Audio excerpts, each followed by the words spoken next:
extra excited.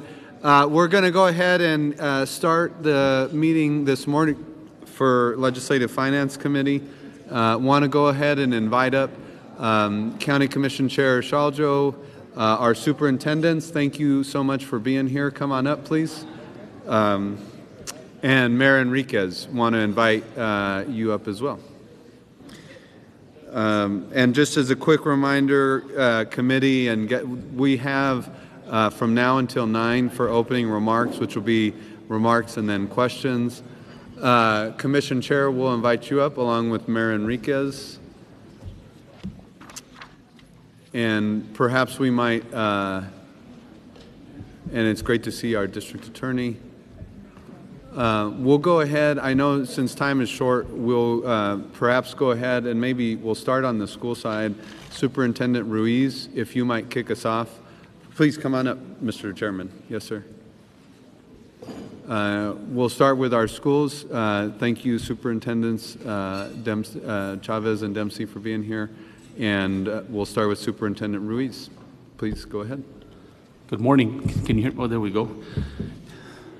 Thank you, Chair Nathan Small. I appreciate the invite this morning, and welcome to Las Cruces.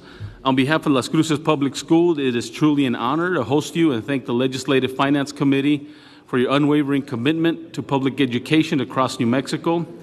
Special thank you also to Mr. Sunny Liu for making this conversation possible and giving us the opportunity to share both successes that we're proud of and the challenges we're working hard to address.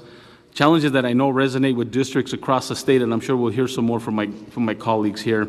I want to express our sincere gratitude to the legislators who have supported LCPS through direct capital outlay appropriations, Senator Souls, Brantley, Hamlin, Steinborn, and Representatives Ferrari, Rubio, and Cadena. Your efforts, along with the work of this committee, have resulted in critical investments from salary increases for educators to funding for transportation, instructional materials, and the continued expansion of community schools. These policies and appropriations matter greatly to our students, family, and staff. In the realm of finance, LCPS has made transparency and accountability a priority. I'm proud to share for the first time in district history, we earned national recognition for excellence in procurement and budgeting. Through strategic financial management, we have saved over $12 million. These savings have allowed us to significantly improve our staff health benefits, moving from the state's 60-40 and 70-30 models to more competitive 80-20 and 90-10 options. This not only helps us retain great educators, but also honors our commitment to those who serve our students every day. On the instructional side, our focus remains clear: accelerating student achievement, especially in literacy and math. We've implemented evidence-based instructional practices, expanded professional development for teachers, and leveraged real-time data to inform instruction. This past school year, we've seen growth across all student groups, a sign that these strategies are working, but our commitment goes beyond academics. We prioritize mental health by investing in behavioral health specialists, expanding social-emotional learning, and embedding trauma-informed practices. We know that academic success is deeply tied to emotional well-being, and we are committed to supporting the whole child. Like districts across the state, we are facing new pressures. Federal funding is expiring or staying flat, while costs continue to rise, driven by inflation, growing student needs, and increased compensation for our educators. Programs that make a great difference, particularly in mental health and academic recovery. These programs are at risk as these funds are constantly being targeted to sunset. We also face challenges sustaining athletics, fine arts, and student activities that keep students engaged and connected, with transportation costs being a significant concern. Rising insurance premiums and the cost of instructional materials add yet another layer of complexity. Despite these challenges, our mission remains the same: to serve every student and family with integrity, innovation, and equity. We deeply value the work of our legislature and this committee, and we look forward to continuing to advocate together for the resources needed to ensure every child in New Mexico has the opportunity to thrive. And thank you again for your leadership, and I appreciate the time. Thank you very much, Superintendent Reese. Superintendent Chavez. Good morning. Buenos dias. Boy, I don't know how to follow that. Mine's not quite like that. But, I'm the little fish in the pond, here in Doñana County. And I guess it's good that I'm between the two of them because I'm the little one. But good morning, buenos dias. I'd like to thank the committee for allowing me to share a little bit about the Hatch Valley. And, we're located in the chili capital of the world. The best time of year this time of year, with the aromas and the smells that roasting green chili. A little bit about Hatch Valley Public Schools. We've got an attendance rate of about 92%, and one of the things that we really worked on is creating a culture where kids want to be in school, and we feel like we've really moved and gained in that area. Our enrollment, we have a declining enrollment. Last year we ended the year with just under 1,100 students. But since 2020, we're down about 172 kids. And so, of course, when you have a decreasing enrollment, budget, that impacts the budget as well. So we've been trying to get the best bang for our buck in everything that we do. Graduation rate, a little disappointed. We went down from 92% the previous year to 90%. But we're still right at 90% of our kids' graduation rate, and so we feel very, very proud about that. Our academics, we've been focused on two areas. One is to increase proficiency, but the other is to decrease the number of kids scoring in level 1. Because if we don't get those kids out of level 1, they're always going to be behind academically. And so those are the two areas that we're really focused on. Our scores are not where they need to be. However, we do have 3 years of solid growth with our scores, and I did have a handout that I gave the staffers there, and I hope that they will share them with you. But we do have 3 years of solid growth, and so we know that we're on the right track. But it's taken us a while to recover from the pandemic. The pandemic just really hit us hard, hit our kids hard, and so we're still recovering. But we know we're on the right track. I want to just highlight our CTE programs because that's one of the things that we've worked really hard over the years, and this committee and senators and representatives that have helped us to really think outside the box and create career pathways that are unique to not just the Hatch Valley but to the state of New Mexico. And being that we're an agriculture community, it just only made sense to really beef up our ag program. And so new this year in our elementary schools, we're going to be composting and raising worms. And so that's going to be good for the littles, right? But over the years, we've also have implemented vertical garden towers in our elementary schools. And kids, it's a learning tool. And so kids actually get to monitor not just the growth of plants and vegetables that are growing in there, but also what it takes as far as pH level. And so when you get little first graders talking about pH levels and the acidity and alkaline and all the vocabulary is just incredible. At our middle school, we've got a greenhouse that the legislature helped us fund that, and so that is going up. It'll be up before December at our middle school. And our high school, we've got a freight farm, and I don't know if you're familiar with freight farms, but it is like one of those shipping containers that's retrofitted to be able to grow crops year-round in a controlled environment. And so we're the only ones in the state of New Mexico that have one of these. And also at our high school is our veterinary clinic. And animal learning lab. And we just got that off the ground this last spring, and we're getting it going. We partnered with the Dr. Schumacher from here in Las Cruces to be able to provide vet services, but more importantly, it creates career pathways for our kids and gives them hands-on learning. And so as far as I know, I think we are the only high school in the state of New Mexico that have a veterinary clinic on campus. And it's modeled after same kind of model of a school district in Arizona, in Cayenta, Arizona. And so that's where we took the idea and implemented in the Hatch Valley. I do want to highlight our Educators Rising.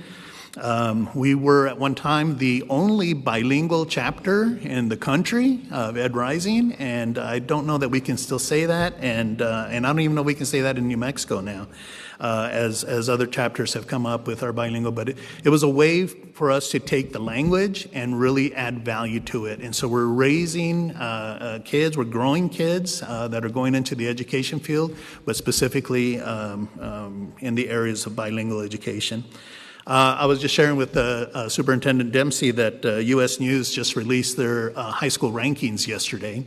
And so I'm glad to report that Hatch Valley High School is considered one of the top 1/3 of high schools in the state of New Mexico. And I can tell you that I can't tell you the exact numbers, but I know Doñana County high schools are doing very, very well. And I try to catch Gadsden school district because our populations are so similar as far as our demographics. But it seems like every time I take 2 steps forward, they're taking 5 steps ahead of me.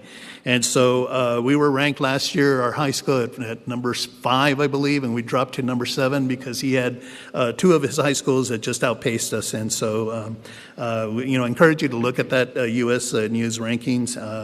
It does say a lot. It uses data from 2023 and some with 2024, so it's a little outdated. However, it's the same metrics that we use across the state of New Mexico and across the country.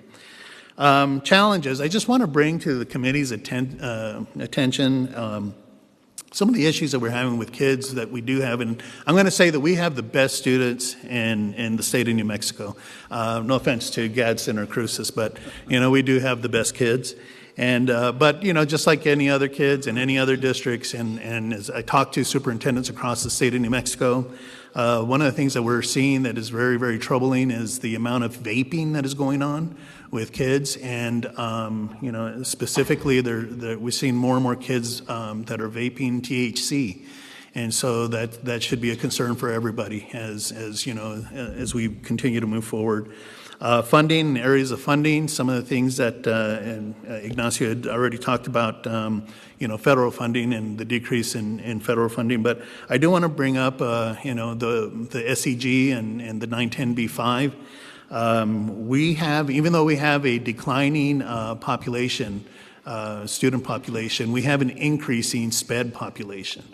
And because of that, we've got ancillary services that is falling short. Funding for ancillary services falling short. And so I just want to bring that to the attention of the committee. And last, this is my 32nd year in education. And in those 32 years, I've worked bilingual programs either directly or indirectly. And one of the things that I continue to see that I'd like to bring attention to is how we fund specifically dual language programs. Dual language programs are a little bit different, and we only get credit for 3 hours. And what I was told at one time is the reason we get 3 hours is because it's part-time program, based on a 6-hour day. You only do it for. And that's true for other program models. Dual language programs they're full 6-hour programs. And I'd like to just bring that to your attention because it does cost more to run a dual language program. It requires additional staffing and additional materials because you've got to have both English and Spanish materials. And the cost to run a bilingual program, or dual language program, is a lot more significant than the other models that we have. And so I just want to bring some attention to that. And dual language, we know that, according to research, is the best model to operate, if we're talking about bilingual programs. And so, but I just wanted to bring that to your attention and just let you know that, it does fall short when you're running a dual language program. Thank you so much. Thank you for your support. A lot of these innovative programs that we've implemented in Hatch are because of your support. I just want to thank the committee because we're doing great things for kids and we're changing lives. Our motto is to improve the quality of life for our kids, and that's what we're doing. And you guys have a part in that when you support us financially. So thank you very much. Thank you, Superintendent Dempsey. Mr. Chair, committee members, thank you for the opportunity. I don't want to, I'll echo some of the same things that my colleagues here have mentioned. A lot of the same struggles. Federal funding is a similar component that I would say I'm very concerned with. The impact could be significant on us. And what I would say is there's a lot of unknowns with it right now. Dual language, as Superintendent Chavez just shared, even when you think of dual language and you hear that term, understand that there's multiple models underneath that. And so a true dual language 50-50 model takes a Spanish component and an English component. So obviously it's twice the cost. You can still have a dual language program and call it self-contained. That's one teacher. That's less, research is going to say that's a little less effective than a true dual language 50-50 model. So you have to understand those components of it, and then you ask yourself what then serves your community the best. Some of the things in Gadsden, I appreciate my colleagues here sharing some things. I think we have worked really hard and focused on making sure students finish, get across the finish line. Our graduation rate, we're really proud of. 3 years in a row, we've posted the highest graduation rates in district history, and based on our research, when the next one gets released, it'll happen again. Our proficiency rates are up. I provided a handout to you, and part of that is I don't want to beat everybody up with data, but I also want you to know that nobody in this chair and superintendents is afraid of accountability. We embrace it. We want to show you where our numbers are, and we want to show you that we can move them. Academically, I think we've made the right decisions and the right steps for our community. I am in a declining enrollment, so I'm having to make some pretty significant decisions. We're working on a 3-year financial plan to ensure that the district can maintain programs, but also right-size what we're doing. That has involved, we've already consolidated 2 elementary schools. We're probably working on 2 more over the next 3 years. So we are watching that very closely. I know one of the factors that hadn't come up yet, but this committee watches, is cash balance. And I want you to know that, as promised, some of you that have been on this committee a while, you've talked to me about my cash balance. It's grown over the last probably 3 or 4 years. This year is the first year it's decreased. In fact, that's true statewide. The statewide average of cash balances has decreased. For me, as I promised you, we're adding 6th grade STEM academies to all of our middle schools. Gadsden Middle School construction project has begun, and we've funded that 100%. It's above adequacy, and all middle schools over the next 5 years will have a new 6th grade STEM academy as a part of that model. Again, I appreciate the opportunity. I'm always open for any questions.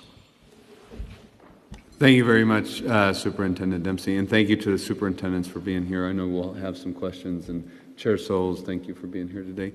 Next, we're going to go to our County Commission Chair, Chair Saljo Hernandez. Good morning, Chairman Small and committee members. Thank you for calling Doñana County home for the majority of this week. Like the chairman said, my name is Christopher Saljo Hernandez, and I'm currently the chair of Doñana County Board of Commissioners. I have also called Doñana home for almost 20 years. I moved down to finish school at NMSU, and it has been a joy to live here and call this home and serve the people that I love. Our commission has been very busy over the last 12 months. We have onboarded a new county manager, Mr. Scott Andrews. We've been working diligently on trimming down our ICIP list to be good stewards of state funding. We're looking at going forth to bond for a Go Bond here at Doñana to work on quality of life initiatives. The bond will seek to balance the needs and quality of life in our large, predominantly rural community, rural and sprawling, and support future economic development opportunities. Specifically, we have updated and reformed our ICIP list, which was really big for our commission. As you know, ICIP processes across the state are loud and busy and full of information and wants and needs. Our approach this year included, we removed any projects under $500,000 to look at other funding to get those funded and finished quicker. We paused most facility projects pending the outcome of our master plan that we're doing here locally. We're primarily focusing on projects in wastewater, flood protection, and public safety. As a result, our total list went from 80 ICIP projects down to 90 projects, leaving enough room for additional capital outlay projects by legislators. Our top 5 ICIP projects that I just want to note quickly is the South Central Wastewater System Rehabilitation Plan, the Brom Diversion Channel construction, which is our Dragonfly flood project, Real-Time Crime Center, the RTCC Fire Rescue, and South Central Wastewater Lab renovations and expansion, which is all primarily utilities and flood projects, like I stated. Our priorities are reflective of what our community is working through, and I want to share some of our best practices.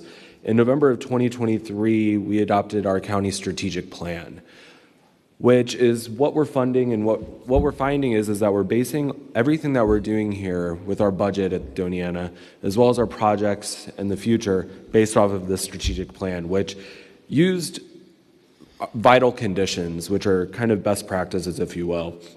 And I know that our Assistant County Manager, Macias, shared some of this yesterday, but reliable transportation, natural thriving world, base needs for health and safety, humane housing, meaningful work and wealth, lifelong learning, and civic belonging, or the civic muscle component.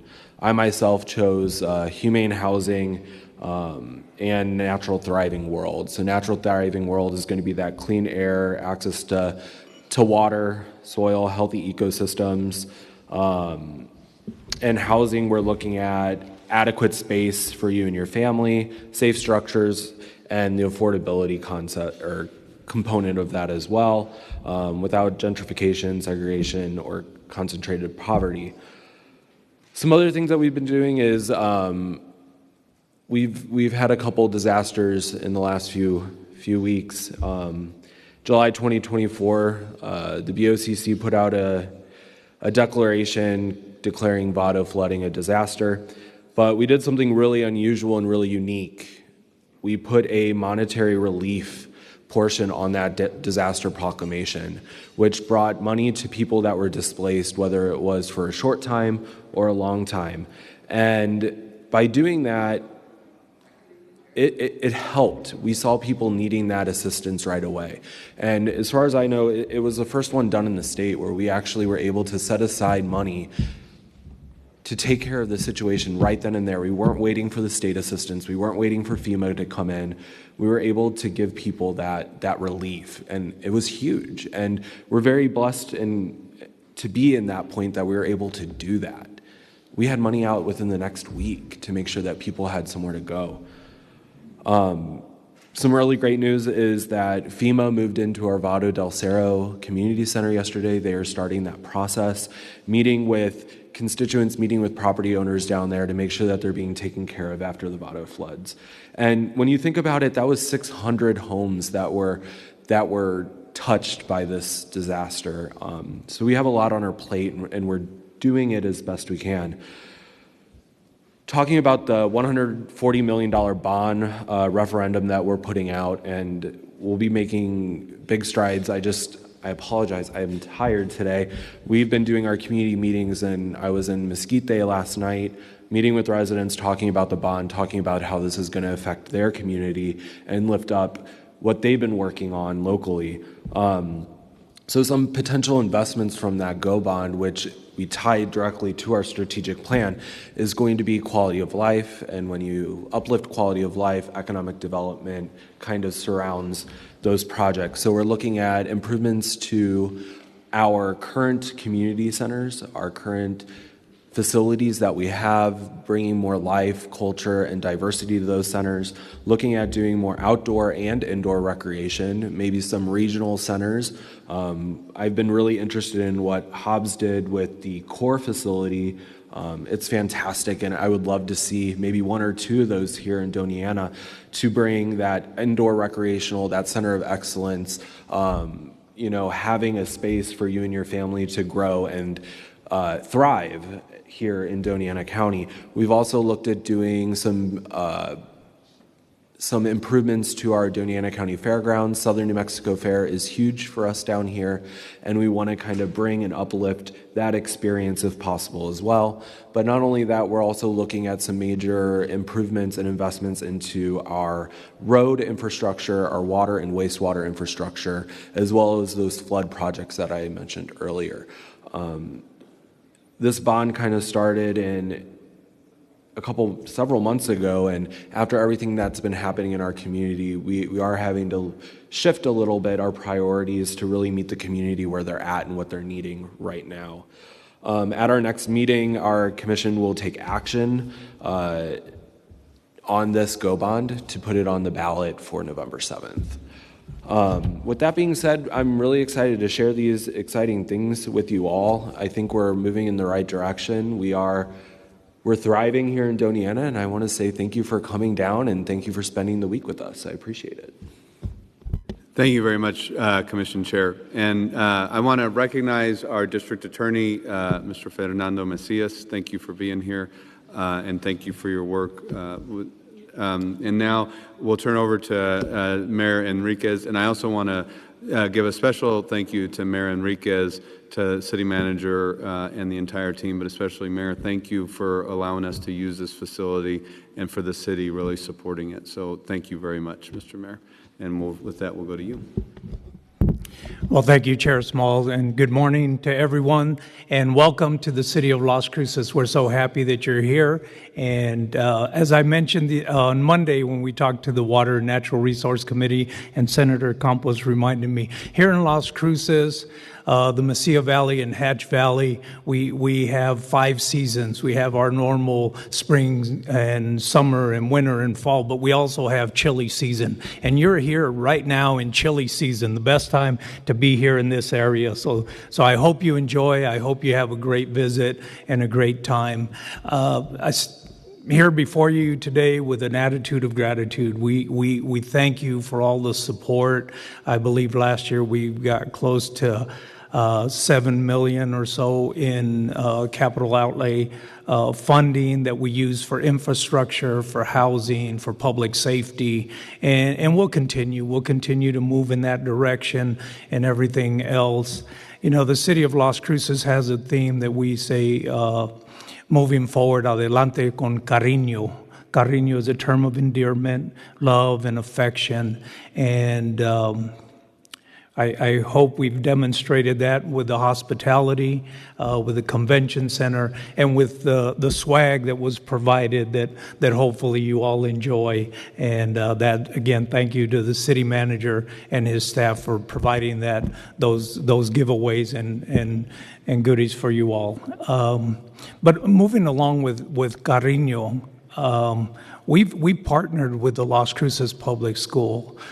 They have a theme of thrive for having students that reach their potential and are thriving in the school. So we've partnered Cariño, Thriving con Cariño, and we go to the schools and the superintendent, school board members, mayor, council. We all recognize students that are thriving with Cariño, and it's a great partnership, and it's something that we're very proud of in our community, that we have that relationship with our schools.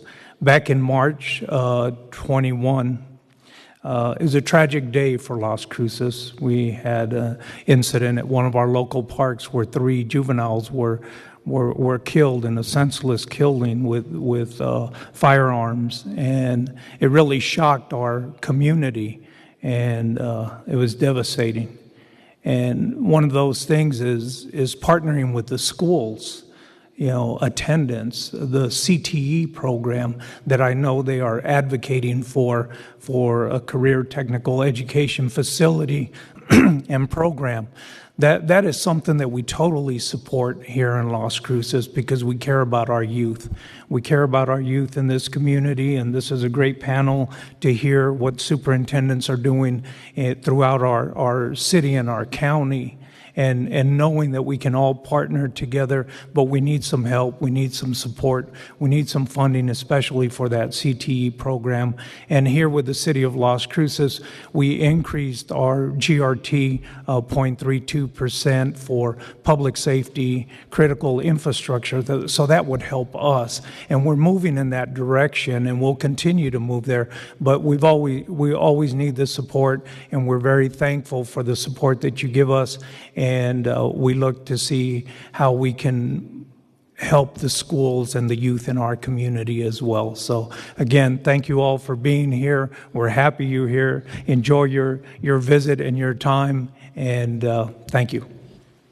Excellent. Thank you very much, Mr. Mayor. We've got until 9, so we're going to go right to questions, starting with Senator and Chairman Sos. Thank you, Mr. Chair, and appreciate being here. Thank you all, and it's nice to hear the good news about education achievement and that all 3 districts are and I live in this area, I know it well, but are functioning so well. If you could each talk a little bit more, and Mr. Chavez, you talked in Hatch, but more about the specific CTE programs that you've got and how they're matched with needs within the community and moving forward, as my kind of first question. Senator, thank you for the question. What I would share with you in Gadsden, I got to keep in mind that Gadsden encompasses 9 small communities, and trying to meet the needs of those is a little unique.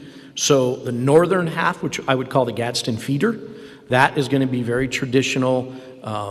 You're going to have a great ag program, which we do. You're going to have probably an ag structures or a welding shop type program, and our welding program has done a fabulous job with that. You also see culinary. Now, we've tried to increase like biomedical pathways and Project Lead the Way with those engineering pathways, and we tried to plant those in each school, okay? Santa Teresa has also a very traditional welding program and culinary. Again, that particular, it comes down to your teachers a lot of times. And in Santa Teresa, I have a very strong individual or a couple individuals focused on Project Lead the Way, which is engineering pathways.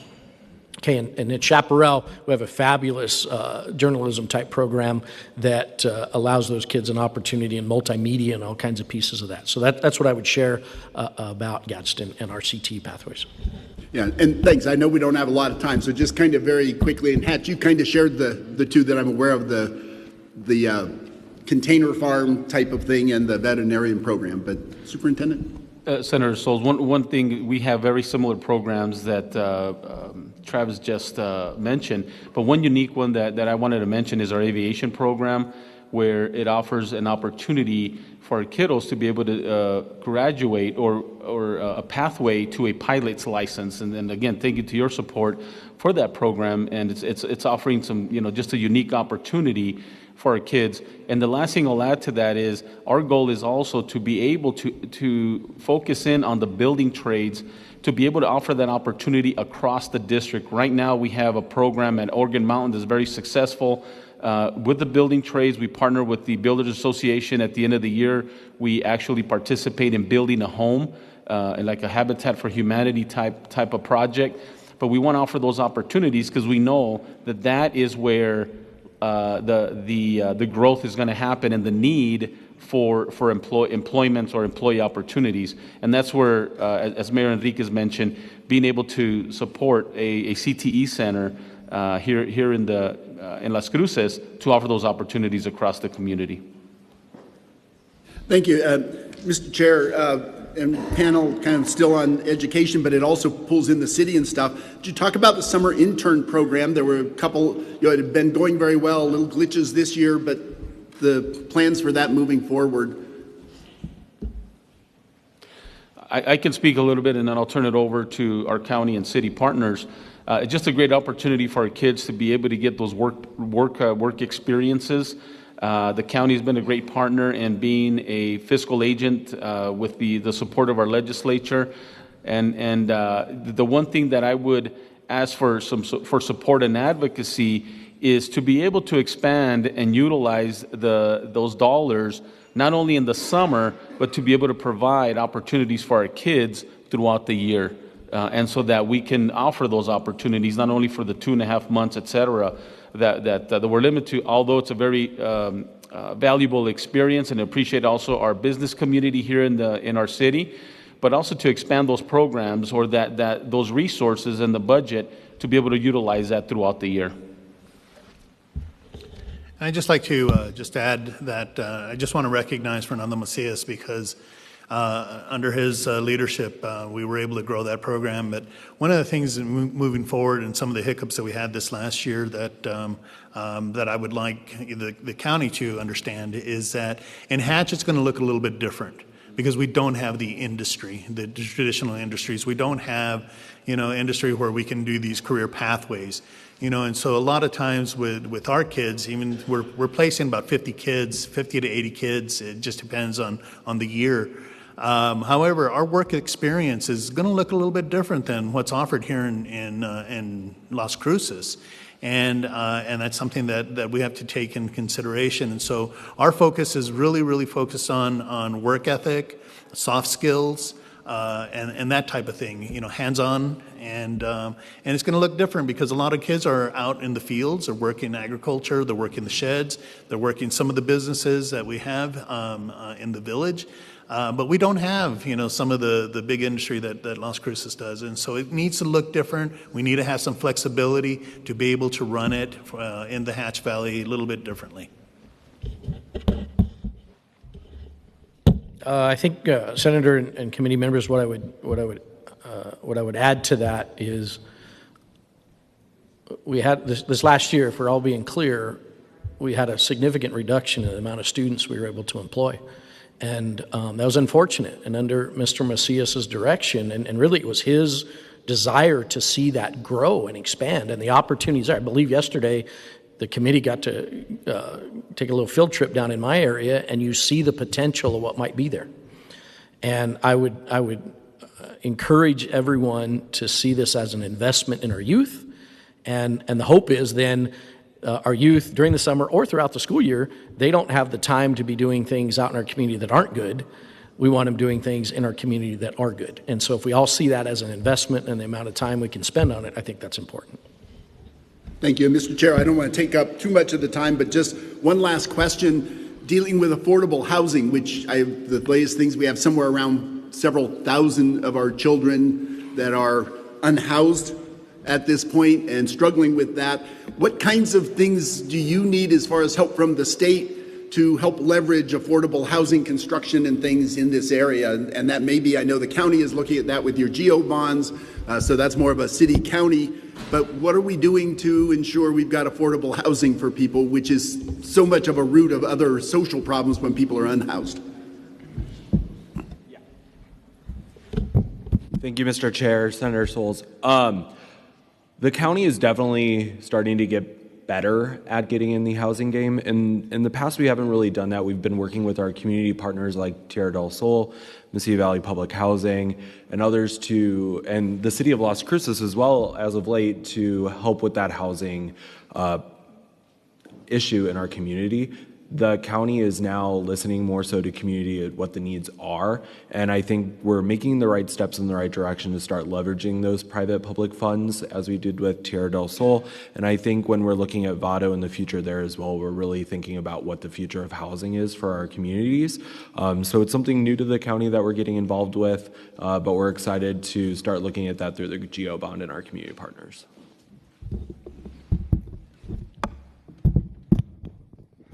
Yes, Chair and Senator Souls. Yeah, the city of Las Cruces is moving forward with housing. We've had several projects that have just recently been completed. We have some that are in construction phase right now, and we have several that are shovel ready to move forward. I think at the last either a work session that we had, I think just what we're moving forward in an update with housing, we had like 455 units that are in the works. And so it's looking real good for Las Cruces. We're moving in that direction. We appreciate the support that we've been receiving from our legislators and the state for funding, and we're just going to keep on growing. We have some infrastructure that's taking place in our community, and with the development of 4,000 new homes, 40% of those are going to be affordable housing that development is dedicated for. So we're just continuing to move forward with housing. I have to give a shout out to our housing coordinator, Natalie Green. She's doing a super job. She's always on top of it and ready and always moving forward with partners to get these housing projects accomplished. Thank you. Mr. Chair, just two last comments. First, our three school districts are great places for students getting bilingual certificates in all three of them, where we recognize dual language and speaking two languages is an advantage. And so I know we're turning out lots in that area, and want to invite anyone on the committee or watching the Air Fiesta here. I think it's the Saturday of October 25th, 24th. There is a big public reception with the air racers and stuff. If you're in Las Cruces, please come. You won't be disappointed. Thank you.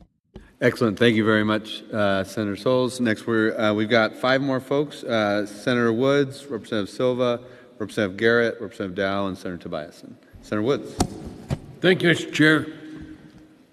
My question has to do with what's the total GRT rate for the city of Las Cruces? And if you don't know, that's fine. I don't mean to put you on the spot. I just wondered, you're Chairman. talking about financing a lot of stuff here, and I was wondering how much of it is financed through the GRT? Yeah, those are some numbers. I don't have the exact specific. I don't know if we're at eight point something with the increase of the 0.32 that has taken place. We're somewhere at 8 something. I don't know if we have staff that's here. 8.625. Thank you, Chris. And you said some of that are special increments. What special increments do you have right now?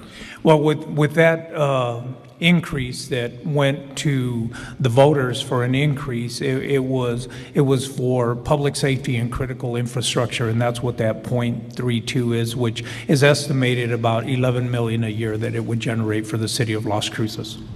And how much of that, Mr. Chair, sorry to leave you out of the discussion, Mr. Chair and sir, on the road fund, how are you financing your roads? Your city streets, I see quite a bit of road construction around Las Cruces. How is that being financed? Is that state highway money? Grants? Chair Small and Senator Woods, that it can come from different funding sources. When we're looking at state roads, that's DOT, Department of Transportation, state funding. When we're looking at our public, our streets that the city maintains and takes care of, that's from our general fund. That comes from our GRT. I have the city manager here. He's got all the exact details and data. Chairman Small, legislators, Ikan Tamopiao, City Manager, thank you.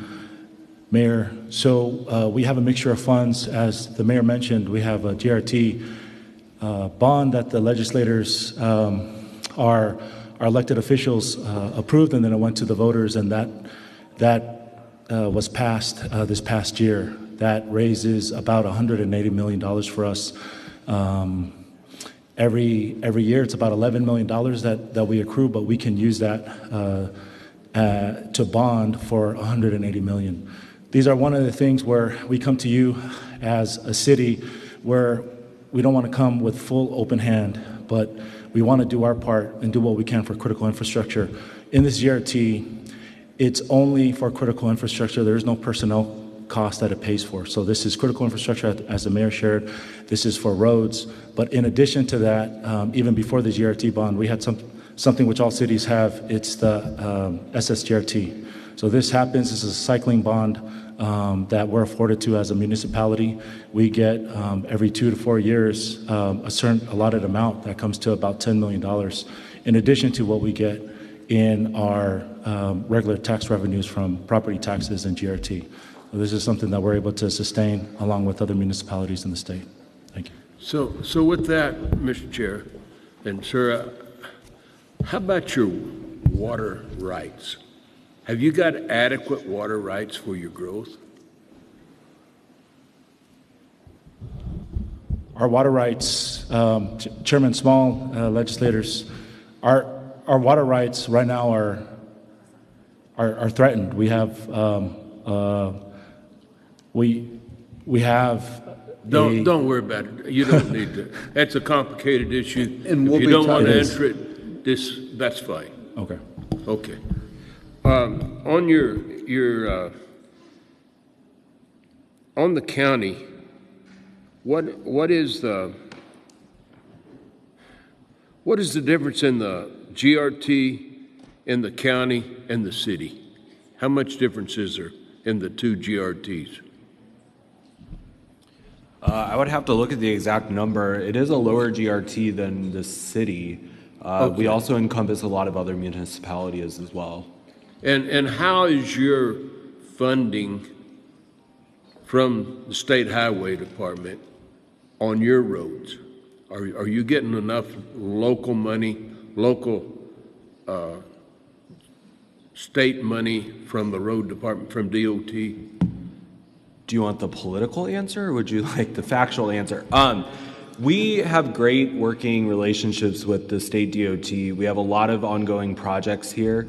We would always love more of an influx of money in our community, of course, to work on those roadway safety issues. My district comprises a lot of Highway 28. Highway 28 is everyone's favorite bicycling activity on the weekend. It's a 2-lane highway, and it goes straight through Strahlman Farms. It's a beautiful roadway, and it goes through all the historical areas between, it goes through all of Patrick's school district, and there's huge safety concerns there. People are getting sideswiped on their bikes. There's not a bike lane. It's not a safe roadway, and I think when we're looking at those things, we could always use more money. But the thing is that we have a great relationship with NMDOT.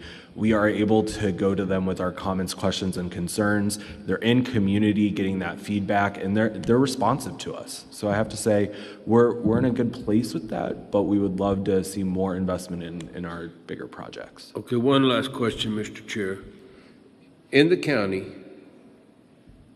is there enough property turnover that you're able to keep your mill rate pretty steady? Or are you having to increase?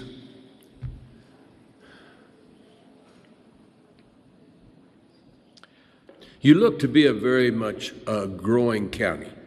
And Yes, with that, I would expect a lot of turnover of real property. And I would expect that you should have to, you shouldn't have to increase the property tax too much to cover your expenses. Just yes or no, and that'll be fine, and I'll get you off the hook. No worries. Mr. Chair, yes, we are a large growing county. Our mill rate is very steady. I believe our Madam Assessor is looking at doing a reappraisal program internally over the next few years, but our mill rate is very steady. The unincorporated parts of the county is low, and we are having a lot of property turnover that is keeping that mill rate pretty steady as well. Okay. Thank you very much. Yeah. Thank you, Mr. Thank Chair. you very much. We're going to go to Representative Silva, then Representative Garrett. Thank you, Chair. Thank you all for being here this morning. I appreciate it. As one of the few people here that's based in Las Cruces, I'm also glad that you all are here talking to this committee. I just want to continue the conversation that Senator Souls brought around CTE. I've talked to a number of you, or will be talking to you shortly in the next couple of weeks about it. But some of the data that we heard in last session was a case for making CTE not recurring in the budget, and partly because we couldn't track and we couldn't tell from the data whether the kids that are in CTE are graduating at higher rates because those kids would have graduated at those rates anyways, or if CTE was actually making the difference. And so Superintendent Ruiz and I met, and there's data from Las Cruces Public Schools where he can pull the data, the school district pulled the data of all the categories of students that fall under the Martinez-Yazzie decision, and that those kids are graduating at higher rates when they're in a CTE program. And so I would wonder, is there data for both Hatch Valley schools and for Gadsden Independent School Districts that can show that similar data? Because I would like to make a case for why one CTE increases graduation rates. I believe it's an anti-crime program, and then all the men in my family I consider successful because they were in CTE, they were in Auto Vica, they were in FFA, and I come from a family of farmers and mechanics, and so how we're building out that pipeline for folks for students is really important for me. So I'd wonder if you have anything to speak on CTE, the data that we're creating so that we can make a case for making that line item or a portion of that recurring. Thank you, Chair.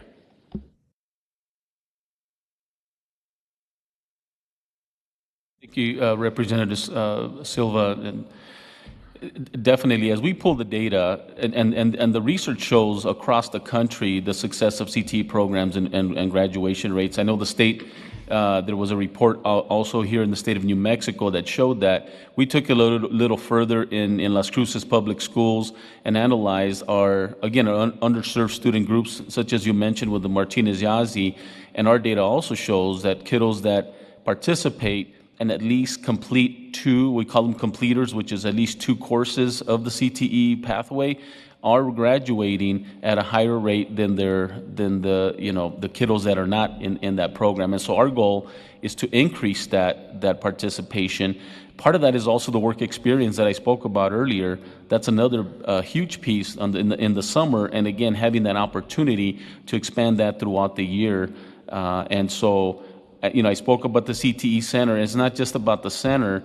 It is, again, offering the opportunities for our students to have those experiences and be able to do that. Personally, my youngest son went through a CTE program and was hired and is doing great in Nevada.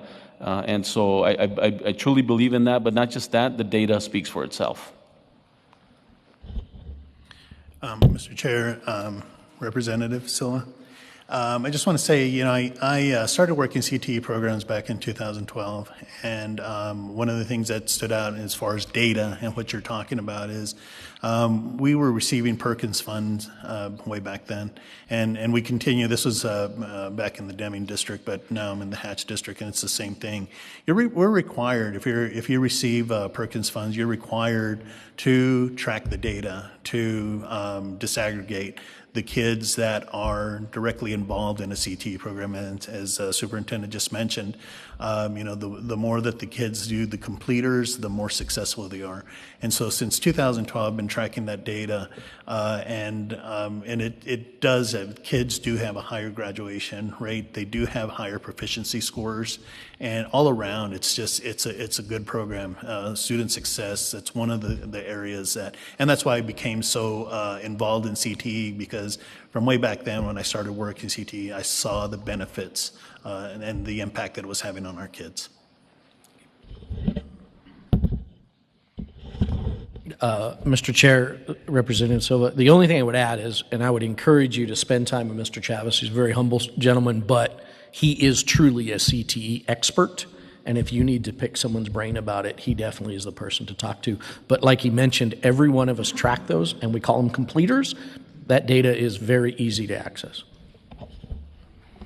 Thank you, Chair. Thank you, Superintendents. I also, for the record, want to know I'm a proud graduate of the Gadsden Independent School District, so go Panthers. And my final question is for Commissioner Saldro Hernandez. In terms, we were in Sunland Park, Santa Teresa yesterday. There are a number of residents who are concerned about their water quality and CRUA and wondering what the county's strategy is for improving the water systems out there for that community. And is that part of the Go Bond strategy as well? Thank you, Chair. Thank you, Mr. Chair. Representative Silva, yes, so thank you for going down there in the community. Thank you for taking LFC. I think that was great. As far as what we're doing, the county is meeting on a weekly basis with the city of Sunland Park and CRUA to start looking at that process and what that looks like.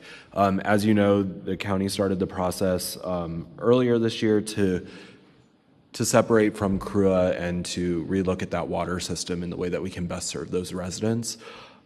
The Go Bond does have a large portion and does have a very big narrative around infrastructure, that being water, wastewater, broadband, and roads. And it is the full intent of the commission as well as county staff and county administrators to make sure that we're righting that wrong. And we're doing so by first getting into the community, understanding where those issues are, working better with CRUA to understand what we can do to kind of uplift them to give them the tools and the resources that we need to get that done. We did hire a firm. They're currently looking at all the system and system-wide, what's in there, what we can do to kind of fix those issues for the short term, but looking at the long-term strategy of where the money needs to be put and those investments in that. So yeah, that's 100% a part of the Go Bond. We're trying to figure out how big of a percentage of the Go Bond that's going to be. And over the course of the last 3 weeks, we've done, I think I was number 10 or 11 in the community meetings, and I have another one tonight. And we're getting that information from the community, and we are hearing the users of CRUA and their needs, and we're definitely taking that to heart for the future. But we're doing everything that we can at the county. I know that the city of Sunland Park is going down that pathway with us, and I'm hoping that we come out and serve CRUA better and those residents. Great. Thank you, Chair, and thank you all for being here today. Thank you, Representative Silva. Next, we have Representative Garrett, then Representative Dow, and then Senator Tobiasen and Senator Lanier, since he spent time down here. Representative Dow, please.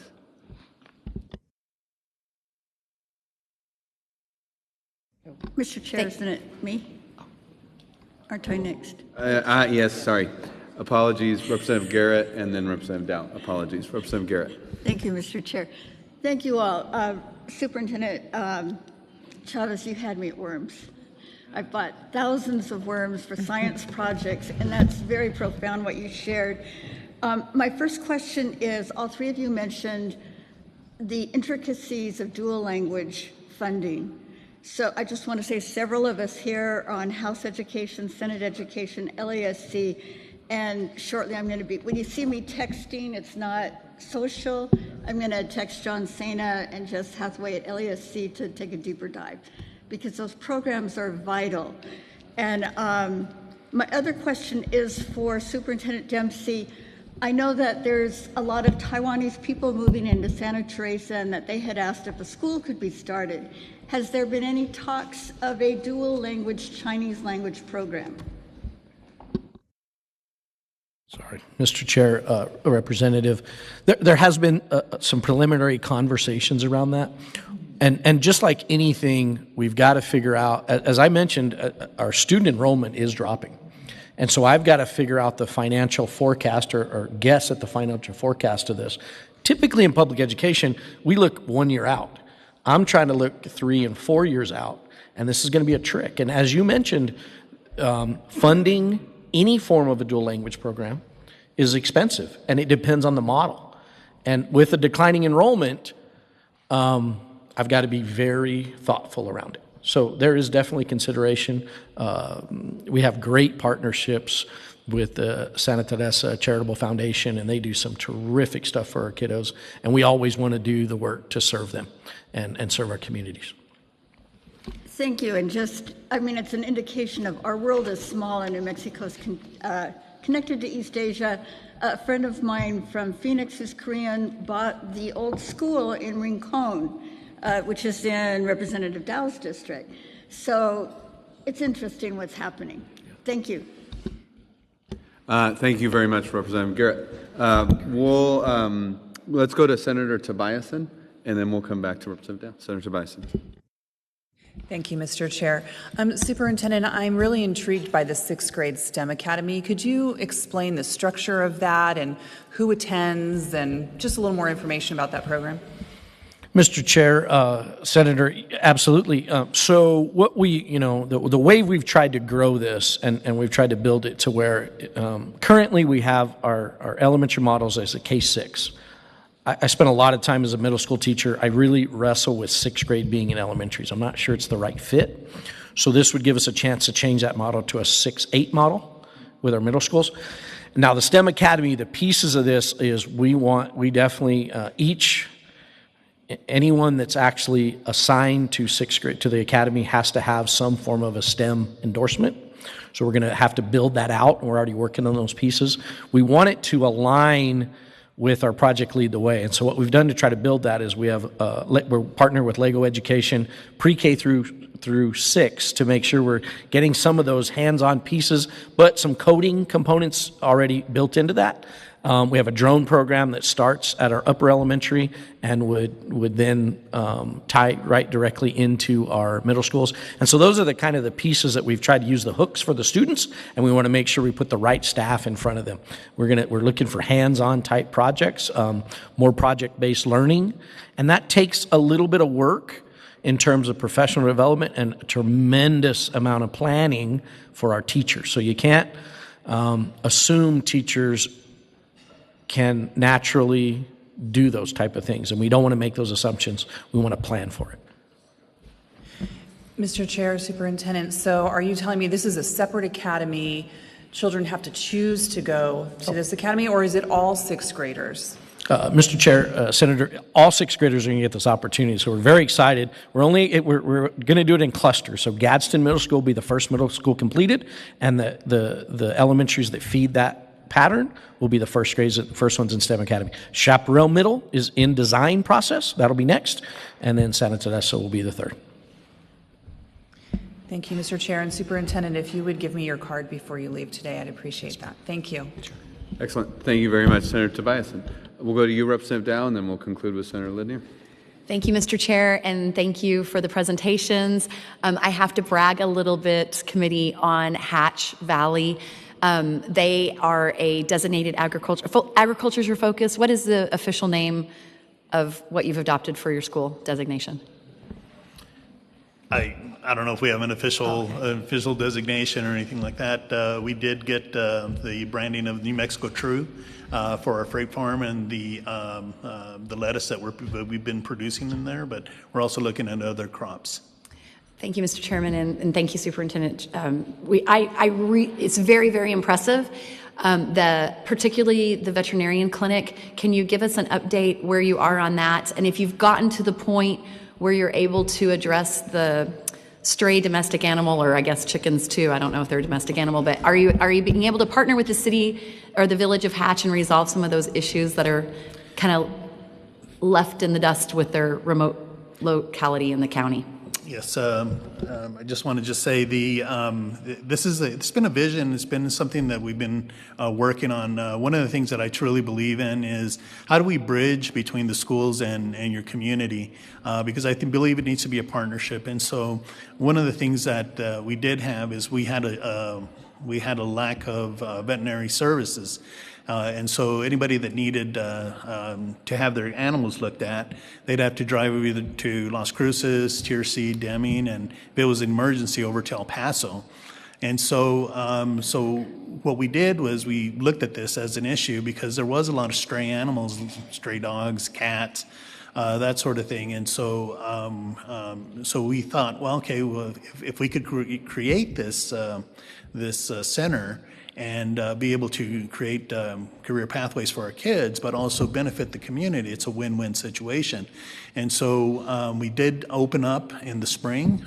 We don't have kids in there yet. We're working on that now. We're having to work through some scheduling issues, but they are providing services currently. And so what that will do is not just small animals, but also grooming. We have a dog grooming component to that. And so we're fixing to launch that as well. But we just finished the first phase of this, and that's the small animal piece. The second phase of this is going to go into construction in the next month, and that's the large animal facility. And so we'll be able to not only service people with small animals in the community, but also our ranching community with their large animals, and so livestock. And so we're really looking forward to that. We're hoping that we'll have that done before December. Thank you, Mr. Chairman. Thank you for that. I appreciate what you're doing, filling a gap in a high-demand job that's important for our second largest revenue source in New Mexico, our agriculture community, but also the problems that you're solving in the local community. I also want to just acknowledge the fact that you serve all children, yes, and you look at all children, even those that are homeschooled and those that are private school, and the way that you're working with those families for dual credit, for them to come in for different courses like the veterinarian clinic. I just want to thank you for serving all children. Thank you. That's right. I mean, we're here for kids. It's all about kids. And Yes, Mr. Chair, that's what we say, but you're doing it. So I think it needs to be acknowledged, and I want you to know how much I appreciate it. Thank you. Thank you. Great. Thank you very much, Representative Dow. Over to Senator Lanier. Thank you, Mr. Chair. Good morning, gentlemen. I'm from Aztec. I'm a retired school teacher from Aztec, which is the best high school ever. Just in case anybody was wondering. No, I appreciate all the work you do. Senator Padilla and I were talking about what CTE did for us when we were in high school. And in the 90s, we got away from that, went a different direction. I want to know, how expensive is it to bring that program back in your school districts? Is it something that's you know, if we take Aztec, we had wood shop, we had auto mechanics, we had welding, we had, ag, which we never got rid of, but we have San Juan College that is close to us, and so we could bus those kids over and still get some CTE, even though we've seen a huge decline in that process, because it is a 15-mile drive. But to bring that program back, how expensive is that going to be? Chairman, Senator, what I would, if you thought about from ground zero, so if we were to sit here and think about if we wanted to bring a program back that doesn't exist, right? We want to bring it back, whatever that might look like. Your first cost, and this is a number I use all the time, is for the teacher, the FTE, with benefits, typically it's $100,000. So it's a pretty round number to try to deal with. And then you got to ask yourself now, what equipment comes with that particular pathway? And so those are usually one-time expenses, I'm going to say, but there's always a revolving to it. So if it's technology-based, usually 4 or 5 years, you got to have replacement cycles built in. And so it depends on the program. Like, for example, in my mind, and we have 2 really strong welding programs. Welding programs are a little pricey to run. One of the aspects we've used to try to deal with the cost of that is we've invested in some computer-generated type welding practice that doesn't burn the same material, so they can practice and they're not utilizing the same exact material. So then when they get in the shop, they're already there's a touch to that, and that helps with that touch. And so those are some examples. But the staffing piece is always going to be the most expensive component of it. And so you just consider that. And again, if you're expanding a current one, that might be a little bit cheaper, but keep in mind you can only, one person can only do so much. And so you also have licensure issues. You've got to figure out your way through a little bit. I will say that in my experience in the last few years, Public Education Department has been flexible with that licensure piece, and we've seen some opportunities to bring some industry experts in a different manner. I don't know, Superintendent. And we're running tight on time. Please feel free to add anything, then we'll go back to you, Senator Lanier. Chair and Senator, the one thing, a couple things that I would add to that is just stable funding, in the SEG, as well as capital outlay for any type of building type of project. So those are the 2 big pieces that I would add to that. All right, thank you, gentlemen, and thank you, Chairman. So if we go back to the staffing issue, if we're moving more kids into a CTE program, are we taking kids out of other classes where we could move maybe a teacher over from something else and move them into the CTE program? Is that a possibility there? And if so, how is the PED department working with you as superintendents to bring back CTE as a main focus? What I would say is it wouldn't necessarily take kids out of other classes. And what I'm hearing here, Chair, Senator, in regards to the staffing, would we have some staffing to leverage? Not necessarily. This would be more like an elective type pathway that we would incorporate Also, with our grad rates, with our new graduation requirements, CTE is another component that's included in there as an option, as an option for us to be able to incorporate. I would say we would not be able to leverage other teachers potentially. That's something that we could potentially analyze. I don't see that at this point.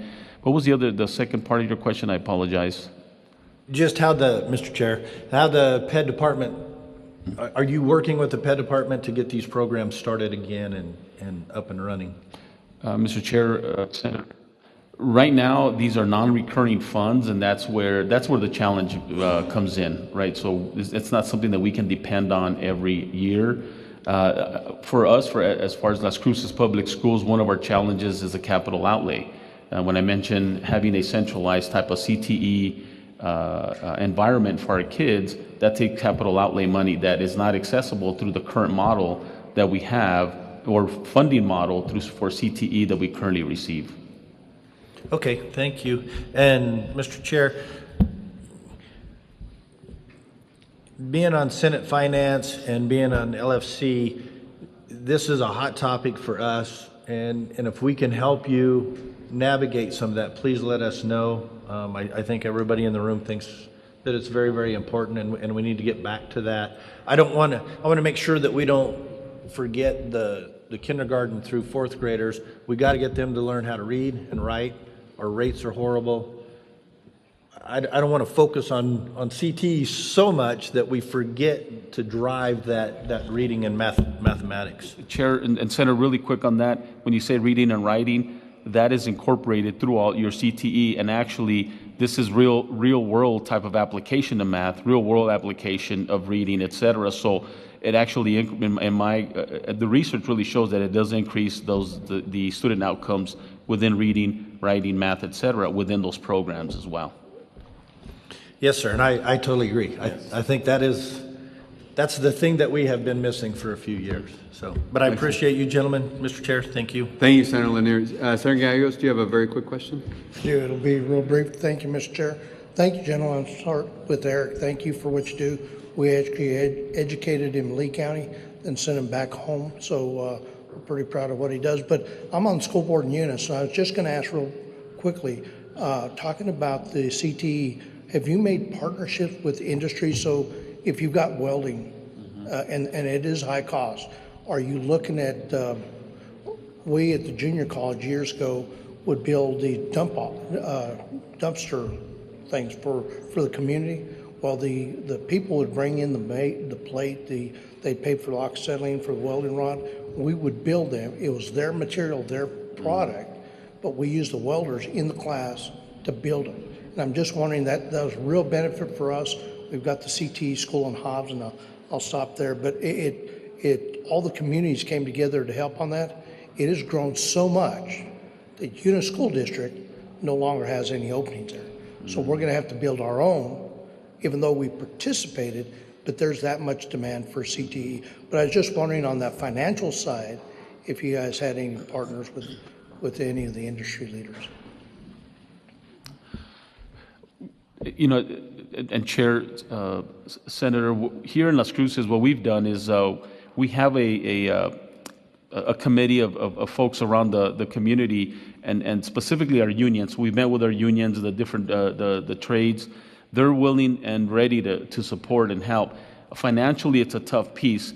Now, we've had some partners that would, and I keep going back to the CTE Center, that are even willing to build and help us build the center, where our parameters and our challenges is within the PSFA piece, et cetera, right? And so, but that I can say that partners are there. We have several. We have a committee probably of 20 different organizations and entities that are ready to support and see the importance of this.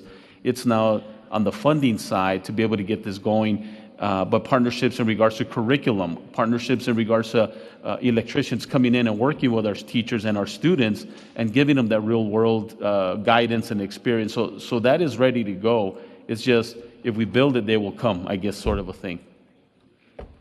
Well, thank you for that, Mr. Chair, and I guess Hobbs has proved that because they do not have capacity. So thank you. I'll yield. Thank you very much, Senator Gallegos.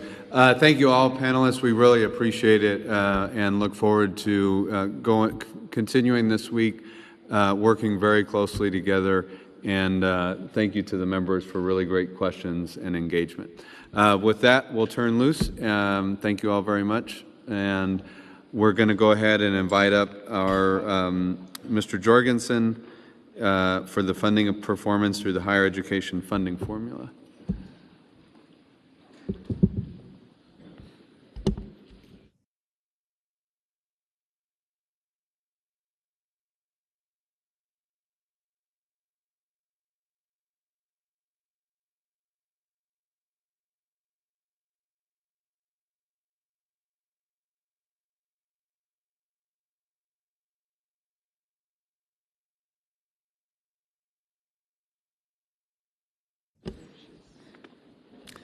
And Mr., you can point us to the right tab.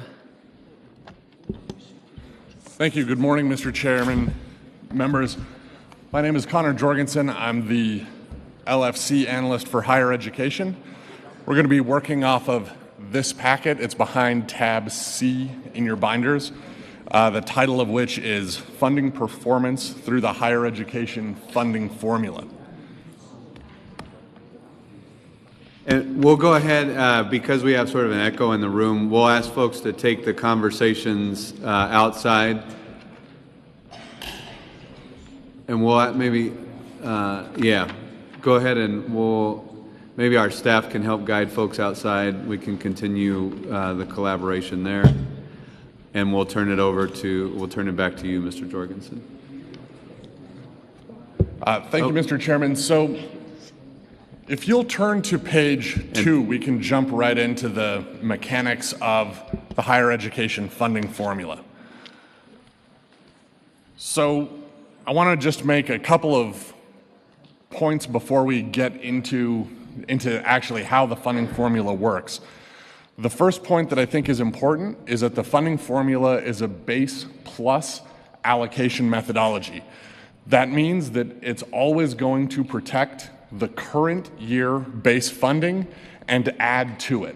Running the funding formula will not result in any institution losing funding. It will only add funding. The second point is that the formula is not defined in statute. It's not like the public education funding formula. The formula is worked on every year by a technical group that includes LFC and DFA staff, as well as HED and institutional representation. So they form a technical committee and recommend changes to the formula on an annual basis, but you do not have to change statute in order to change the funding formula. The last point is that the funding formula is dealing only with ING, so that's instruction and general funding for base operations. It does not cover RPSP funds, so those are your research and public service project line items, and it does not cover categorical funding. That would be things like educational television and athletics. Those are their own line items. So getting back to that chart, if you start on the top right-hand side, you can see the prior year base. That's what the increases are based on. So in this case for FY25, it was $842.9 million was your ING base. If you go one box over to the left, a policy decision was made by the legislature to say we want to increase ING appropriations by 2.5%. That came out to about $21.1 million in new money. So that's what we're talking about flowing through the formula, is only that $21.1 million in new money. So how does it get broken up and divvied up through the formula? If you go one row down, you'll see that new money is split. 20% of it, you'll see that on the right-hand side of the page, goes to mission-specific measures, while 80% of it goes to shared performance measures. Shared measures are broken up into two different buckets. The first bucket is the institutional performance premium. This is the side of the funding formula that institutions have to qualify for based on performance in order to get an increase. The second bucket is the standard allocation. That's a straight market share distribution of the funding in the formula. So if you'll turn to page 3, you can look with a little more specificity. So how are those allocations made? So again, starting from that top right part of the chart, you can see the $16 million in shared measure funding. That's broken up half and half. That was a policy decision made by the legislature to send half of it through the institutional performance premium. So if you go to that first box on the left-hand side, you can see that was $8.4 million. So that's what we're talking about in terms of performance funding directed to higher ed institutions out of the overall $21.1 million. So how is that broken up? And when we say performance, what do we mean? The next box down, you can see the performance premium allocation by measures for institution. There are 4 measures that determine performance funding. The first is end of course student credit hours. So that's just how many credits an institution is delivering. Those credits are weighted by a couple of factors, taking into account upper division versus lower division, and then other factors like whether these courses are STEM courses, healthcare courses, or humanities courses. Those will have different costs associated with delivering them. And then there's 3 measures dealing with awards. You can see STEM HW, that's awards, so that'll be degrees or certificates in the STEM field, healthcare, or workforce. That's your second measure. Awards to at-risk students. At-risk is defined as Pell eligible in the funding formula, so if a student can receive a Pell grant, they're counted in the measure of at-risk awards, and then total awards. So those are your 4 measures that are determining institutional performance premiums, and institutions have to hit certain benchmarks in order to qualify for that funding. I'll get into those in a couple more slides, but I think the takeaway here is if you go to the blue shaded box on the bottom, you can see that $5.1 million out of 8.4 was distributed through institutional performance. What that means is that not all of the institutions were qualifying for that performance increase funding. So that leaves you $3.3 million in unallocated IPP funding. That amount is just going to go right back through the standard allocation. So if you'll turn to page 4, the standard allocation, this is how the standard allocation is mapped out. You can see it's going to go through those same 4 performance measures that are used in IPP, except rather than having performance thresholds where institutions have to produce at a certain level in order to qualify, this is a straight market share approach. So the way to think about it is if an institution is providing 5% of the overall credit hours that are delivered, they're going to get 5% of the funding available for that measure through the standard allocation. Why does that matter? In a certain way, it's because this is performance agnostic, so the overall number of credit hours could be declining for the whole state. That will not affect funding. It is only your share of the overall performance that affects funding. One of the issues that has come up with the standard allocation that the legislature has wrestled with in the past is how much funding to deliver through the standard allocation versus the performance premium, because any increase for standard allocation, as you can see in that chart, will probably come at the expense of something. It'll very likely be at the expense of the performance measures. If you'll turn to page 5, this is the The other part of the formula we had discussed earlier, this was the mission-specific performance measures. So 20% off the top in that allocation winds up going to mission-specific measures. In this case, it was about $4.2 million for FY26. There are also 4 measures that determine these allocations. The first of which is research, which takes up over half of that allocation. That is only for research institutions. So there's only 3 institutions that can get funding through the mission-specific measures. It's New Mexico Tech, UNM, and NMSU will receive that funding based on a percentage split distribution that's been predetermined. Next, you'll see in that blue shaded box on the bottom, on the left-hand side, there's MP30 and MP60. MP in this case stands for momentum points. These are both measures that are sort of intermediate to degree awards. So in the case of MP60, this is the number of students attaining 60 credit hours, which is half the number of credit hours to a bachelor's degree. So the theory being with both MP measures that institutions should have an incentive to get students through that first half of the degree, because that's where your attrition rate is the highest. If you can get them through the first half, it's very likely, or they are more likely to actually graduate.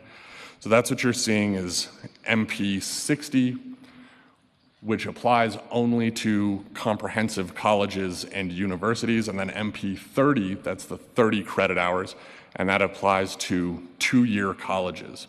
Finally, there's one measure of dual credit. All institutions are eligible to receive funding from this measure, and it's based on the number of dual credit hours that they deliver. Okay, if you'll turn to page 6, I'd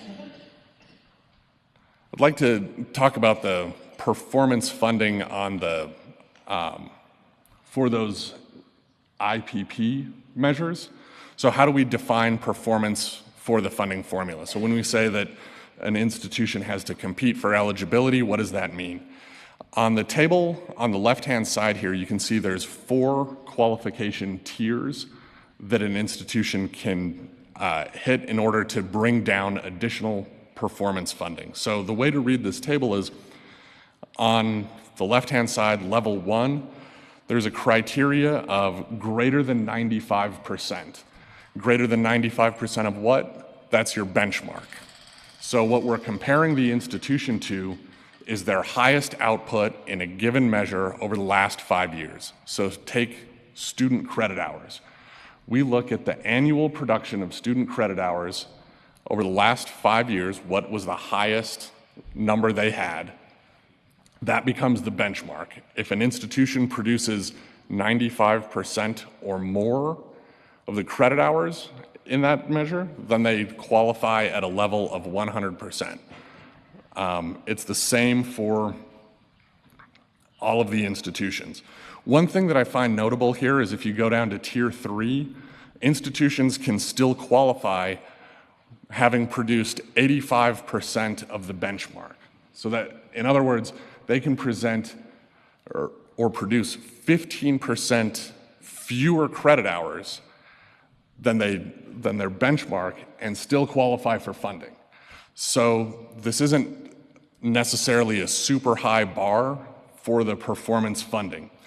Another thing that's changing the dynamic on the performance is that until the creation of the Opportunity Scholarship, New Mexico was losing enrollment for about the last decade, meaning that every prior year cohort was larger than the current year cohort. So those benchmarks were very hard to hit, simply as a function of declining enrollment. So I think a policy decision that's going to come up for the legislature for this coming year and for the technical group is, are those institutional performance criteria set properly? Or should they be increased to reflect the fact that we have about 4 years of increasing enrollments, larger student cohorts, degree production is going up, student credit hours are going up. Okay, if you'll turn to page 7, we've kind of gone through the mechanics of the funding formula. So how is this actually working out? How are institutions funded compared to one another and compared to the sectors? That's what this slide is sort of getting at. And I'll take you through how to read these tables. So starting at the top left, you can see the institution. The first one up is New Mexico Tech. The next column over just to the right is the FY20 General Fund ING budget. Column after that is full-time student enrollment, and that's getting you to the FY20 state ING per student spending, which was $18,700. If you follow that row over, for FY25, you can see the base funding, the FTE count, and the ING funding per student has increased now to $27,600.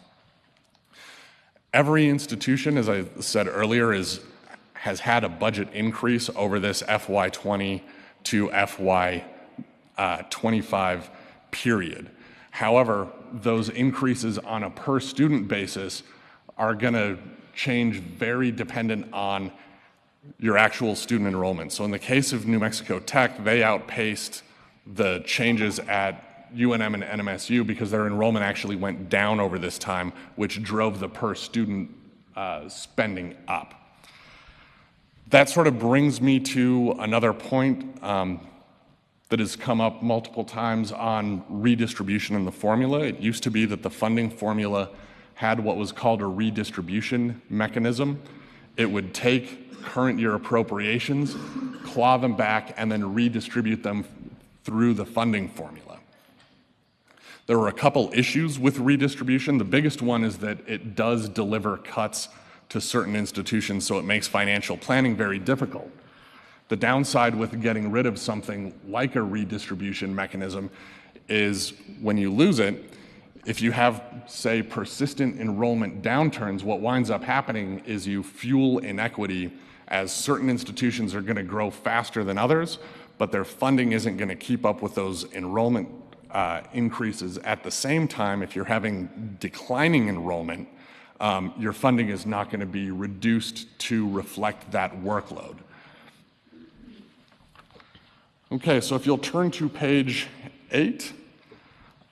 So how does New Mexico compare to the nation overall? You can see the state is highlighted, that red bar to the right-hand side. New Mexico is currently the third best funded higher education system in terms of state and local government appropriations to it. So it's very well funded. New Mexico's sitting at around $20,000 per student relative to the US average of $11,700. However, New Mexico also has among the lowest tuition in the nation. So when we look at all revenue sources, the state, local, federal, and tuition revenue, New Mexico is ranked 8th overall in the nation. So I'd say the state has provided pretty robust support to New Mexico higher ed institutions. If you'll turn one more page, I wanted to make a note about those other revenue sources, particularly tuition. Tuition is not accounted for in the funding formula, and tuition policy is not set at the state level, it's set at the institutional level. So every single institution can decide what level of tuition it wants to charge its students. The state now is the majority payer on that through the lottery and the opportunity scholarships, but again, does not control those tuition rates. So what do those tuition rates look like over time? That's what this table is dealing with. So just to go through it briefly, the way to read this table is you can start on the left with the institution name. So the first one up is New Mexico Tech. You can see That is then broken into two rows, so you're looking at your tuition and fees on the top and your year-over-year change below that. If you go all the way to the right-hand side, you'll see the FY21 to FY26 change. And I think what's notable here is you see a lot of differences even in the same sector. So for the research institutions, if you take a look down at NMSU, we can see their tuition increased $256 over that 5-year period, or 6.4%. Go one row down, you can see that over that same time, UNM's tuition increased by about $1,300 or 29.3%. So you're getting disparities between the institutions based on the policy decisions that are happening at the institutional level. Those are not accounted for in the funding formula. In other words, if an institution decides to dramatically increase its tuition, there's not a mechanism that would reduce the funding formula as a result. It's similar for property tax valuations as well, which are all over the board at the moment. So if you'll turn to page 10, these are a couple considerations that we've heard over the last several years from the legislature, and I just wanted to go over a couple of them. So the first one is that currently there's no definition of adequacy for funding higher education institutions. In other words, what is a reasonable minimum budget that an institution needs just to survive? That's not defined anywhere. That's not defined for the purposes of the funding formula. Another issue that's come up is this committee has put more of a focus on retention in higher education. The state routinely comes in around 47th to 49th over the past 5 years in how it ranks for student retention on the four-year sector. Very low retention. Last year, the legislature made the decision to add additional funding to create a retention bonus pot and try to move the needle there. I would note that retention is not a measure in the funding formula right now. Increasing performance premiums, that has been the preference of the committee over the past several years. 3 years ago, 10% of the funding formula was determined by those institutional performance premiums. 2 years ago, that increased to 20%, and last year the decision was made by you all to increase that to 50%. So I think the question there is that sufficient? Does the committee feel comfortable with those levels, or should there be more of a focus on performance, less of a focus on market share? That's some of the other feedback we've gotten. And then finally, the question on the mission-specific measures has come up. Does this dilute the performance funding? Can this be discontinued, or is it necessary to the funding formula? So those are some of the questions we see out there on the horizon. I'd also say the last time the funding formula had a significant change was the 2012-2013 timeframe. Several big things have changed since then. I would say mostly course delivery. Your pivot to online education has really changed the dynamic for a lot of 4-year and even 2-year institutions in higher education, as well as the sort of emergence of CTE programming at the 2-year level. Many of those CTE programs are offered on a non-credit basis. The higher ed funding formula does not count those non-credit courses in it currently. So there's probably room for a refresh on the funding formula. We've seen some of our neighboring states recently, like Texas and Nevada, have both completed it, and others are in the process of. Mr. Chairman, with that, I'd like to turn it over for any questions. Great. Thank you so much, Mr. Jorgensen. This is a great report, and was just saying to Mr. Salee, having the policy options spread throughout and then coming back to those, I really appreciate. We're going to go straight to questions, first with Representative Chatfield, Senator Souls, and go from there. Thank you, Mr. Chair. Connor, the last words that came out of your mouth spoke to my question, as you probably well know. Credit hours, it's dear to my heart. All the different types of CTE that we're trying to bring back into our systems from higher ed right on down, welders, plumbers, windmill techs, solar engineer, all the people that make our systems work, dear to my heart. I have noticed all along you weren't talking in terms of degrees awarded to receive funding, but in credit hours. Tell me how we can fix this credit hours thing and start getting credit for schools that may turn out mostly credit hours oftentimes. Thank you, Mr. Chairman and Representative. What I would say on the credit hours, the legislature has made the decision. You all made an appropriation through GROW last year to fund workforce training regardless of credit or non-credit. So right now, a lot of that non-credit training is being funded. It's just through an alternate funding source. I think the bigger, longer-term question is, does it make sense to keep that in a GROW fund, or at some point should this be considered part of the overall higher education recurring funding base? Right now, the funding formula, the architecture of it doesn't really support that. But the legislature does have those tools at its disposal to make appropriations through other mechanisms to fund those CTE credits, and that's what's happening right now.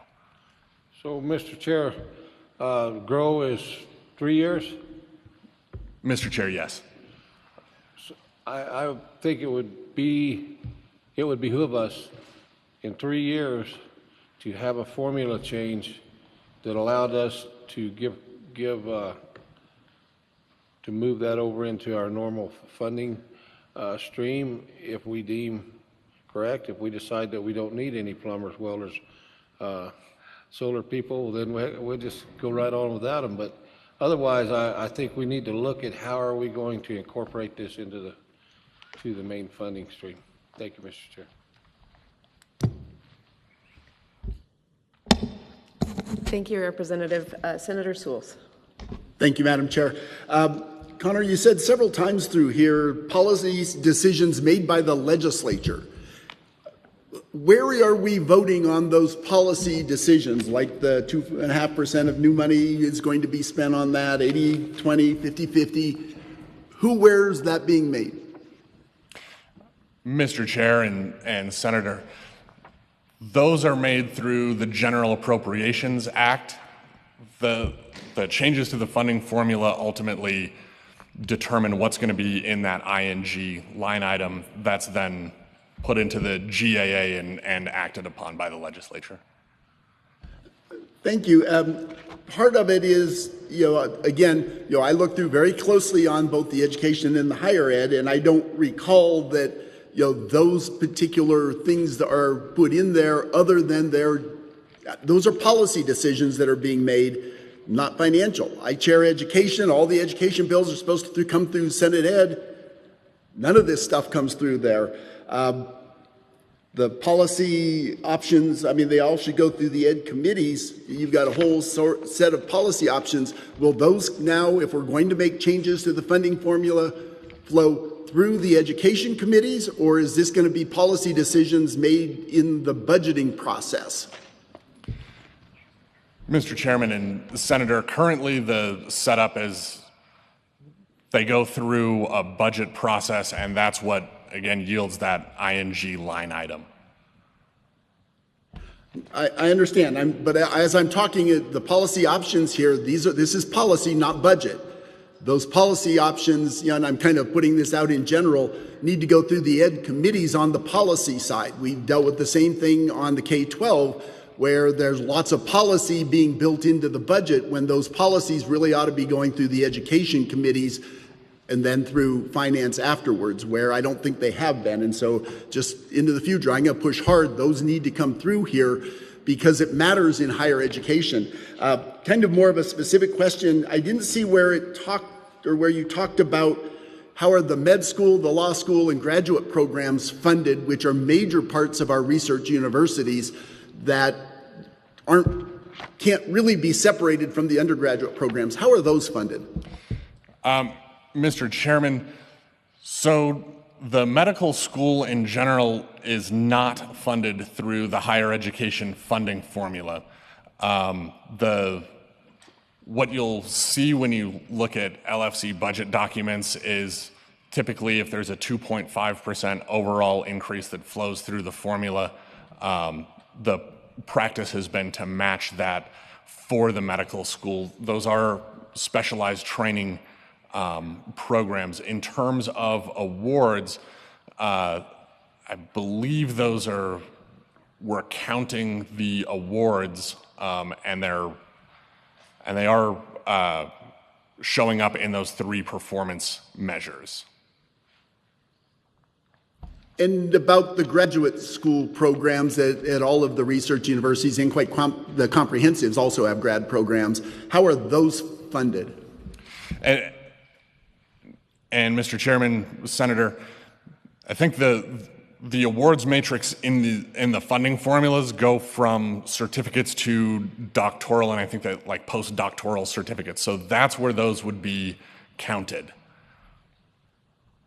So Connor, can you show me on the main funding formula here, where does it count? Because it talks more about 60%, 30%, or 60 credit hours, 30 credit hours. Where are the graduate ones rewarded for universities that are turning those out? Mr. Chairman, I think it's page 2, the total awards, and I'd be happy as well to go over the actual funding formula matrices with you, but I believe it's in the total awards, STEM HW awards, so that IPP and standard allocation, those sections.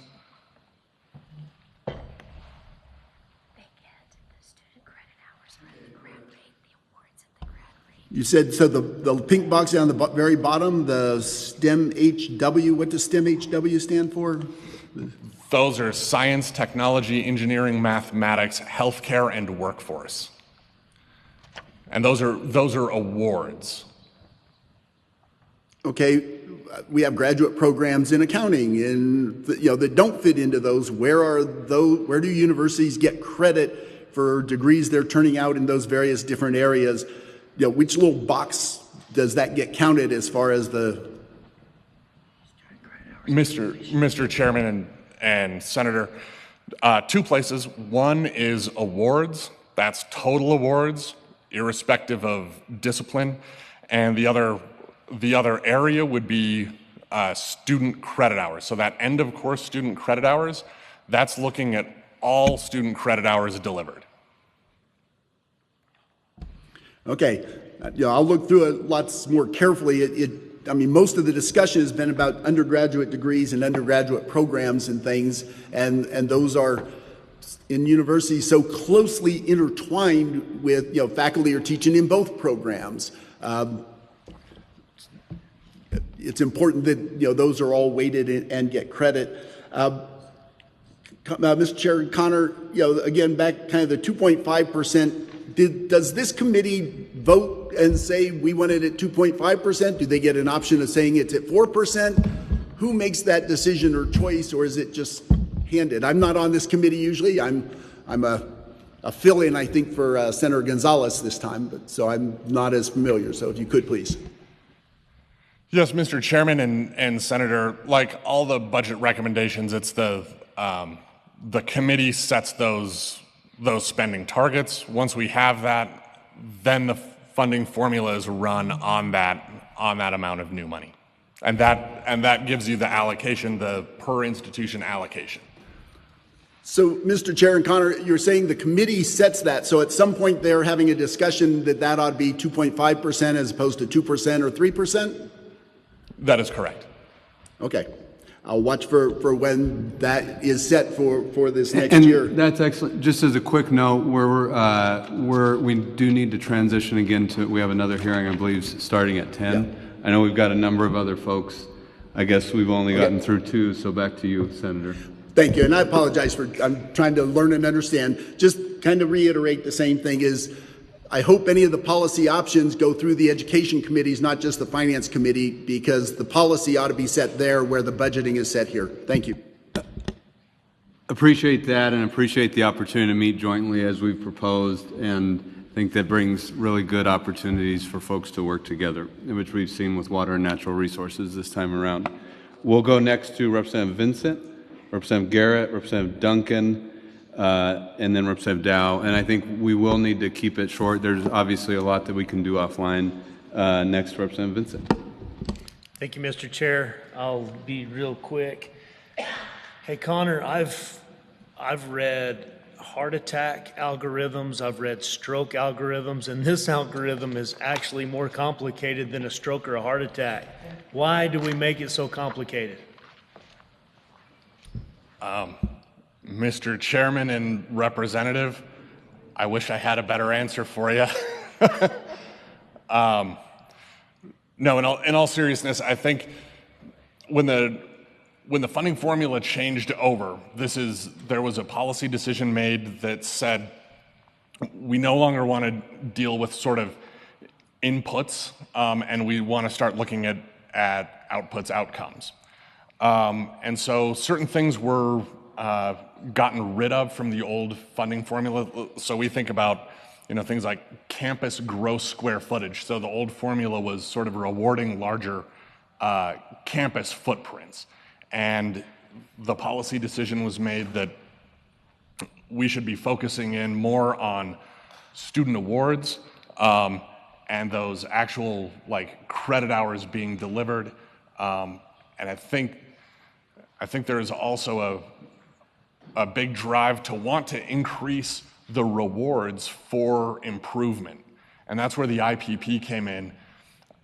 Honestly, I think part of what's happened is that we faced a decade-long enrollment decline, which sort of gave rise to the unallocated IPP issue, and it really sort of complicated the overall formula. Thank you, Mr. Chair, and I've got 3 or 4 more questions, but I'm going to reduce it to 1. On page 4, the market share approach means that additional funding will be awarded to institutions regardless of change in performance. It doesn't matter how they perform, they get the money anyway? Mr. Chairman, yes. So on the standard allocation, you could have a scenario where the overall state fell precipitously, right, in, say, the number of awards produced or the number of credit hours produced. The standard allocation is only looking at each institution's share of that. So if your share remained the same, if you were still producing the same 5%, but the overall number had fallen by 80%, you're still going to get your 5% allocation through that. And I think that's the sort of downside with market share, is that it creates, on the one hand, it creates stability. On the other hand, it can set up dynamics where you're still getting increases even though the overall output has gone down. Thank you, Mr. Chair. Thank you, Connor. Thank you. Representative Garrett, then Representative Duncan. Thank you, Mr. Chair. 2 things. First of all, I think we need to salute our community colleges. Of the 50 states, Maryland was first in community colleges. New Mexico was second. Santa Fe was 7th on the list of 40. Southeastern New Mexico College in Carlsbad was 19th. CNM 22nd. San Juan 25th. Clovis 37th. And I think we really need to be proud of our incredible community colleges. I would agree. Amen. Okay, moving right along, my question is, how does the higher education institutions participate in these changes to the funding formula? I have a number of their people in my district and colleges in my district, and I think there's frustration because a lot of what you're talking about and all the changes, they're the ones that really need to be in the room, not just DFA, HED, LFC.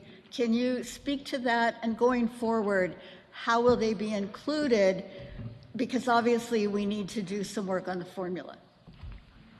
Absolutely, Mr. Chairman and Representative Garrett. So the Funding Formula Technical Committee includes representatives of the associations. So the branch colleges, the four-year colleges, and the independent community colleges are all represented by an association, and that association is represented on the technical committee, as well as there's a couple of institutional folks who also sit on that committee. So that's the makeup, or that's the representation from the institutions. That's what we see on the technical committee. Okay, because Mr. Chair, I guess I'd just like to see a more robust involvement on that. Thank you.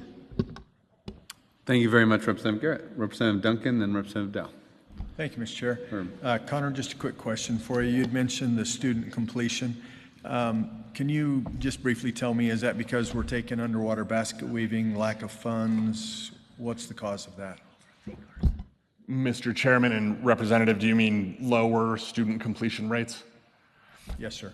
Mr. Chairman, I think there's a lot of different thought on that, and I think it's very hard to sort of narrow it down to one issue. I would say like a bright spot is retention rates have started inching up since Opportunity Scholarship was enacted. So I think it's definitely fair to assume that some of our retention problems were basically financial in nature. Students were being stressed to pay for their education semester in and out. We also have a lot of data that's starting to come in, like Lumina Foundation is looking at this pretty intensively, and they're finding that for a lot of students, many of the barriers are not actually financial at this point. We're looking at more sort of like mental health issues, stressful life events, things of that nature. And I think New Mexico students, just like students across the country, they're dealing with a lot of those issues that are non-financial in addition to some of the financial barriers. Thank you, Mr. Chair. Thanks, Connor. Let me go out on a limb here, as I always do. I don't feel too bad for people who have to pay for their own college. I paid for my college as well as a whole lot of other people in here paid for their college. When we don't require hard things from our kids, they don't do hard things. When we allow them to, in some cases, get out of those things, then we expect that in them as adults as well, and that's shame on us. So thank you. Thank you, Mr. Chair. Thank you very much, Representative Duncan. We'll go now to Representative Dixon. Thank you, Mr. Chair. Thank you, Connor, for the presentation. Just a couple questions on the last page. Well, actually, the second to last page. Sorry, I can't find the page number. The policy options. Mr. Chair, Connor, it says the last major revision to the funding formula was conducted in 2012. I would be really interested to know how that process worked. If it was through a task force, if that's something that you could provide later on, I think that would be really helpful. And then, Mr. Chair, Connor, some of the items that you have highlighted as potential policy options, some of them are measurements. So inclusion of first-year student retention measures.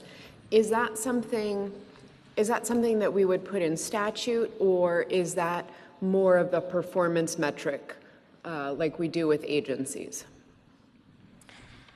Mr. Chairman and Representative Dixon, we can track that through the AGA process. We're currently reporting retention measurements in that through the quarterly process now. For inclusion in the funding formula, that would require some additional data to be gathered and some other technical work to be done in order to include that retention measure. Thank you, Mr. Chair. Thank you, Connor. So it's more administrative, is what I'm understanding. It's not a statutory change. Yes, Mr. Chair, that's correct. Okay, thank you. Thank you. That just helps me, as we think about potentially revising or altering things, whether or not it's legislative, statutory policy, or something that is worked on through the budget and performance metrics. Thank you, Mr. Chair. Great. Thank you very much, Representative Dixon. I don't see any other questions. This was a great menu for us, and in collaboration with other stakeholders in education, a broad set of stakeholders at a time where we have funding, and as the director also reminded me, where we're also really thinking about financial planning. It's not just money going into this year, but we're thinking in terms of finishing out this decade into the 2030s. This is a very opportune time for us to take on a number of these bigger challenges. And Connor, your work here is really helpful and important. We'll turn you loose and ask for Ms. Carswell and also Mr. Kinsley to come on up. Mr. Chair, we're not turning Connor loose quite yet. It's higher ed. Nice Connor's try, though. not leaving that table. Mr. Chair, sorry. Does anybody need water or coffee? We'll got some water. Okay, great. We'll turn over to you. Thank you, Ms. Carswell. Mr. Chair, members of the committee, we're behind tab D in your binders. So we're going to talk about the student housing landscape at New Mexico higher education institutions now. This is a little bit of a new subject for this committee because we have traditionally not paid, the state has not paid for student housing capital projects. So we started thinking about state participation last year for a few different reasons. One, we know many of our student housing buildings are aging. And institutions have been reporting to LFC that revenues are having trouble keeping up with the maintenance and replacement costs for these buildings. We also care about housing because adequate and quality housing can contribute to student success by promoting engagement in campus life and academics. And housing is frequently a part of higher education institutions' strategies to promote retention and even graduation. So in this set of bullets behind tab D, I'm going to take you through some kind of high-level information that describes student housing needs in New Mexico, and then Mr. Kinsley will give a university-specific perspective for NMSU. So starting on page 1 of the bullets you have, when we think about student housing needs, we could be talking about a few different things. One, we could be talking about, do they have enough housing? So is the supply basically meeting the demand? We could also be talking about the need to improve quality and modernize facilities or replace them. Or we could be talking about whether institutions have the right kind of housing for their student population. So going through some of the trends we're seeing at our institutions, starting on page 1, with the chart that you can see at the bottom of this page. First of all of our 4-year institutions offer housing, and some of our 2 years do as well. The 2 years that offer housing include San Juan College, New Mexico Junior College, and newly Northern New Mexico College starting this semester. So you can see in this chart that occupancy at most of the institutions is currently pretty high, nearing 100% at almost all the 4 years, or in the case of UNM, even exceeding 100% occupancy. We've also seen a significant increase in demand for student housing since COVID. So you can see this in this. You can see that in this chart with the 2019 numbers versus 2023 on. If you'll turn to the next page. Another way that we see that is in wait lists. Interestingly, no institution reported to LFC that they had a wait list in 2019. And at least 4 of the 4 years now have some form of a wait list. The wait lists are most acute at UNM and NMSU, although NMSU has recently reduced its wait list significantly, and Mr. Kinsley can talk a little bit more about that. If you'll move further down page 2, we also wanted to start to think about what condition housing is in at our institutions. And you can see in the table at the bottom of this page that the deferred maintenance backlog varies quite a bit at our institutions. And it's not necessarily directly related to building age. So in the table, you can see that New Mexico Highlands has the most significant maintenance backlog and the oldest buildings, with about $150,000 in deferred maintenance per student bed. Interestingly, Eastern New Mexico University's housing has a similar average age, but they have virtually no maintenance backlog. And that's due to a few different factors. One, they have recently taken some of their oldest buildings offline through demolition. And also, because their buildings are old, they've actually been paid off for a long time. And so their revenues are basically able to keep up with their maintenance, and they're pretty proactive about that. You can also see some significant differences in UNM and NMSU. And now if you'll turn to the third page. So, the reason that the state has traditionally not participated in funding these capital projects is because housing is a revenue-generating enterprise. And so when we're thinking about the capital expenses, both for upkeep and replacement, we wanted to look at what institutions are doing with rates. And you can see that in the chart at the top of page 3. So most institutions are charging between $2,700 and $3,500 per semester, with New Mexico Junior College being a notable exception to that, and really charging much lower rates. We've also seen institutions have made modest increases since 2019, although these are look to be much less than the increases we've seen in the overall housing market. And the reason for that is institutions appear to be trying to keep their housing rates somewhat below market, or in some cases, potentially significantly below market. So finally, I wanted to talk a little bit about sort of where our thinking is going on potential state participation in housing. So as some of you probably know, the statewide capital outlay process pays for some capital costs at higher education institutions, but it's limited to ING projects. So housing and auxiliary projects have not been included in that. When the legislature considered and passed House Bill 449 last year, that would have provided a mechanism for some state participation in housing projects, but that bill was vetoed by the governor.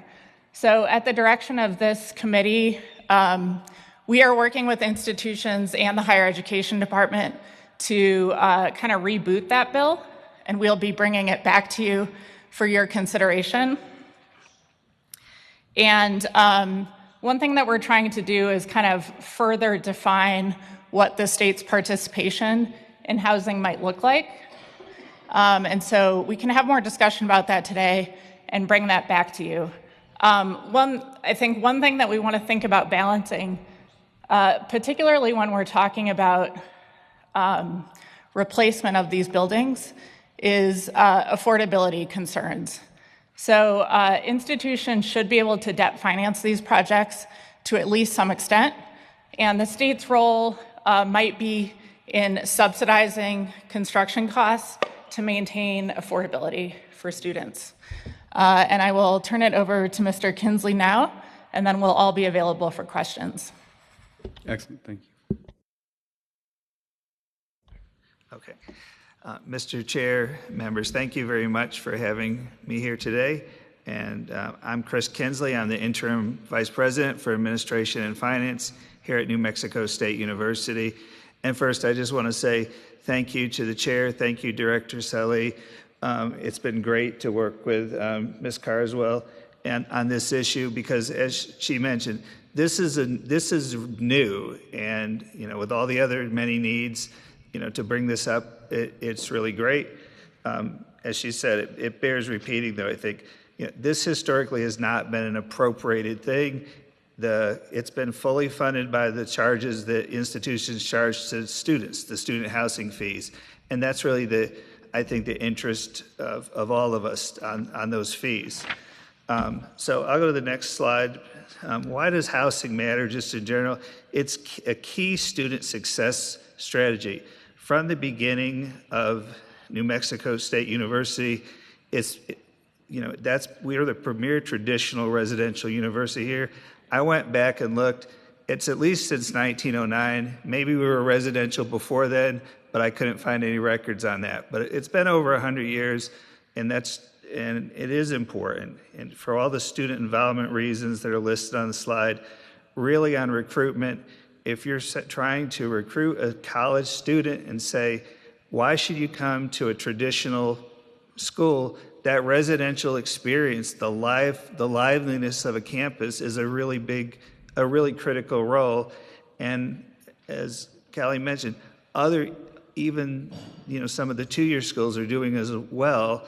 It's just becoming a very important factor. Cost is becoming then also a big thing. When we look at the fact that most New Mexico high school students coming in are having their opportunity scholarship cover the tuition and most fees, housing is the number one cost. So I looked at our financial aid. The average estimate for on-campus housing is $6,180. Off-campus is $10,836. And when I talk about occupancy, I think cost is a driver. Even we require that first-year students live on campus, but we're seeing even greater demand from those upper-year students, and I think that is driven a lot by cost. So, as Callie mentioned, in 2024, I just started in August and saw we had a 90% occupancy rate, and we did have a big wait list for those upper-year students of 427 students. So we had some internal discussions, and the president and the regent supported making a change, which is to say, allow those upper-year students, primarily sophomores, to get on a different waiting list to say, if we don't have enough housing for you, we break our housing into first-year housing, upper year, and then graduate housing, family-style housing. Are you interested in getting on the list, even though you're a sophomore, to have a bed in one of our freshman halls? And we had quite a few students sign up for that opportunity, so we backfilled first years with sophomores, and so occupancy right now looks like it's going to be quite considerably up, probably 98%, and the wait list has been reduced to about 80. And we could have had a much bigger wait list, but we don't want to give students false hope that, you're on a wait list, you're going to get housing. We try to manage that. So if you're on the wait list, you will get housing. Going to my next slide, I'm thinking and talking to our housing staff, we could reach 100% or even more, and sometimes I'll get the question, well, how can you be more than 100% capacity? Well, you double up a room, you triple up a room. That doesn't necessarily increase the student satisfaction, but you get one more student in who really is looking for housing. From a finance perspective, and we'll talk later about bonding, the banks, the finance people, they love to see a wait list. They love to see your overcapacity, because then they know when you build your next dorm, you can fill it up pretty easily from, because you're overcapacity. I have then this chart just showing sort of historic trend on occupancy. We looked at the last 2 years, the projection on the current year, which with classes starting today, those numbers will start to solidify over the next few weeks. Fall of 19, we put that in as a comparison, and you can just see the long-term trend has been upwards. Last year it dipped just a bit. I'm really not entirely sure why, though I've studied that. And I think we're going to, again, we'll stay at least at this level of occupancy, and it may go up. Now, challenges. So if the goal, and I would say submit that our goal is to just maintain right now our 3,300 beds on campus to meet the demand and to meet the expectation. Our regents have set the policy that first-time students live on campus because it is very beneficial. It is going to be a challenge. When we look at our capital renewal needs, we've had several studies, estimated cost to replace, modernize, upgrade that older housing stock, $220 million to $280 million, depending on timing. Some of our oldest stock was built in the 40s and the 50s, and some of it is in relatively good condition, but it does need some modernization. I'm going to go to the next. So I am not going to go all the details of this page 7, comprehensive housing condition needs study. I just want to make a few points, if I may. Again, this is sorted by type of housing, whether it's for first-year housing students or those upper class and graduate student housing. And you see it's fairly evenly divided, 50-50 on the number of beds. That facilities condition index, the higher the score, the worse it is. A low score, it's like golf. Low is good, high is bad. And when you get to 100, that tells you the building is basically almost unusable. A rule of thumb number is when you start getting to about 0.40, you want to think about replace versus renew. Only a few of our housing, the Cervantes Village and the Tom Fort in Sutherland, are approaching that 0.40. But when we look at the requirement index, that's talking about that modernization. And I'll just give a brief example. Some of these buildings built in the 50s, they may have just a couple of outlets. And now modern code would require, so many outlets per square feet of wall space, but these are grandfathered in. But we think about the needs of our modern students with all their electronics, and you only have maybe one outlet, and if you're sharing a room, you each get an outlet. These are the type of practical things that, if you've lived in an older home, they're wonderful in some ways, but they're not so good, and they need some real renewal needs are coming up. And it's just not those small things. It is the normal. The windows are old. The roof needs replacing. If you tour our campus, we have a beautiful campus. You get too close to some of our housing, you're like, ugh, this needs some paint. This needs some patching. There needs a whole lot of that. NMSU has tried some innovative things to cut down on cost. We entered into a collaboration in 2022 with Sodexo, who's a national firm that does many things. That comes to a natural end in 2027. We are looking carefully at ways on that agreement to reduce cost or even return to some self-operations for some of that point, because it has not reduced the cost the way I think the institution had hoped. And then just looking ahead, and I just have a few slides left, and this is slide 10.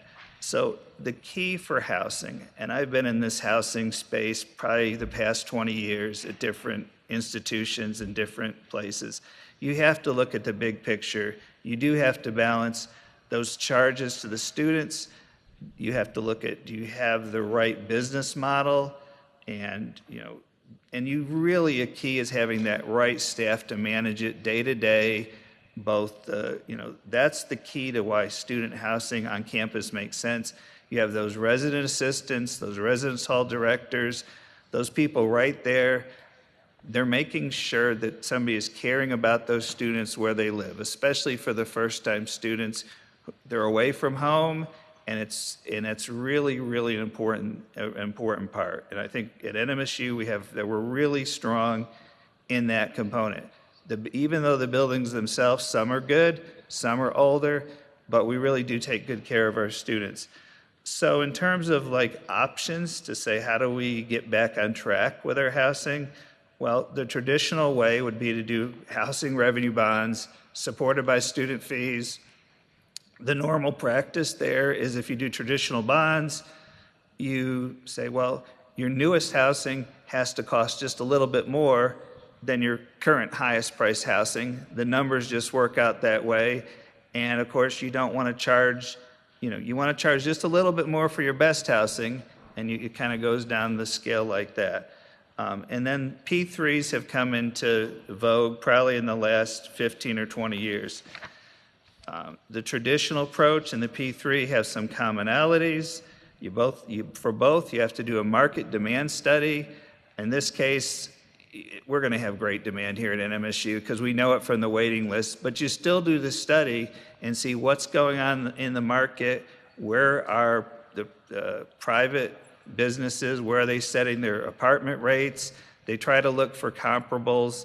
That helps you set your rates and make sure that makes sense, whether it's a P3 or a market demand. Where we stand right now at NMSU, our debt service is close to $6 million a year. Our last hall we built in 2019, and I have looked at the numbers, and we will talk to our financial advisor, but I don't think it's going to be prudent to add another dorm at this point. We would probably have to wait another 5 or 6 years till we see that debt service drop off, or we're going to be charging rates that I think, in my own opinion, would be too much for the students.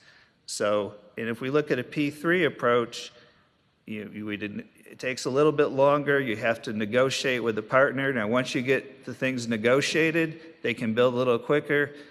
But in every P3 I've ever seen, the rates to the students are going to be even higher because they're a private company and they do have to make, whatever their cost of capital is. And so that's a offsetting factor. But a true P3, the P3 takes the risk. So if for some reason occupancy would drop, say in 20 years, they bear the risk, not the university. The P3 deals are longer. Traditional bonds might be 20 or 30 years. A P3 is going to usually have a length of term, 35, 40 years. It could even be 50 years. And that's another way they can make sure that the P3 partner gets their return of capital. And then I think my last slide is Ms. Carswell mentioned HB 449 from a perspective of the universities have been having to either finance these or P3 these, in recent decades memory. Any level of state support could get us over that hurdle so we can move forward with some replacement housing. And then status quo, I do have to say that because I am a CPA. So what if we do nothing? Well, those of you who may be familiar with Cole Village, which thank you legislature for providing us money for knocking down Cole Village, some $17 million so far, and we're going through the approval process now to use those dollars. But it's an eyesore. It's been abandoned for over 10 years. That was former university housing.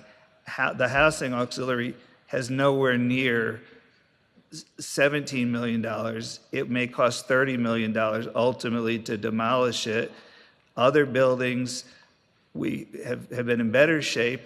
Kent Hall from the 30s on our campus, that was a men's dorm. Fabian Garcia Annex, that was a dorm.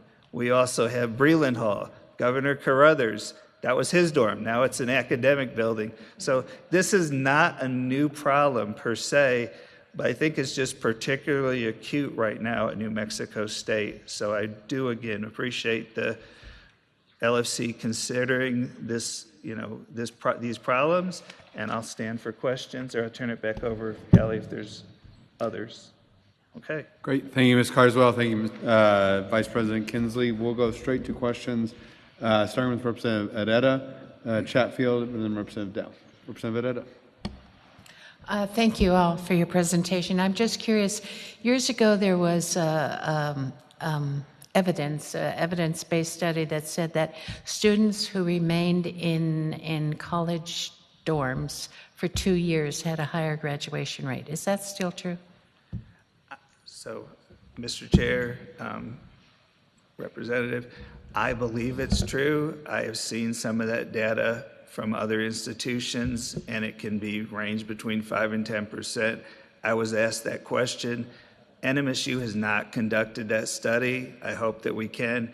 It would probably take us a couple of months to do a true good academic study. So I don't have that data, but I believe that is generally a true statement. A lot of studies have indicated that.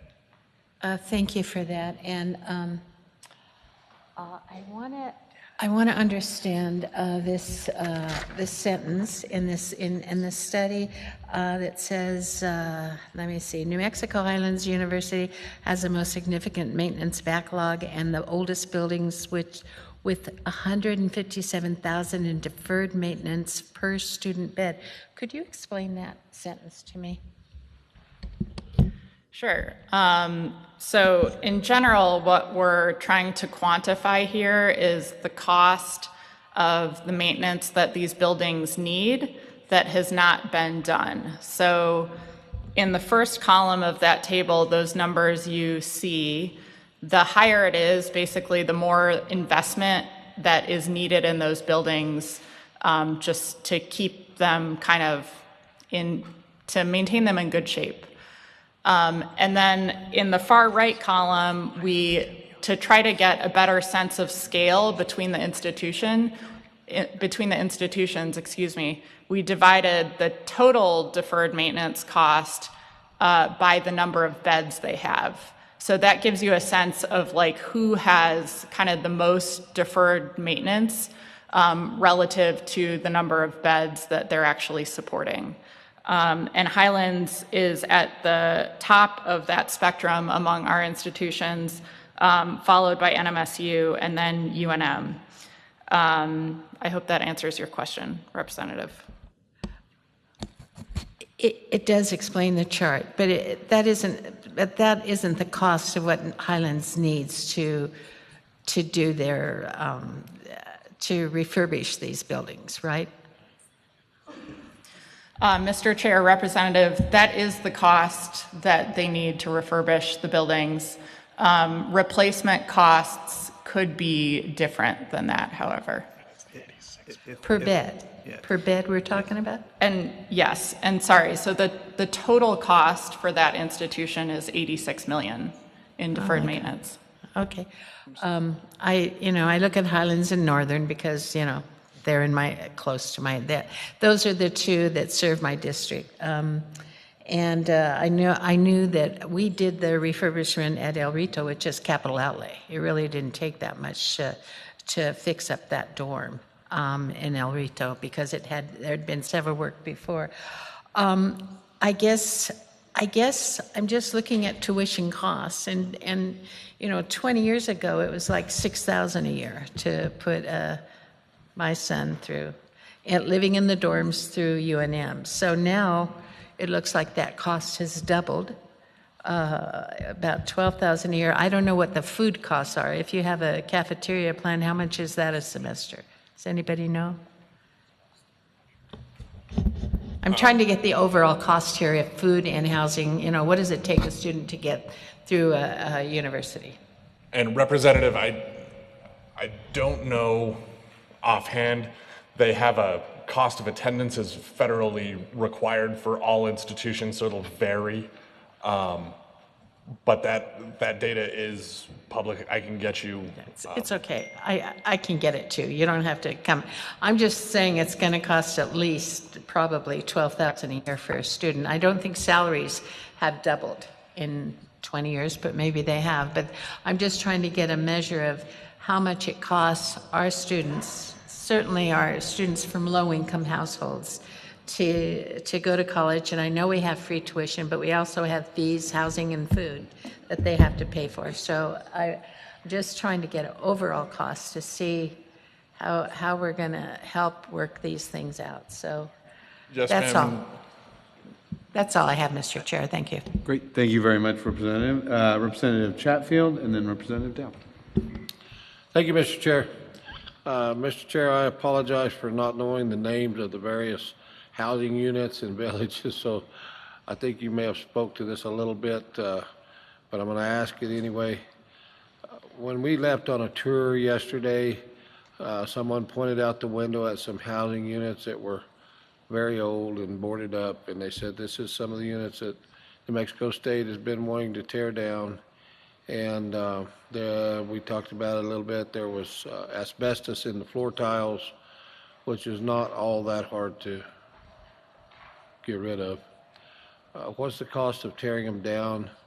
Does that reduce the cost by having land to build new units on? Are they irreparable? You spoke about some of that, but I'm not sure if we're talking about the place I was looking at.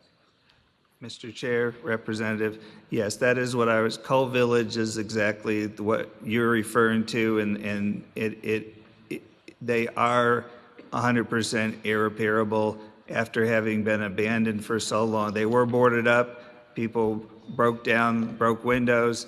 They've stripped them of the fixtures, stripped them of copper, and I've never seen facilities so full of asbestos so that it requires that special mitigation. One of the first conversations I had with Ms. Carswell was, how come this is costing 4 times as much as the most expensive demolition we've ever seen? And it has to do with there's so much asbestos, it has to be specially mitigated, but it's worse than that. The trouble is these things were built like the pyramids. They're bunker-like. But you have to get by hand, send people in with those hazmat suits, get the tiles out, get the ceiling tiles out, get all the asbestos out before you can even demo them. I think it's costing, we did one as a test, and just the interior of like a 8-unit thing was $250,000. So we're estimating that it's going to be $500,000. Now we're going to be, after we go through the approval process, through HED, DFA, we'll put it out to bid. What we're going to do is say, whoever can bid and say they'll knock down the most for the dollars that we have, we're going to go with that. So it's not a low bid, but who can do the most work for a fixed amount of money? We're hoping that some contractor out there can beat our price of doing one. That would be great, because again, I'm a CPA and I can't believe how much the costs are, but these really are that bad. So, Mr. Chair, how many units are there? For Coal Village, excuse me, Mr. Chair, Representative, I know there's 6. There's about 30, and each one has between 6 and 8 rooms. They were apartment style, so they're not a traditional hall. They are like sort of little mini units. Hence your number a while ago, which was $17 million to clean up the mess. Is that true?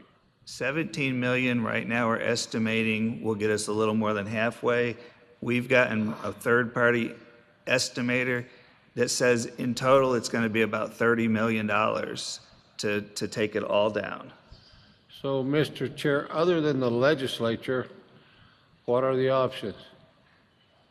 Well, Mr. Chair, Representative, the options until we did get funding from the legislature was just to let it sit there and deteriorate. And it's been sitting there like that in a prime location along I-10 as a real eyesore to the university and the community.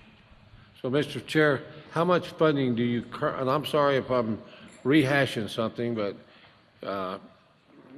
we get a lot of numbers fed to us in a hurry and trying to sort this out. How much legislative money do you have currently for this demolition? Mr. Chair, Representative, currently we've been appropriated $17 million, and we're planning to deploy that. We're hoping we can knock down at least half, and maybe a little more. But right now we're going through, we've just went through to the regents actually this week. We're going to HED in a couple weeks, then hopefully DFA to get approval. And of course, they will be scrutinizing this. because it is a very, very expensive demolition. But that is I just want to make sure I've answered your question. Mr. Chair, my question is answered. Thank you. Excellent. Thank you very much, Representative Chatfield. Next, we have Representative Dow, and then Senator Gallegos and Representative Little. Okay. Not Representative Little. Thank you, Mr. Chair, and thank you for the presentation. I'm doing the math in my head, and from Connor's presentation and the slides that we have in front, or the handouts we have, it takes 6 years for a student, the average student in New Mexico, to get a bachelor's degree. So I would think that puts some pressure on the housing as well. And I'm thinking about New Mexico Mortgage Finance Authority has funding for first-time or low-income moderate home buyers, to help them with down payments. They take a financial literacy course, they help them with appliances, taxes, escrow, those sorts of things, getting people into homes. I'm wondering if it would be more strategic for the state of New Mexico to, provide the housing for the first couple of years for students, because we want them to have that experience and we want them to be able to increase our graduation rate, but maybe incentivize folks. When I was knocking doors, graduate students were in university housing, throughout my district, to incentivize them towards home ownership. And I think a benefit for this committee to think about would be hearing from Capital Outlay that we're spending $1,000 to $3,000 per square foot for construction activities at universities, where New Mexico Housing Authority is spending $200 to $250 a square foot for residential construction. And then I would think it would be a benefit and would help keep people in the communities where they got their degrees and help build capacity in places like Socorro or Las Cruces, and where we have our universities and some of the rural communities throughout the state. Has anybody looked at partnering with New Mexico Housing Authority to get some of these students, older students, into permanent housing ownership? Mr. Chair and Representative, NMSU has not contacted the New Mexico Housing Authority, though that is a very interesting idea. We have reached out to both the city of Las Cruces and Dona Ana County in connection with the demolition of this very large site to see, is there some type of partnership? Is there some type of program that could also, help build up that area, whether it's some type of residential, housing, is it some type of retail, what else can go on this site, because it's like 12 or 13 acres of land. That is the one thing that New Mexico State has, I think, that would be advantage on campus versus off campus. We have 800 to 900 acres right here on the main campus. Thank you, Mr. Chair. But also, being a good steward of taxpayer funds, we have to look at what it costs to build on the university. And I think on the low end, Connor, correct me if I'm wrong, $1,000 a square foot, up to $3,000 a square foot for university builds. And considering it takes a student 6 years to graduate with a bachelor's degree, it seems like that we should also look at some accelerated graduation programs. I mean, I know we don't give money. I'm not suggesting that we should be funding out of state with our lottery and opportunity scholarships. I understand we're keeping jobs in the state, we're circulating money in state. But Grand Canyon University, for example, their tuition's lower and they graduate most people with a 4-year degree in 3 years. So maybe if we looked at some accelerated graduation programs, we'd save the state money. I just was looking at everything we're hearing and looked it up. We have the highest cost per student for higher education in the nation. Representative Herrera, you had asked. We are spending $53,000 a year per student, and if you add capital, $71,000 per year per student.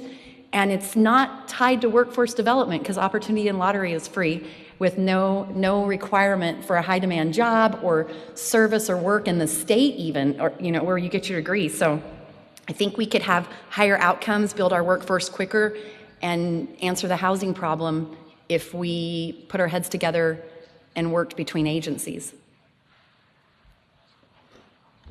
Mr. Chair, Representative Dow, just kind of building off of what Chris was saying, it's an interesting idea you bring up. We haven't had specific conversations about like MFA's home ownership support.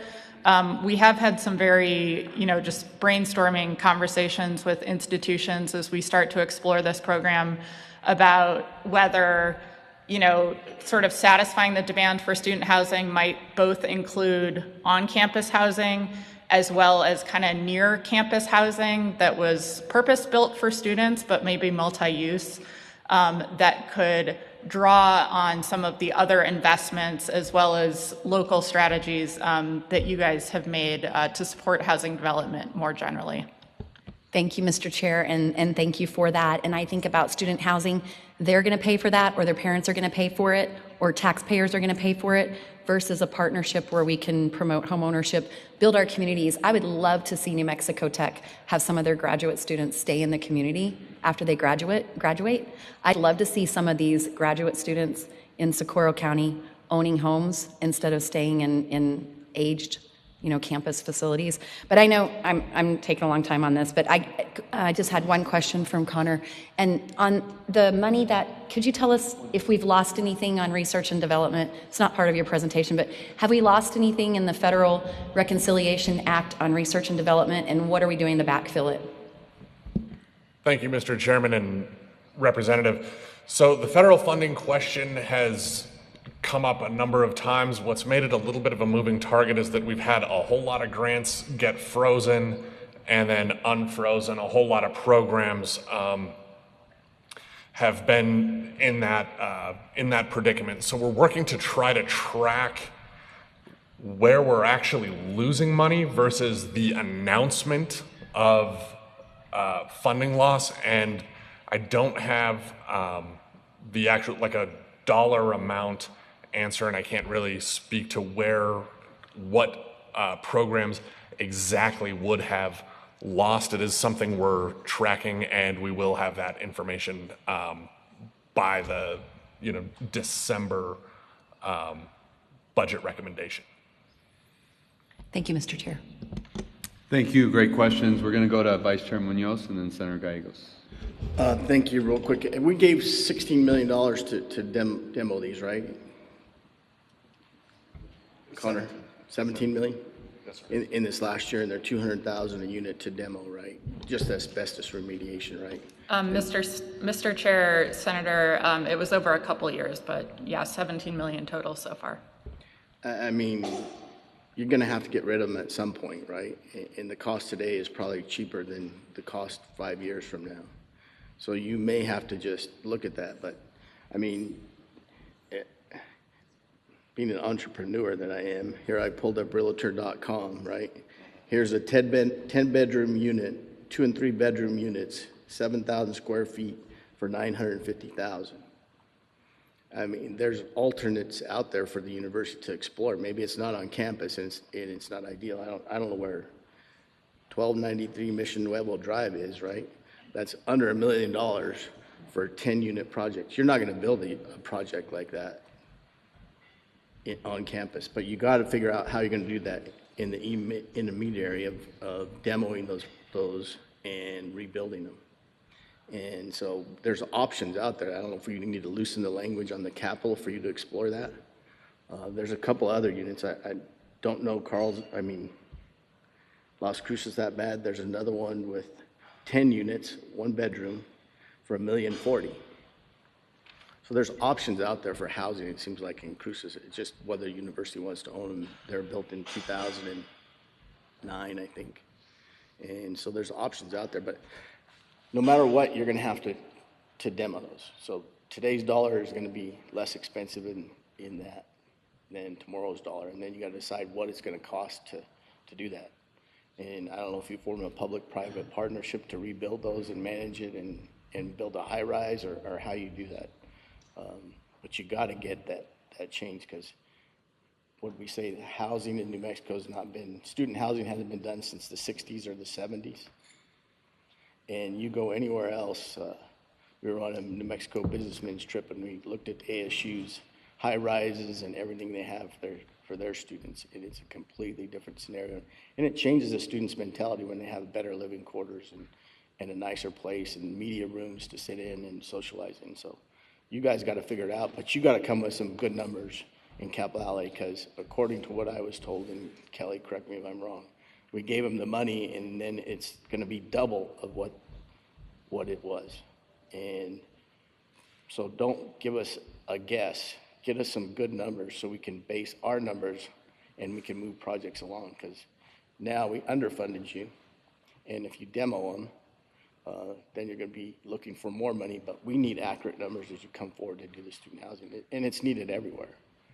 Probably needed at Western. I think the president's here in Western probably needed an upgrade. You hear Highlands, New Mexico Tech, all need student housing. And so we got to figure it out. But is it going to be all the state to build it, or are we going to be reliant on some of the universities to do that? And we're in this mode of less students on campus, or they're doing half and half, online and half on campus. So are your housing needs going to be as great as you think they're going to be? And what does the future hold in a declining population of students? And universities got to get a grasp on their student population is declining, and their overhead costs are going to have to decline at the same time, because the state cannot come back in and maintain the same amount of teachers for less students. So it's a little bit of a conundrum, but you gotta, don't realize that you're just handcuffed to that. There's options that we can get you. You just gotta realize you gotta ask for them. So that's it, Mr. Chairman. Excellent. Thank you very much, Vice Chair. We're going to go next to Senator Gallegos and wrap it up. Mr. Chair, and I want to start by thanking y'all for the presentation. I wanted to give a caveat. Love the facility, proud of NMSU, what they do, where they're at. My granddaughter started today, but this weekend I was looking for housing beyond. It's sort of like Senator Munoz already looking at what it would cost to build. I was looking just to find her location. Her last couple of years was at New Mexico Junior College. It's Carol Lavelle facility. It's fenced, it's secured, it is nice. We actually live, I say we, my granddaughter, at 1340 Wells, which is right across the street from the demoed area. Well, they've got those flat top houses and stuff. And I was trying to understand, did not know.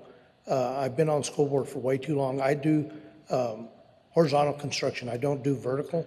But the thought of how much it's going to cost 10 years from now, we built a gymnasium we're going to dedicate on Thursday or open to the public in Eunice at $300 square foot.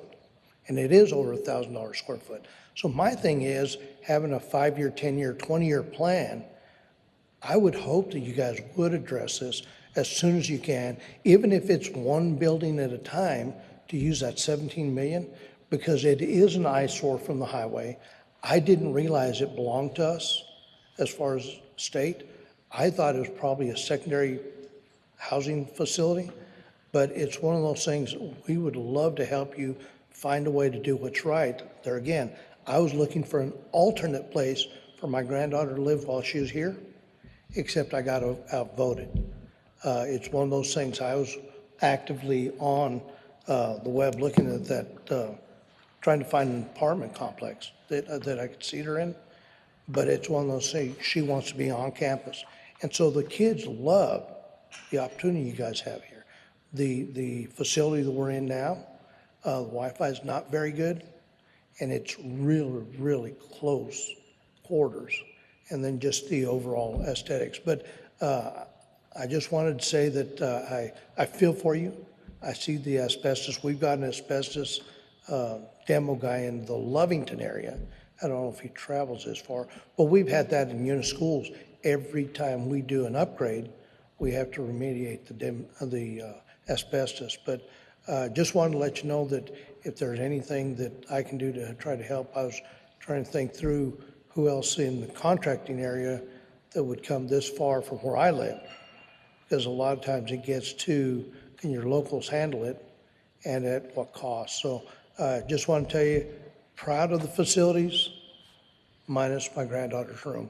But I just love the area, and just we hope the best for y'all. Mr. Chair, thank you, Senator. And if I may, I too had two children at the same time looking for housing in a different town. I found good value housing for my son. He loved it. For my daughter, I was overridden. It had to be a little better. So there we go. Thank you. That I was actually looking to buy. Told my wife, well, if we buy, then later we'll sell. And she doesn't want to be in real estate. So, like I say, it's a woman's world. I just live in it. Thank you. Thank you. Okay, I don't see any other questions. Ms. Carswell, I think we'll ask for you to keep working on this along with Connor as we look at options. Particularly, I think it was announced yesterday that the first tranche of the money that the legislature dedicated around housing was allocated by the executive. Seems like there's some new opportunities and really good comments from the committee around exploring different models, both public-private partnerships, partnerships with other municipalities or other, and then NMFA, which was another great idea. So a lot of interest. Thank you all. And I very much want to note that the initiative of LFC and the partnership from NMSU as well as other institutions has helped shine a light on something that's quite important and really interesting, that as we're doing more and more online education, the on-campus housing is shining through as one of the most important parts of student success, retainment, et cetera. So things that we might not have expected that your report is shining a light on. Thank you very much. Okay. With 3 minutes on the clock, we're going to transition into our members, let's grab a quick little break, a couple minutes. We've made it. Thank you all. We've made up a little bit of time. We'll invite up representatives from UNM and NMSU. Members, feel free to grab something, use the facilities, what have you, just a couple of minutes. And we'll get started right at 11:05, if not right before. Oh, my God. I've wanted to, I've had it on my hand. Sponsored by CLC Utilities. Good on you.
All right, we're going to go ahead and get back started.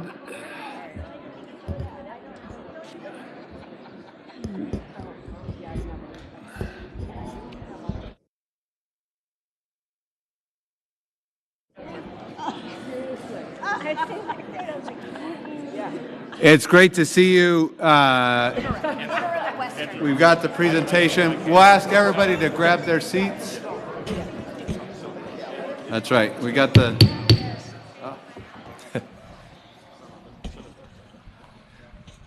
It is a little chilly. We'll see a few beanies appear, I think, as we go through this hearing. But want to thank Vice Chairman Munoz for making sure that we've had this hearing. Want to thank Director Salih for working with folks. Members, we see a presentation here. It's a joint presentation, and great to see Acting Athletic Director Burge and Mr. Lovo, Athletic Director, together. Great to see a joint presentation. We know that our state really prospers when both of your institutions, our institutions, are performing at the highest level possible. And it's really a unique time where we have the ability to dive into this. So without further ado, we'll turn it over to the two of you and go from there. Yeah. Thank you. Good morning. Thanks so much. So yeah, I'll start. Mr. Chairman, Vice Chairman, and Director Salih, just thank you so much for this opportunity to come here today, and members of the committee. As you mentioned, Mr. Chairman, it's a privilege to be up here with my colleague here, Amber, and at a really important and critical time for college athletics across the country, but certainly here in the state of New Mexico. And we were just joking, while we may be rivals for 3 hours on a Saturday, or when we're playing each other in basketball or whatever else it might be, I think for us, this partnership and this unity in Division I athletics in New Mexico is something that now more than ever we really need to lean into and capitalize. So I appreciate you, Amber, the opportunity to be up here with you, and look forward to diving in. So I don't know if you want to add anything. No, thank you. I appreciate that we have been able to work so closely together and present to you guys a co-branded presentation, because I think that when we talk about the landscape of Division I athletics in the state of New Mexico, it does include both institutions, and we do have to work together, except for on rivalry weeks. And I appreciate this opportunity to be here and to show that collaboration in this presentation.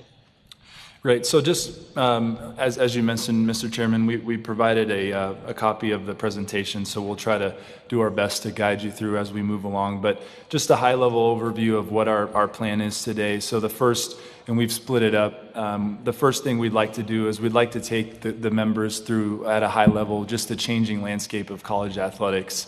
And what it means, certainly across the nation, but again here locally in New Mexico. And so we'll cover some of the topics that I think we've all heard and read about: the House settlement. Amber will talk a little bit about some of the federal legislation that's being discussed out there. I'll touch on the transfer portal, and then both of us will actually, and we have different situations, but we're both experiencing some of the effects of conference realignment and what it means for us, and how it impacts kind of our process moving forward. And then lastly, I'll talk a little bit about our overall financial position, our budget summary, and have some of those conversations, and I know Amber will do the same. So unless you have anything else, I'll kind of dive into the next slide, which is the title is just the changing landscape, and that's the House versus NCAA settlement. And so I don't think it'd be over dramatic to say that this has probably been the most seismic shift, certainly maybe in the last 20 to 30 years that we've seen in college athletics. And again, just at a high level, there was a class action lawsuit that was filed against the NCAA. And the premise of the lawsuit was the plaintiffs were seeking damages for restrictive NCAA rules that did not allow them to earn money from their name, image, and likeness. And that was from September of 2016 to September of 2024. And as of June 6th of this year, the judge in California actually approved the settlement, and the settlement went into effect starting on July 1st. And so there's two very distinct, there's a number of different layers that are part of the House settlement, but I think the two that are most pertinent for the discussion today, there's the back damages portion of the settlement, and then there's the forward-looking injunctive relief portion of the settlement. And so just to focus on the former before I touch on the latter. So the back damages portion of the settlement, what that means is if you as an institution, if you chose to opt into the settlement, which UNM did and NMSU did as well, that meant that you were part of the back damages settlement. And so for the next 10 years, we expect to forfeit about $500,000 of our NCAA revenues each year. So about $5 million over the course of 10 years to help contribute to the fund that will pay the harmed class that settled as part of this lawsuit. And so that will be a reduction into our overall revenues. We felt it this year was the first year. And so that's something that certainly is a good thing that these young men and women that participated years ago and were harmed were able to collect. But unfortunately for us, that means that we realize a reduction in our revenues. And so at a high level, that's the backwards looking portion. And then when we talk about the forward looking piece of this, the injunctive relief, that's really, I think that's gotten the most fanfare from a federal, from a state level, even to the local level. And what that means is that schools are now able to compensate their student athletes for the use of their name, image, and likeness. You hear the term revenue sharing has been thrown out there. And what the settlement established was the following. The settlement established a permissive cap of $20.5 million, meaning it's not required, but should you choose to elect into it, you can share up to $20.5 million of revenues with your student athletes for the use of their NIL. Now, I want to be very clear, and I put it in the presentation, that while our Power 4 institutions, those in the ACC, the SEC, the Big 12, the Big 10, all of them are sharing up into the cap, $20.5 million. For schools in the Mountain West like New Mexico, and certainly for Amber at NMSU together, we're not going to be anywhere near that cap. And so oftentimes people see the number 20.5 and they say, okay, well, that's what you're going to be doing. For us, just with our budgets and our finances and our revenues, we're not going to be there. The one thing, I do want to make clear is that, I've been asked, well, does that mean, does the NCAA give you money or do they help you with this? And the answer to that is no. This is a new expense that all schools that have chosen to opt in, which is a vast majority of them, that we have to find solutions for. We have to generate additional revenues to offset that and cover that. And so that's created certainly a new line item in everyone's budget that we have to manage and we have to mitigate. And so those are the two main pieces of the House settlement. And I know we've probably all read and seen others people comment on it, and there's some other smaller ancillary impacts that we can get into more specificity later. But I just wanted to touch on the major impacts and things that we've been seeing in the news. And so I'll turn it over to Amber to cover the federal piece. So my goal is to provide just a clear overview of the federal landscape with relation to college athletics, and specifically I'm going to look at the SCORE Act and then also the executive order on saving college sports. You see there, I have a few bullet points about the SCORE Act, but ultimately this is a federal proposal and it's going to create a uniform NIL standard. And this is proposed to replace all of the patchwork of the different state legislation. This is going to maintain the student athlete's non-employee status. It's going to provide legal clarity for institutions. These NIL agreements must still have a valid business purpose, and this act prohibits any direct pay for play. The oversight on this authority is broadened for the NCAA with federal protections, and this ensures consistent application across all levels. As you can see here, the goal is to more appropriately achieve a level playing field. Right. The Act outlines requirements for institutions, academic, career, mental health support, I want to point out these were previously required by the NCAA. So that's not going to be a change if this act goes into effect. The coverage of medical expenses for up to 3 years, that was previously required by the NCAA. It was required for 2 years. This would increase that to 3 years. And then the degree completion programs, again, this is something that the NCAA has already required of us as member institutions. This act would require all of our institutions to maintain 16 sports by 2027. Currently, FBS Division I institutions must have 16 sports. So again, that's not going to be a change that we would see with this act. And this is going to increase, though, financial transparency. This is including public disclosure of student fees and restrictions on how high revenue schools may use those fees. And it's important to point out, just like Fernando said earlier, New Mexico State and UNM are not going to be part of those high revenue institutions. So there will not be the same restriction on those fees unless we were ever to spend up to the $20.5 million cap, which we do not foresee that happening. Okay. On the executive order, Saving College Sports, this order complements the efforts, right, just by emphasizing the preservation of college sports and these opportunities. This is specifically in women's and Olympic sports. This is going to again prohibit third-party pay-for-play, which is already prohibited in college sports right now. This is going to direct federal agencies to provide clarity, which we are hopeful to receive, that student athletes are not employees. It's also going to call for safeguards in revenue sharing models to ensure support for the non-revenue sports, which I think that you can see that UNM and New Mexico State have a commitment to provide support for our non-revenue sports. Great, thank you, Amber. I'll transition into the slide that has the title, The Transfer Portal, Changing Landscape.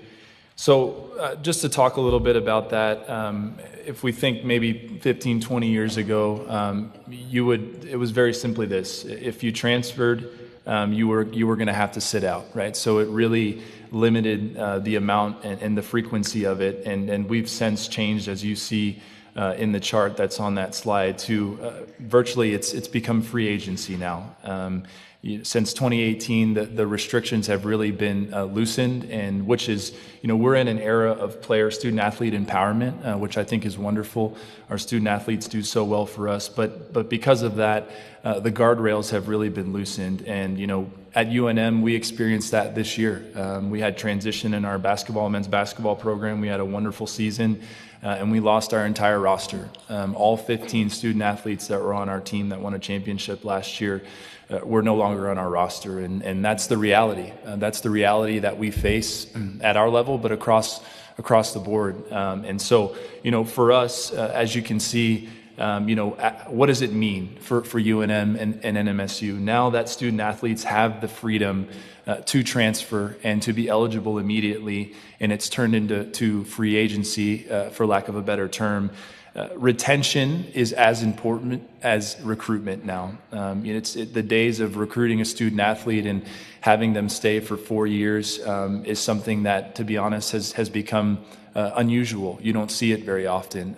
But in order to do that, we're going to have to really elevate our retention efforts. And so we have to fight to keep our talent. We're very proud of the talent we get, but we have to fight each and every day to ensure that they stay in our programs and that we can develop them, because the numbers indicate that when they stay in our programs for 3 to 4 years, they graduate at UNM almost at a 90% clip. And that's really, really important. Obviously, the holistic development of our student athletes is paramount. And so how do we retain our student athletes? Obviously, by providing them all the services that we've always have, as Amber mentioned, great mental health support, nutrition, strength and conditioning, athletic training. But the reality is now part of retention is NIL and revenue sharing. And that's just the change that we've seen seen over the years. So I'm sure we'll touch on that more a bit later. But I do want to quickly just shift into just conference realignment. That's hit near and dear to us at UNM and has always been a topic of conversation, certainly as we're here talking about Division I athletics in New Mexico. Conference realignment is something that's real.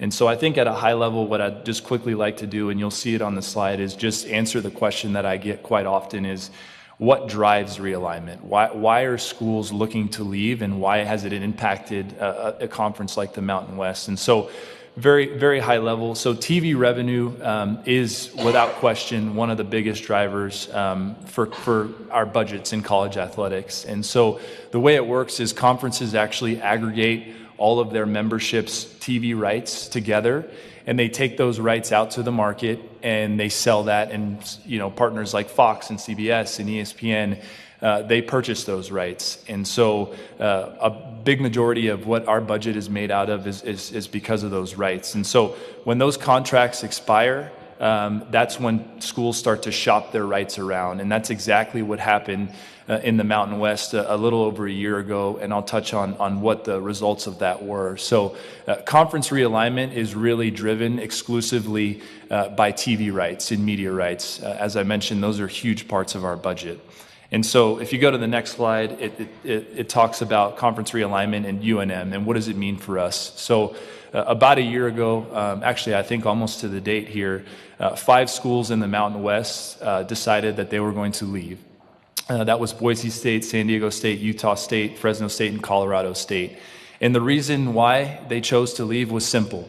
They are chasing bigger media payouts. For comparison's sakes, they're projecting in the new Pac-12 to earn somewhere between $10 and $15 million in media rights, whereas we currently in the Mountain West are earning about $4 to $6 million. And so as you can imagine, $4 million additional is real dollars. It's real dollars, it's exposure. It matters certainly for your bottom line, but it also does for the optics in your institution. And so in response, the Mountain West added 5 institutions: UTEP, Hawaii, Grand Canyon in a non-football membership, UC Davis non-football as well, and then Northern Illinois in football only. And then what I did was on the next 2 slides, really just for reference more than anything, I made a comparison because everyone talks about the regionality of conferences. And so as you can see, the current Mountain West Conference as it exists today is fairly regional. I think overall we're in a good spot. But as you can see, because of realignment, and I know Amber will touch on this as well, if you look at the future map, we've become more spread out. Obviously, with the addition of Northern Illinois, some of those we're gonna have some additional costs, have some additional realities that are an unintended consequence of this conference realignment. And so, just really for reference, so you guys can see and the membership can see what that means for us from a regionality standpoint. And then I'd be remiss if I didn't touch on this. I get asked this question quite often. But I've been asked by some of the members here as well, why was UNM not considered for realignment? And there's 3 main distinct reasons as to why we were not. The first is our football performance. Our recent results in football, right, wrong, or indifferent, has shaped the national reputation of UNM athletics. And the second bullet point on that slide is very important. Football, the success in football is the single biggest driver in conference realignment decisions. We have a very, very proud and amazing basketball history at UNM, and that we will never shortchange that. But the reality is football success is the key driver to conference realignment. And so the reality, unfortunately for us, is we haven't had the requisite success needed from the optics perspective. And then to continue on the football infrastructure piece, we need to make better investments in our football infrastructure. University Stadium, I think, is a wonderful venue that has great bones. It's just old. It's dated. It lacks a lot of the amenities that we need to to serve our fans and give them the tools and the resources they need to come to a game and enjoy a game. And so you can see in the recent past schools that have invested in their infrastructure, the Colorado states of the world, the San Diego states of the world, the Boise states of the world, two things happen. One, success followed. When you invest in your infrastructure, typically success will follow on the field, but also in part of these conference realignment discussions, they were, it helped them in those discussions. And then lastly, and I know we'll touch on this more, but just the overall investment level at UNM. And I'd like to turn your attention, I have a chart here that just shows our comparisons versus our Mountain West and Pac-12 peers.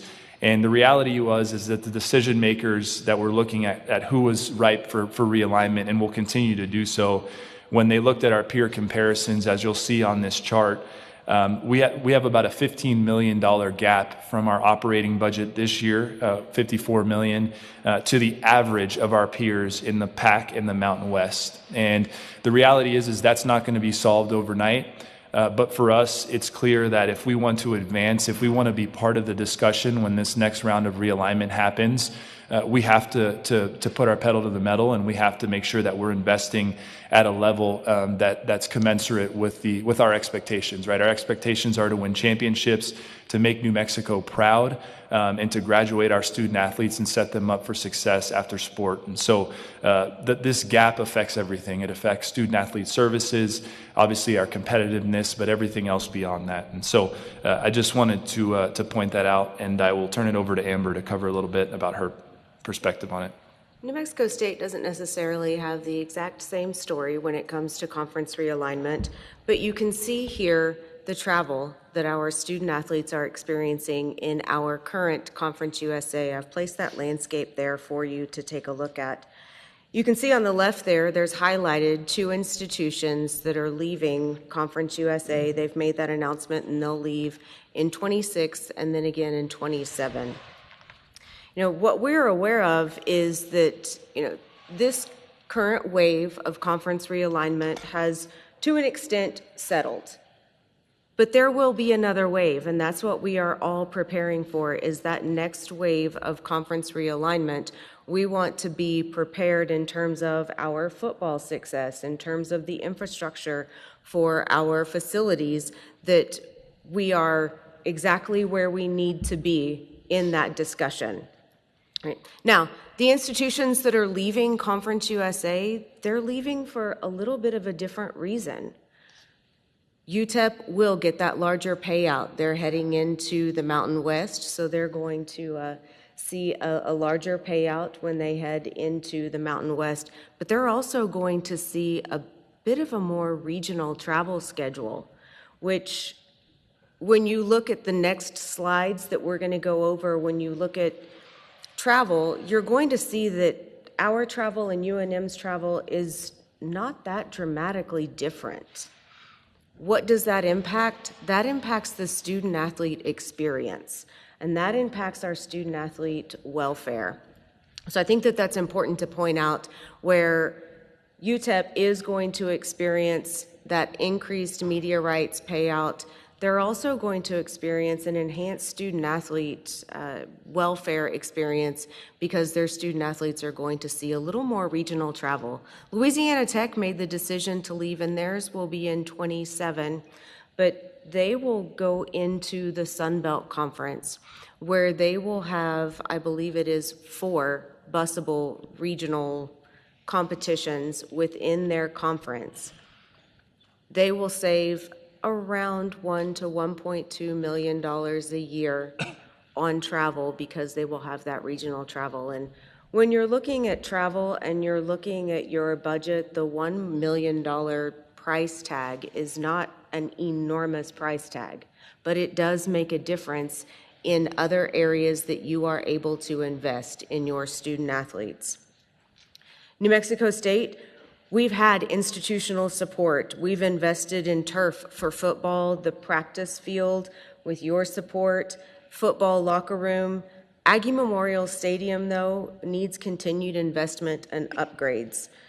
You'll see on the next slide where New Mexico State still trails our Conference USA peers. There is a smaller gap than Fernando has pointed out with UNM, but we experience about a $2 million gap below the average in Conference USA.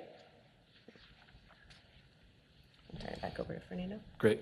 Thank you, Amber. So I'll quickly cover just an overall financial summary on our position in terms of our overall budget. And so if you'll turn to the slide that says UNM Athletics Budget Summary on the top, that's where I'll start. And so I'll start with just some national context. Again, I think we've all seen out there the headlines, the stories about athletic departments running massive deficits and the lengths that they'll go to try to solve those deficits. And so, it's a point of real pride, as I mentioned in my remarks there, or excuse me, on the slide. We've balanced our budget at UNM for 5 consecutive years. We just finished FY25. We were able to do that, and very proud of that. And how we've done it, certainly a lot of discipline, planning, responsible management, having the hard conversations, and being very strategic about what we're doing. But the reality is, just like in business, responsible management is not enough for us to continue to push to get to the level that we expect to be at. And so as we look ahead, we are projecting a balanced budget for this current fiscal year in FY26.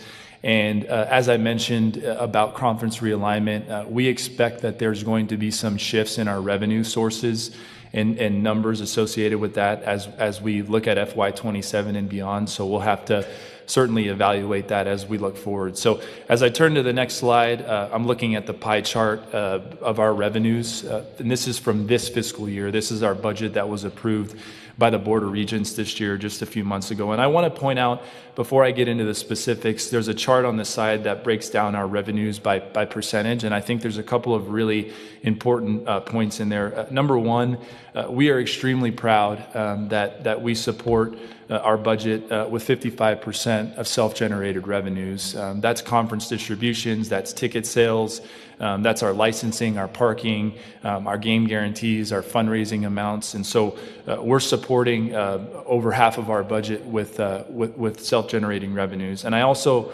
want to use this forum to do something that I've done in the past, but I think is absolutely appropriate here, and that is to thank our state for the support that we get. As you can see, a portion of how we succeed is certainly the support that we get from our state. And so I am just so appreciative of that and so thankful of the belief and the commitment to having a championship level program at UNM that the state supports with. And so I just wanted to make sure that I was very, very specific about that. But as you can see, we've divvied it up in our pie chart, so in more specificity, and I'm happy to answer any questions in the Q&A session if there are. But I just wanted to provide that. And then on the expense side, as you'll see, we've balanced our budget.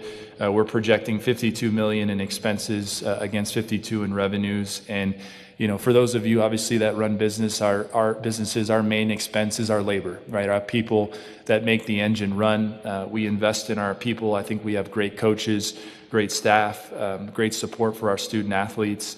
And then outside of that, our main buckets of expenses are our student costs, which would be our scholarships, our nutrition, things of that nature, cost of attendance. And then on the services side, that's officials' pay and other sorts of things that make that up. And so, again, happy to dive into specifics as we open up for questions. But again, really want to thank the support of those in this room, and happy to follow up further.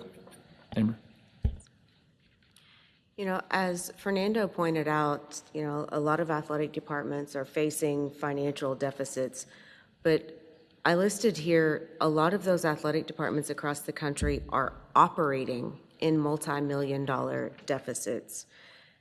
The last 2 years, New Mexico State, we have worked very hard to deliver a balanced budget. We've implemented mindful oversight processes. We've established weekly meetings with University Finance Department. But we've gone back and we raised football season ticket prices and institutional assistance in order to be able to achieve that balanced budget. When we look ahead, we're a little bit different. we're not projecting a balanced budget in FY26 without institutional support. We went through an exercise on our campus and realized that it's been 10 years since we raised men's basketball season ticket prices. So we're doing our part, and we raised those men's basketball season ticket prices. We also plan to make a sizable payment toward our deficit. And I think that this group here especially needs to hear that from New Mexico State. On the next slide, you'll see that we have our revenues, and we've placed everything out here in much the same way so that you can really see exactly what we are working with. But I do want to point out on this slide, if you look at the other charts, the numbers don't match up. That is because on the other charts, we utilized the NCAA numbers, the numbers that we must turn into the NCAA. We wanted this group to be able to see the numbers that we presented to HED. So when you look at this chart, you're going to see that the 27 million is a number that we presented to HED for our revenues. Right? And then you see there, I approach this with a great deal of gratitude because we have the $9 million in-state support that we can present on our revenue side. And then the last slide that you'll see here is our expenses, and you're going to see that our expenses are $6 million in the deficit, and we will not be able to balance that budget unless we have the institutional support, which we do have. Again, I approach this with a great deal of gratitude, the support from President Fairmay, who has said that he will provide that support for us, but we have to go out and we have to increase our fundraising goals and increase the revenue that we are bringing in order to achieve that balanced budget that you would like to see as well. And with that, I believe that we will stand for questions. Great. Thank you both. This is fantastic. We'll go straight to questions, wrapping up at noon, starting with Senator Tobiasen, Representative Baca, and going from there. And then Vice Chair Munoz. Senator Tobiasen. Thank you, Mr. Chair, and thank you both for a great presentation. Mr. Lovo, you and I have had a lot of conversations around the topic of athletics, and I'll be really clear and transparent here that my husband and I have coached 505 SVF, which brought NIL to UNM. We've also coached several coaches within the athletic department over the years, and we've been season ticket holders for decades. So we are bought into the idea of helping UNM grow, particularly through the athletic program. And having been raised in the South, I'm really familiar with the Alabama football program's success story. And they started really in many ways where UNM is today. And now they're one of the premier football programs in the country. They grew not only from within in donations from alumni. I think after 2009, 2011, and maybe 2012 when they had won championships, they had record-breaking enrollment afterwards and applications because of the success of the football program. And it's something that we are struggling with and have struggled with over the last many years here in Albuquerque in particular. And I'm looking at what are the economies the scale of economy that grows from a really robust football program. And we have building within the university. We have more research opportunity, more scholarships. When we're talking about the struggle with housing, it can help with that. And then you have all the ancillary businesses that grow in our community because of basically the free marketing that we get around the country and potentially around the world for growing a world-class football organization.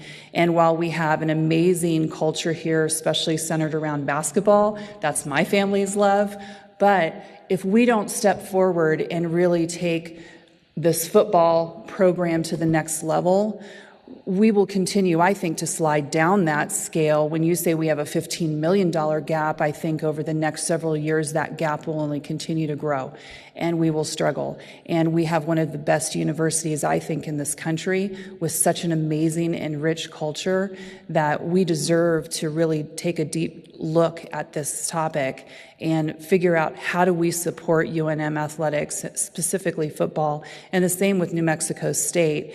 And sitting on Senate Finance, when you talk $2 million, I mean, that's really nothing in the budget, quite frankly.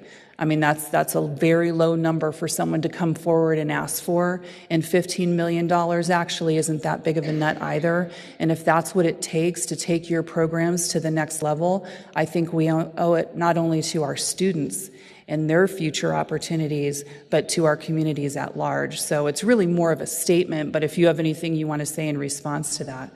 Yep. Mr. Chairman and Senator Tobias, and first off, thank you. Thank you for those comments. And I think, to me, and I say this as often as I can, I believe that we are the front porch of the institution, of the flagship institution of this state. And while we're certainly not the most important, I mean, the things that are going on our campus are unbelievable. We are the most visible. And with that comes an immense amount of responsibility and pride. And I was speaking with Senator Shendo yesterday and talking about how some case studies of, at the University of Colorado where, Coach Prime was hired and the success comes and you see increase in admissions and applications and just the overall value of a degree. I think athletics has the unique ability to unite people, bring people together, and enhance the campus life. We are part of the fabric of the institution, and I think a successful athletics program is important to that. And to your point about football,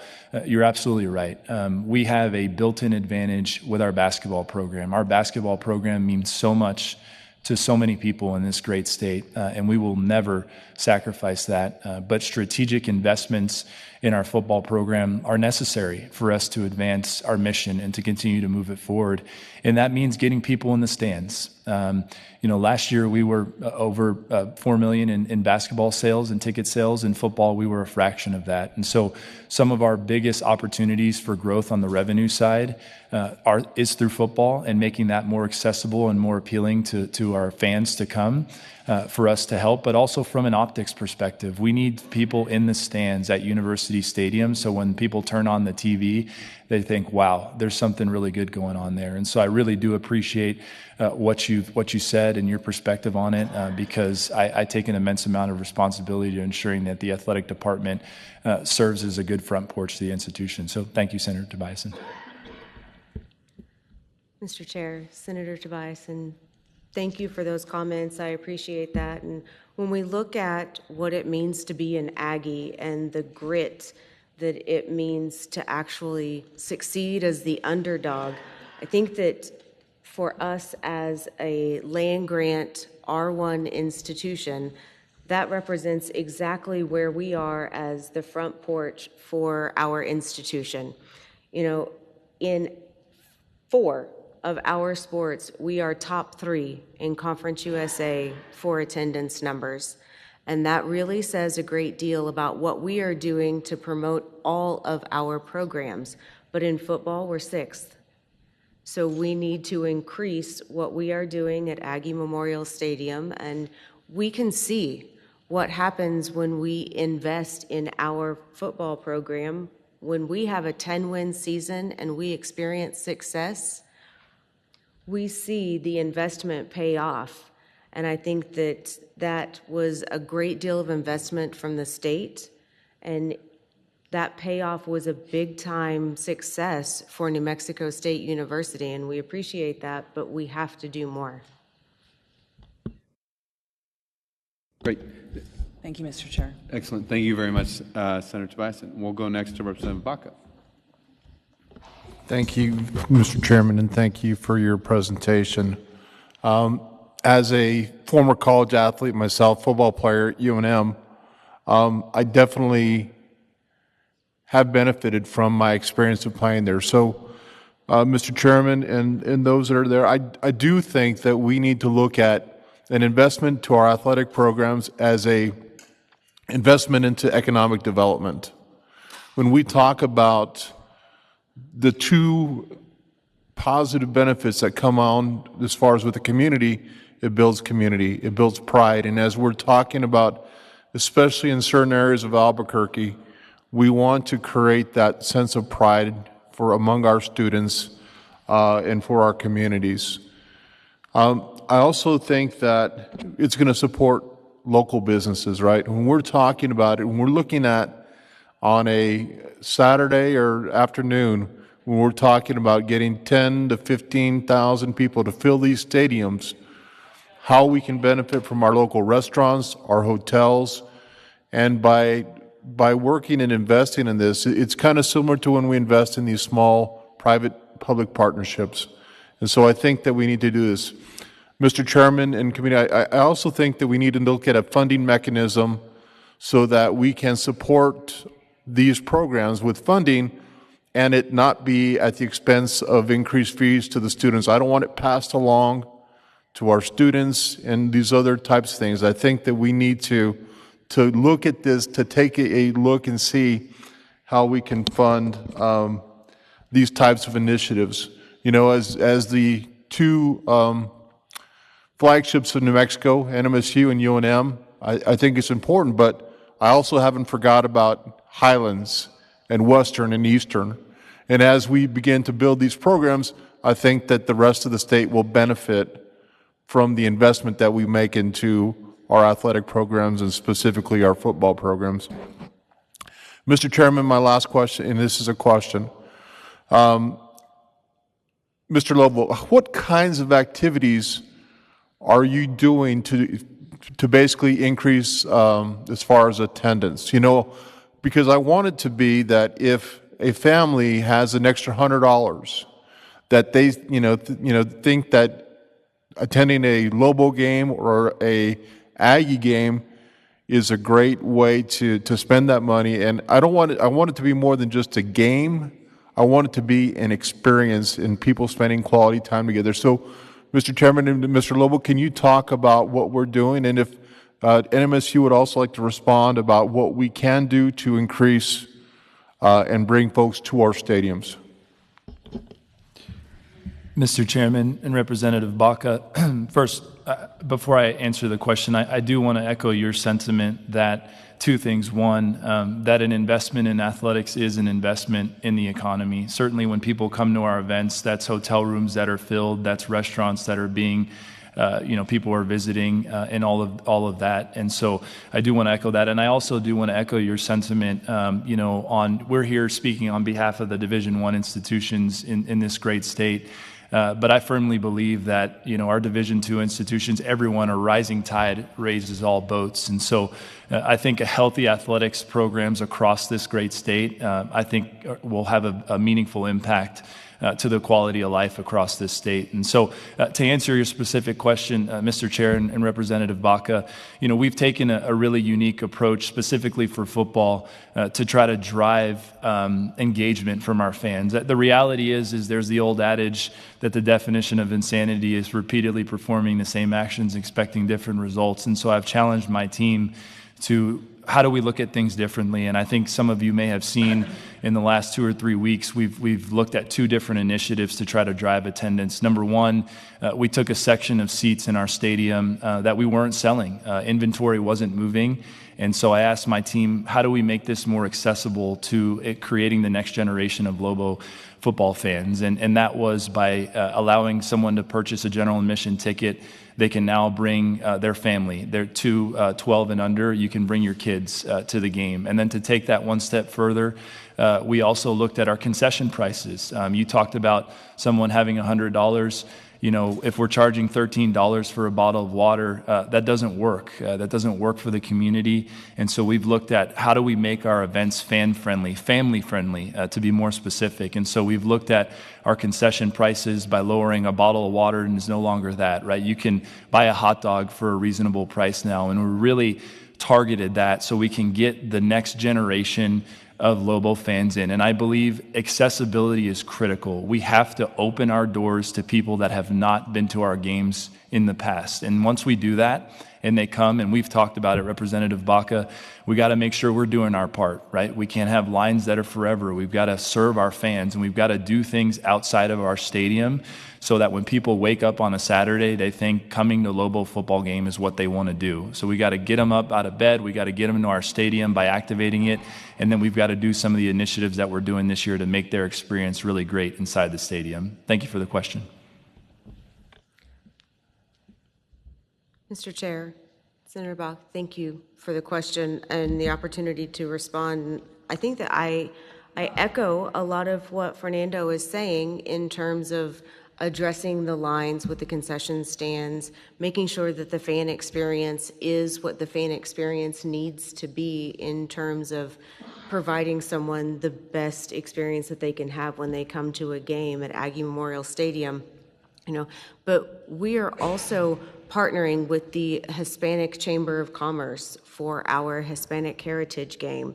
Promotions like that are important for us in making sure that we embrace Las Cruces and we embrace everything that Las Cruces and the state of New Mexico is for our football program experience.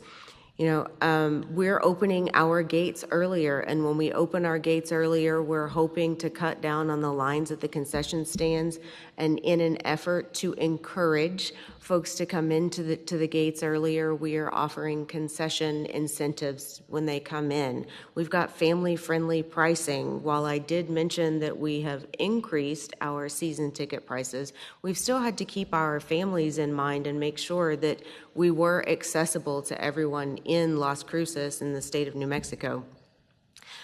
The other thing that we've done is we have relaunched our Little Aggies Club, and this time we've made it free. We have partnered with White Sands Federal Credit Union, and they are offering an opportunity for their junior savings account to be the ticket to get into our events for free. We are identifying a football game, we are identifying a basketball game, but then all of our other events, those students who have that junior savings account will be able to get into those games free, in addition to the fact that they're learning some financial literacy while they get to come and enjoy an Aggie basketball game or an Aggie softball game or a soccer game. So we're looking at what we can do from a community standpoint. We are also launching a national fundraising campaign. Fundraising cannot be just local any longer. We have been talking with the same folks over and over again about the same dollar over and over again. So we need to launch a national fundraising campaign to make sure that we are casting wider nets to continue to support our student athletes in the best way that we can. Thank you, Mr. Chairman, and thank you for that. We can talk about this all day. And just so we know that what we're up against, I was most recently in Boston. We had a conversation about NIL. And the person, one of the representatives from Georgia was there. And the cost of NIL for just the Georgia football team was $58 million for that one program. So when we're looking at that, we need to make sure that we're kind of what we're dealing with. And so, I would love to be able to go to a football game, and instead of seeing NFL jerseys, I see Aggie jerseys and Lobo jerseys, and building that pride. And I think that, I'm hopeful that maybe we can continue this conversation and that we really make an investment and a difference that's going to help our next generation of Aggies and Lobos and Cowboys and everything else. Thank you, Mr. Chairman. Thank you very much, Representative Buck. We'll go next to Vice Chair Munoz. Again, we do have a lunch with President Fermi, so we'll keep on chugging away. Thank you, Mr. Chairman. You have to go back and you have to look at the history of some of this stuff. I was in the press one time for taking 10 kids to the losingest football team in the United States, and that was the Lobos, right? And it changed slowly, but the turnover keeps happening, right? And for whatever reason, it's going to happen. But there's certain things that the state did several years back. We wrote off the debt for UNM, and that helped them balance their books. NMSU chose not to do that. I think we stuck that somewhere in House Bill 2 later on, and MSU still chose not to do that, to write off the debt so we could get a balance statement that was equal and see where we're really going. But you look at the revenue numbers, and UNM makes 52 and spends 52. NMSU generates 27 and spends roughly $32 million a year, a $4 million deficit. You can't run an athletic program and be competitive and run a deficit. You have to figure it out. I don't know where the leadership was not to figure that out. Just run a deficit and we'll just keep doing that. I mean, it doesn't work. It doesn't work in any business model. It doesn't work in anything else. NIL is completely changed. It's now in the high school arena. You're gonna, I mean, somebody today talked about their kid running track and got watches and shoes and clothes and everything else and is earning money in high school. So athletic world has changed completely. The question to us is, do we want to be competitive or do we not want to be competitive in NIL? I was with some people in Texas last week, and they all Texas Tech fans. They're spending $300 million on their NIL. They're going to try to buy every title they can in the United States. There's no way we're going to compete with that, right? But when we say, oh, we don't treat schools equally or we don't treat them the same, the populations are different. That's one, right? And so in certain years, NMSU got a larger increase than UNM. In some years, UNM got a larger increase than NMSU. And the population is different, the marketing is different, the attendance is different in the stands. But if we want to continue this, and I will say this to the regents of UNM, we did opportunity to help drive people to school. And the UNM regents went in there and passed student fees for athletics so they could get it out of the opportunity. That's not what we intended, right? But they wanted more money and more revenue. And what do? Do we want more kids in attendance for college? And now the state's already adding that number back to that. Maybe, Fernando, do you know how much that's going to generate when they added that additional fee to tuition? Yeah, Mr. Chairman and Vice Chair Munoz, yes, sir. So in this fiscal year, and you'll see it in my in the revenue report here. So the student fee number that's in there in our pie chart, that's inclusive of the student fee additional revenue this year. So this year, it'll be around 1.6 million in additional revenue for us in our budget, and then in the next year, in FY27, it'll be around 2.5 additional. So 1.6 this year, and then 2.5 in the subsequent fiscal year. And so then you got your state money.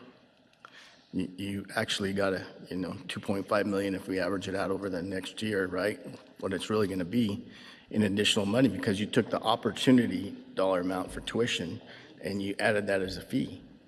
And so it's costing us more per student at UNM than it is in MSU.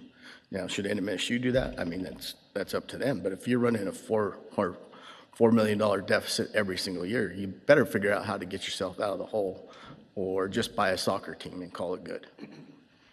I don't think anybody in MSU wants that, but you got to have to figure it out. And then, do we want our athletes to be competitive? We're not going to compete with a Texas Tech. We're not going to compete in the SEC, right? We're not going to compete in those arenas, but we can win in certain conferences. Are we in the right conference? I mean, everybody will have a different opinion on athletics. I mean, the USA Conference is the easiest, lowest conference to win in, and it's a small market. So NMSU is not going to be competitive compared to what market were they in before? What conference were they before the USA? WAC. Sun Belt. The Sun Belt? And what were, maybe do you know the revenues when they were in that conference? Mr. Chairman, Mr. Vice Chairman, no, I don't have the revenues for when we were in the WAC. I do have folks here with me who could answer those questions if you would like. I'm probably getting 200 text messages to tell me which one and how much they made, but I'm not going to rely on my phone. But New Mexico and schools need to decide if they really want to win. And that's the question, right? And what's it going to cost us to win? And what conference do we really belong in? And I believe that UNM should have been in the Pac, well, it's not the Pac-10 anymore, it's a Pac-12 or something. And the president, who was head of the conference, didn't push us in that direction in order to generate more revenue. When we play Hawaii and those other games, those are high, costly games that we don't generate a lot of revenue from. And so what do you guys want to achieve? What do you want to achieve as the athletic director in NIL money and making New Mexico one of the standouts? I mean, in basketball, we're kind of always there. But.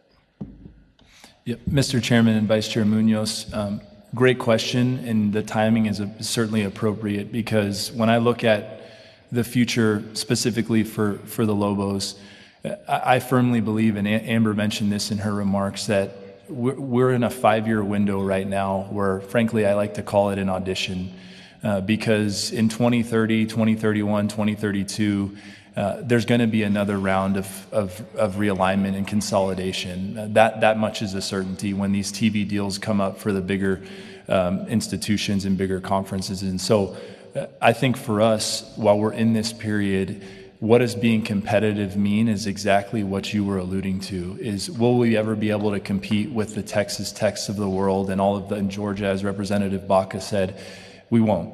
But we need to be extremely competitive in our conference in the Mountain West as it exists right now, because I firmly believe that when we continue to win championships, this year was a perfect example. We were able to win 6 conference championships, the most of any school in the Mountain West. That helps. That helps perception.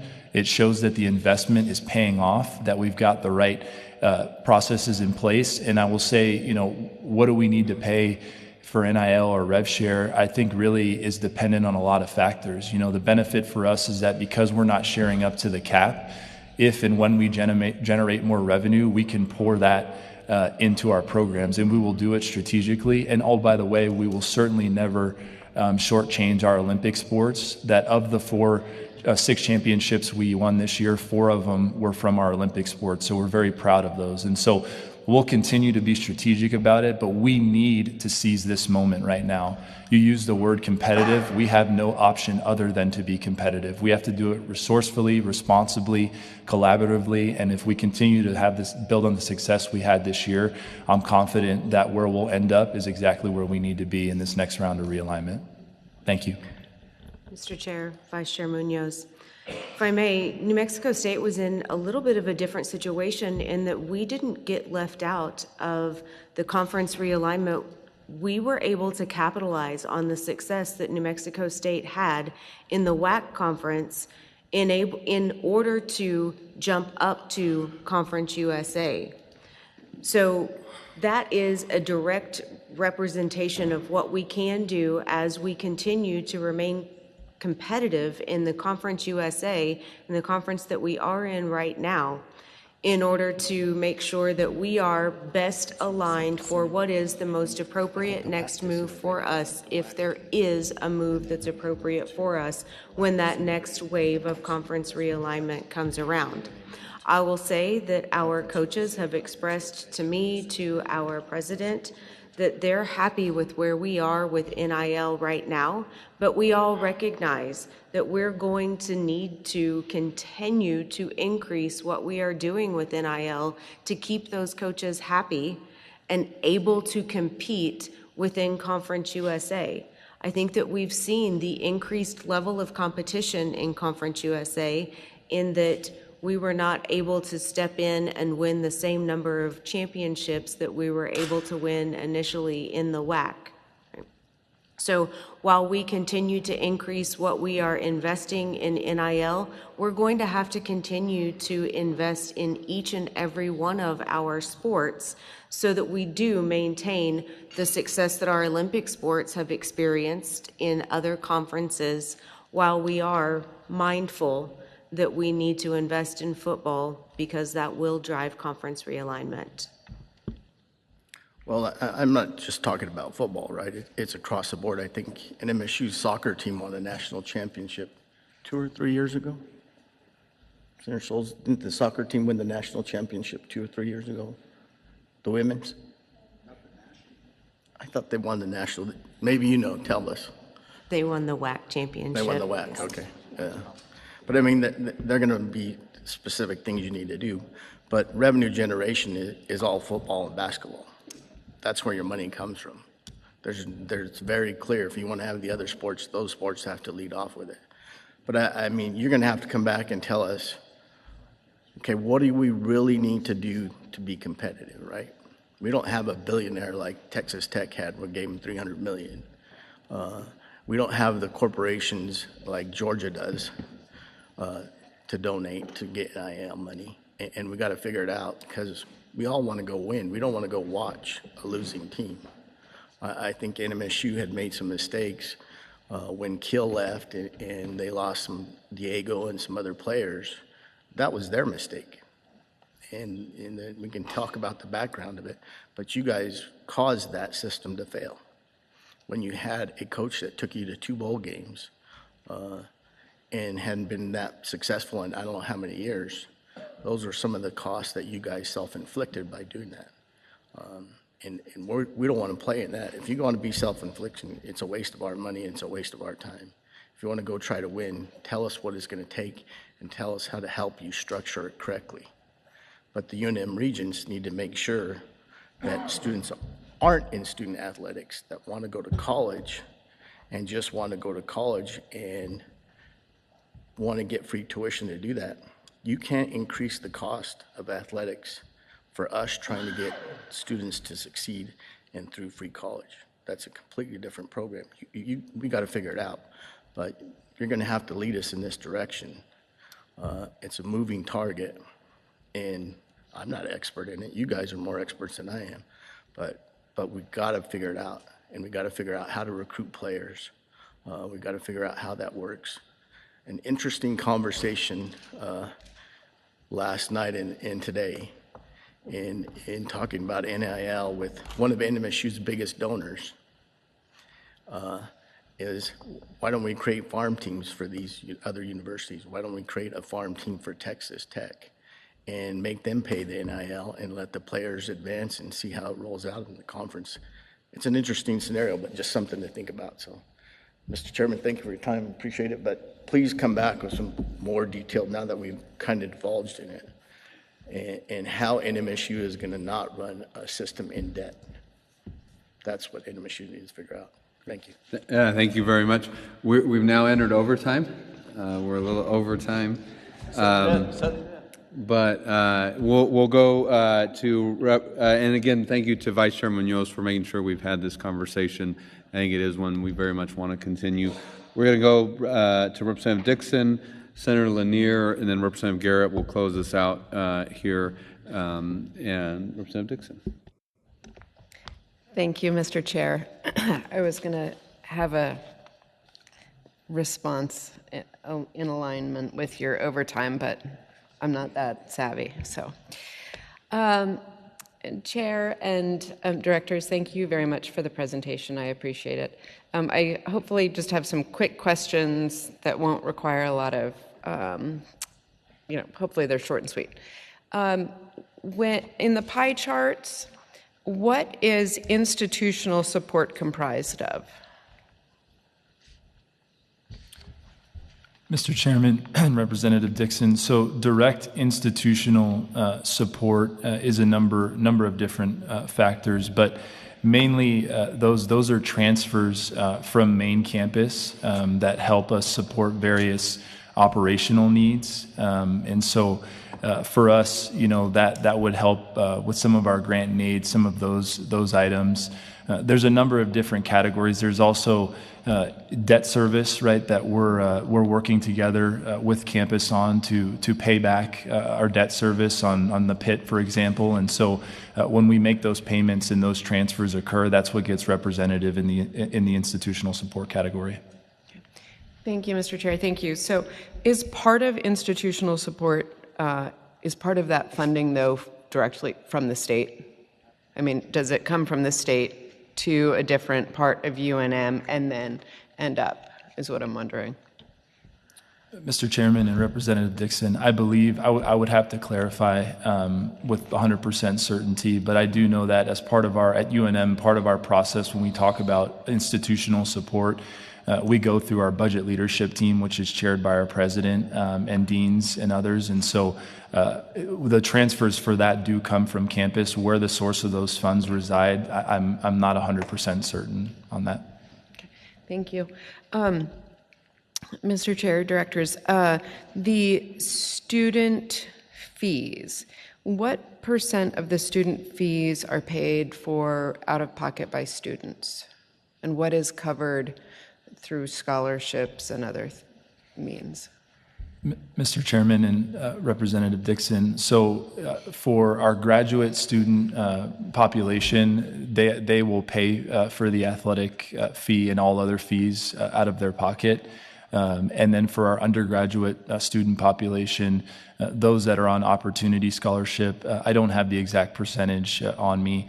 Obviously, those individuals would not pay out of pocket, but we do have a percentage, I want to say somewhere in the 20 to 25% range of students, undergraduate students on our campus that would pay those all mandatory fees, inclusive of athletics, out of their pocket. Thank you, Mr. Chair. How many student athletes are at UNM and at NMSU, and what's the percentage of student athletes as compared to non-student athletes?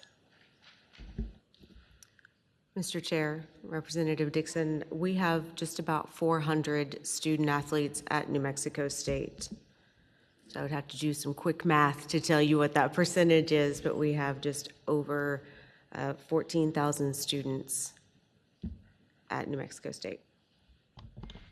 Mr. Chairman, Representative Dixon, we have about 450 student athletes, and I believe at last check our enrollment was somewhere around 19,000, if I'm not mistaken. Thank you, Mr. Chair. Thank you. I'm interested in the memo that was given to members in our binders, Mr. Chair, from prepared by Connor Jorgensen. In the table on the back page, we have a history of general fund appropriations for athletics. And in fiscal year 26, the year-over-year change for UNM was 35%. And I don't remember a significant discussion in HAFC about that. So I'm hoping someone can remind me what the 35% increase was for.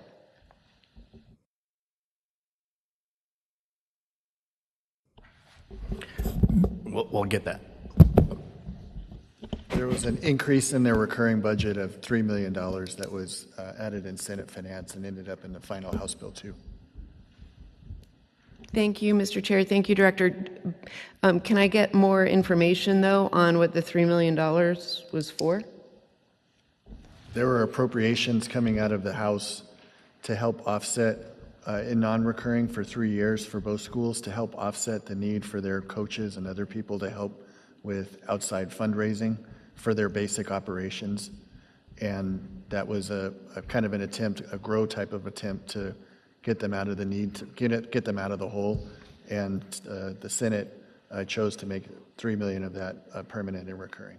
And then there was another non-recurring amount for NMSU. Thank you, Mr. Chair. Thank you, Director. That's a sizable increase. Couple other questions for the directors. How much additional funding are you anticipating needing to ask for from the state in the coming years? There are a lot of factors that it sounds like are in flux, but is there a sense of how much each of the universities are going to need in additional funding? Are we talking 1 million? Are we talking 5 million? Are we talking 10 million over the next couple of years? Just to start having us percolate some of those issues.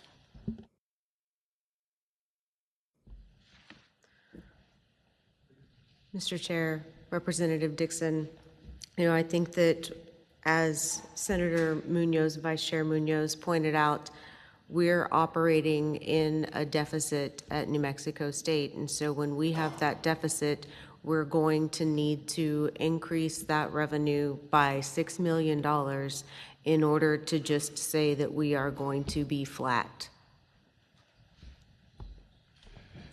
Mr. Chairman and Representative Dixon, so I think as Vice Chair Munoz mentioned, the diving into what is necessary to be competitive in the cohort of institutions that we compete against is something we have been and will continue to dive in. I think as you look back, speaking specifically for UNM, we're about 15 million off of the average amongst our peers. We certainly know that that's not that's not solely on the state to help us close that gap. We've got to increase our revenues. We've done it. We've set records every year. But I think broadly speaking, looking at getting us closer to the average for us to remain competitive, and as Vice Chair Munoz said, set ourselves up for the next round of realignment, I think will be critically important. And so how we look at that and any sort of funding model, certainly speaking on behalf of UNM Athletics, I would love to partner and have those deeper conversations and transparency behind what we need to be successful. Thank you. Thank you. Thank you, Mr. Chair. I think this is my last question. So Representative Baca mentioned the economic impact of athletics, and I think that's a very important part of the discussion as well. I would really be interested, we get economic impact reports from a variety of organizations in the state. We always get one from Sandia, Los Alamos, different types of industries. I would really like to see an economic impact report on athletics to the state. I think that would be very helpful. Thank you. And we're 15 minutes over time, so we're going to go to Senator Lanier and Representative Garrett. Thank you, Mr. Chair. I'll keep it very, very short in this ice bowl that we're playing in today. It's a little chilly in here. It's freezing. And I want to kind of play off of Senator Munoz. First, I want to commend both of you for coming to the table and sitting there together and working on this packet together. I think that's part of the problem that we've had is we're not only rivals on the field, but we're rivals in the business world. And that's what this is. And we've got to run this as a business. It's an economic development, in my opinion. It's an economic development. And we need all of the universities to work together to make this happen. And to support Senator Munoz, we can't run in a deficit. We cannot do that. It has to be ran like a business. And if you run it as a deficit for more than 3 years, you're going to close your doors. And that's not what we want. So by everybody coming to the table and figuring this out, I think is a great idea. Treat it as a business, supply and demand. The one thing that I really want to caution and make sure that we're not doing is raising ticket prices and raising everything, because at some point that line hits and people quit coming regardless. I think the conversation today is good because we've got to decide, do we want to have a successful program at both schools or not? And if we do, then we've got to figure out a way to make that happen. And I think both of you have the right idea and you're working towards that, because it's not all about the NIL. We did have some great conversation, and I think there's some ideas there that we can play off of. We're not all going to get Patrick Mahone come through our school and solve all our problems, but I do think that the way you guys are reaching out and working towards making the program successful, but financially successful too, because it's going to have to go hand in hand. And so I just want to commend you guys. I don't really have a question because we're short, and I thank both of you for coming today. Excellent. Thank you very much, Senator Lanier. Representative Garrett. Thank you, Mr. Chair. Thanks for putting this on the agenda. This is a presentation I didn't know I needed, and it's great. My only question is those 15 people that left the football program, is there any common reason that made them do that? Mr. Chairman and Representative Garrett, so there's a number of different factors. One, obviously, there was a handful that graduated and their eligibility expired. But the reality is, for 3 or 4 of our better players, they left to be paid. One of them went to UCLA. The 2 of them went to Xavier, followed Coach Pitino when he went there, and then one of them went to the University of Miami. And as I mentioned in my presentation, the recruitment, it used to be all about recruitment, and now retention's the more important R word, that we have to focus on. And so, what's interesting, and I saw this, Donovan Dent, who was one of our best player last year, he was back in Albuquerque last week, and he was so complimentary of his time in New Mexico, and he loved the pit. But as Senator Lanier just said, and Vice Chair Munoz, and it's become a business, and we have to be very mindful as athletic directors to not let that cloud our judgment, because ultimately what we're here for is to graduate our student athletes, to make them productive members of this community. Hopefully they stay in this great state when they graduate.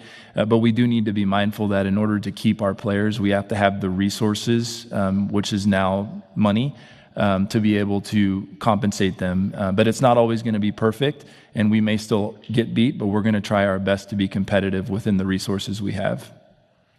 Thank you. If I may, please, Mr. Chair. Go ahead. Representative Garrett, from New Mexico State, when we have student athletes that leave our program, they're leaving our program for a significant payday. And I want to point out that there's been research that's done about the transfer portal that shows that by and large, over 60% of the student athletes who enter the transfer portal leave for a lower level institution. And that just goes to show you at UNM and at New Mexico State, we are actually performing as that developmental program. Our coaches are developing our student athletes, and the P4 programs are coming in and recruiting our student athletes off of our campus at a higher rate than they are nationally, according to the research that's been done about where student athletes end up from the transfer portal. And if I could, Mr. Chair, Senator Lanier, I would like to point out and maybe make a slight comment about our budget and the budget that we turned into HED. That was in an effort to be transparent. That is one of my core values, and I believe that it's important for us to be transparent. I believe that in the past we had perhaps inflated what we expected our revenues to be. And this time we were able to just turn in exactly what we thought that we were going to be able to achieve in revenue, so that we were not on the back end trying to ask for institutional support, but we were on the front end turning in a transparent budget so that you see what we are up against year in and year out. Thank you. Thank you very much. Thank you, Representative Garrett. Thank you both.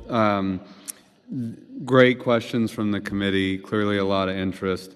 This is 2 to 3%. Well, yeah, 2 to 3% of the student population.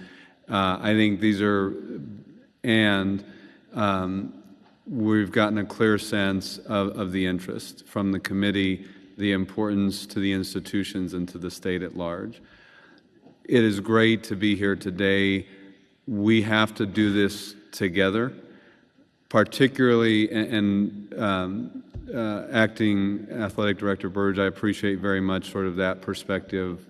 Director Lovo, thank you for being here. Going around the finance committees or doing things, frankly, even between the chambers, this is a chance for us to get on the same page, because it's 2% of the student population. It's probably, I think, I look forward also to the economic study. Because when we think about the billions of dollars in places like artificial intelligence and others, and these are of incredible importance, and we're going to treat it that way as long as we work on it together. Going around or not working on it together, there are so many other pressing challenges and opportunities that, and budgets. We're in our strongest fiscal place ever, in a unique place to actually attack these challenges in a better way together. And so that's, I think, very clearly through this hearing is that we have to do it together, which I think we're excited to do. Okay, thank you both very much. Look forward to very much more. Members, we have lunches right behind us. We have our new president of New Mexico State University on the first day of classes has carved out a significant amount of time to visit with the committee. So grab a lunch, use the facilities or what have you. Do a couple of jumping jacks if you need to warm up. I'm going to go find where I Or turn on the heater. put on your beanie. But I would ask that we make sure and take time with the president. He's taken time out of the first day of classes and excited to dive in there. So President, come on up. We'll get some lunch and we'll make sure some refreshments are there for the president.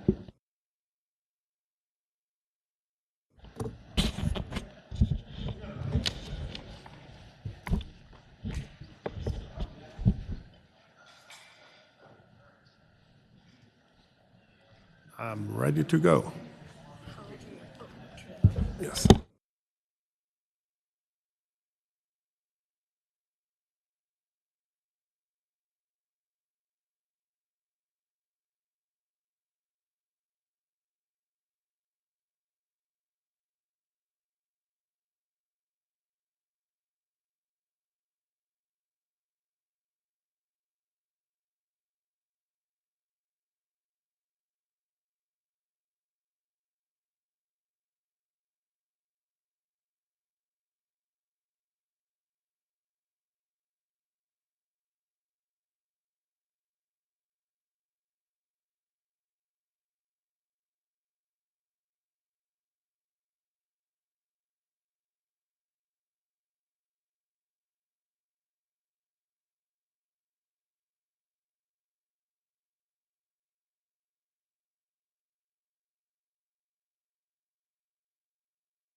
That's cool. She's cool.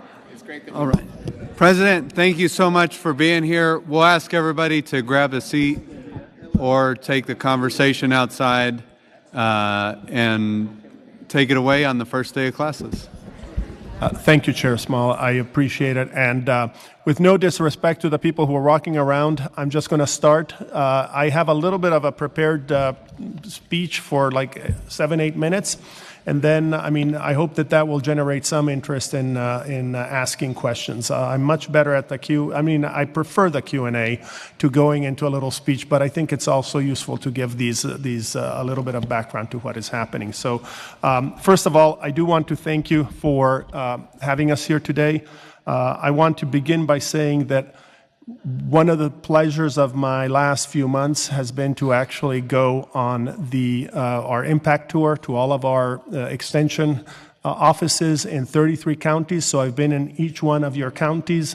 I've met people, and I've met some of you at these stops. It's been a refreshing view of what the state represents, and as a land-grant university, I really think it helps me understand what my role and what our role as a university can be. So thank you for that. But yeah, first day of classes, lots of excitement. I'll give you a little bit of data. So I know you've been asking about enrollments, and we are currently, and usually there's just a bump of 1 or 2 students in the last couple of weeks, but we're currently 982 students up from last year at this time as an overall system, with Las Cruces on-campus enrollment for undergrads up by 130 students and global up by about 400 students at the undergraduate level.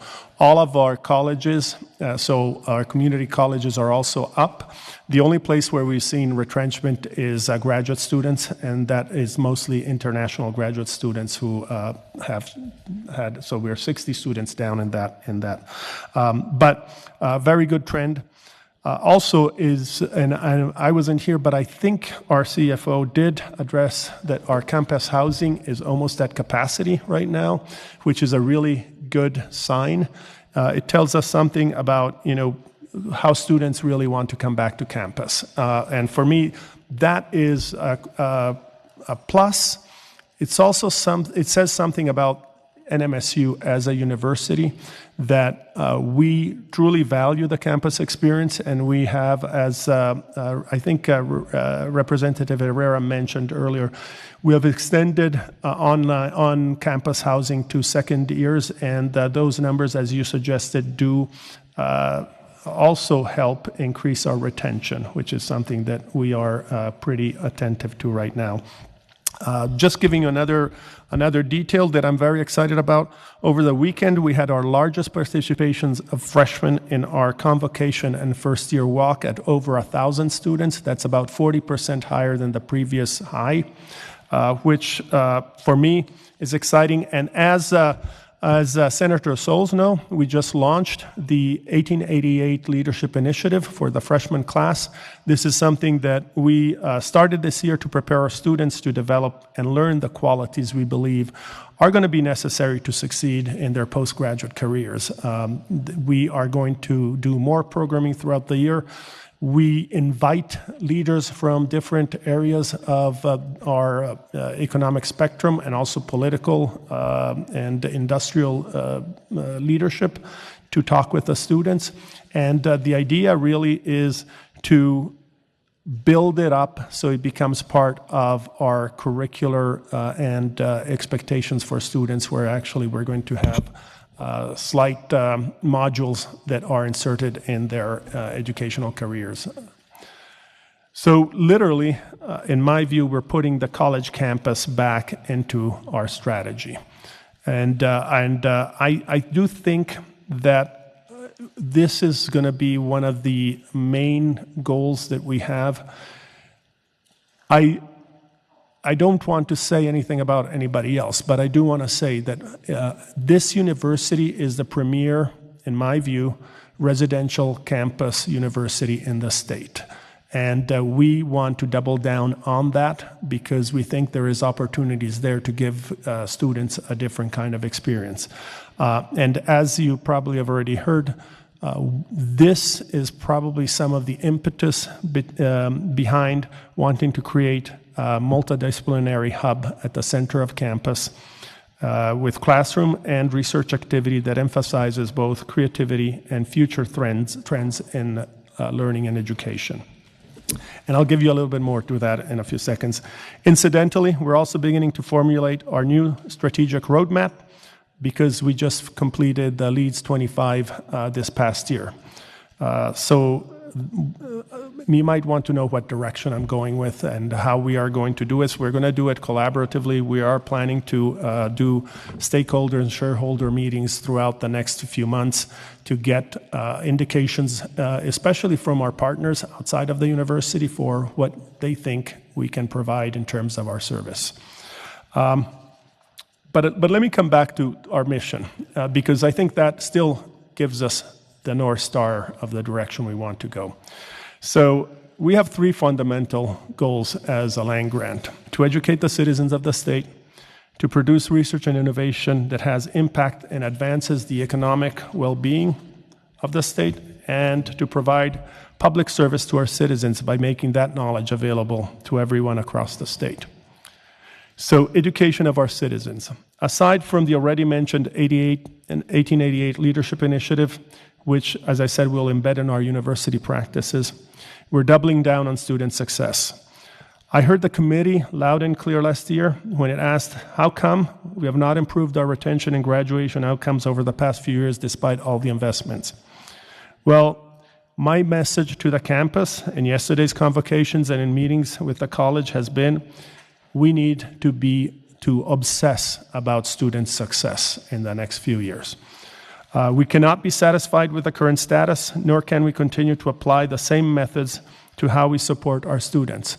As you heard Athletic Director Lovo, the definition of madness is continuing to do the same thing and expecting different results. So I will say that thanks to the tremendous efforts that our enrollment management offices, Global Campus, and Marketing have done, our let's call it the Grow Funds population first-year overall retention numbers are already up by 1.5% for this year, and our overall student retention is up 1.2%. In fact, we are hovering around 75.5% at this point, and that's good news for us, but I want it over 80, and so that's the goal that we're going to be aiming for. My message has been clear, I think, to everybody. Retaining our students begins with the first day of instruction, with testing early, helping early, focusing on the adaptability and belonging of our students. Secondly, my second goal, and this I'm going to come and ask for support, and this is something that I've talked with some of you before, is I want to elevate cooperative education, not extension, and experiential learning across our colleges. With an emphasis on creating opportunities for paid internships and curricular and credit-bearing opportunities. The intent is threefold. One is to give students the opportunity to experience hand-on the career they want to pursue while working and finding out which companies they like, as well as be paid so they can defray some of the cost of attendance that are still not being covered by the Opportunity Scholarship or the Lottery Scholarship. It gives employers the opportunity to explore and experience which students best fit their needs and company culture, with the outcome that they are often ready to offer them jobs once they graduate. And by former institution, students who did cooperative education ended up employed at 96% rates out of college. Finally, and this is back and forth, employers, having seen the skills our students bring to their companies or to their jobs, can provide feedback on the areas of strength, of weakness in our educational preparation, which then can allow us to change our curricular offerings accordingly. All very good things in my view, because it shows the cooperation between the educational world and private and public sector that needs us. Finally, cooperative education is a predictor of greater student success because students see the pathway to graduation and beyond. And we want to ensure that the program, which is typically applied to four-year colleges, is also available to two-year colleges. So we're talking with our community colleges about how we make those available to their students as well. I'm very excited about this. We'll probably put some funding, but we may come and ask for some funding to establish a central office. My former dean of cooperative education is coming in October for a few days to help us organize and rationalize what we're going to be doing in that area, at least to get it started. So very exciting about that. I think the second mission, obviously, of the land-grant institution is to provide research and innovation that helps the state economic development. And hopefully in the last couple of days, you've had the opportunity to see we're bringing great expertise to areas that are important for not only the advancement of the state, but nationally. And the linchpin of our commitment to that is going to be, and again, I need to thank this committee and what you've done last year. It's going to be the Institute for AI and Machine Learning, which we want to situate in the center of campus. Again, the creation, and this also matches the creation of the first Bachelor of Science degree in AI and Machine Learning, which we're going to be launching in 2026. So very excited to get this because we're betting on this institute to help us align in exploring correct both innovation and advances in the different colleges with the futuristic opportunity and challenges offered by rapid development of AI. And Chair Small, you and I had a little conversation about that because it is only going to accelerate and we need to figure out how to get that under control at some point. And again, some of you may have had a preview of that last week. I know that last week we had a meeting, a group of our people had a meeting with the New Mexico Land Grant Committee, and our experts in the College of Agriculture showed the uses of AI in advancing the need of our agricultural and ranching constituents. The same can be said of the work you also started seeing just in the last few days, and you'll hear again today with water research, but the physical science lab, which is really important for our collaborations with Department of Defense, biotech, cybersecurity, aerospace, advanced computing, and more. We are there, and we are committed to providing the support that needs to be provided to the state. But for me, the creation of the Institute also has an ulterior motive. The development of curricular offerings across all the fields of knowledge we offer to enable students in all fields to familiarize themselves with AI principles, because a basic knowledge of the advantages and pitfalls of AI and machine learning application is already becoming, and we hear it time and again, a requirement of our industry and government partners. I just had a conversation with the CEO of El Paso Electric, and she has talked to me about how she really needs to upskill all of her workforce in that area. Finally, the last of our goals as a land grant is to provide service to our constituents. And I mentioned the impact of the tour that we took through our extensions offices. We heard then we can up our game, and we want to create a cohesive system where all the parts are integrated into a better whole. So we're bringing our extension directors to campus. We're inserting them into our recruiting efforts. We're also updating our information.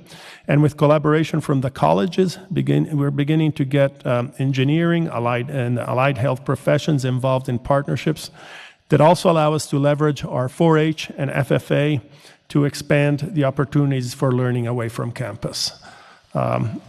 So equally important, and I see this again tied both to the AI and the public service, is the skilling, reskilling, and upskilling of those who want to enter new professions, find new work opportunities, or simply desire to enter the workforce without a traditional degree. Collaborations between our two-year colleges and NMSU Global are already moving forth those conversations. In addition, by partnering with industry, we are creating special provider opportunities. For example, after visits that I had with Three Crosses Hospital, Electronic Caregiver, and El Paso Electric leadership, we are establishing university to business MOUs that make NMSU Global the primary partner for the educational opportunities that companies offer their employees. And this is something that I know is of great interest to a number of you. So I want to conclude, well, I was going to conclude just by saying questions are welcome, but I do want to point out that at the end of my comments, you're going to actually, you should be brought some ice cream, okay? The ice cream is called Fermi Paradox. So I have an ice cream named after me that I didn't ask for, but it came.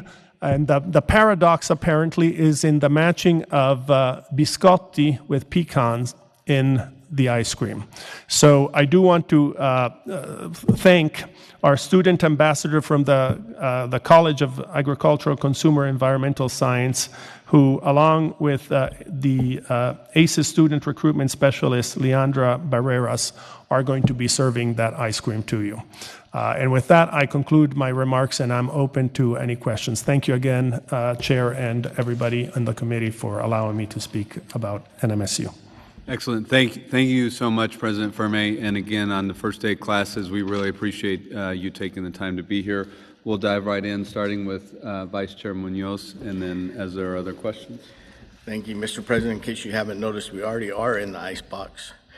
It might be more serving hot chocolate in here. And anybody that needs a coat, Senator Nair gave me his credit card, and I'm going to go to Marshall's. And if you have a color preference or a size, you should let me know. Since we can't get the air conditioners turned off in here, and it is rather cold, I just hope we don't all go home and be sick all weekend. It's 62 degrees in the thermostat, so hopefully they'll fix that. Mr. President, let me ask you some questions. Are you engaged in the budgeting and committee at NMSU? Mr. Chair and Senator Munoz, I am. The question that I guess I would ask you is at what level do you expect me to be engaged? Because I do see the budgets. Well, I mean, look at NMSU's athletic budget, right? You're 8 months, 9 months here, right? Roughly in that time frame. And as we head towards the session, right, we know there's going to be shortfalls and those budgeting. I mean, how engaged are you? Are you in the meetings? Are you engaging in the overall budget? Are you engaging in certain departments' budget? Where's the engagement that you want to make change in? I mean, the student retention, I don't know whose budget that department is. Student retention, student graduation, are you involved in those budgets at all? Chair Small and Senator Munoz, yes, I'm absolutely engaged. In fact, among the things that I have been working with our CFO and budget people is rationalizing the way our budgets are done, because and I appreciate the question, because I too have found our budgets sometimes to be difficult and arcane in their ability to be transparent. So I have been requesting that two things. One is that we do quarterly reports on our budgets, which apparently was a thing that we did in the past and it was normal, but hasn't been done. So that's something that we are working on. And secondly, I do want to have the ability to see the budgets across the board for even every month for certain areas of the university as we move forward. So you're engaged across the board in all the departments and their overall budgets and the overall. Chair Small, Senator Munoz, no, I don't micromanage at the level of every department. I will tell you one thing that, however, so this is the weirdness of our system, which I want to eliminate, is precisely to bring transparency to our budgets. What I can tell you is that I know we have money in our budgets. I can't tell you necessarily where those monies are. So this is the thing that I'm trying to change. I also I didn't mention it before, but even though we are in a stable financial situation, this year we're doing an exercise to reduce in every unit in the university budgets by 1.5% in their permanent budgets and 1% in carry forward one-time budgets. The reason is that, in my view, our monies are not distributed to the areas that need to be promoted or supported. And also we need to think about what could be a way of being more strategic in the use of monies that we have and in the sunsetting possibly of certain programs that are no longer functional. But I do not go to the level of the individual college or department. And now that athletics is, you realize today that they're running a $4 million deficit annually, how do you plan on fixing that problem for NMSU athletics? So, Chair, I would ask the same question if it would have been the College of Engineering, but I haven't heard any other deficit spending, and that's why I'm asking you. Chair Small, Senator Munoz, there is, by the way, interestingly enough, although we don't have real problems, we do have a structural deficit at the university, which I'm trying to address, which I actually want to. It's a $2.5 million structural deficit. We are part of the process with this exercise is to reduce that. If I with regards to the question about athletics, I think there are a couple of questions that I think Representative Dixon said something about this, is looking at what is the overall impact, economic impact of athletics on the university.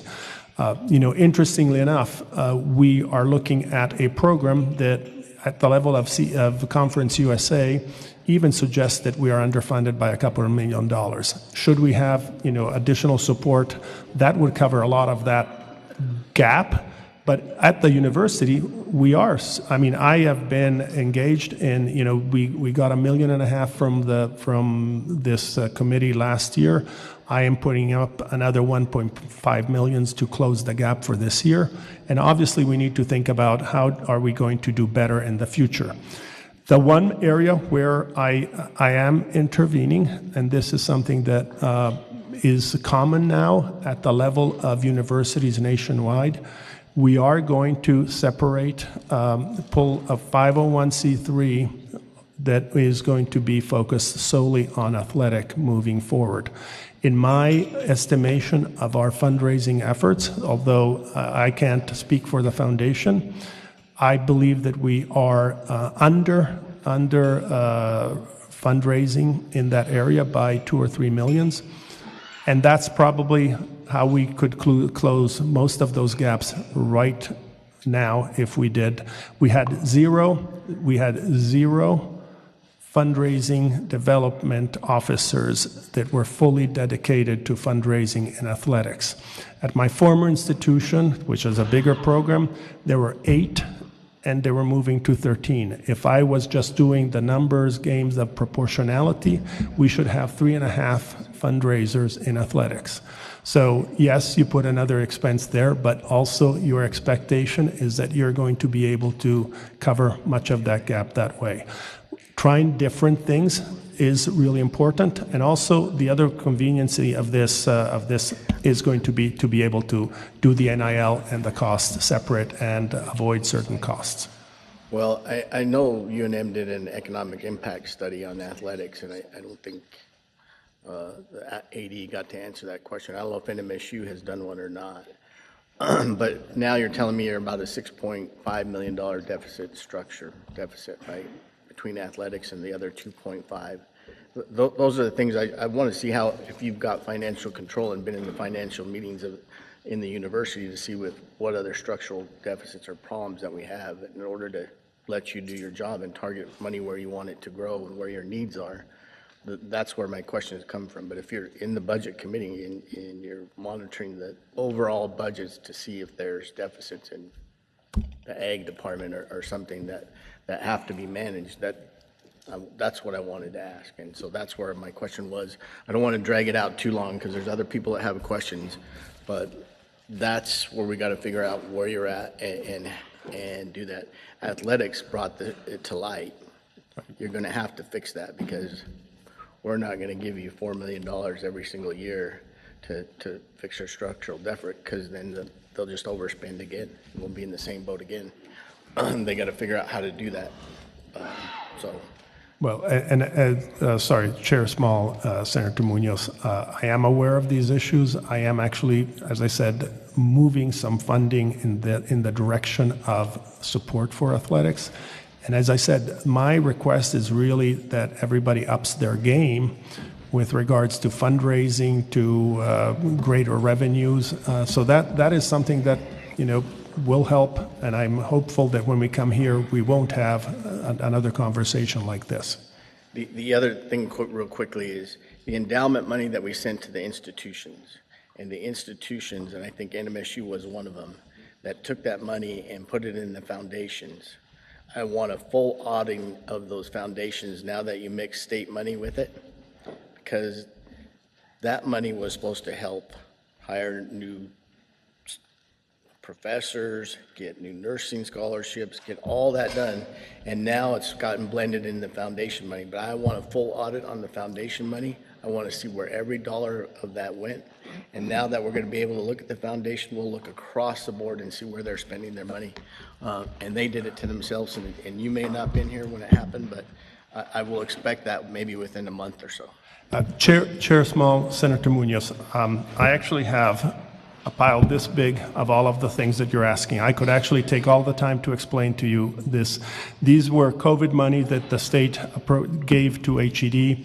HED then entered in a contract with NMSU, and these funds were then given to NMSU as endowments. I wasn't here. None of the signatories of those documents are actually around, but I did follow the trail. So I can give you all of the information you need. I don't know that we want to do it here, but my understanding is that the agreement between NMSU and the foundation did two things. It did not assess the 5% fee that the foundation typically assesses at the front. The fee that was assessed by the foundation was its investment fee, which was 1.37%. There were also some details with regards to that money that were based on foundation practices. I don't want to cut you off and be rude, but we can have staff handle that, and if we're missing anything, we can always subpoena it through this committee or whatever we need to do. I don't have any problems. I have that information. I don't mean to be rude, cut you off, but there's other people. No, that's great. Thank you, Vice Chair. I'll dive in with a couple of quick questions. President, you talked about the multidisciplinary center. Can you tell us a little bit more about that, particularly as we approach a geo-bonding cycle where some of these larger investments should be considered? Chair Small, thank you for the question. So the goal of the multidisciplinary center is precisely to take something, and this is my concept, take something like the Institute for AI and Machine Learning, which to me is going to become the linchpin of a lot of our strategies moving forward, at least with regards to how we're preparing our students moving forward, and set it into a location that is central, close to some of the other places where students come, and make it both a place of learning and research. So there would be some labs, creative media, things that are attractive to different areas of campus so they can interact and create new relationships. And I mean, I know this sounds a little bit philosophical, but new relationships and new creative opportunities for people to meet in the middle of campus.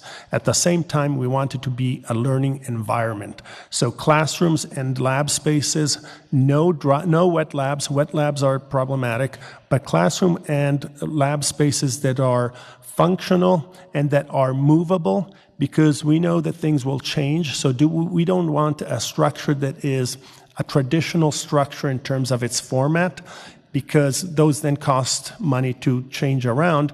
We want active learning environments, for example, where people can move their classroom around, active labs where the lab sections can be moved around again, and close to where the center of the campus meets also the ingress of students and community into campus. So that the idea is to position it in a place where near, for example, the student union, the Corbett Center, but also along the International Mall, where students tend to come in and out of campus, but opening it also to University Avenue so that it becomes a place that congregates. The idea for me is we have a lot and a very dispersive campus, is start rationalizing our campus to bring it closer together and centrally, and make that the goal, because as I'm talking also philosophically about wanting to be a system, I want us to be a campus that can actually work together towards our future, and that's really the idea. Thank you very much for that, President. And the artificial intelligence, the AI Center, as one of the components. When we began this tour on Monday, we stopped by at the the Ag Modernization Center and saw from meat processing all the way through a number of other areas. And what really struck me was that artificial intelligence was really a component of each of those processes. So something, foundational to the land grant mission is now being integrated into every component. And it really makes me grateful for the committee and your leadership last year in the Center for Excellence for Artificial Intelligence, and seeing that only sort of growing now. Anything that with the multidisciplinary center, that I guess it would be my hope that we're able to take steps towards that in the upcoming year, just sort of given that these the GO bonds come around once every 2 years, time is of the essence. Is that something where it's reasonable for me to hope for that? Yeah, we've already started actually some work in that direction. We have engaged Decker to start giving us ideas for what conceptually this might look like. So we have started that process. Another process that we do need to do with regards to both this building, but as a university, is actually doing a analysis of our usage of our spaces.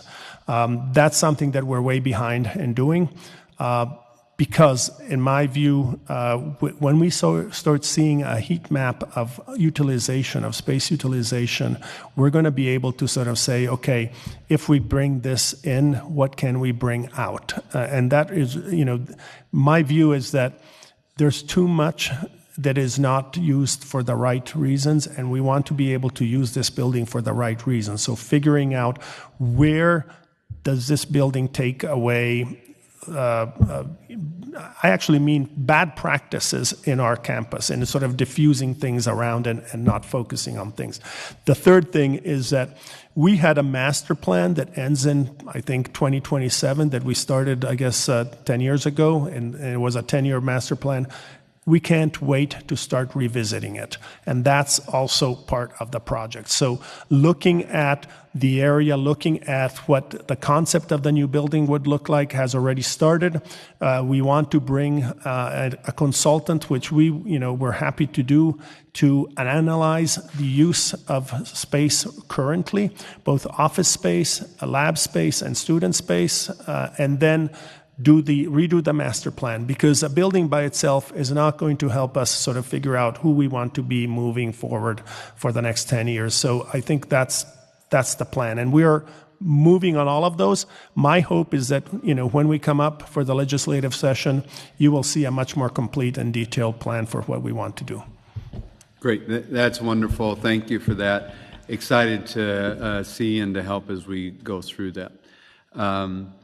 I don't know. I know we're sort of right on time for starting other presentations. We'll go next to Senator Woodsoe.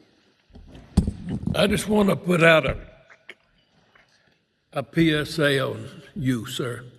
Thank you for going across the state, visiting every county, every ag group, every ag county.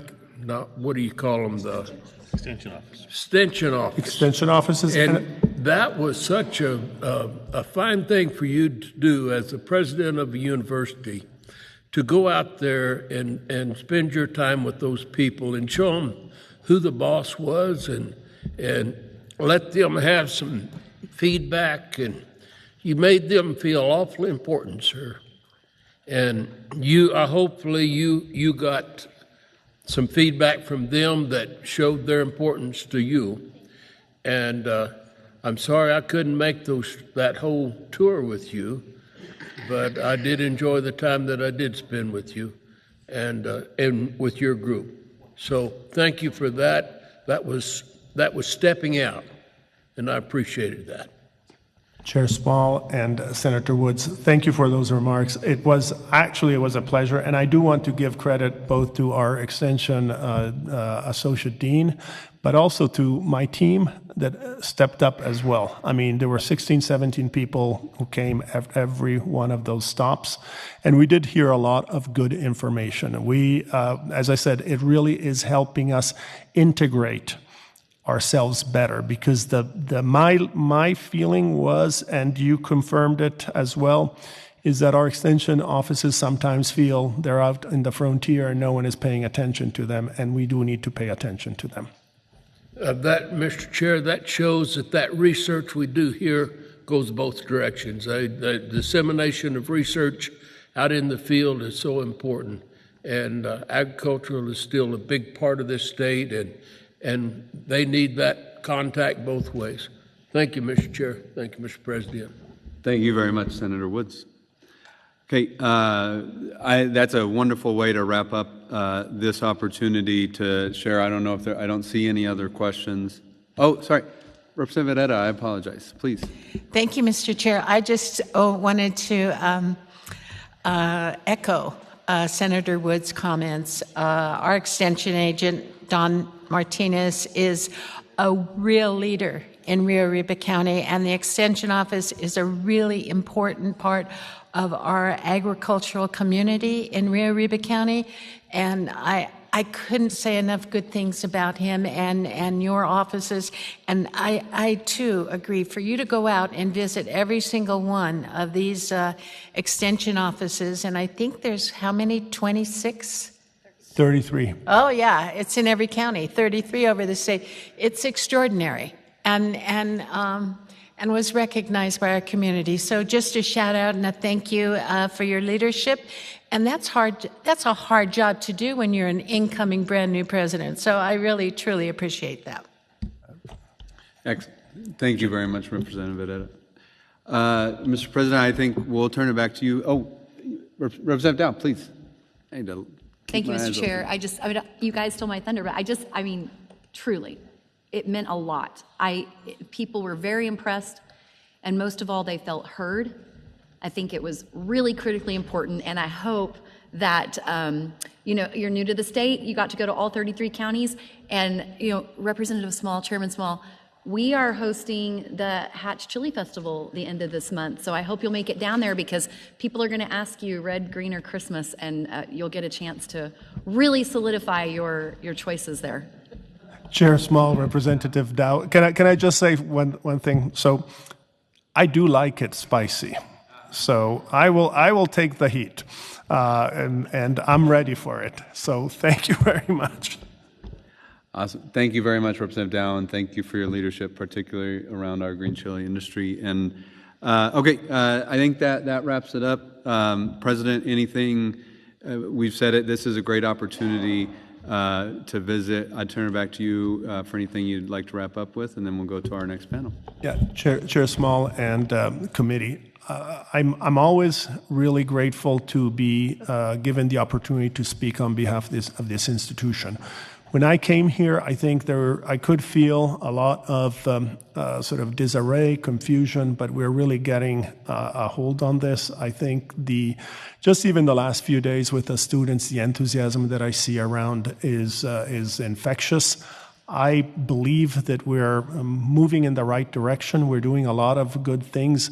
The new strategic direction is going to be a crucial moment, and we will, and I will say this now, and I will repeat it during the process, we will come to you as well to ask for your input on where you want us to go, because it's crucial as a land grant institution that we follow what the state wants, but also that we are good stewards for the monies that you give us. So absolutely, we are committed to helping the state achieve its goals. Great. Thank you very much, Mr. President. And we'll turn you loose as we're asking our water panel to come up here. Ms. Risley White, Mr. Trujillo.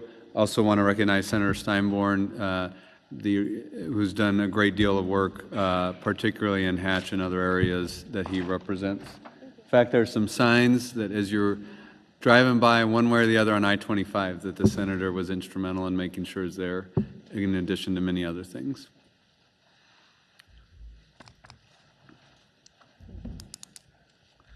We may need to roast some chili in here to warm ourselves up, but it's great. Although the ice cream was excellent. Okay, really excited to tune in now for the beginning of sort of an afternoon focused on water.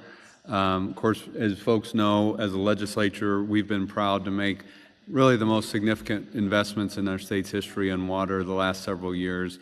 Looking forward to that again across a wide range of areas, and want to start with the overview of water resources. So, Deputy State Engineer and Interstate Stream Commission Director, you guys take it away, whichever order. Thank you, Mr. Chairman. Hello, members of the committee. My name is Tanya Trujillo. I'm the Deputy State Engineer for New Mexico. As the chair said, we're going to provide a very brief, high-level overview of water management issues with a focus on our agency, but we'll scan other agencies as well. And then we will also be participating with Austin a little bit further down, so we'll be available to answer questions in both of those contexts. Just to kick things off, I want to really emphasize the fact that the Office of the State Engineer and the Interstate Stream Commission work hand in hand with our sister agencies throughout the state on water management issues.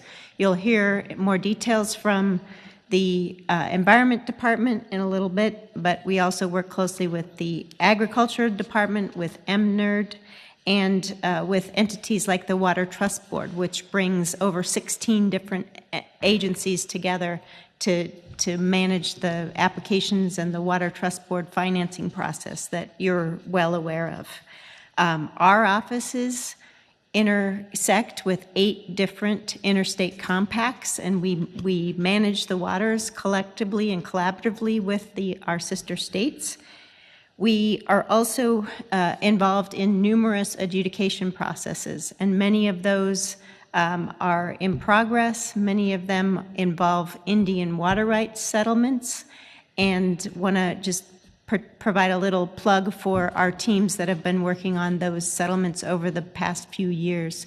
We've recently finalized our State Tribal Collaboration Act report that details the progress in each of those settlements, either the completed or in progress settlements. It's a high priority for our agency, and it definitely advances the adjudication process that we're going through in many areas. We did have some slides available for you.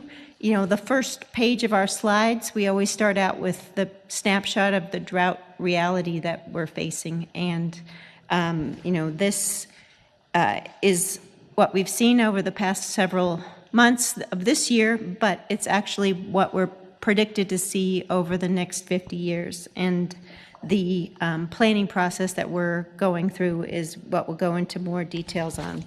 I want to highlight that the governor issued an executive order relating to drought and wildfire response on May 22nd. That order convened the Drought Task Force and we met on May 28th, and then again in meetings in June and July. The work of that task force emphasizes our continued collaboration among all of our state agencies to think about what resources we have available to our communities. I want to make a specific point. It's not lost on us that drought and floods are two sides of the same coin, and that we are also engaging particularly on the emergency response efforts with our sister agencies when those flood and emergency conditions arise. We are preparing a report back to the governor with recommendations on how we can improve our drought response actions throughout our communities. Hannah and I are going to tag team on this presentation and move through quickly. I'll kick it over to her with some planning updates. Thank you, Mr. Chair and members of the committee. It's a pleasure to be with you today. Hannah Risley-White, I'm the director of the New Mexico Interstate Stream Commission. I want to start by acknowledging the funding that the legislature has allocated for water initiatives across all the agencies in the last several years. We're going to be reporting on that more in the presentation later this afternoon with Mr. Davidson. This is a quick snapshot that Tanya and I are going through. We really welcome you to follow up with us for additional information on any of these pieces. I think the next slide in our packet, so slide 4, is intended to emphasize we have a lot of good direction in how we can best utilize that funding to bring the greatest good to communities across the state, and that is our commitment and our duty. There's been a number of reports in the last and plans in the last number of years that are informing our decision making, including the Water Policy and Infrastructure Task Force report in 2022. A number of you all engaged in that effort. It has been a very solid guide for us in next steps. Our state water planning process at Interstate Stream Commission is super helpful. And then we're going to talk a fair bit more today about the governor's 50-year water action plan, which provides a very solid roadmap to tackle the impacts of climate change in New Mexico. And so I'll hand it back to Tanya to give a little more detail about what's in 50-year water action plan and how we're moving those initiatives currently. Thank you. And we actually just ran over from the Interim Water Committee where we were presenting on this subject earlier today. The 11 elements that were developed, that were compiled as part of the Governor's 50-year Water Action Plan work in combination with many of our other ongoing efforts, such as Indian water rights settlements that I described, the regional water planning efforts that our Interstate Stream Commission is kicking off. But we wanted to highlight a broad spectrum of actions that we want to prioritize over the next several years to make sure we can address this potential hotter, drier future that we have. So the plan is organized into 3 main categories. The first category is water conservation. We start with water education across our communities and in our schools. We work on agricultural conservation efforts, and New Mexico State is a big participant in that. They're in the process of reviewing responses back to a grant program that the legislature authorized and funded for $5 million this past year, and they presented on that at the Interim Water Committee this week as well. We are working to prioritize municipal conservation and tightening up all of our municipal systems, for example, by catching leaks. And I know the Environment Department's going to provide more details on this, so we're purposely very brief in our descriptions, but as Hannah said, happy to go into more details. And then we recognize the need to conserve on a system-wide basis, so making sure we're addressing high priority issues that arise in our interstate context. For example, in the lower Rio Grande, there is a settlement agreement that we're working on to make sure we can manage the water resources in this basin. Numerous examples throughout the state of what we're doing on a system-wide basis. The middle category from our 50-year water action plan is development of new water supplies. We appreciate the authorization and the funding that we have for the new strategic water supply program. We presented on that this morning next door as well. We are going to be kicking off grants for that program, a grant and contract funding opportunity next week for that program. And so the Environment Department will house the information for both the grant application process and the RFP for the contracts next week. We will hear next from Stacy Timmons on more of our aquifer mapping projects, so I'll leave that to her. And then the final bucket is for water quality and watershed protection. So we, again, rely on our experts at the Environment Department for many of those elements, and our partners at MNRD in the Forestry Department are guiding our forest management efforts and are making progress with respect to the forest management plan that they have. All of these have significant funding needs, and we're very appreciative of the progress that we have been able to make in funding many of those priorities, as we'll see in our next session with Mr. Davidson. Our particular agency priorities are tied into 3 buckets. One is to modernize our agency efforts. Second, we're prioritizing Rio Grande, which is lower and middle Rio Grande efforts. And then we're thinking about the future and planning for our future water security efforts.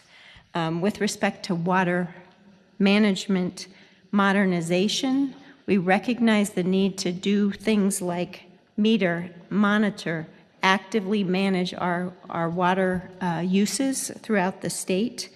We emphasize the need to have secure staff, and I'm appreciative that here in Las Cruces we have great regional offices for both the Office of the State Engineer and the Interstate Stream Commission to manage locally.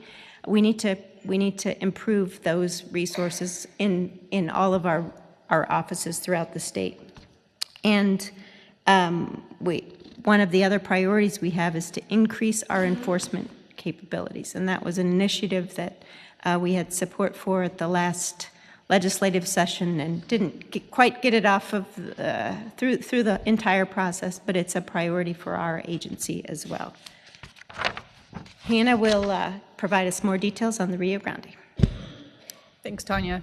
The next priority to cover, again, just really briefly, is investing in the Rio Grande. This does not mean that there aren't critical needs across the state, and we're certainly cognizant of that. From an interstate compact perspective, New Mexico is a party to 8 interstate compacts.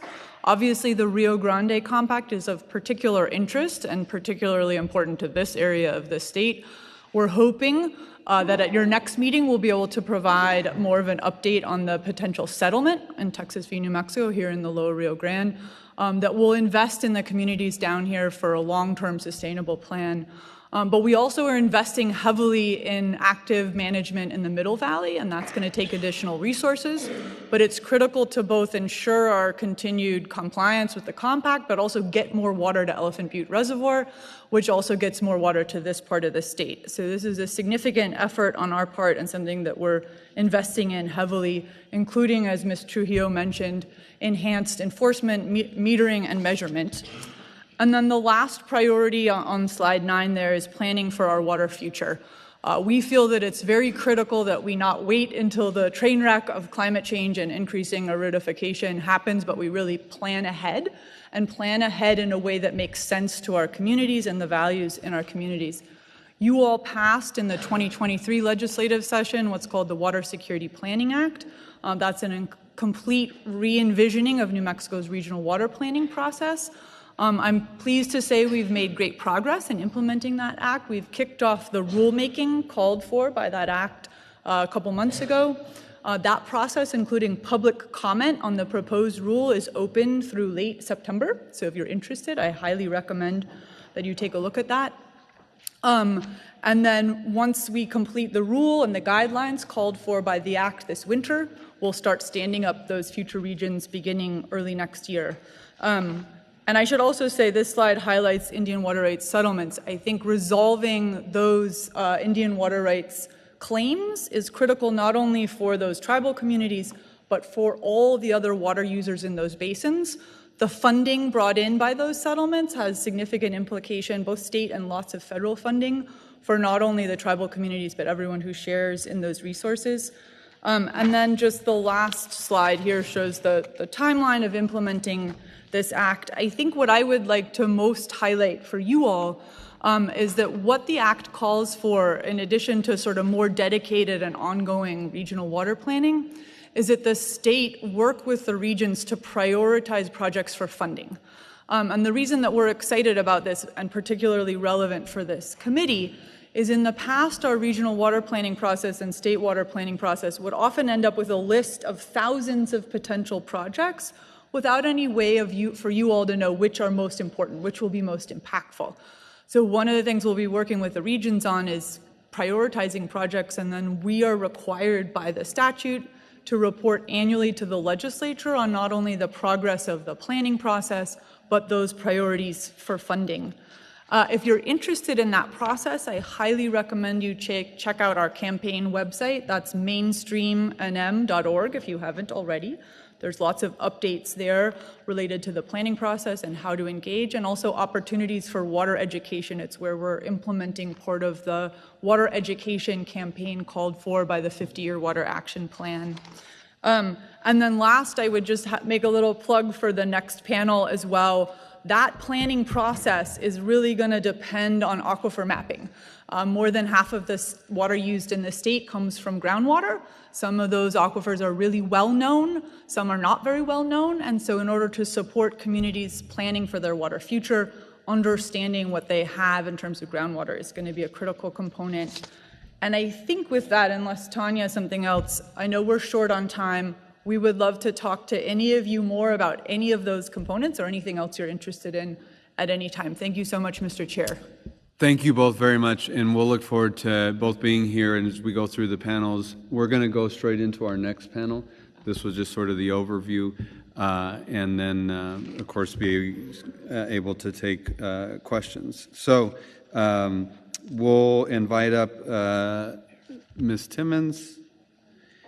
I know we have Ms. Fallingstad from on climate resilient water systems.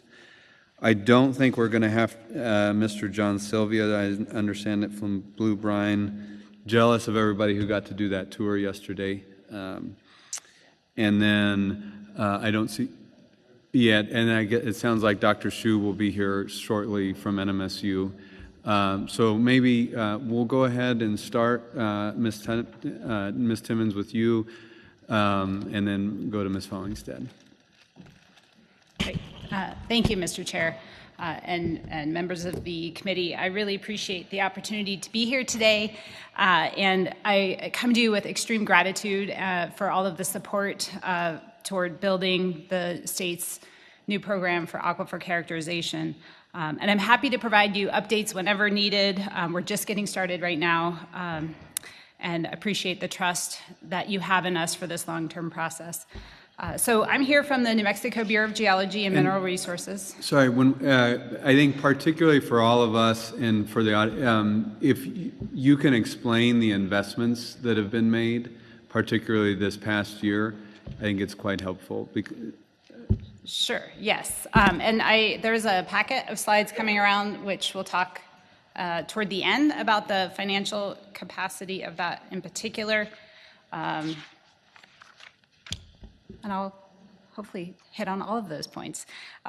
So we're here from the Bureau of Geology, which is a research and service division of New Mexico Tech up in Socorro. And my contact info is right on the front slide, so you're welcome to reach out to me anytime. Just to give you a little bit of background and get your minds thinking about what the task ahead for characterizing our aquifers really looks like, I wanted to introduce you on slide 2 to the different programs, and hopefully there's a few extra handouts if folks in the audience need a copy. There should have been a few extras. So the Aquifer Mapping and Monitoring Program is really tasked for the state to characterize our groundwater and our aquifers, and that serves more than half of the drinking water supply for New Mexico. Groundwater level monitoring is also an important component of that, and I'll talk more in detail about that. Another program that we manage at the Bureau of Geology is the Water Data Initiative, which began in 2019 after the Water Data Act was passed. And that work is convening multiple state agencies as well as local and federal and any municipal partners who wish to join to put together our state's water data and make it more accessible and usable. It's been a really great learning and collaboration opportunity for us that builds towards aquifer characterization. And then, as many of you know, we also host the Water Education Program from the Bureau of Geology. That is a program intended to provide background content for legislators, for staff, and state water leaders. Really, the intent of that is to focus on increasing the awareness of many of our water issues and really getting you out to the field sites to see what those issues look like. And I want to just go ahead and put all on your calendars right now, April 20th to 22nd. Next year is our next Water Leaders Workshop, and that'll be based in Ruidoso at the end of the Mountain Gods, hopefully. So that is our plan for next year for the water education program. Moving on to slide 3, looking at what our program does at the Bureau of Geology. We are here to serve New Mexico. We're the only state agency that's non-regulatory, specialized in this kind of multidisciplinary water science and research.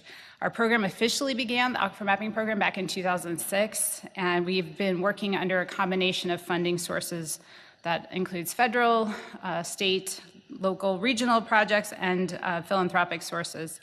The geology of New Mexico, one of these days somebody's going to stand up and say, please don't tell me it's complicated anymore, but I do like to really point out to you the geology map of New Mexico with all of its different colors creates this amazing landscape that we have, but also creates really complex aquifers in the subsurface. So all of the colors that you see on that surface map are even more complicated in the subsurface, broken up by faults and structures. And you can see a cross-section across the very bottom of this slide that is slicing right through the southern part of New Mexico, that here through Las Cruces, and it shows the complexity of some of these subsurface basins transected by many faults that disrupt these subsurface units that hold our aquifers, making it a little more tricky to really characterize exactly how much water is in them and how it's moving.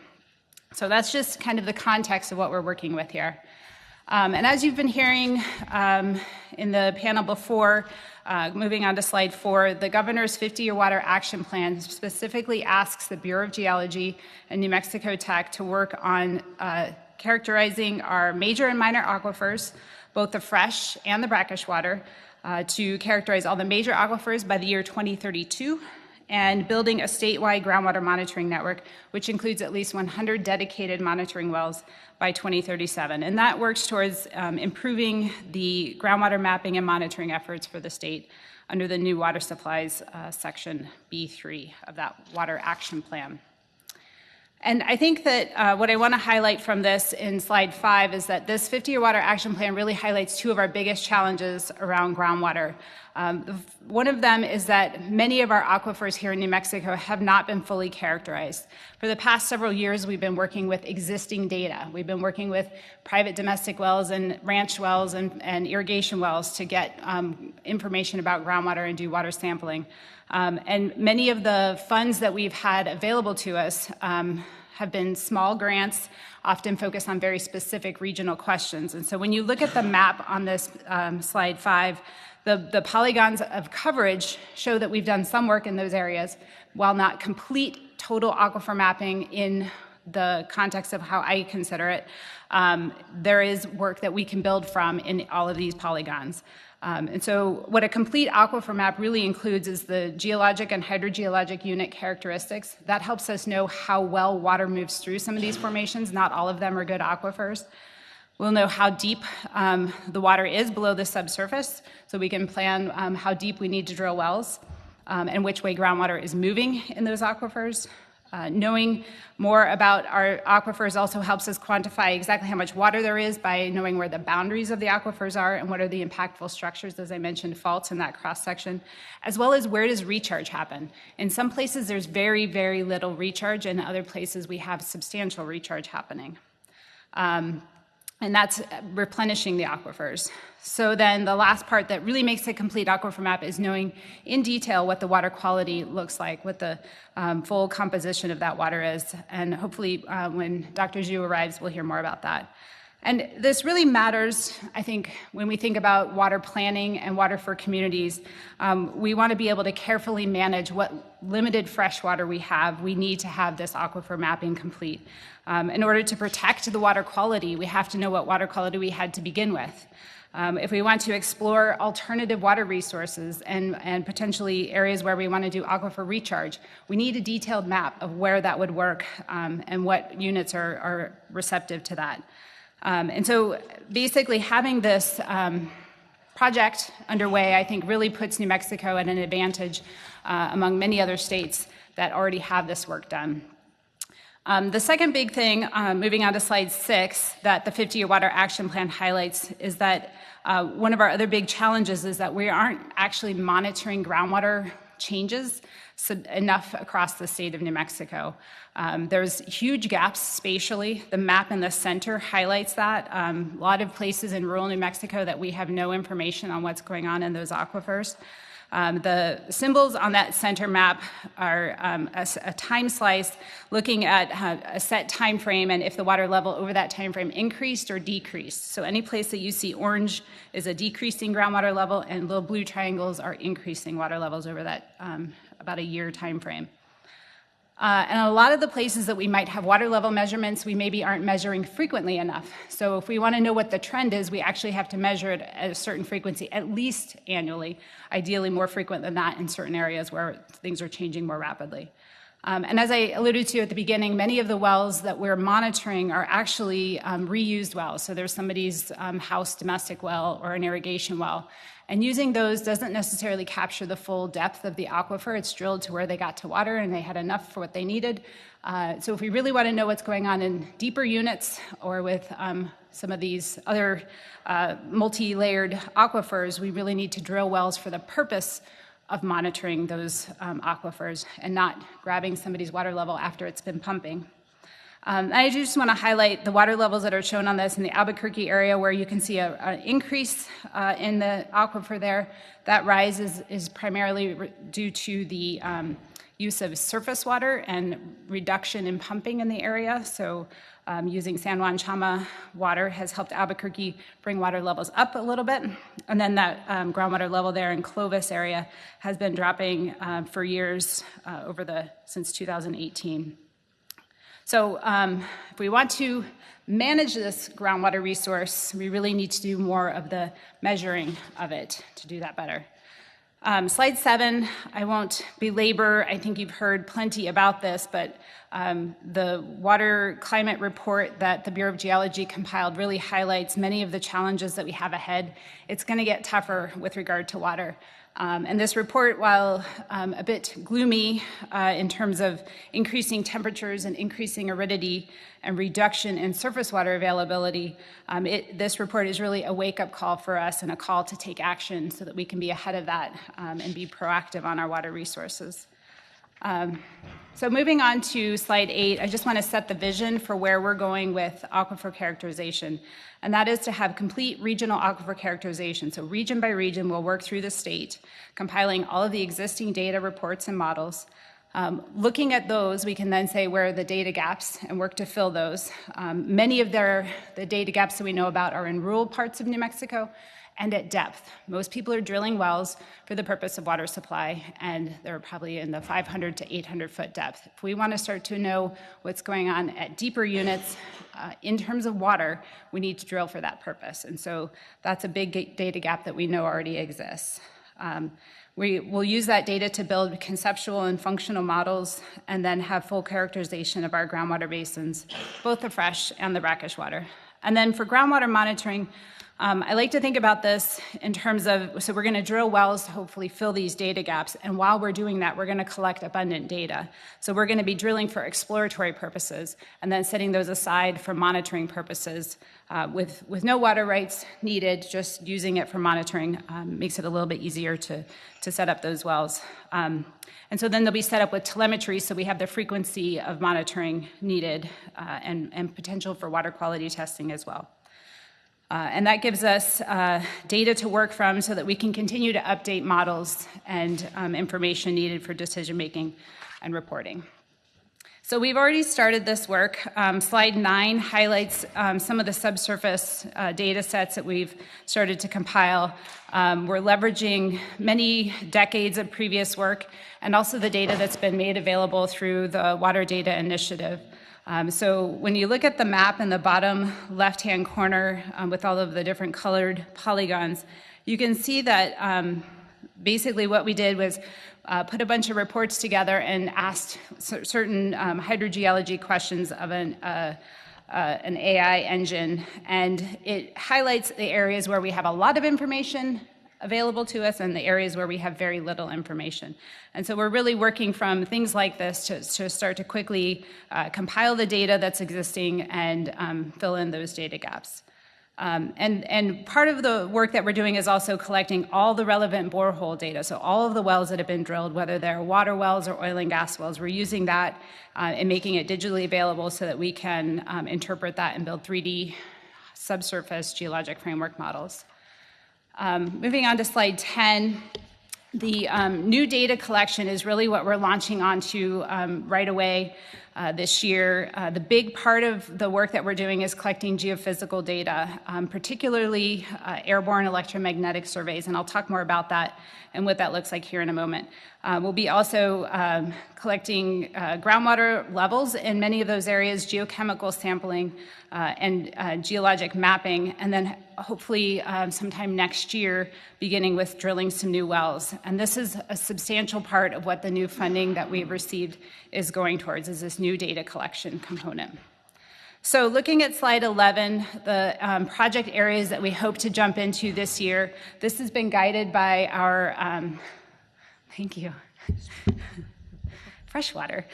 This has been guided by our, we have a steering committee of hydrogeology experts that have helped help us think through regions and highest priority regions.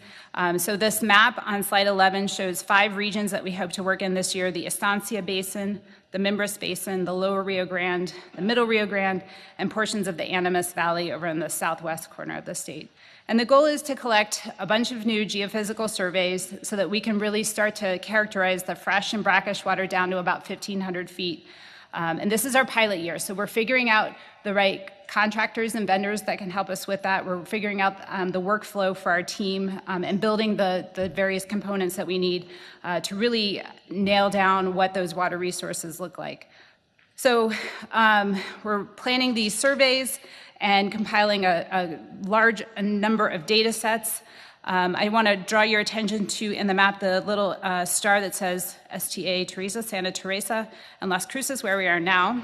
Because in the next slide, slide 12, this highlights some of the work that we can draw from based on a project that the Interstate Stream Commission has been working on with consulting company Intera.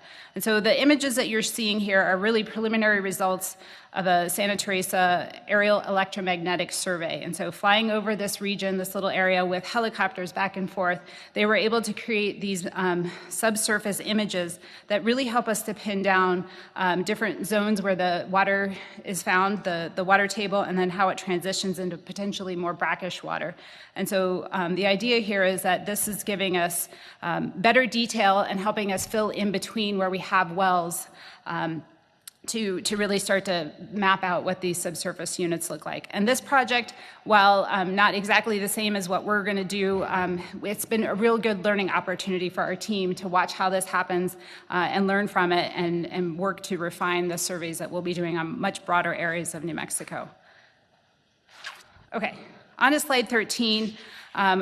This is just kind of a recap that, with the funding available this year and into the future, we hope to really provide the state with the answers to the questions that are pending about our water resources. And by building a 100-well plus, more than that, hopefully, groundwater monitoring network, we can have details on what groundwater levels are doing and know ahead of time before water systems go out and have that data online and available for visualization.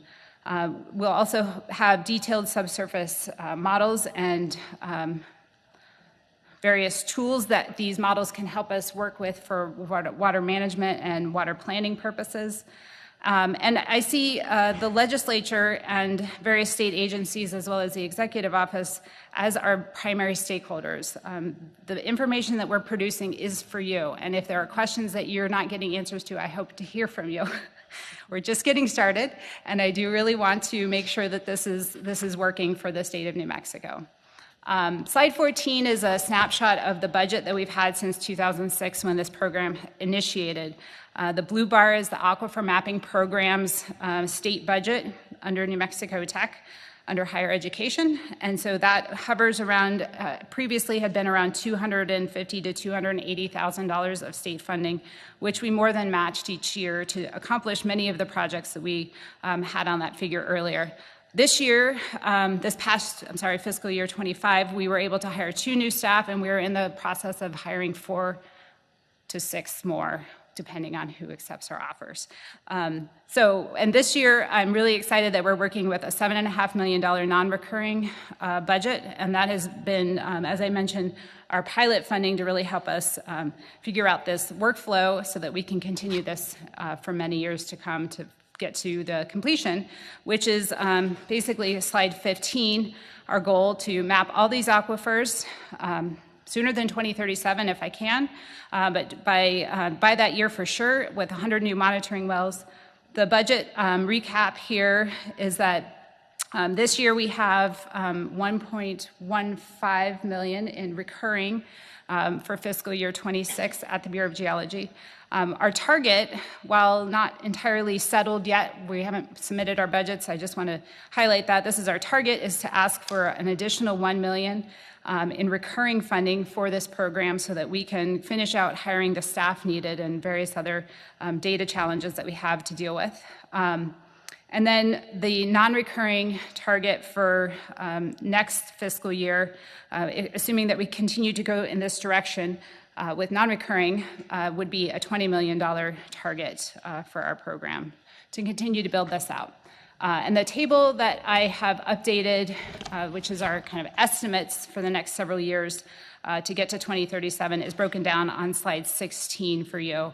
And the idea here is that we're spending a substantial amount of money to drill these wells, to really characterize what's going on in the subsurface, to pair that with the geophysical surveys so that we know exactly what the shape and size and volume and quality of our aquifers are.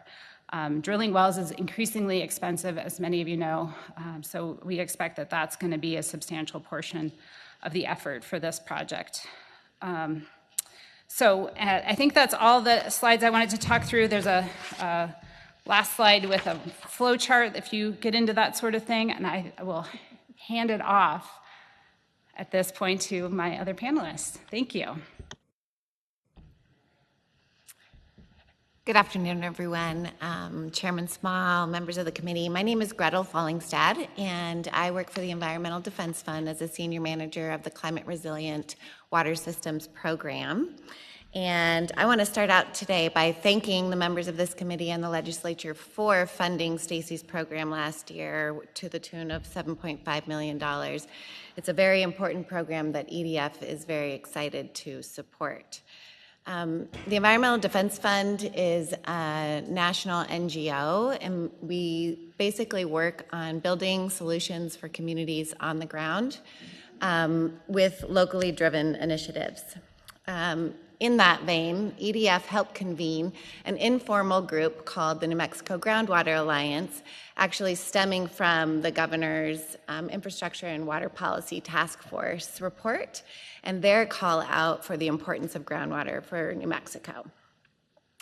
The Alliance has since worked hard to co-author a 360 groundwater report, and that's forthcoming here in September. And really that report, I'm on slide 3, by the way, sorry about that. That report is highlighting the knowns and unknowns that we have across the state of New Mexico, which with both Tanya earlier as well as Stacy has highlighted that we have large data gaps across the state in terms of our aquifers and our aquifer mapping and understanding the extent and the volume of those water resources. In addition, the report highlights the water use by categories report from 2020, which notes that 24 out of 33 New Mexico counties are relying on groundwater. 87% of our community water systems are also depending almost solely on groundwater. And 50% of the groundwater use in our state is dedicated to irrigated agriculture. These are all very important components of our state, our heritage, and our economy. On slide 4, the groundwater report is also highlighting that there are groundwater declines that are occurring across the state, and these are impacting our communities, in some cases to crisis levels. This includes the High Plains Aquifer in the Ogallala, the Members Basin, Albuquerque, and the Estancia, which happen to be some of the areas that Stacy is focusing on coming up. She also mentioned that there are significant data gaps, and we would like to support the ask to help fill these data gaps because we can't monitor what we don't know, and we can't manage if we're not monitoring. In addition to that, both Tanya and Stacy highlighted that our state is getting hotter, our drought is getting longer, and our water resources are declining. So we need to plan now proactively for water security moving forward. Additionally, we would like to support basin-specific and locally driven groundwater management that matches the basin characteristics once we have the data and the mapping, as well as the local economies and the values of each community. On slide 5, I'd like to highlight in this report that we're really bringing to bear the voices of New Mexico communities and the challenges that they're facing with water and groundwater in particular. Some of these challenges include capacity, whether that's staffing or infrastructure challenges. Other are local needs and access to water when wells go dry or systems have aging infrastructure.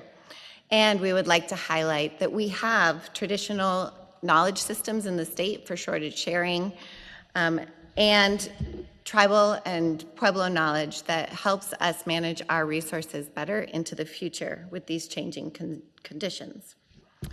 On slides 6 and 7, we would like to highlight some of the groundwater management champions of our state thus far. And these include the High Plains Aquifer, or the Ogallala Aquifer, and LaDonna Clayton's program, the Ogallala Land and Water Conservancy in Curry County. She has a proactive, voluntary, market-based model to conserve agricultural lands while recharging the aquifer.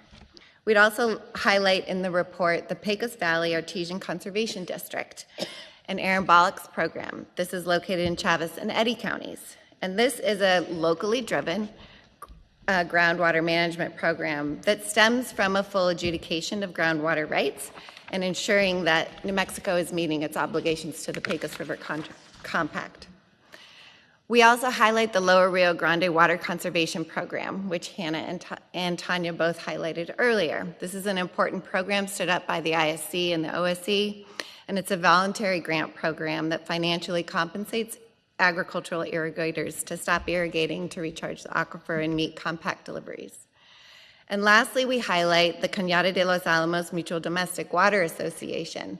With the help of the RCAC, they have proactively planned and created community education program for water conservation when their wells went dry and they had to haul water into the community for a number of months. On slide 8, we'd like to highlight that the future of groundwater in New Mexico really depends on informed, better decision-making through science and the need for aquifer mapping and characterization in order to drive better planning. We'd like to also encourage locally driven groundwater management that's based on holistic groundwater basin characterization that also adapts to climate change. And last, on slide 9, EDF is advocating for fully funding the aquifer mapping program at the Bureau of Geology. We'd like to see modernization of groundwater governance at the local scale. We'd like to support our tribal communities and our rural communities with technical assistance and capacity building grants for better water management for our future so that we can prepare for a water resilient and water secure state. Thank you. Happy to address any questions as they come. Great. Thank you very much, Ms. Follingstad. Okay. Dr. Schutt, thank you so much. And again, want to say a big thank you as an NMSU professor on the first day of classes. We appreciate you taking time to come over. And the floor is yours. Thank you, Mr. Chair, and also all the committee members. It is really a great honor to talk about the brackish water development, the work conducted at New Mexico State University, and also to support the state's effort on strategic water supplies. So for the presentation on slide 2, you can see that the brackish groundwater map that actually is developed by the Bureau of Geology by Stacy Timms and others. So it shows that in New Mexico we have broad brackish groundwaters that could support the economic development, providing a new valuable alternative water sources. So through the brackish water development and the brackish groundwater desalination program, we can meet the new opportunities for economic development, so we will not compete with the allocated water for municipal uses, agriculture, and for the communities. So for the brackish groundwater aquifers, you see different colors. Even though this is black and white, you cannot see it very well. But it shows that the TDS is total dissolved solids concentrations varies among the different aquifers. So in order to develop this valuable resource, we need to understand what are the constituents in that water in order to utilize it. So the challenges related to developing the brackish water aquifers for desalination is first to understand the water quantity and quality. I think Stacy mentioned about the groundwater mapping effort. That will help us to understand the levels and the depths and the amount of groundwater aquifer we have. And at NMSU, we would be very happy to support this effort to understand the water quality in these aquifers. And when we develop brackish groundwater desalination, one of the challenges is the concentrate management. So how do we manage those waste streams generated through the desalination? And the third is opportunity, and the challenge is the cost, because developing brackish water for desalination, the cost of treatment is higher than we use conventional fresh water, but we have very limited fresh water. So when we treat this brackish groundwater, the cost will be higher.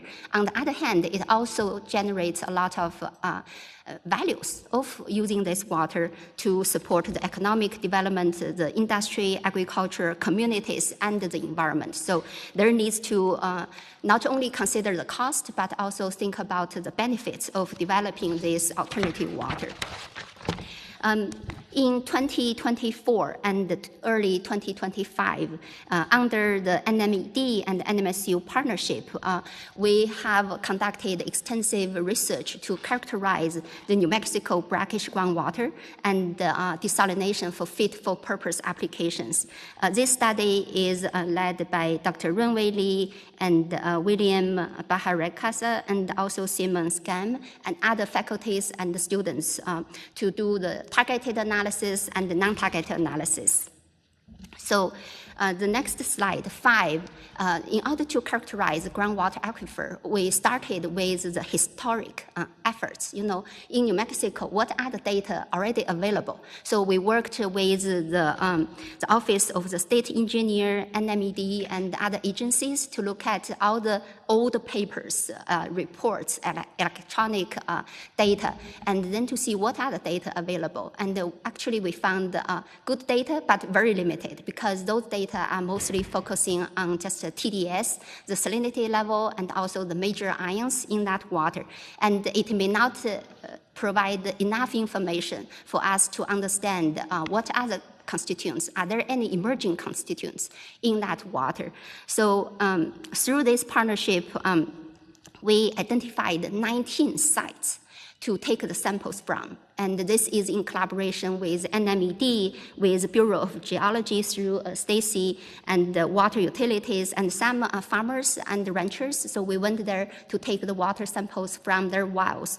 So from these 19 sites, we collected 23 water samples following the standard sample collection and analysis protocol. We take duplicate samples, and then we take blank samples from those sites. So the results would be robust and defensible.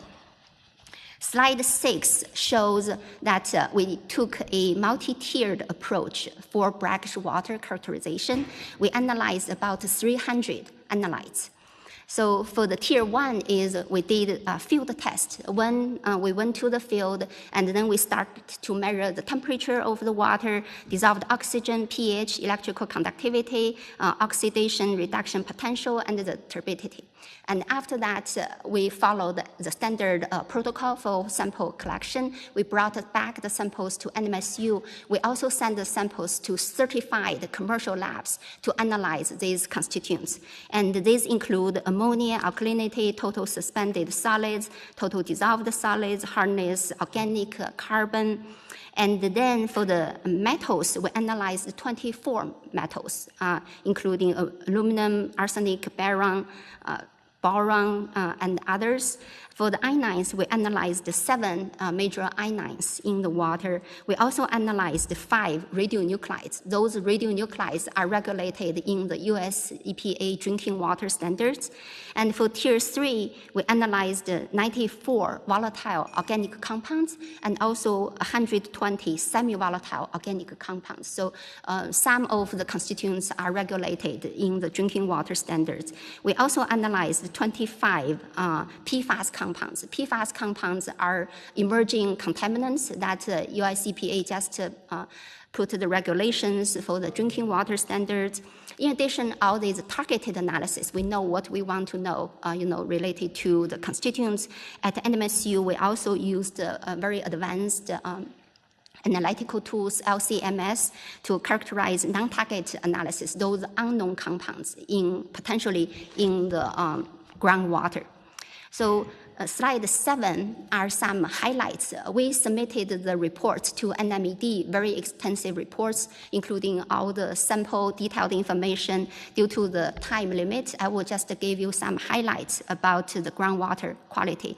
So the first one I want to highlight is total dissolved solids, TDS, milligram per liter. In average, it's about 8,000 milligram per liter. And it varies between 767 to 55,000 milligram per liter. So some water are near the fresh water in slightly brackish water range, but some are, we can't even call it brine because it's even saltier than seawater. And the next highlight is TOC, total organic carbon. And some water are really good, high quality water, except that it has some salts. The the TOC is about 0.18 milligram per liter. That is very clean, related to organics. But some are under the influence of agricultural activities with the TOC about 18 milligram per liter. That means we need to treat that water to remove those organic contaminants. Related to the VOCs, volatile organic compounds, 94 compounds analyzed, and the semi-VOCs, 120 compounds analyzed. All of them are very low concentration, either not detected or below the concentration of 10 ppb. All of them are below the US EPA drinking water standards. So that means that water is not contaminated by the organic contaminants. Slide 8 shows the radionuclides in those samples we analyzed. The majority of them have very low radionuclides, either below the detection limit or very low concentration. But uranium was detected exceed the drinking water standard, but it's only in Tularosa Basin. And the gross alpha, gross beta are also concerns, and we found them in exceeding, in violation of the drinking water standards in Captain, Tularosa, and High Plains Basin. For the radium 226 and 228, we only found them exceed the drinking water standards in Captain and the Tularosa Basin. So those needs to be removed before we can use them for beneficial use. PFAS compounds are a concern. Everybody have concerns related to those compounds. We analyzed 25 compounds. For the PFBA, we identified in 94% of the compounds, but it's not regulated. When we look at the GenX was identified in 47% of the compounds, and only a very low concentration, but there is one sample beyond the drinking water standard is 10 parts per trillion. Its concentration is 42 ppt. And another one is PFOA. PFOA was identified in 70% of the compounds, and with the maximum we detected about 135. And the drinking water standard is 4 ppt. So those compounds needs to be removed, treated before we can use that water. Slide 10 is a summary of the groundwater characterization. So in some groundwater samples, we identified aluminum, arsenic, chromium, iron, manganese, and lead, and selenium were detected above the drinking water standards. And for the PFAS compounds, we only found, actually, even though we detected some that in very low concentrations, but the total PFAS compounds were detected the highest in the Ganado del Mutual, that's near Las Cruces, and also in the Toloresa Basin near the White Sand Missile Range. So actually, the sources of the contamination of the PFAS compounds are not very clear. In general, for example, for white sand, it's related to the firefighting foams. They did the training for, firefighting, so those could contaminate the groundwater. And for the Ganado del Neutral basin, it's maybe related to the wastewater because in PFAS compounds, we use it in our daily life, and in municipal wastewater, we have those PFAS compounds. So those could contaminate our groundwater as well. So in general, groundwater quality in terms of TDS, salt concentration, it is highly variable. And if we implement desalination technologies, we can remove all those contaminants, including the PFAS compounds. For brackish groundwater desalination, and that is a mature technology implemented at full scale for over 50 years, and there are over 400 desalination plants in the United States. For brackish groundwater desalination, we can use brackish water reverse osmosis, and the largest brackish water desalination plant in the United States is in El Paso. And yesterday, the Water and the Natural Resources Committee visited the K. Bailey Hutchinson desalination plant in El Paso. The LFC also visited that facility. So it is a proven technology. In general, we can achieve about 70 to 83% water recovery. That means if we have 100% of water coming, we can get about 70% or 83% of the water as fresh water, as a permit we can use. And the rest, about 30 to 17% of the brackish water will become the concentrate that we need to dispose it properly, because that concentrate will accumulate all the contaminants in that brackish groundwater. In general, we can use deep well injection, such as at the K. Bailey Hutchinson desalination plant. They pump the brine about 22 miles for deep well injection. And we can also use evaporation pond. For example, in New Mexico, we have solar energy. We can use solar to evaporate all the brine, and then later the solids generated could be landfilled. And then another option is to do the zero liquid discharge and the brine valorization. Surface water discharge and sewer discharge may not be a good option for New Mexico.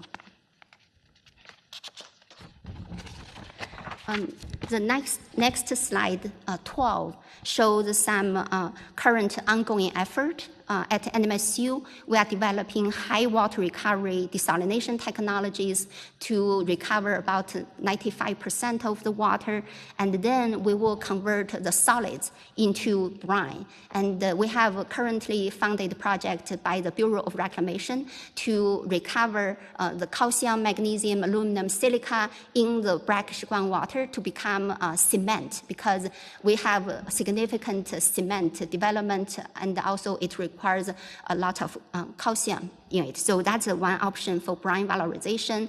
And we are also converting all the sodium and chloride in the brine into sodium hydroxide and hydrochloric acid into these valuable minerals and acid and base for beneficial use. So the picture you see here are actually our ongoing pilot testing project at the KBD Hutchinson desalination plant. Hopefully we can also provide the options for implementing brackish water desalination in New Mexico so we can have a good solution to manage the brine. Slide 13 summarizes our major remarks for brackish groundwater desalination. Again, it is a mature technology. It is readily implemented in New Mexico to augment water supplies. But again, concentrate disposal is a great challenge to implement it. Ongoing research at NMSU is focused on characterization of brackish water quality, including emerging contaminants such as PFAS compounds, and also to develop innovative technologies to further polish the water quality, not only for drinking, and we can also treat the water to the ultra pure water level to meet the water demand. For example, to develop a data center, to develop semiconductor industries, and so those applications will need ultra pure water. Actually, we also have that capability to supplement the water and also valorize the brine for beneficial use of those waste streams. NMSU has a very strong and extensive expertise in brackish water development and desalination, and we have the funding from the state. We are very grateful for that, $4 million to support the strategic water supplies. And we can, provide the expertise in the desalination. As I mentioned, we can assist in doing feasibility study, pilot demonstration of the desalination technologies, and also we can help with the public outreach, education, and engage the communities into develop the brackish water supplies with the engagement of the New Mexico Water Resources Research Institute, the AI Council's Research Computing Advisory Council, and also the workforce development. In New Mexico, we need skilled operators and engineers to support the water supply. And also we have the Agriculture Experimental Station, Information Technology, Cooperative Extension. And we also have the faculty to support the students, researchers to support all this effort. The point of contact for the brackish water desalination and support hub is led by Dr. Tanner Schaab, and his contact information is in the slide. So again, going back to the next slide, you can see all the faculty members and the researchers, students, that we have very advanced analytical lab to support the water quality analysis and also to do the water desalination technologies and also groundwater, hydrogeology study and model simulation. So again, just to summarize, we have very good infrastructure in place, and analytical capabilities, and the workforce to support the brackish water desalination. We will be very happy to work with the state agencies, NMED, OSE, ISE, Bureau of Geology, and everybody to develop brackish water desalination. And with that, you have my contact on the last slide, and also Dr. Tanner Schaab's contact information is there. I want to acknowledge again the support we received from the state to support us for the water resources development. Thank you. I would be very happy to answer any questions. Excellent. Thank you very much. Thank you for an excellent panel. We'll dive straight into questions, starting with Representative Edetta, Representative Lente, Representative Chatfield, and we'll keep going from there. Representative Edetta, please.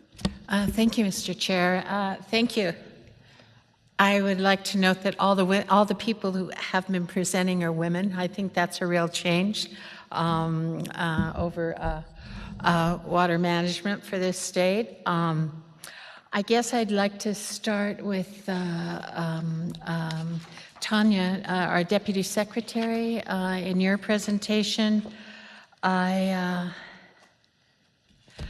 just wanted to talk about how we're going to, about our regional water planning efforts. And I know you've put out a regional planning document and what the regions are, and I can't remember exactly how many regions we have in the state. Could you remind me? Thank you, Mr. Chairman and Representative Herrera. I'm going to tag team with Hannah as usual, and the Interstate Stream Commission has put together a draft rule. So Hannah needs a mic. Maybe I'll do this fancy walk around. Okay. Thank you, Mr. Chair and Representative Herrera. Okay, so New Mexico has done regional water planning since 1987 when the original statute passed. We currently have 16 regions.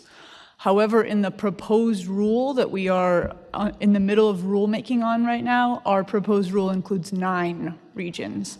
So again, the public comment on the proposed rule, including the proposed new delineation of those boundaries, is currently open. Our portal is open for public comment. We encourage you to take a look at the proposed rule, you and others, and provide your comment. That will go in front of a hearing with our Interstate Stream Commission in mid-October for their action by the end of the year. So we're proposing fewer regions.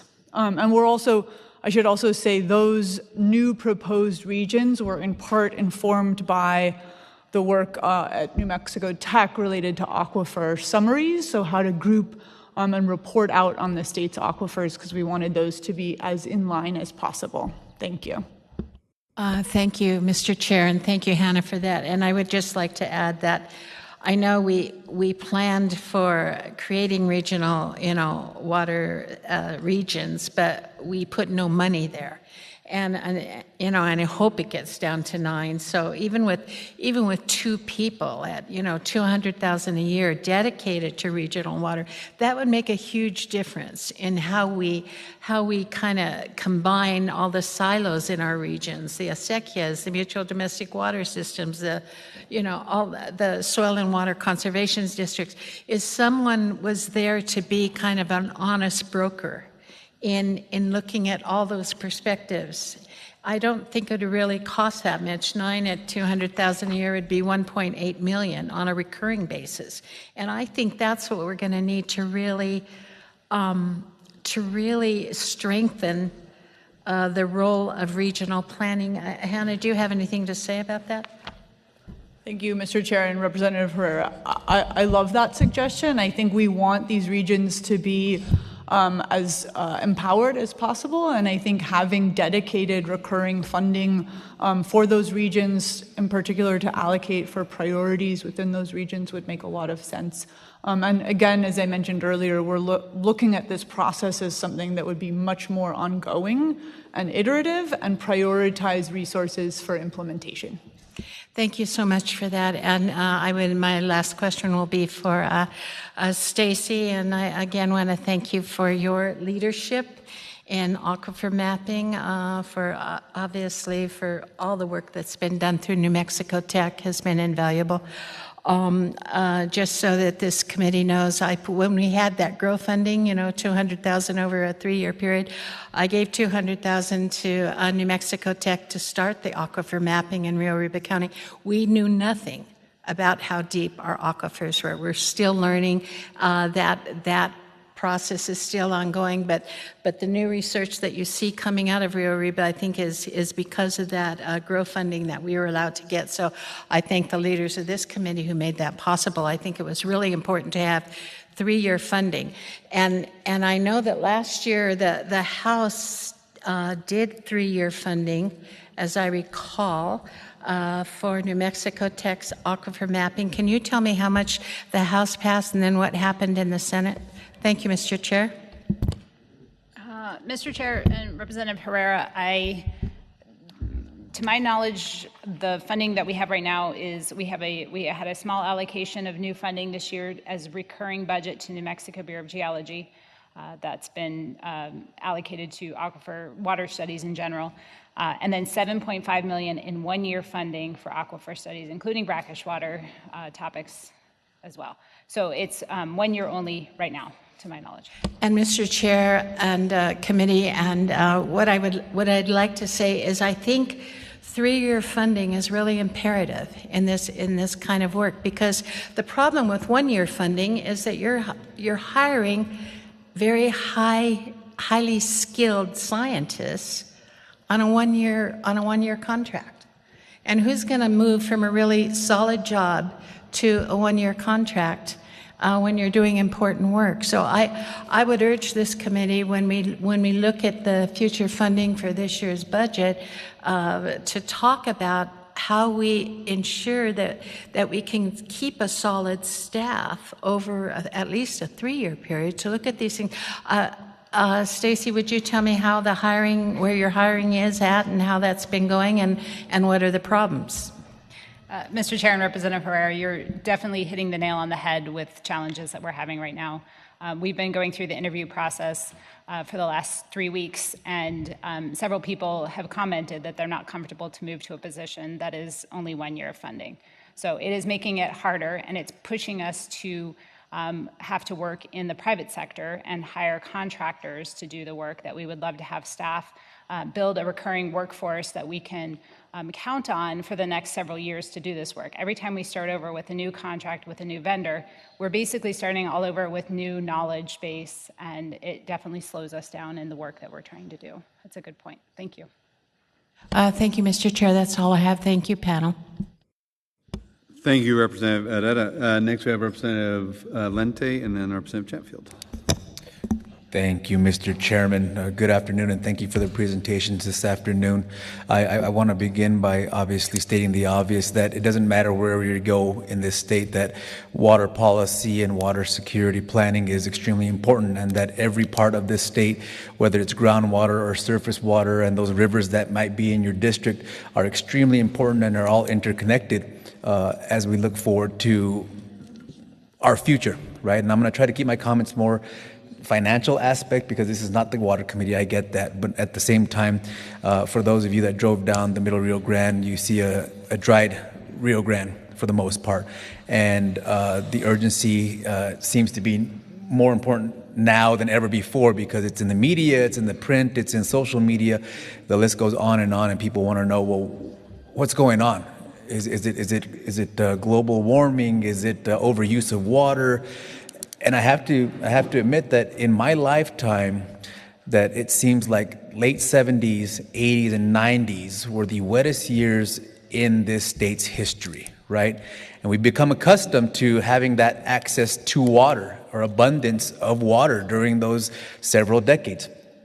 And now we're becoming to a point where reality is hitting us, that maybe we've allowed ourselves to become used to having that access or excess of water to either recreate or to have industry reliance on, and now we're trying to figure out, well, maybe we need to take a step back and figure out what the priorities really are and what they used to be. Because before, those wet years, right, the reliance in this state primarily for any river, and even the aquifer in this state, was for agriculture, period, right? I mean, not many people owned a boat, right, before the 70s. And it may be the case that even after 2025 and onwards, you may be seeing a decline in people owning boats, because there's not going to be anywhere to float those things, right? And so we have to think about managing expectations and what we can really expect to have now and into the future, and how we do that as it relates to our policy, as it relates to dollars that this state will provide to those commissions or to those agencies that are going to try to create the best policies possible, or how that we can begin to have real and frank discussions about, and I see the signs, and I saw them yesterday from the audience, and from me to you, I see you, I've read your signs, and you are being heard. And I recognize you, because many times we see these and we want to say, let's not pay them much attention. I hear you. I hear the urgency. I understand the urgency, because as a farmer, as a farmer that comes from indigenous lands, that is what's in our blood. That's what's in our soul. That's our roots to this land itself. And so when we talk about how we can proceed into the future, we have to make sure that, yes, we love to live in some cases, a capitalist society where we can say, let's take advantage of the businesses that are at our fingertips, and let's make sure that we can create a population that can expand and double in size or triple in size. But oftentimes we forget about, well, we have a reliance on that aquifer or that water. And what does that look like now and into the future? And so when we talk about investments into water security, right, we have to make sure that we have things in mind in this legislature that we can affect change. And that would be, in many cases, policy. Policy as relates to perhaps domestic water wells, or policy as relates to other things like industry, or in many cases our reliance and interactions and collaboration with the federal government, right? And how they are, for the most part, in rivers, the sole agency that's responsible for making sure that we have a flowing river, right? And in many cases, I know the fact that when I used to sit on the Middle Rio Grande Conservancy District Board of Directors, right, it was always a frustrating aspect when we had issues in the Rio Grande, and the federal government never moved fast enough. They never did their work in regards to trying to remove silt. They never did their work in regards to trying to remove invasive species. And here we are years later. And I'm reminded that I'm a graduate from the late 1900s, and when I think about that, I was given a job by the Sandia Pueblo Water Resources Department, and at that time, my job was a water resources technician. And I would go out there and measure the flow of the river, and I would go out and measure piezometers and see how the water levels were at any one time throughout the year. And I wondered why I was doing this, and the manager at the time and the people at the time and the attorneys at the time would tell me, well, it's in preparation for the adjudication that's going to be coming. And here we are in 2025, and we don't have an adjudication yet. And I think it's because we're scared to understand and really know who has what. And until we understand that and have settled that, we won't get anywhere anytime soon. So expect to be in this discussion for a long, long time, because it could be another 30 years until we have this discussion, and I may be long gone by then. But the point being is that this is not a fast process, right? When we talk about the adjudication and the presentation that was made on the Water Security Planning Act implementation, made mention of Indian water right settlements, right? I mean, we look at the Amit water rights settlement. That took decades. And it's expensive. It's expensive, and it's a commitment by the federal government. It's expensive and a commitment by the state to make sure that they can play their fair share as well. And so when we talk about investing into the future, we have to be mindful that there are three parties when we talk about water rights in this state, or water policy in this state, right? Yes, it's the state of New Mexico, but it's also for large and in part tribal governments in this state, as well as the federal government in this state. And we're not always the most efficient at moving the needle, or making sure we can develop policy or expend dollars or identify projects. But the point I'm saying now is that we're in it for the long haul. And I think until as the technical side can marry itself with the policy side, and we can devote ourselves to making sure that we can develop good, strong water policies that takes into account not the wettest years in the state's history, not the late 70s, 80s, and 90s, but what used to be before then and what will be now thereafter, because that's going to be the future of water in this state. Thank you, Mr. Chairman. Thank you very much. Next, we're going to go to Representative Chatfield. Thank you, Mr. Chair. Mr. Chair, I'm going to have to agree with my friend, Representative Lente. He had some words of wisdom there. You know, Mark Twain said that in New Mexico, whiskey's for drinking and water's for fighting, and he was right. Steve Reynolds said water runs uphill to money. Unfortunately, sometimes he's right. I just want to talk a little bit about aquifer mapping. We've been mapping the aquifer in northeastern New Mexico in conjunction with New Mexico Tech and Dr. Kate Ziegler for 11 years. 11 years, and she's a good friend, and I'm proud to be kind of on the cutting edge of that deal and measure not only the depth to water, we measure whether it's going up or down, the age of the water. Some of it's 3,000 years old. It's amazing to me that we can tell all of those things. I didn't get to go yesterday to the K. Bailey Hutchinson desal plant, but I went a couple of years ago and I loved it. I loved it. I thought it was an awesome. Met with Dr. Zhu and her folks that same year. So we saw some of them here in New Mexico State, some of them working over in the desal plant, learning what's going on. I see that it's referred to as reverse osmosis in these documents. I was told at the desal plant that it was forward osmosis. And so being the kind of guy I am, I asked them, what is forward osmosis? Being the kind of folks they were, they said, it's the opposite of reverse osmosis. I'm like, thank you. I appreciate, now I understand. The good thing that I come out of that tour with was that the cost, well, the 27.5 million gallons a day is what they produced at that time. 27.5 million gallons of water a day. I think in 3 acre feet is approximately 1 million gallons. Is that true? 900 and something thousand. So just think about 27.5 million gallons of water. I think it will water El Paso, right? So that is awesome. But the cost is $2 per 1,000 gallons. I guess I better watch my numbers because you just went on that tour yesterday, and I might not remember from a year or two ago, but that's what I remember. $2 per 1,000 gallons. That is usable water. That is water you can afford to drink, water your lawn, depends on how much you love your tree, I guess, but that's usable water. $2 per 1,000 gallons. We need to pursue this. It's important that we have water for people. It's important that we're spoiled. Let's get some water for everybody. And as we do that, I've heard a time or two talk about water sharing. Now, these guys are all like, because I always hammer on this. We function under the doctrine of prior appropriation. Those water rights are a property right.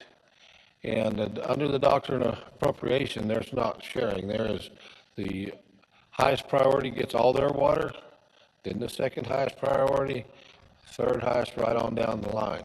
Now, acequias and irrigation districts, the water right is held by the acequia or the irrigation district. So within those districts, they can split that water right up a little bit. They can trade it out. Well, I'll buy your water, or I'll share mine with yours. But it's different. That right is vested in the irrigation district. In the rest of the world, the right is vested in the individual. So I own that right. Now, a city has the right to condemn that water, and sometimes they might have to, or maybe they would condemn a part of a right. We talked yesterday about the need to water people and maybe having to fallow some of our farmland. The city has the right to condemn that water. They need to pay for it. It's like if I condemned your house, a highway could go through it. You'd like to get paid for it. And that's the way water needs to work, and let the system sort it out. Let the most important water will bring the most money. I was working in this area probably 15 or 20 years ago. I think a 1 acre foot of water was worth like $30,000 in Santa Fe. I'm not sure where it is now, but that took a lot of money. If you condemn somebody's right to 1 acre foot of water, you cost them a lot of money or several acre feet.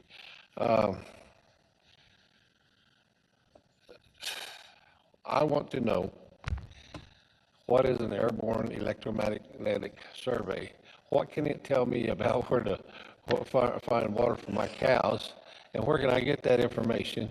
When are we going to do them? That is my question. Mr. Chair and Representative Chatfield, so airborne electromagnetic surveys are, I have a picture of it in a different presentation, but it's a helicopter with a giant loop flown below it, and it does a pattern back and forth, and it helps us create an image of what the subsurface looks like. It sends an electromagnetic signal into the earth that reflects back up, and the instruments on the helicopter read it. Then we take it back to the computer and do a lot of inversions and create basically an image of what the subsurface reflection of the materials looks like. And that helps us see, is it sand, is it clay, is it gravel, and then if there's water, if it's fresh water or salty water. And so by doing this, our hope is that by doing this particularly over what we call alluvial basins, so that sand, clay, gravel is really ideal for this kind of survey.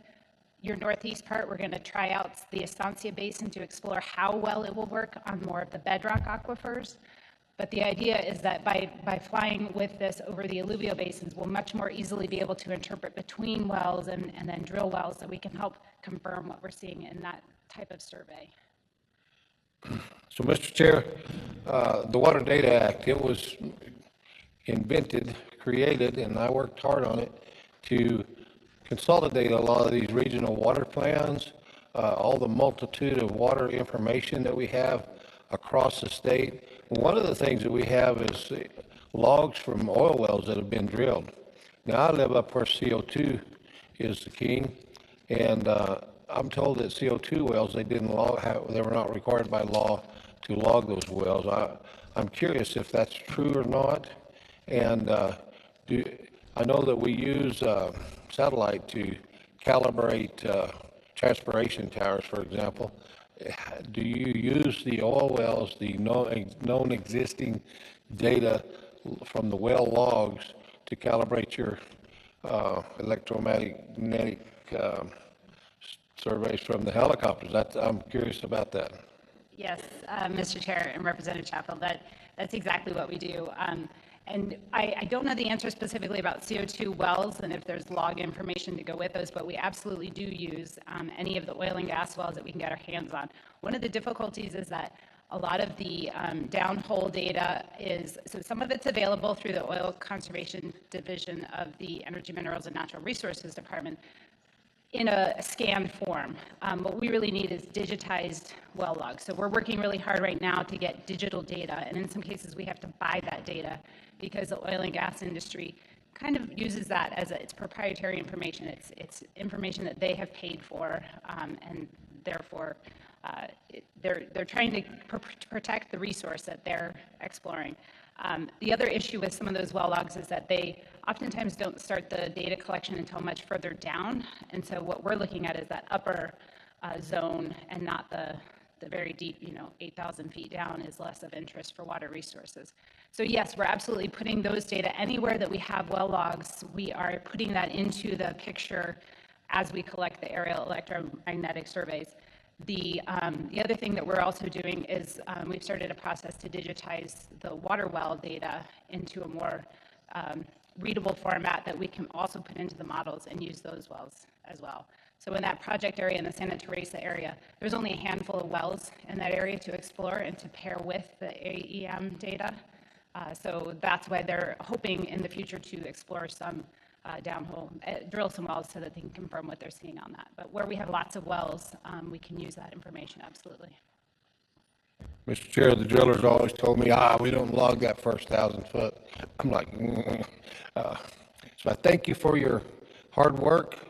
I'm very interested to see this new technology. I've read about it some, but you see so many things that you think, hey, I don't know if I want to put my money into that, but there's a lot of us ranchers would like to know where that permeable soil is, where the pore space is that holds that water.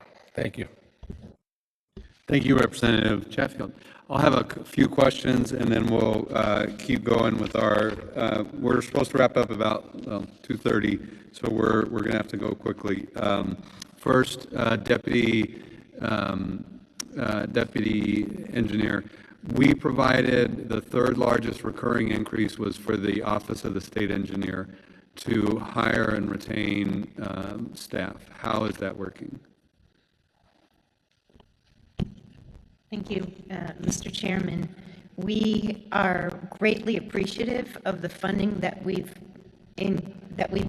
acquired to add to our staff, and we have that hiring in progress. The Ms. Risley White might have something from IOC's perspective, but we're continuing to hire as quickly as possible. As I mentioned earlier, it's one of our highest priorities to modernize our offices and modernize our efforts. And in order to do that, we need to have people in our offices on the ground, reading the meters, enforcing our orders and that sort of thing. So we're in good shape. That's great. Thank you, Deputy Engineer. I want to also say again, it's wonderful to have you back in New Mexico after a storied federal career.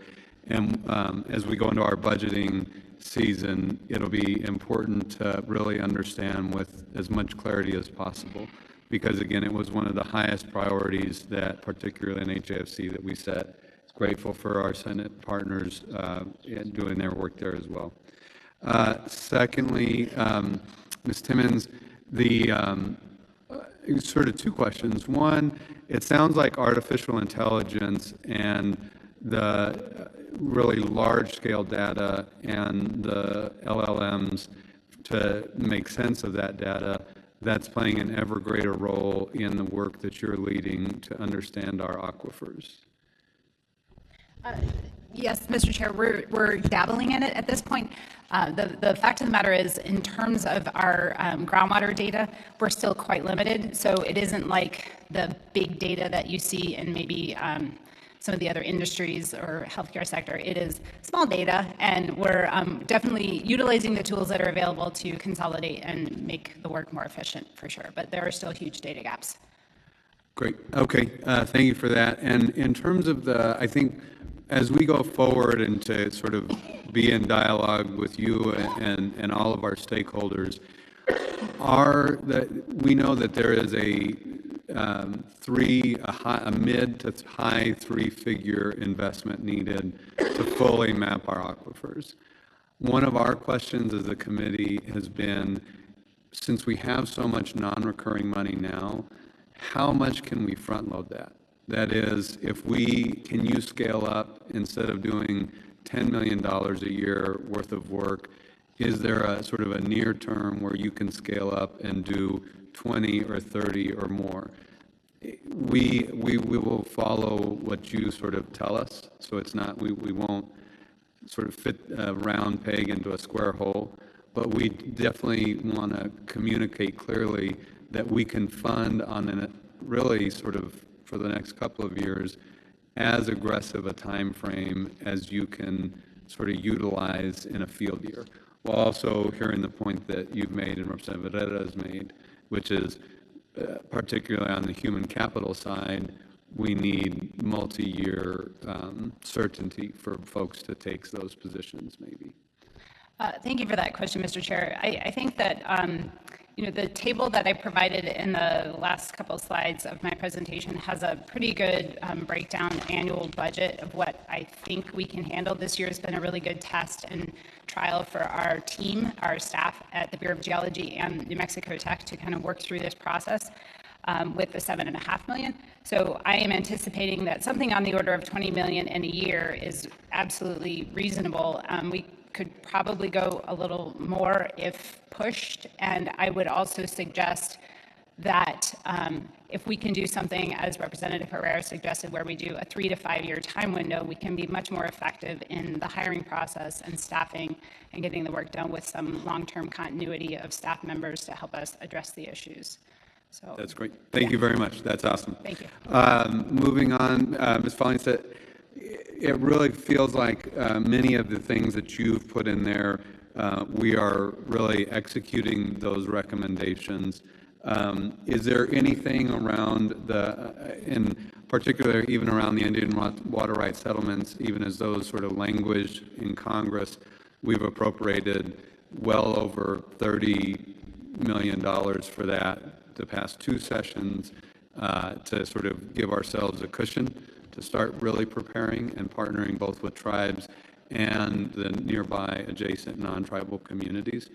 Any other modernization of local groundwater governance that you want to maybe put on the radar screen, and understanding that most of that is voluntary, working with ISC? Yeah, I would, Chair Small, thank you, members of the committee. I would encourage the coordination that you already heard about today between the Aquifer Mapping Program and the regional planning, and how to incorporate all of the data and the Data Water Act and the data that's coming out of both supply and demand side of water use and water supply in terms of better planning. And I would also incorporate the impacts of those the current water supplies and demands coming into the future, and how those will be diminished, as Stacy's report notes, by 25%, and what are the contingency planning impacts of that, and how can the state best support these areas, especially our rural communities and low capacity areas, to right size their efforts in planning, but also their efforts in building out infrastructure and water systems that can sustain these challenges. That's great, and thank you for that. That makes me think about the $200 million that we sent to the Water Trust Board this past session, which we'll be looking for a report, and ask our staff to bring that back. The more that's used in innovative ways to support communities and their goals, that's the single largest appropriation to the Water Trust Board I'm pretty sure the state has ever made, particularly not to the trust fund, but actually to the project fund to actually spend. Dr. Shu, moving there, I think the biggest question is, how do we continue to support your work? I see Dr. Shah back there. It sounds like really the team that you're part of, and in many cases are the leader and have created, is the preeminent team to, one, understand what's in all sorts of different varieties of water. Wherever that water is from in the state of New Mexico, we can rely now on your team to tell us what's in there, and then components to work to really see where that water fits into the many needs that we have. And I know there is significant support. You talked about that the legislature is dedicated. We want to continue that. And we certainly don't want, I think we have to acknowledge that so much of the research and leadership that you've done, we have sort of a limited time window, because many other states are looking to sort of capitalize economically on the work that you have led and that we've funded, which is great for them, but we want to do that here. Finally, Ms. Risley-White, we're the fourth most biodiverse state in the country.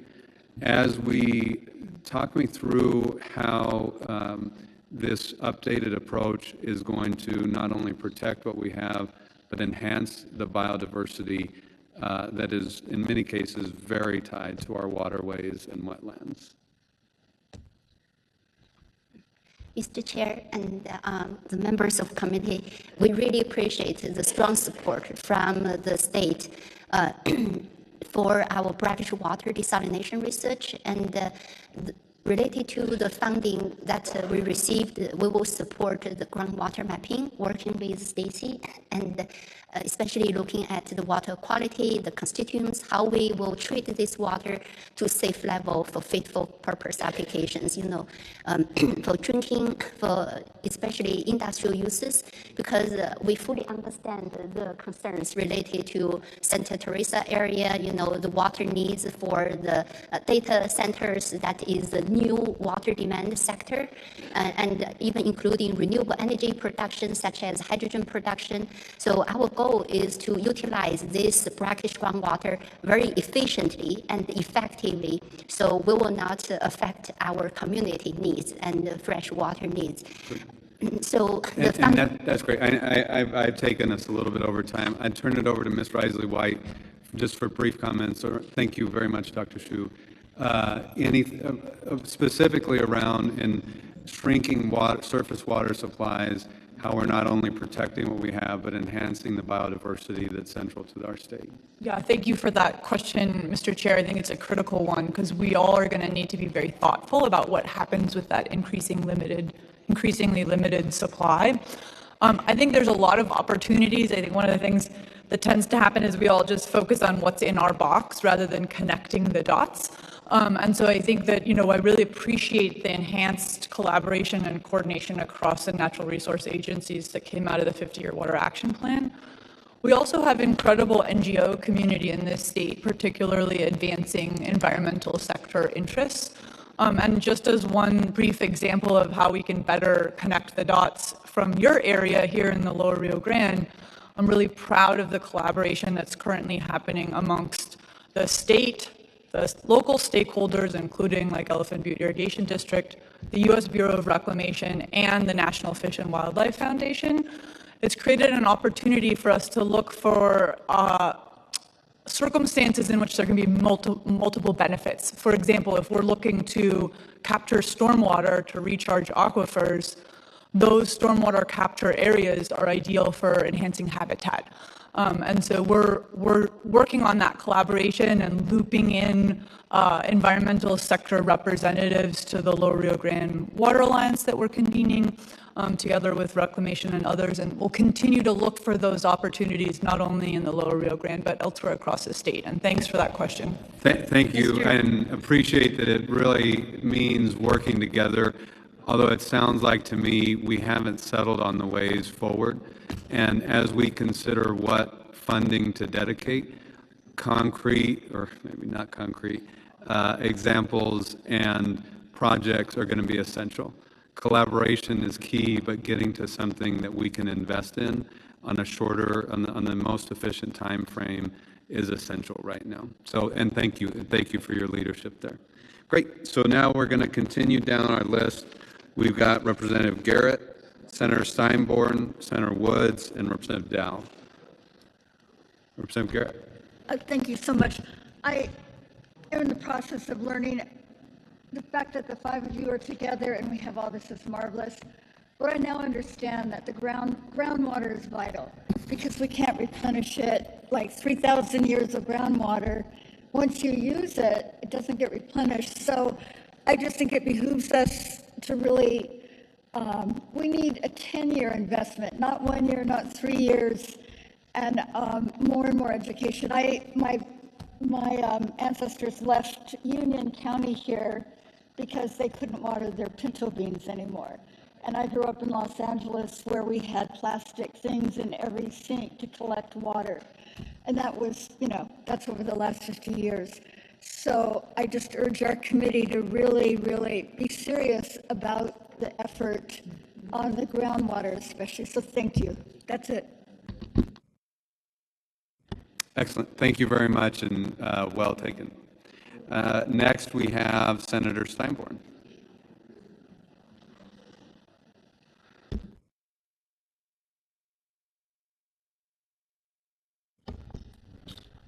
Thank you, Mr. Chair. We're testing the back of the bus technology. Seems to be working.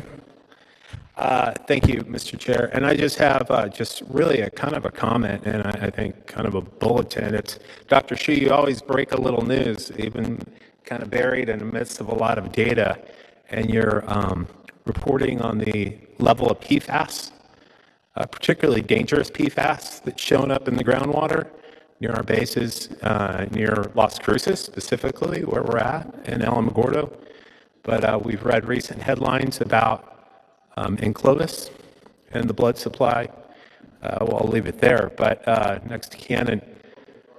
But this is a really serious issue, and I'm curious, I've heard from a colleague that you had said that maybe we can clean that up through treatment, which is great. So that's one really important piece of information. But I guess if notwithstanding treatment, that we know that there is a high level of that type of PFAS in and around the ground, in the land, maybe wildlife, et cetera, which raises a lot of public policy issues. From the issue of water and consumption, if it's not being treated, is it fair to say that's very dangerous substance for consumption in all of its forms. Is that correct? Yes, definitely. PFAS compounds are toxic compounds if we consume it without the treatment. So that is why the US EPA put the new regulations on PFAS compounds. I know in New Mexico Environment Department is also working on the PFAS issues.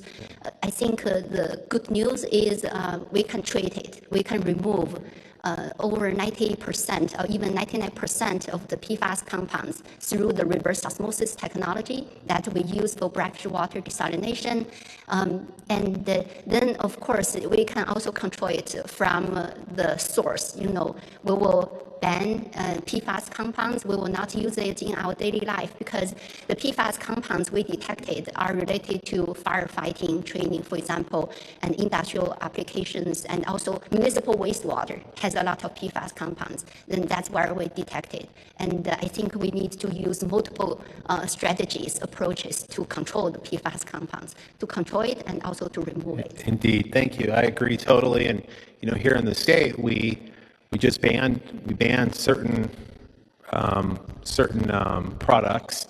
We banned or we gave the Environment Department regulatory authority over the firefighting foam, but the Department of Defense is fighting us on that. And this is a brand new law. So it just I think your data just kind of validates, and it should be kind of a headline for people, that this is not hyperbole. This material is in the environment. It's showing up in humans. It's very dangerous. It's one thing preventing it in treatment, but it's another thing once it's consumed and all of its other forms that it exists that aren't going through treatment. And the best way to reduce it is to keep it from being polluted in the first place. Source water pollution, as is the case with a lot of contaminants. And that's why we fight these battles and have these conversations. But anyway, I'll leave it there. And thank you so much for your good work, and all of you for your good work. Thank you, Mr. Chair. Thank you very much, Senator Steinborn. Senator Woods, please. Mr. Chairman, very quickly, Deputy State Engineer Trujillo, a question to you on page 5, where you talk about the $40 million appropriation on new water strategies. Could you send the staff the parameters, the sideboards that you put out for those people to apply for those applications? And who will determine those winning awards? And give a statement to those winners as to what they plan to do with that money and the amount of the award that was given. Thank you, Mr. Chairman and Senator Woods. On Monday, the state engineer and the Environment Department are going to be publicly announcing the funding opportunities for the Strategic Water Supply Program. And we're going to have 2 lanes. One is an application for grants, and that's for public entities. And the other lane is it's an RFP process so that we can issue contracts. And I want to just thank the legislature for authorizing that program.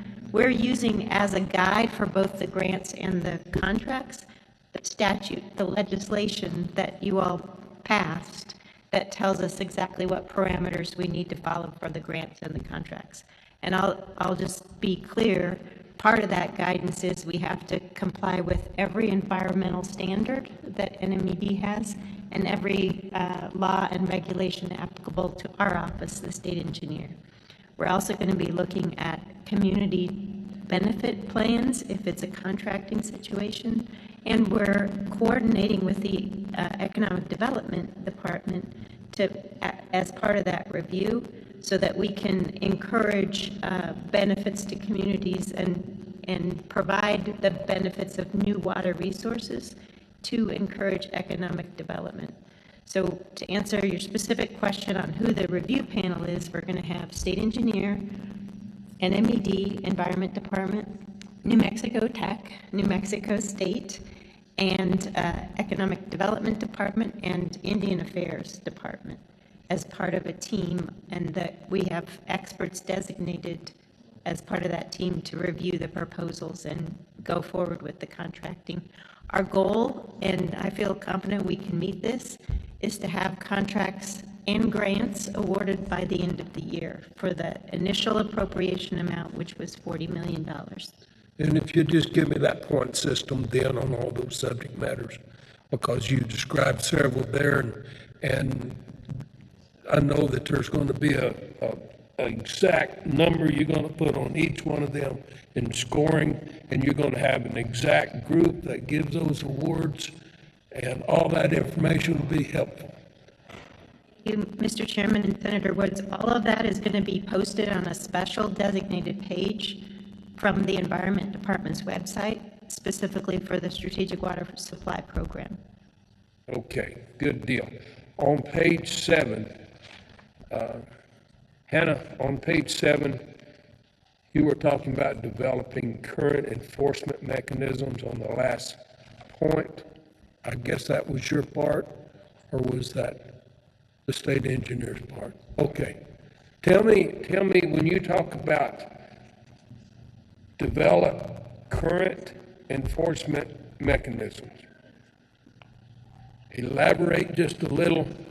The chairman is upset that I'm taking too much time so quickly. And no, apology. No, Senator Woods, please, this is important. Please take the time. I was getting her to shorten her answer too. Thank you, Mr. Chairman and Senator Woods. The short version is we have enforcement provisions as part of our law that were enacted 100 years ago. They haven't been updated in 100 years, and we need to think about what we do today in terms of incentivizing people to follow the law and not use water they're not entitled to use. So our office is asking for increased enforcement capabilities, increased penalties, and we want to make sure that we can follow up proactively when we do see violations out there in the field. So, Mr. Chair, are we talking about new statutes? Mr. Chair and Senator Woods, what we have proposed is an amendment to the existing statute. So it's going to be rule, Mr. Chair, instead of statute? I'm sorry, sir? So you're not going to amend the statute. You're going to finalize or change the rule slightly to use the same statute to quantify the parameter a little more? Is that what you're telling me? Mr. Chair, Senator Woods, we will need a statutory amendment. We will need the legislature to help us with that effort. Okay. One last question, Mr. Chair. I would like to have someone send me what the farmer is actually assessed per acre foot for the Elephant Butte Irrigation District, for the Middle Rio Grande Conservation District, for the Arch Early Irrigation District, and the Conservation District, and the Carlsbad Irrigation District. I'd like to know what those farmers are assessed per acre foot, even though they may not get that acre foot. They're still assessed that, and I'd like to know that cost, because so many times we think water's free, and it's costing the heck out of those farmers.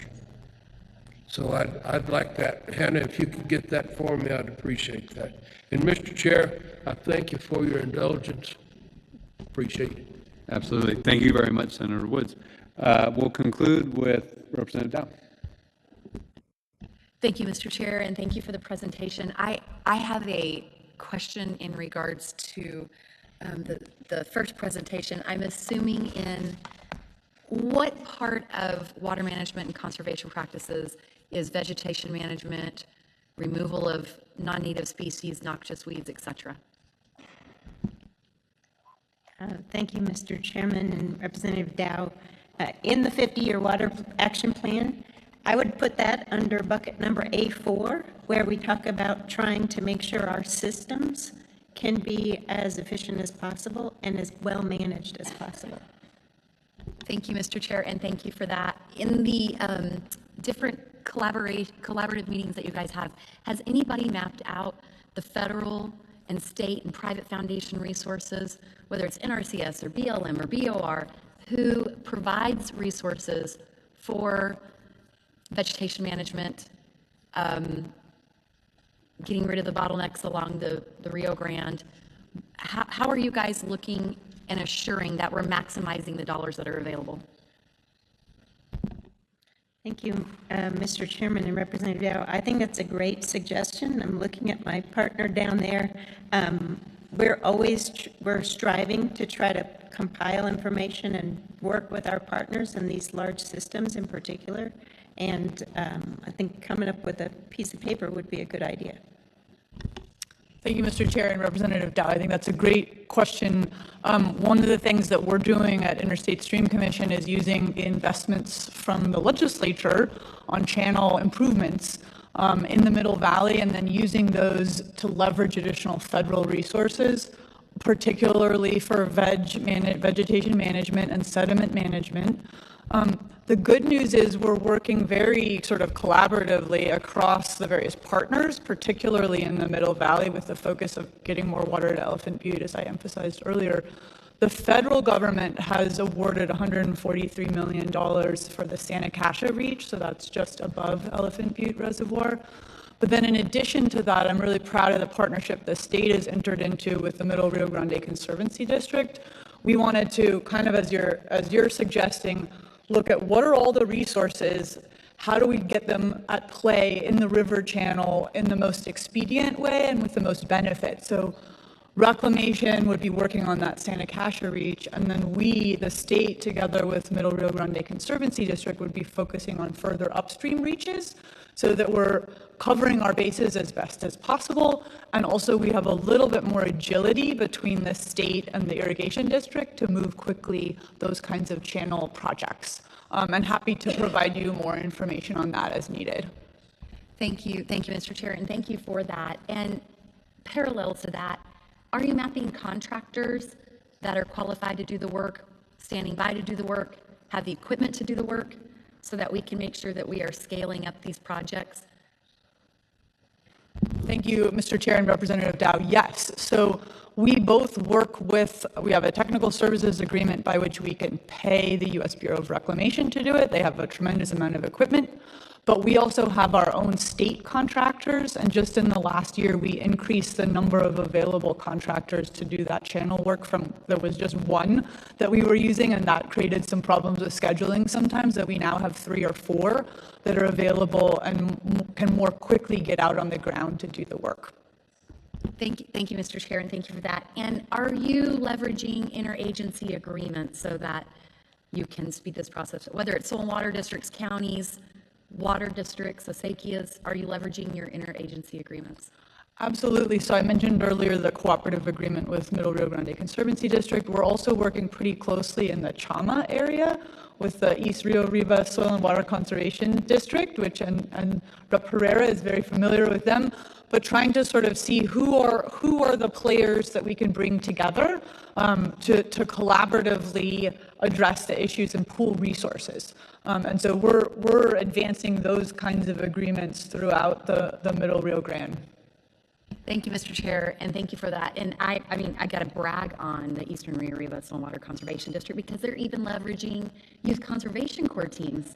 And in Farmington, they're using workforce investment opportunity dollars. And so, I mean, we can't make it rain, but I really appreciate the collaborative nature of what you're doing. And I hope that we can scale up and get more delivery to Elephant Butte and throughout the state. And I wanted just to commend Elephant Butte Irrigation District and Middle Rio Grande Conservation District for being here today. It's such an important topic for so many of us in southern New Mexico, and happy to see you here listening, and let us know what we can do to help you guys. Thank you. Absolutely. Thank you very much, Representative Dow. Mr. Chairman, yes, Deputy Engineer, please. May I just add one point, and this actually responds to your prior question as well about our collaboration. The Strategic Water Reserve is an opportunity for us to build on these partnerships, build on these efforts in the channels and in a variety of contexts, and we appreciate the new guidance and new authorities that we have from the legislature on that as well. That's a great point. Thank you. Thank you to a really excellent panel. Thank you, members, for great questions and points and great work that's helped bring us to this point. Okay, we will ask, I know Ms. Risley White, or Director Risley White, to stay, invite up Secretary Kenny, and ask Deputy State Engineer, Mr. Trujillo. If you have to stay more than 2 presentations, you automatically at least get coffee and water. Okay, that's good. There was some ice cream earlier. And Mr. Davidson, thank you for being there. Members, obviously we're a little bit behind schedule. If we need to, we may abbreviate or sort of take up the federal funds update at another time, knowing that this is sort of our water day. Okay, now we're on investments to increase water delivery. Mr. Davidson, kick us off from LSC, and we'll go from there. Thank you, Mr. Chair, members of the committee. My name is Austin Davidson. I am your natural resource analyst. The presentation we'll be starting with is behind tab F. It will look something like this, and it will be labeled Recent Legislative Water Appropriations. I'll give you all a second to get there.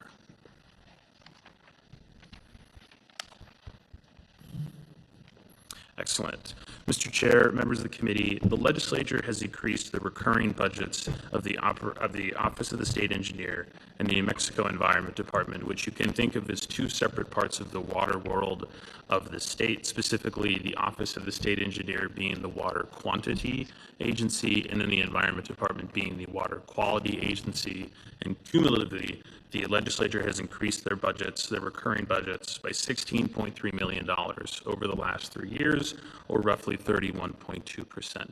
And the legislature over that same time period has provided $1.1 billion in non-recurring funding, and that figure includes severance tax bond earmarks. Specifically, the New Mexico Environment Department's general fund budget has grown by 45%, or $10.3 million, over that 3-year time span, and then the Office of the State Engineer has grown by 20.9%, or $6 million, over that 3-year time span. And in addition to those recurring increases the legislature gave to them, over that same time span, those agencies received $188.5 million in non-recurring dollars for water infrastructure, resources, protection, and management.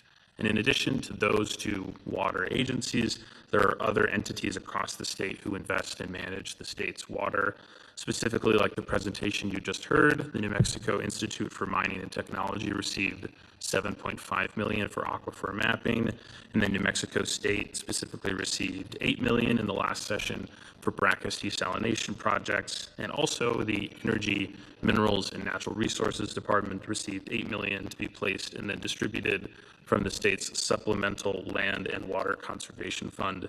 These non-recurring funding is in addition to also the Land of Enchantment Legacy Fund that you all heard a presentation on in August, and specifically that permanent fund also gives recurring funding to various conservation projects like the New Mexico Environment Department's River Stewardship Program, also land and also soil and water conservation districts through the New Mexico Department of Agriculture, and also MNERD's forest and watershed programs.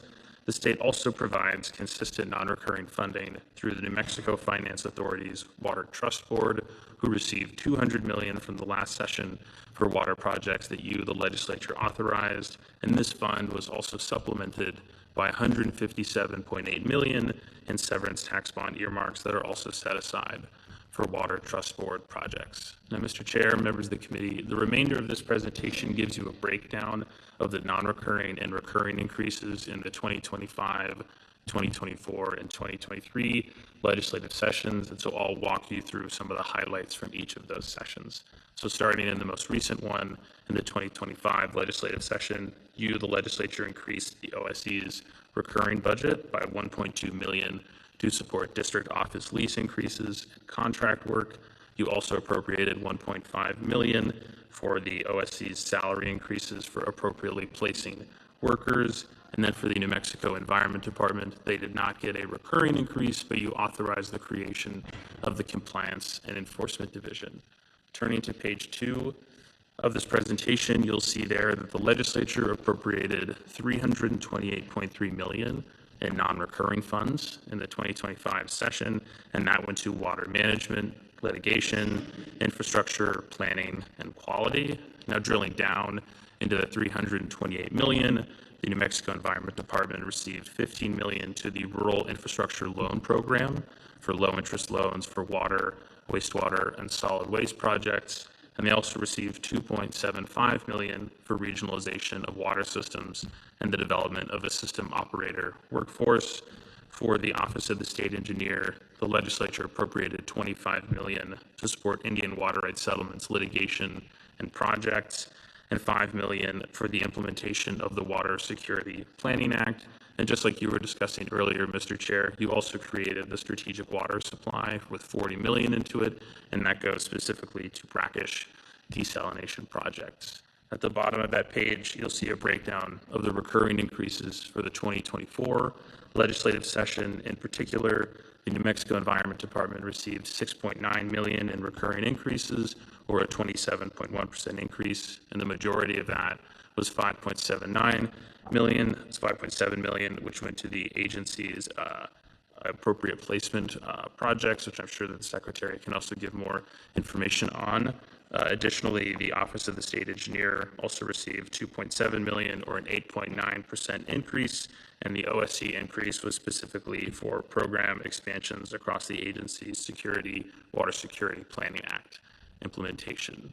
Turning to the third page of the presentation, in the 2024 legislative session, the legislature appropriated $93 million in non-recurring appropriations for specifically water, and in particular, $7 million to the Water Quality Management Fund for development and implementation and administration of the state's water and surface water permitting programs. And for the Office of the State Engineer, you appropriated $20 million to support Indian water rights settlements, litigation, and projects, and $5 million for water rights adjudication. And you also appropriated $50 million to supplement the $115 million that was going for water trust board projects. And finally, Mr. Chair, the end of this presentation goes over the 2023 legislative session and those increases. And so specifically in 2023, the legislature increased the general fund to the NMED by $2.7 million, or 13.5%. And this was for hiring new people, contracts with the engineers for the Water and Resource Protection Division, and support for its hemp and cannabis permitting, monitoring, and enforcement operations. And the Office of the State Engineer received an increase of $2.4 million, or 8.8%, and this was for supporting the efforts of the Water Resource Allocation Program. For non-recurring, the legislature in the 2023 session gave $260.5 million in water appropriations, and drilling down into that number for the Office of the State Engineer, they received $10 million for critical dam infrastructure, $10 million for river flows into Elephant Butte, $35 for the Lower Rio Grande water supply augmentation. And then turning to page 4, they also received $7.5 million to the Strategic Water Reserve to lease San Juan water rights from the Jicarilla Apache Nation, and for purchase of other water rights. For the New Mexico Environment Department, they received $10 million for emergency drinking water, $10 million for the Rural Infrastructure Revolving Loan Program, and $15 million for the Eastern New Mexico Water Utility. Also in that same year, Mr. Chair, members of the committee, the Higher Education Department received $55 million, $30 million as general fund, $25 as other state funds, so they could provide matching funds to state research universities to support applied research, and one of those mini fields was also in water research. So, Mr. Chair, members of the committee, with that, I'll turn it over to the Secretary of the Environment, James Kennedy.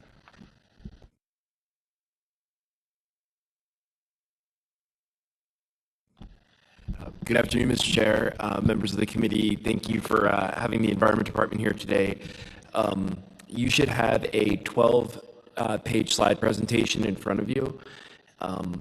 It is a slide presentation that's also available on our website under the comments and testimony right on the front page if anybody in the audience or watching online wants to follow along as well. Mr. Chair, I'll move through the slides rather quickly, but I would like to give kudos and compliments to our LFC analyst, Really appreciate his digging in and understanding our department so well. It's a complicated agency with lots of budgeting, 125 budget sources or funding sources. It's not easy, and I appreciate his tenacity to stick with it. And Mr. Chair, I appreciate this committee, again, investing in the Environment Department. We're doing so much better than when I started in 2019, but we're here to talk about water, so I'll move directly into slide number 2. And just as a reminder, some of the investments you just heard about, whether it's staffing of our people or investing in our programs, are represented through our Water Protection Division. Our Water Protection Division has remained relatively unchanged in the last 6.5 years. It's 4 bureaus. They do everything in our Water Protection Division to focus on groundwater, which you heard about today in other panels, surface water, as well as drinking water. The other part of our program that still people don't know a lot about is the Construction Programs Bureau, where we administer both federal funds and state funds. You heard about the RIP fund. That is a nimble fund that you all have put money into, and we greatly appreciate that, which as soon as you put money in, we leverage it out the door. So that one is 100% utilized. I will just also say, Mr. Chair and members of the committee, with the Construction Programs Bureau, being that it's a financing bureau with federal funds, we have money in the amount of roughly $100 million at any given time to give out, but under the Trump administration, they're threatening to eliminate those funds. So the greater utilization we can show, the better. With respect to slide 3, again, a little bit of understanding here how we break down our budget through the Water Protection Division. It is one of our largest divisions in the department. You can see what we spend on both personnel, contracts, non-contracts, a little bit of other expenses there, and highlighting for you that even though you've made significant investments in the Environment Department and in the water program, we're still about 72% funded by federal funds. Again, those are some of the federal funds that are important for our operations, and yet on the chopping block a little bit with the federal administration. We've been doing extensive lobbying on the Hill with all the other environmental agencies to make sure that those monies continue to flow to states, even if the federal executive is shrinking. On slide number 4, I believe we're on, this is where we get into maybe organizing the discussion around our funding into the Water Action Plan, the 50-year Water Action Plan. So I'll go through at a high level, spotlighting a few things here for you, how we're spending money in the 50-year Water Action Plan. NMED is leading on 6 of the 11 priority action areas. So moving around this little diagram, slide number 5, you'll see is highlighted in yellow. It's the A3 action to reduce leaks. Mr. Chair, this is one of those really fantastic success stories that I think, I just really like to spend a moment on with you. We saw what was happening in the oil and gas sector. We can detect methane leaks from space now. We asked ourselves, why can't we do the same thing with water? I mean, it's a very simple question. A lot of that technology is being developed here in New Mexico, and sure enough, we can. And what we found is that with an investment of $283,000 in contracts, we were able to effectively find leaks in the amount of 200 Olympic-sized swimming pools and help those communities fix those leaks. This is just a pilot, 2 communities. We're going to do this statewide. The idea being that ratepayers are paying for water that never reaches their tap should concern us all, or that water that's allocated for drinking water comes up but never reaches treatment. Even this happens on the wastewater side of the house. So this is one of those areas you're going to see us spend a lot more time in.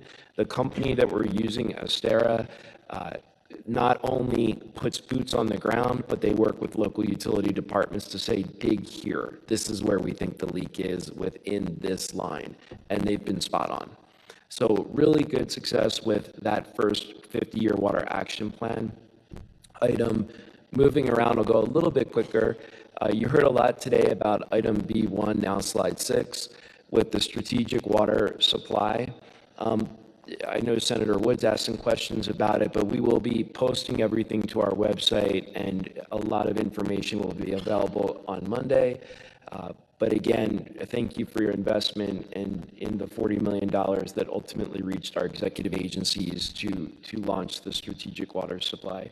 I'd be remiss if our partners here weren't highlighted for their diligence and their effort to work with my team and get everything aligned for that brackish water investment we're making as a state. Moving around the circle, slide 7, item B2. You may not know this, but we've been a pretty big leader in the Southwest about water reuse. And today we have about 100 groundwater permits out of about 950 that focus on water reuse. That's a great step forward over the past however many years, but we need to increase that water reuse. So things like potable and non-potable reuse, the treatment of brackish and produced water, those are all areas which the Environment Department continues to focus on. And we had been planning and continue to plan to bring rules to the WQCC next year, focusing on many of those areas. We appreciate greatly the work that you heard from NMSU doing the science. Federal EPA has historically had the Office of Research and Development that develops science-based standards. We don't have that analog in the state of New Mexico. The Environment Department doesn't develop those science-based standards. We typically rely on experts to do that, and NMSU has been a great partner for us in developing that science. As we move along here, cleanup of groundwater, moving on to slide 8, item C1 from the 50-year water action plan. You all helped us get Senate Bill 21 through the legislature. This is a great bill for a number of reasons that I won't get too far down the path on, but again, helping us establish responsible ownership of when people neglect to clean up their groundwater. You provided us a $20 million appropriation. I'm happy to say that that money is now encumbered. As of July 1st, when we received the money, we put it in for uranium mining cleanup and a couple other sites. Tucumcari is getting some of the money, the truck terminal there. So really happy that we got that in place, and the work is beginning as we speak in the remediation of sites that really didn't have a path but for your investment and our work on those. So thank you for that collaboration. Moving on to slide 9, our surface water permitting program. We just presented on this at Water and Natural Resources Committee across campus earlier this morning. Really just highlighting the dates here for you and the investment you've made. But this month, you'll see the draft rules going out for public comment. And then ultimately, we'll bring them before the WQCC next spring. You've, in the past few years, have put $8.3 million to that. And again, there's some questions going forward about how we're going to fund that, but we'll tackle those at the time we move forward together on that. And lastly, I don't need to tell you much about aging infrastructure. You have addressed this, and other committees have addressed this, but let me just highlight that on slide 10, the aging infrastructure slide, we have put, the current Environment Department's budget is about $225 million a year there, give or take, recurring money. We put out typically that much money, if not more, in water and solid waste projects. So highlighting on here, since 2019, we've invested $550 million, some of those in loans, some of those in grants, for 6,339 total projects. There's more to do, clearly, with water quality standards not being met at drinking water and water quality not being met at wastewater. So you can see there's $1 billion investment still needed. But again, we're working with communities through capital outlay, Water Trust Board, and other areas to get that money deployed and investments made. So finally, the last 2 slides are really about our river stewardship program. Not somewhat a dotted line over the 50-year water action plan for sure, but wanted to just highlight our river stewardship program. This is, I think Representative Dow asked a question about removing of salt cedars and things like that. This is that program that puts money directly into communities, hires contractors, does great work all across New Mexico. We have 53 projects that are completed and 22 projects that are underway. There's a lot of ARPA money you'll see that was allocated to this on slide 12, but also capital outlay dollars as well. This is an area that could stand for further investment. We've typically put this in through ICIP investments, infrastructure and capital improvement projects, but I think what you'll see in our 27 budget submission is this coming through as a special appropriation and moving it out of that capital bucket. And with that, Mr. Chair, Mr. Vice Chair, members of the committee, I'm finished with my presentation. Thank you.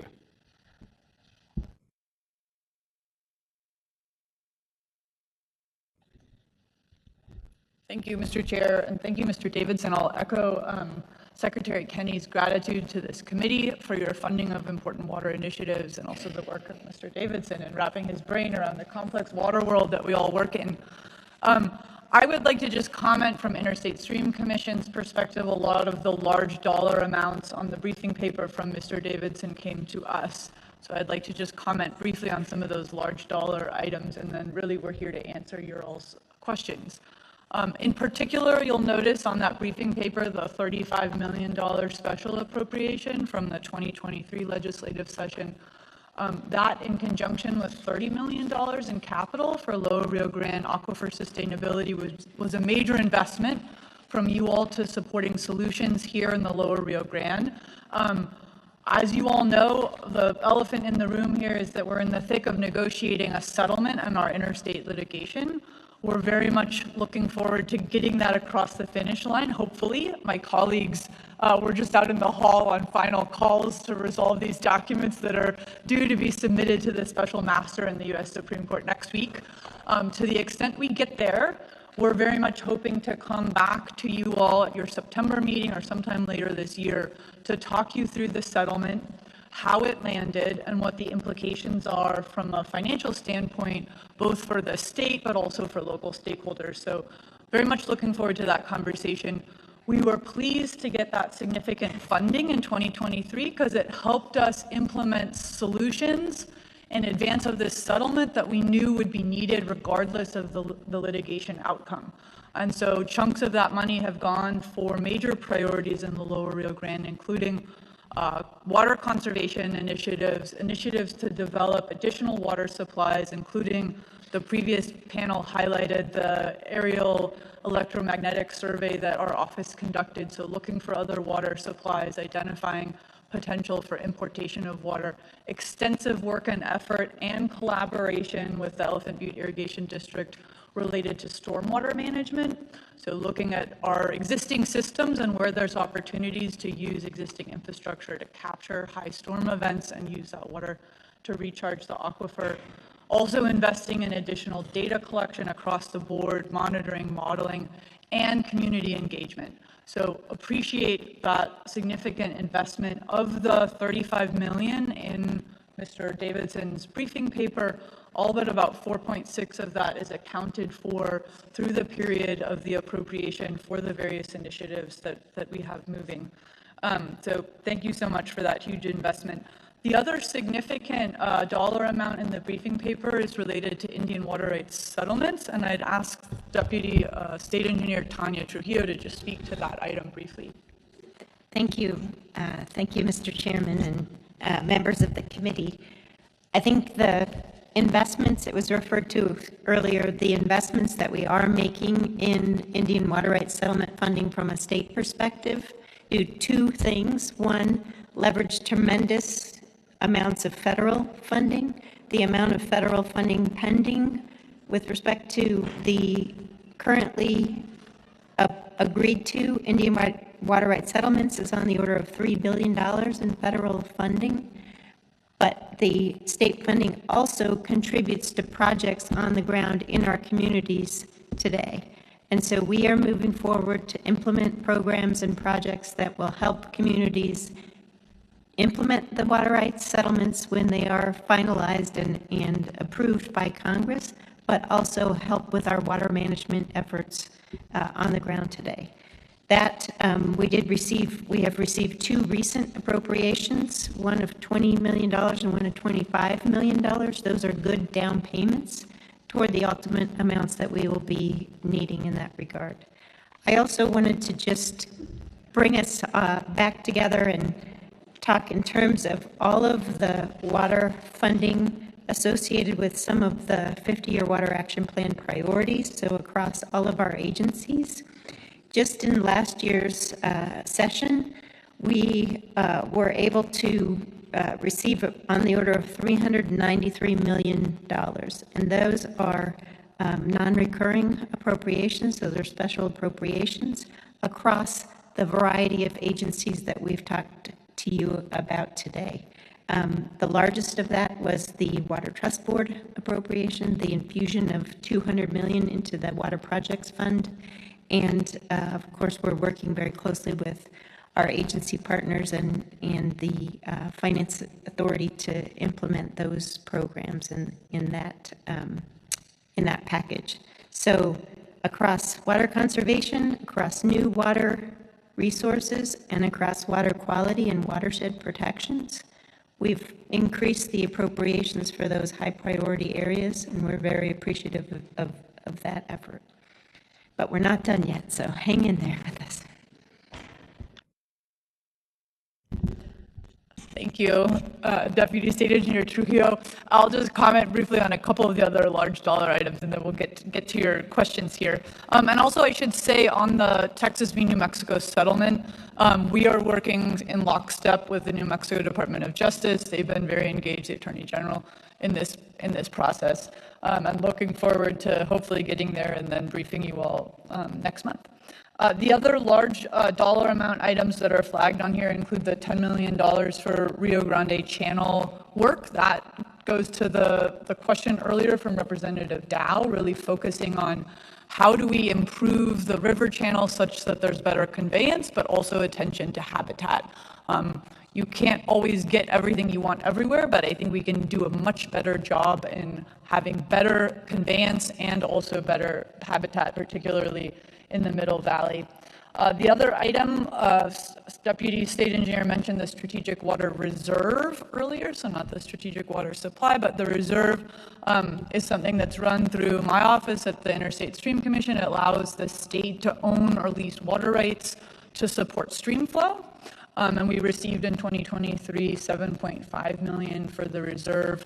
We have a remaining balance there of $4.6 million, but we're currently in discussions with water rights holders both in the Middle Valley with pre-1907 surface water rights and in the San Juan for potential purchases. The value of those water rights are currently being appraised, but I would estimate between those two that we're looking at, there's easily $40 million in water rights that we could be purchasing to put to good use. So I anticipate that by the time you all convene next legislative session, we'd have expended or at least have under contract the remaining balance of that $7.5 million for the reserve. And that tool will be increasingly important as we see water supplies diminish, particularly to ensure and protect ecosystems, but also for compact deliveries, a very critical tool for New Mexico. And I think, the last one I would highlight is the funding for planning and plan implementation, both for the 50-year Water Action Plan. Much of that funding is being targeted to action item 1A, so water education. But the appropriation we also received this year's legislative session was for implementation of the Water Security Planning Act. That is going to support both the rulemaking process that I highlighted earlier, but in parallel to that rulemaking, we're really investing in tools and templates for the regions. So how to help them navigate the planning process, how to help them navigate tapping into resources, whether it's state funding, federal funding, other resources for plan implementation.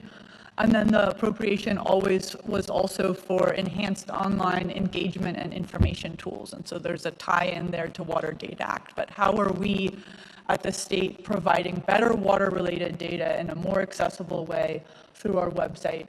And so those are the key things. We're really excited to be moving.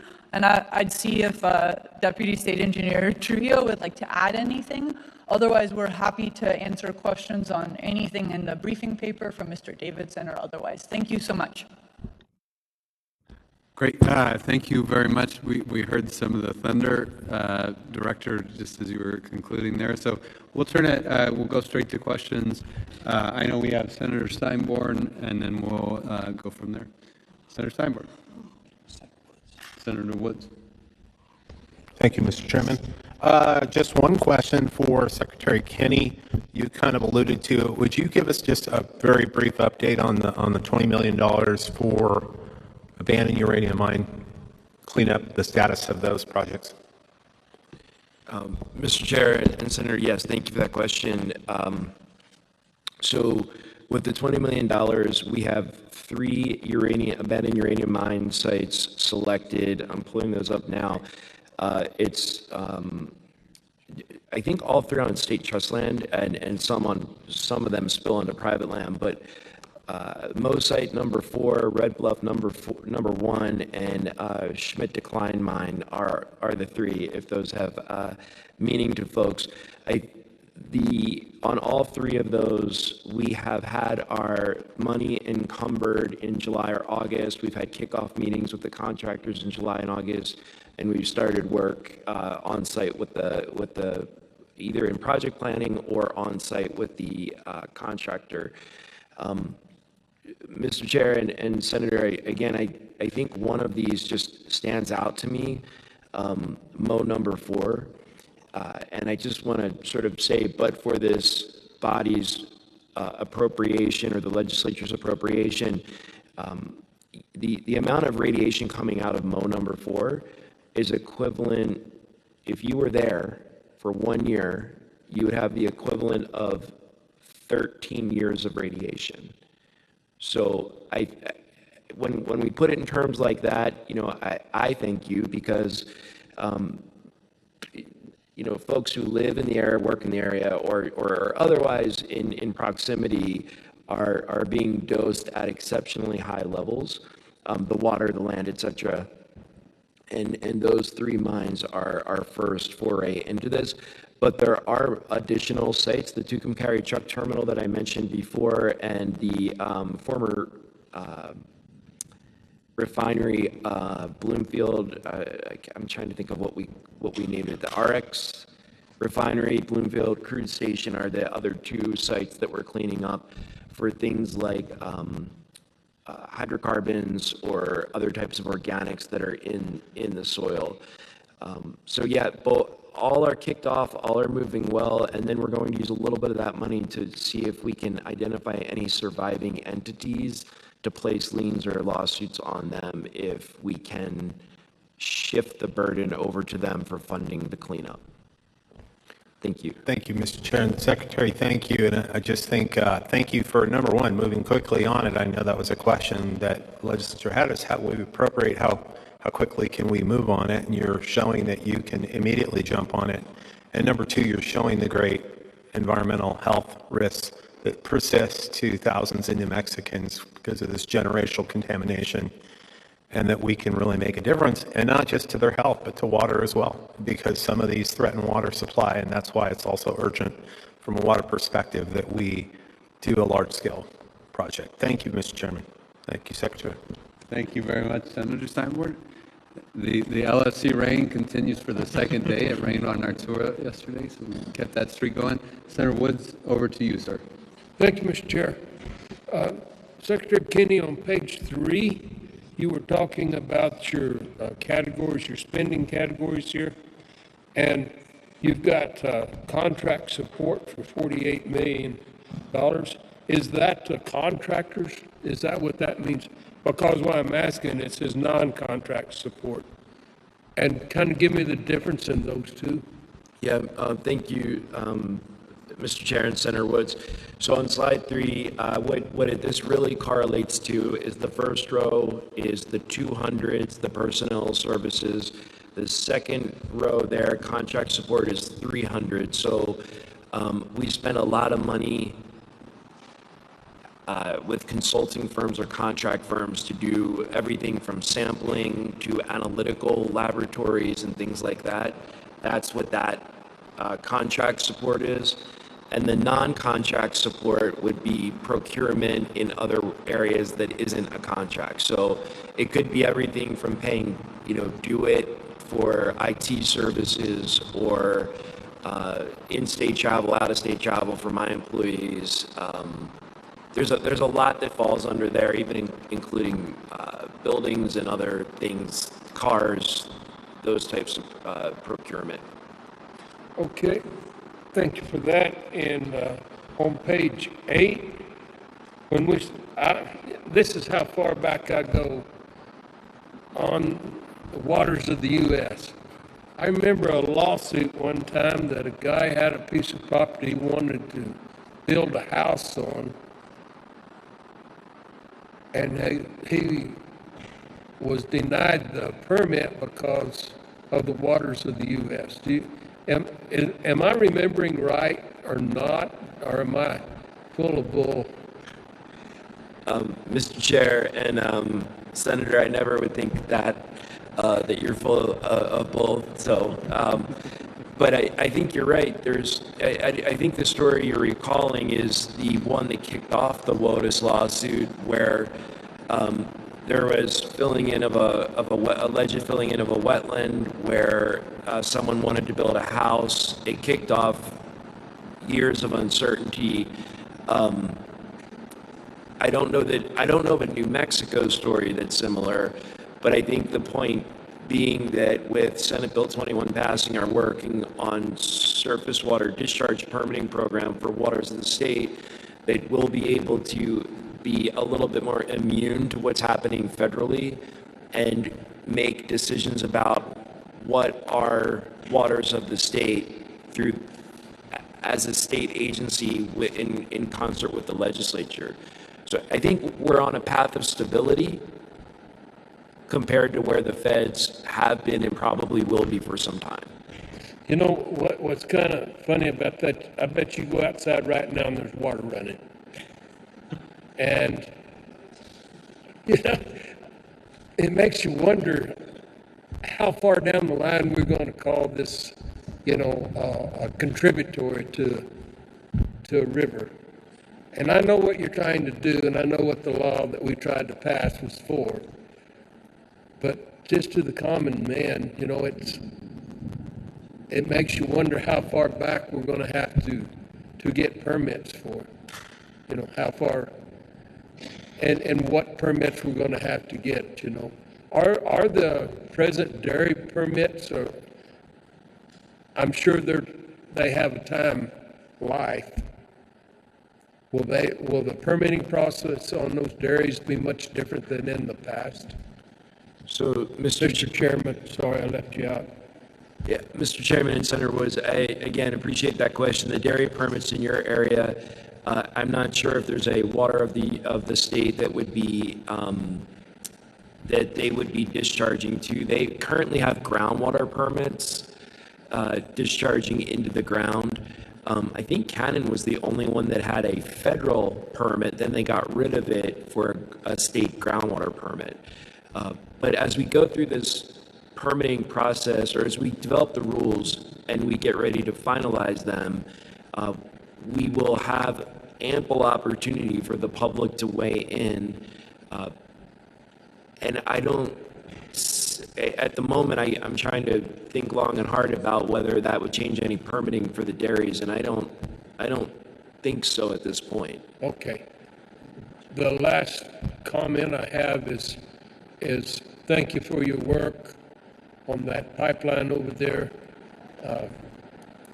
I've taken a little heat from it. I hope you don't have to take any heat from it. It's a very necessary pipeline, and I appreciate the work you're doing on that. Mr. Chair and Senator, thank you, and if we can help you in any further way, let me know. Okay. Thank you, Mr. Chair.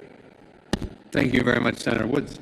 Next, we have Representative Herrera, then Vice Chair Munoz. Representative Herrera. Thank you, Mr. Chair. And Austin, I just want to thank you for this great report.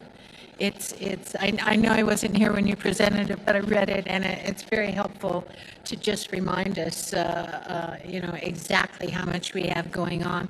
And Mr. Chair and others, I'd just like to share with you that, Marcos Valdez, who heads up the Soil and Water Conservation District in eastern Rio Arriba County, approached me and said, the money is coming down, but it's not moving.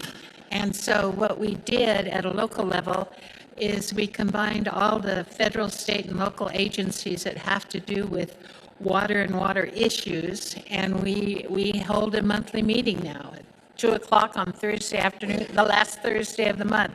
And we have started to get some of this money moving from the USDA, from the Forest Service. The problem is this administration has fired a lot of the top echelon in these agencies, and so you don't have senior officials leading this money or getting this money out or helping to get this money out. And so you have the lower echelon in these federal agencies that are now in charge of these huge projects that are really struggling with decision making and getting the money out. I can tell you that it's starting to move. We got a huge project approved just last week with the help of Ricky Cerna at the Department of Transportation. But I want to thank Hannah for coming and Tanya for, all the state agencies have been helping us and coming to these meetings, and we're starting to see the money move in Rio Arriba County on declared disasters. And just so all of you know, it's not the fires, it's what happens after the fires. So we have 16,000 acres burning in the Laguna fire and still burning. It's only 78% contained as of this moment, and that is just going to destroy that whole watershed in the northwest part of our county. So I just wanted to compliment our state agencies, Secretary Kenny, everybody, for all the help you've given us in trying to move this money forward that this legislature created.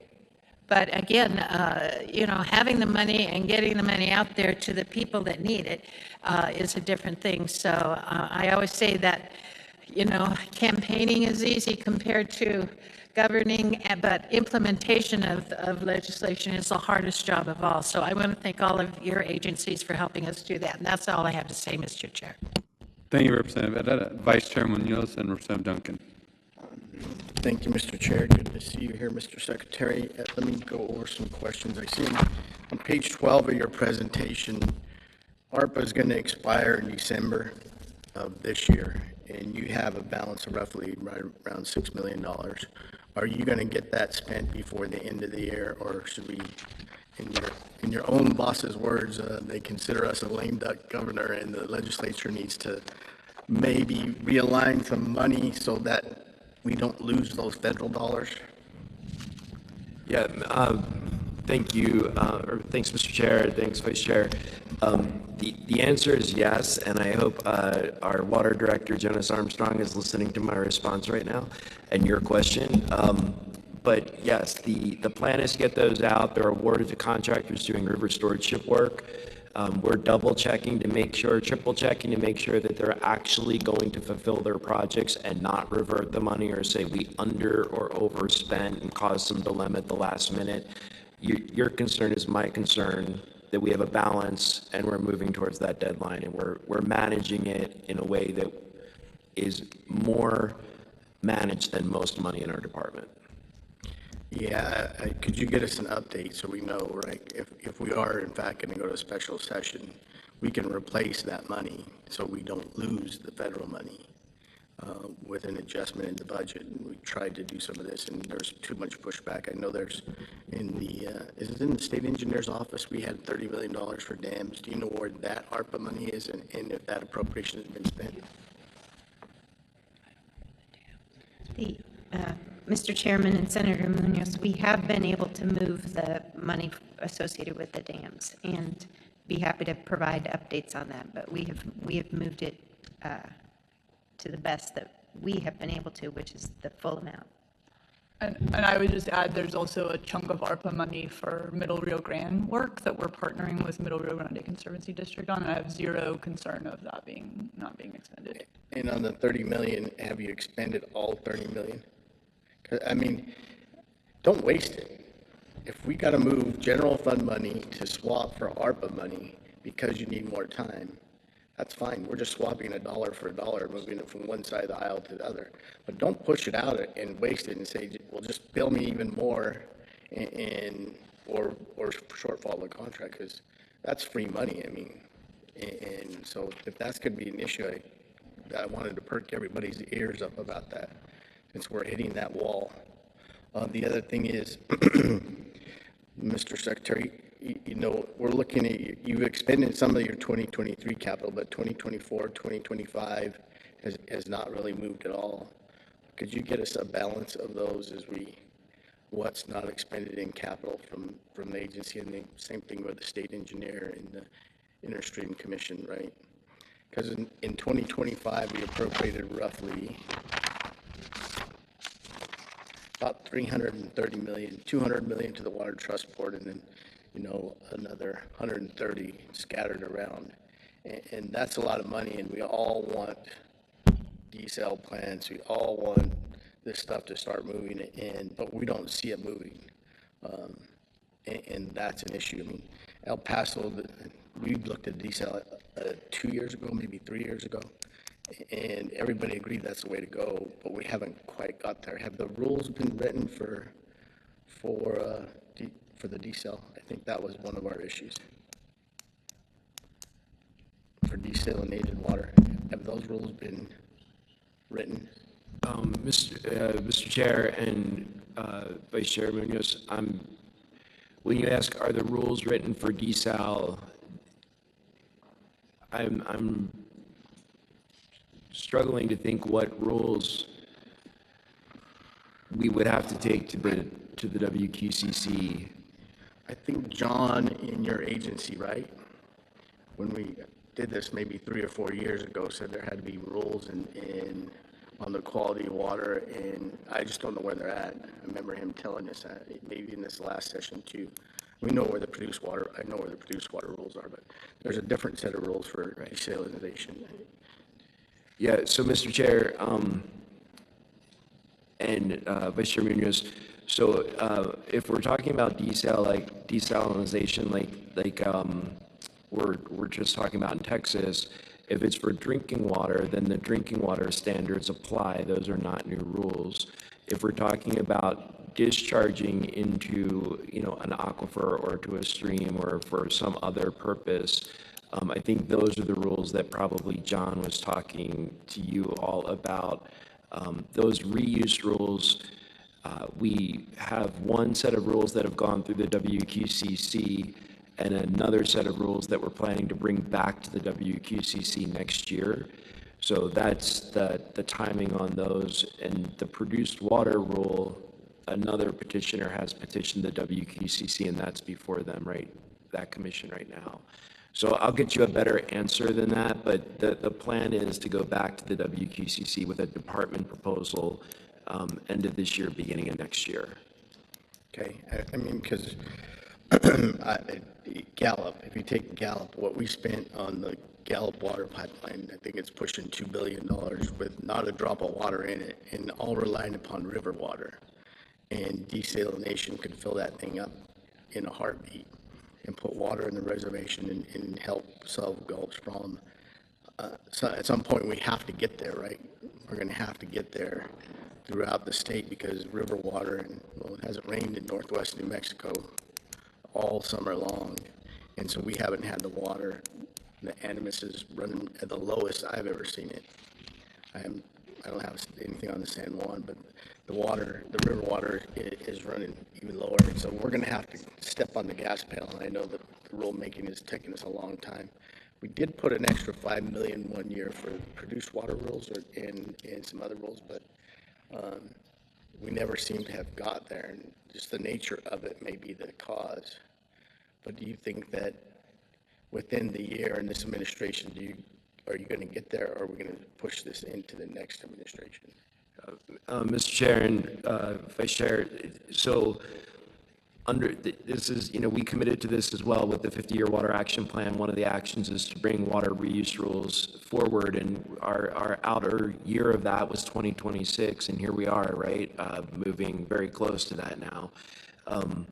We do think we're going to get there with water reuse rules. The last set of rules that were adopted by the WQCC that took 18 months for that to go from start to finish laid out the foundation for how we're going to now layer in those other rules. So we've been pushing a challenge, Mr. Chair, Vice Chair Munoz, that is real right now is, we're down to one hearing officer. We put out an RFP. We didn't get as many bids as we would have wanted to see on that. We're trying to contract hearing officers. So we have a little bit of a dilemma that we think we can solve, but it has sort of caused our rulemakings to go a little bit slower than ideally we'd like to see that. We have a fantastic hearing officer, but we do need a little bit more help there. But again, we have the tools to solve that. It's just trying to sequence everything now. Yeah, because, Mr. Chair, the strategic water supply, which passed this year, has $40 million for plants to do that, right, for desalination projects, and it's all relying, that $40 million is relying upon that rulemaking, because you get 70% clean water and 30% byproduct. It's got to go somewhere. And so that $40 million is reliant on those rules. And so as we move forward, I know the administration wants to succeed in some of this stuff, and we've got to get it completed before a new administration comes on, because we may not know what their priorities are. They may not like this at all and may turn the other direction, and then we've been sitting here for years trying to figure this out. And so I think that's key, but the capital issue and the ARPA issue is make it known that if we got to replace it and we're going to a special session, let's fix it and fix it right so we don't give money back to the federal government. That's the last thing I want to do. So that's my main concern, but capital projects are moving even slower now, and so we're going to have to really tamper down what we're going to prioritize in the next year, because you can only spend half of the money that's appropriated. And so if you have a $40-50 million project, I don't think you're going to get it done in 6 months, and that will be an issue as we move forward. So thank you, Mr. Chair. Thank you very much, Mr. Vice Chair. Next, we're going to go to Representative Duncan. Thank you, Mr. Chair. I'll make it quick. Can you geographically tell me where those mines are at? Is one of them over in the Mount Taylor area that we're working on, or in the Grants area?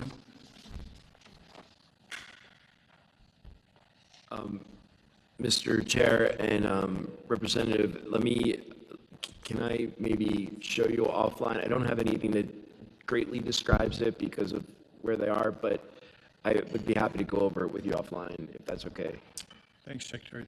Thank you, Mr. Thank you, and want to thank you, Representative Duncan, for your leadership and support on that during the session as well.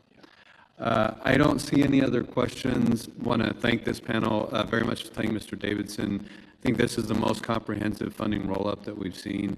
It represents a great deal of work over the last number of years by this legislature. And I think even as we face some tensions and challenges, and oftentimes capacity challenges, the team represented at the tables and also other folks who are key stakeholders, I very much feel more confidence that we're moving towards faster and more effective implementation.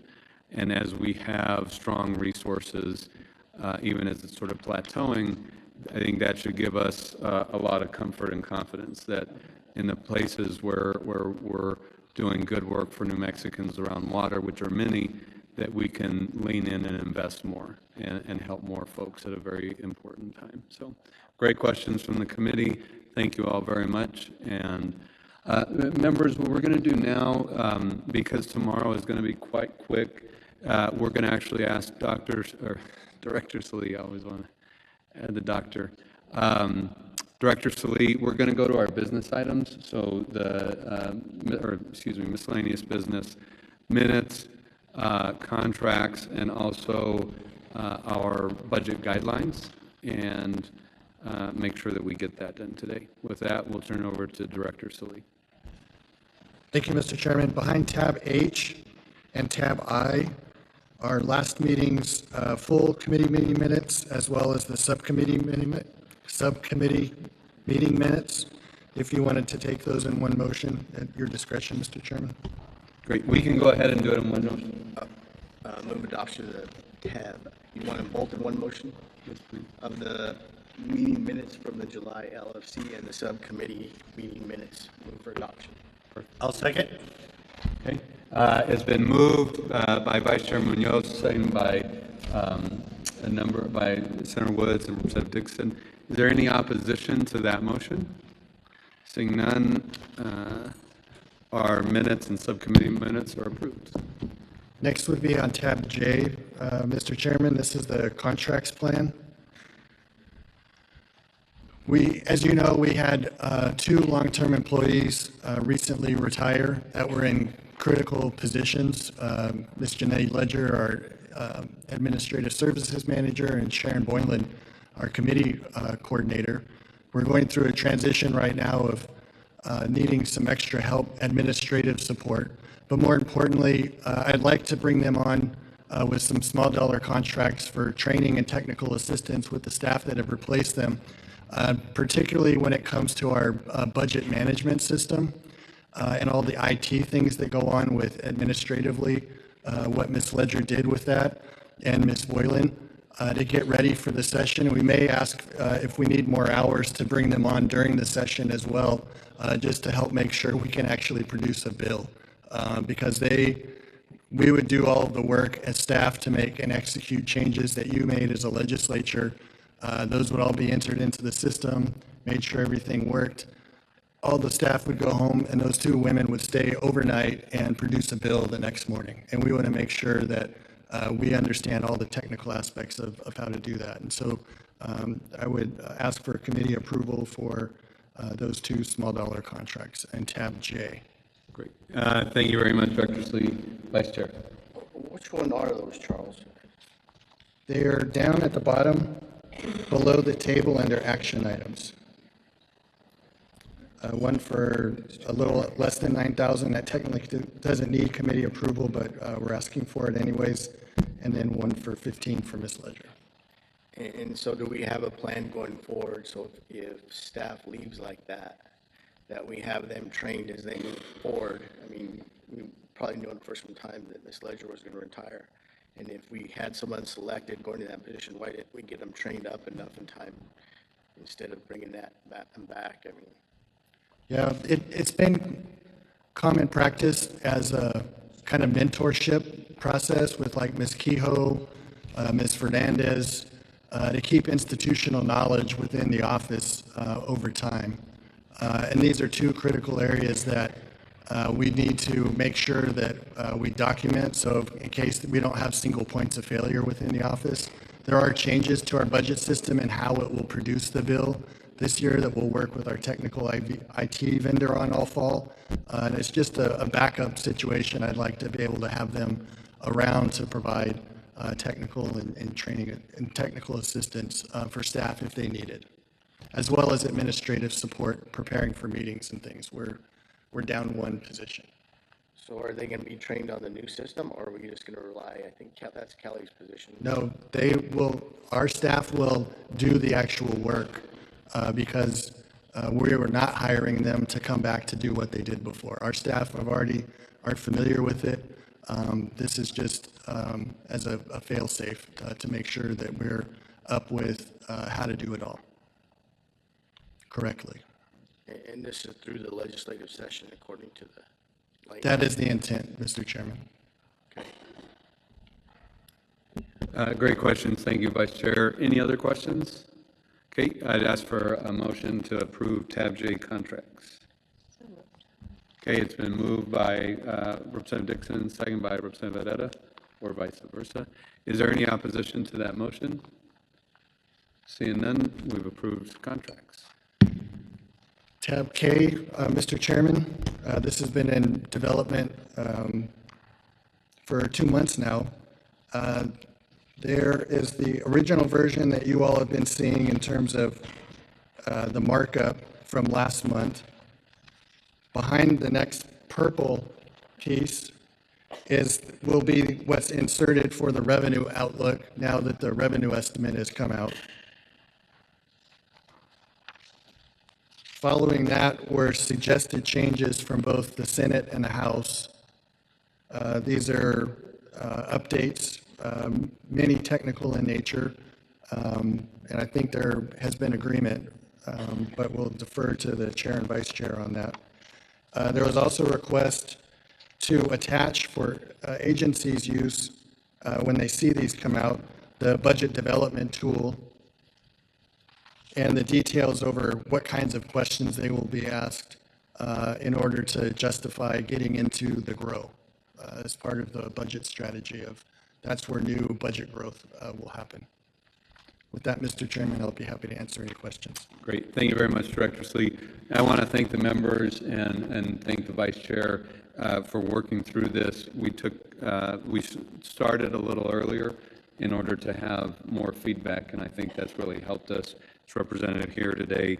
And this addresses a number of different areas, as Director Slee talked about, for new money, making sure that that's on sort of a grow type of basis, not building it right into recurring, a great focus on CYFD, and much more legislative-driven input on there, driven by the Child Welfare Subcommittee. So just a big thanks to folks.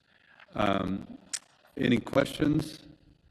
With that, I'd ask for a motion on the budget guidelines. Okay, it's been moved by Vice Chair Munoz, seconded by Representative Dixon. Any opposition to that motion? Seeing none, we've adopted the budget guidelines. Okay, we're going to ask you to stay up there, Director Slee. We're on a good time frame to go through our federal funds, the federal funds update, and then we'll transition into public comment, and then we'll wrap up for today. Thank you, Mr. Chairman. Before we start, Charles, could you remind and make sure, and I think I've told John that may have heard it, I didn't know if you were in the room before or not. If we're going to go to a special session, I want to see all the ARPA money that's in agencies that hasn't been expended, as of September, or just put August 1st. And then come back and make sure that those agencies, and maybe get contracts verified, right? That they're going to have those in place to expend the ARPA money. Because I don't know what the balance of the ARPA money that was unexpended, but the last time I think I seen was around 100 million inside agencies, DOT, and 30 million in state engineer. Let's get a track on those, because if we are going to special session, that's something that we should swap in order to keep free money and not lose it. So. Yes, sir. We'll start pulling that out of share this week. So tab G, Mr. Chairman, we'll move on to a light subject of the federal funds update. The latest on page 1 is the budget reconciliation bill that was passed this summer has triggered another budget provision that Congress has had in place since I believe the early 90s. And that's called PAYGO. And basically, Congress created a law that told itself that if it created deficit raising measures, that it needed to pay for it with offsetting measures. Congress has suspended that law every time it's increased the deficit since. This new reconciliation bill increases the deficit. It was not included as part of, the suspension was not included as part of the budget reconciliation. It would not have passed the bird bath that we talked about last time. And there has been no provision that we know of to date that has been even introduced to suspend it. But they have until the end of the calendar year to suspend it. If they don't, then PAYGO will go into effect, and essentially you will have across-the-board cuts to Medicare of 4%. And a number of domestic discretionary funds will be reduced, some possibly eliminated. The largest domestic discretionary program that would take a hit, oddly enough, in this current environment is for crime victims. And then there's just a number of clippings and sandings that would basically be turning over the appropriations power of Congress to OMB to basically go and take that money and send it back into the Treasury. So that's what's on our radar, what we're watching right now. The next thing is there's already discussions about trying to ram through another budget reconciliation bill. Again, remember, this reconciliation process doesn't require a supermajority in the Senate. They can do it on a pure majority vote. The other thing that we're watching for is what's called a rescissions package. You see almost every day something come out where the administration is trying to freeze program spending. Basically, they're trying to freeze it to offer it up to be swept, what we would call a sweeps bill. This is their rescissions bill.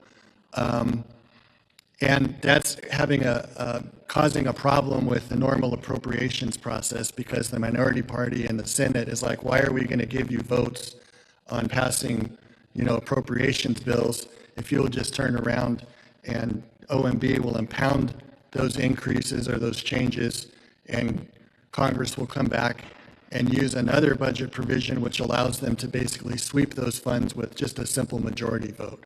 So it's pretty big sort of guessing game about how this is going to play out.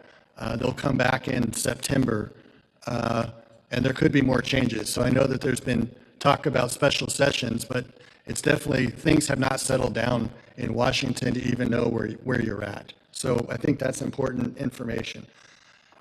We've talked a lot about how the reconciliation bill impacted big programs and potential state need for either backfilling, or some of this I'm going to talk about as, I don't believe backfillable, making up words here. But let's talk about briefly some of the other benefits and changes outside of state government. The big one are federal tax changes and cash transfers. The next one we'll talk about later, Medicaid benefits, how states respond, and then other smaller things that CBO allocates. Federal taxes and cash transfers on the next page. We talked at the briefing online that there's a distribution mix of who pays federal income taxes, and people at the very high end pay the most in terms of raw dollars. It might not be as large of a percentage in terms of their total overall tax burden, but that's who's paying the vast majority. So you would assume that if you made reductions to the tax code, that the people who paid the most would disproportionately benefit the most. And that's what the CBS scoring has showed. What I think is interesting about these two graphs is the dollar impact for like the average taxpayer is around $800 for an individual. That's what was extended from 2017. So that's not even a new impact. That's just how the CBO scores the change in law, that they would have seen an otherwise like an $800 increase to their taxes for the average taxpayer, and instead they'll see a $0 increase. And for some, depending on the industry that they work in and how they earn their wages, may get $100 or $200 on top of that for additional savings because of like taxes on tips. That's amounting to basically less than a 1% swing for most taxpayers at a tremendous long-term cost for the federal government. I don't know how much Congress weighs in on how big of a benefit this is or how big of a cost it would have been if it wouldn't have gone into place, but the CBO analysis indicates that it's running about 1%.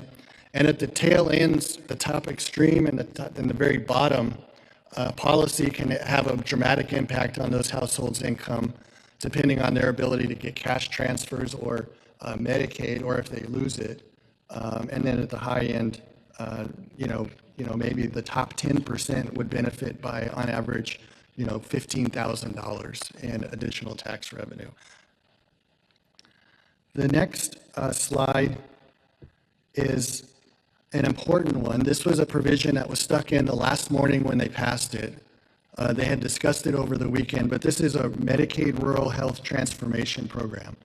And basically, some senators negotiated getting $50 billion, which is a lot of money, over 5 years, which kind of spreads that money out.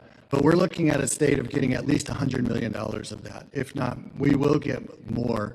There's a $100 million base. Everybody gets an equal amount per year for 5 years. That's going to be a discretionary federal fund similar to like ARPA. So one thing to think about is you have a Supreme Court ruling saying that the legislature can appropriate discretionary federal revenue. Even if the governor applies for the grant, the governor applied for the ARPA grant, you ultimately appropriate it as a legislature. If there's any sense of urgency, it would be for you to start planning and potentially acting on that sooner than later, and how that allocation would happen, because the application window is already open. Not much guidance beyond what the law says we can use it for, which is pretty broad. But the money might start flowing by the end of December or January, even before you come into the session. So that's something to consider. You have set up a rural provider program a couple of years ago. You've loaded it up with well over $100 million. And we'll talk more about the status of that later in my presentation, because honestly, we can't tell you how effective that strategy's been, but there's a lot of money that hasn't been spent from that already. So the timeline, again, on the next slide, this is the federal CBO scoring. Again, this is against what's a projected spending increase over time. So it's reducing spending increases, and a little bit different than absolute reductions to Medicaid spending. There are definitely absolute reductions to somebody if they lose coverage or if the hospital payments are getting cut 10% a year, but we'll talk about the impacts of those. Slide 8, Mr. Chairman. Front-loaded, flooding states with $50 billion over the next 5 years, backloaded the planned reductions in spending increases, where of the $1 trillion nationally that CBO is scoring as savings, 780 million of it comes 2030 and later. So time to plan, time to see if things frankly change between then and now. There's a number of different budget reconciliation items that are designed to save money in Medicare that Congress has suspended every year for like the last 25 or 30 years. So that remains to be seen. I don't know if we're in the same political environment or not. Slide 9, we've been asked by the Federal Funds Subcommittee to start looking at an economic analysis of the shrinking, what we think will be well over $1 billion in potential revenue in New Mexico. And we've estimated that the full effects of that will reduce employment by 9,000 and reduce our GDP by 847 million using that REMI model that the legislature bought. That is about 1% reduction in both of them. One question could be, why isn't it at least as much as the reductions in Medicaid spending? And that's because some of the money that we put in New Mexico is actually leaks out of New Mexico through our hospital system, through the MCOs, where not all of the money that you're spending on Medicaid actually stays in state. In fact, the new rate increases that you authorized for the hospitals to put out the match explicitly says you can take 25% and send it to your parent corporation and not spend it in New Mexico. The next slide, 10. The reductions in enrollment are one of the biggest items for potential reduced spending, and that will accrue 90% to the federal government for able-bodied adults that choose not to work or meet the work requirements. They will potentially lose their Medicaid. That's HCA is estimating upwards of 90,000 New Mexicans. Keep in mind, we just, coming out of the unwinding of COVID, have reduced our Medicaid rolls by 200,000 today from the height of the pandemic. The next are the provider taxes. These are really specifically going to impact hospitals, not necessarily primary care physicians or behavioral health clinics, but it's these things called directed payments that I'll get into shortly that are really geared towards hospitals. They exempted the nursing home ones, so they are not part of this equation. The same thing for provider taxes. They're limiting how much a provider can put up as part of the state match to help pay for the money that would then come back to them in increased payments from Medicaid. There's other changes to administrative processes of having to sign up every 6 months rather than 12 months. We think that will also decrease the number of people on. It's proven an effective measure in the past for controlling enrollment during lean budget times, but not nearly as big as the savings that are projected for the work requirements. We'll talk about the timelines for when these things go into effect, because we've also got time to figure out maybe how to help people get more gainfully employed, upskill, and maybe employed in industries that will provide private insurance or help them migrate off of Medicaid into the health insurance exchange. So just because they may leave Medicaid and result in savings to the federal government and the state, there's time for us to figure out how to make sure that they can maintain health coverage in other areas. The slide 11 gives you, I like this slide a lot, because it kind of gives you an idea about when things are actually going to start hitting. And most of them are not in this budget cycle, which gives you, if you do anything coming in early before the session, it would be start talking about what HCA needs to help plan an effective transition for these policies that will start rolling in. You know, the Medicaid provider taxes are reduced 10% a year, but not starting until 2028, and that's over a 10-year period. So this is a little more detail about directed payments and the provider taxes. What's been happening is historically Medicaid would allow states to come up with supplemental hospital payment systems outside of managed care. And so if a hospital had a disproportionate number of Medicaid patients and Medicaid paid below what Medicare was paying, you know, the state could come in and supplement that with federal aid. And we've had those programs for many years. And then with the Affordable Care Act, the federal government was committed to covering millions more people. And so the federal government said, well, if you have more paying customers, you should have less uncompensated care. We shouldn't have these extra payment systems outside of the normal healthcare coverage. And so they got rid of those supplemental payment systems, including in New Mexico. But they allowed states and encouraged states, including under the Biden administration, to make what are called directed payments, where the state tells the MCO how much to pay the hospitals. And this was done in order to shore up the healthcare system, particularly during and after COVID, in an attempt to make sure like our rural hospitals could get rates that were more commensurate to what commercial payers were paying as opposed to below what Medicare was paying.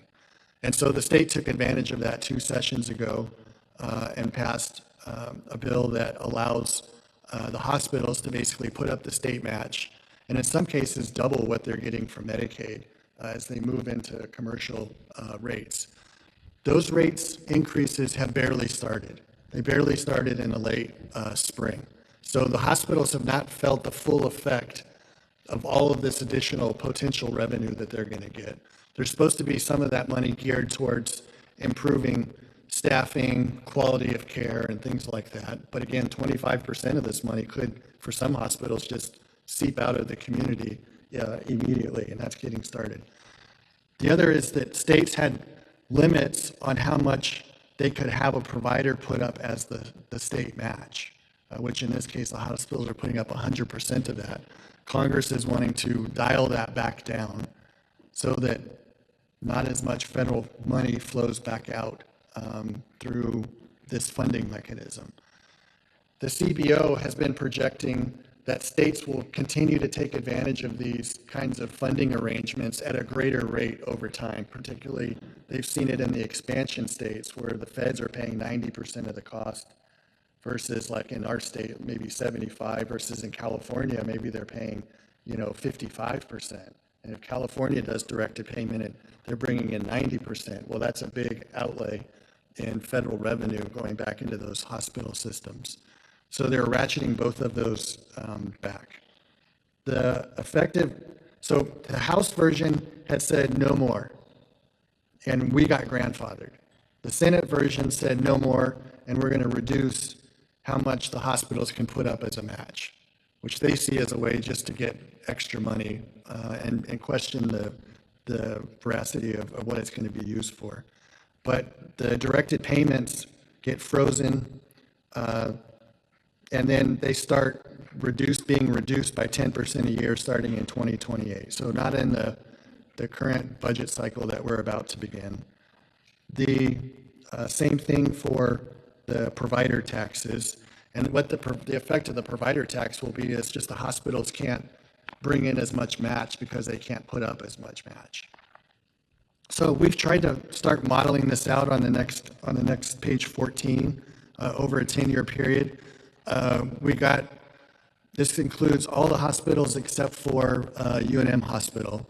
We use their complicated hospital cost reports to identify their revenue, their uncompensated care amounts, which have gone down significantly as a result of the Affordable Care Act, and then modeled what they were going to get under the provider rate increase and the impact of the provider taxes.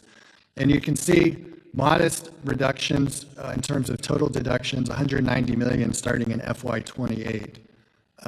That ratchets up to $1.3 billion by FY34.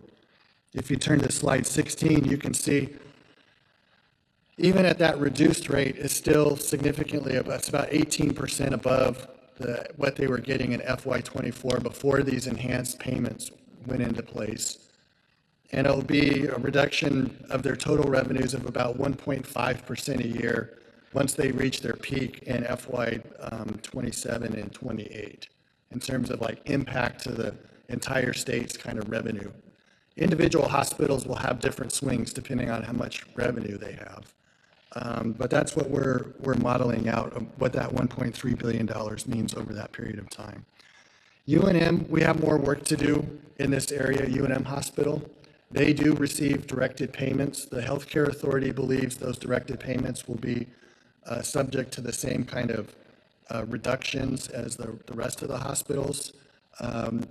UNM doesn't feel the same way right now, and so we need to help. We need to all reconcile between us. But what I think our primary concern should be is protecting the significantly increased clinical education training program that Medicaid has been helping to finance to produce more medical professionals for all of our communities statewide. So that may be something else that we want to think about advancing if you do something before the session, is getting that kind of information to you in a format to make decisions. Work requirements, basically we'll need to start doing a lot of planning. There's not much to plan about here because there's no regulations out from the federal government yet. And so you may be hit up by agencies saying, I need to buy a bunch of IT contractors and things like that. It's like, they're not going to be programming anything until those federal regs come out. And frankly, there's going to be significant competition and price increases for IT depending on if they continue the practice of funding those projects at 90% federal funds, where we've dragged on for more than 10 years trying to rebuild our Medicaid information system.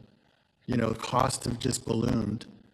And all 50 states are going to be building new independent potential systems rather than the federal government just having a work requirement system.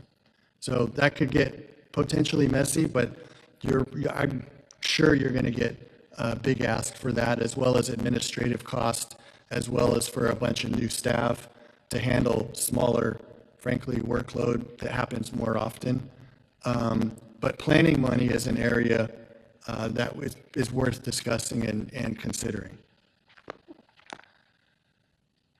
Eligibility changes on slide 18. Again, those will go into effect next year. So half a fiscal year impact on the budget. You've increased the income support division budget like around 43% over the last two cycles, including a bunch of staff increases, state supplementing SNAP benefits, and now we're going to have to pay for SNAP benefits. Is that sustainable to continue that kind of arrangement? Here's the SNAP timeline. Again, if our error rates stay high, This is a perverse incentive. We pay nothing for SNAP benefits till, FY30. If we make a concerted effort to get those error rates down and miss, we pay upwards of $200 million. That's a real kind of budget buster. That's kind of an unforeseen thing. If they take a stab at getting error rates down to an acceptable level, we would pay nothing. So the question is, do you risk gambling that with the department that has struggled with these for more than a decade and has been under a federal consent decree going back to the early 1990s of not being able to administer this program correctly? So a lot of unknowns when it comes to SNAP. Federal framework options, we talked about this, not just automatically backfilling. You're going to see some federal grants get canceled, like public television. That's not really an easy thing to throw into a grow process. That's just almost like, do you want to do it or not? And do you want to do it on a recurring basis or maybe for 2 years and see what happens at the federal level? Other things where it's like an actual government intervention, to help people find employment or something, you may want to send it through a grow process, and that's what the budget guidelines that you just adopted would call for. Other options for consideration on page 21, again, create a fund to allow you to appropriate those federal funds that are going to be discretionary coming to the state. Should we start planning to subsidize maybe rural hospitals through a 100% general fund program once that money runs out, if we use it for that purpose? We've had a program like that in the past that combined with federal funds, we eliminated uncompensated care at those hospitals for their medium-sized to small and most of your communities for less than 70 million. Add inflation to that, and you could be looking at about $100 million program that we can zero in on how much it would take to eliminate uncompensated care in those places.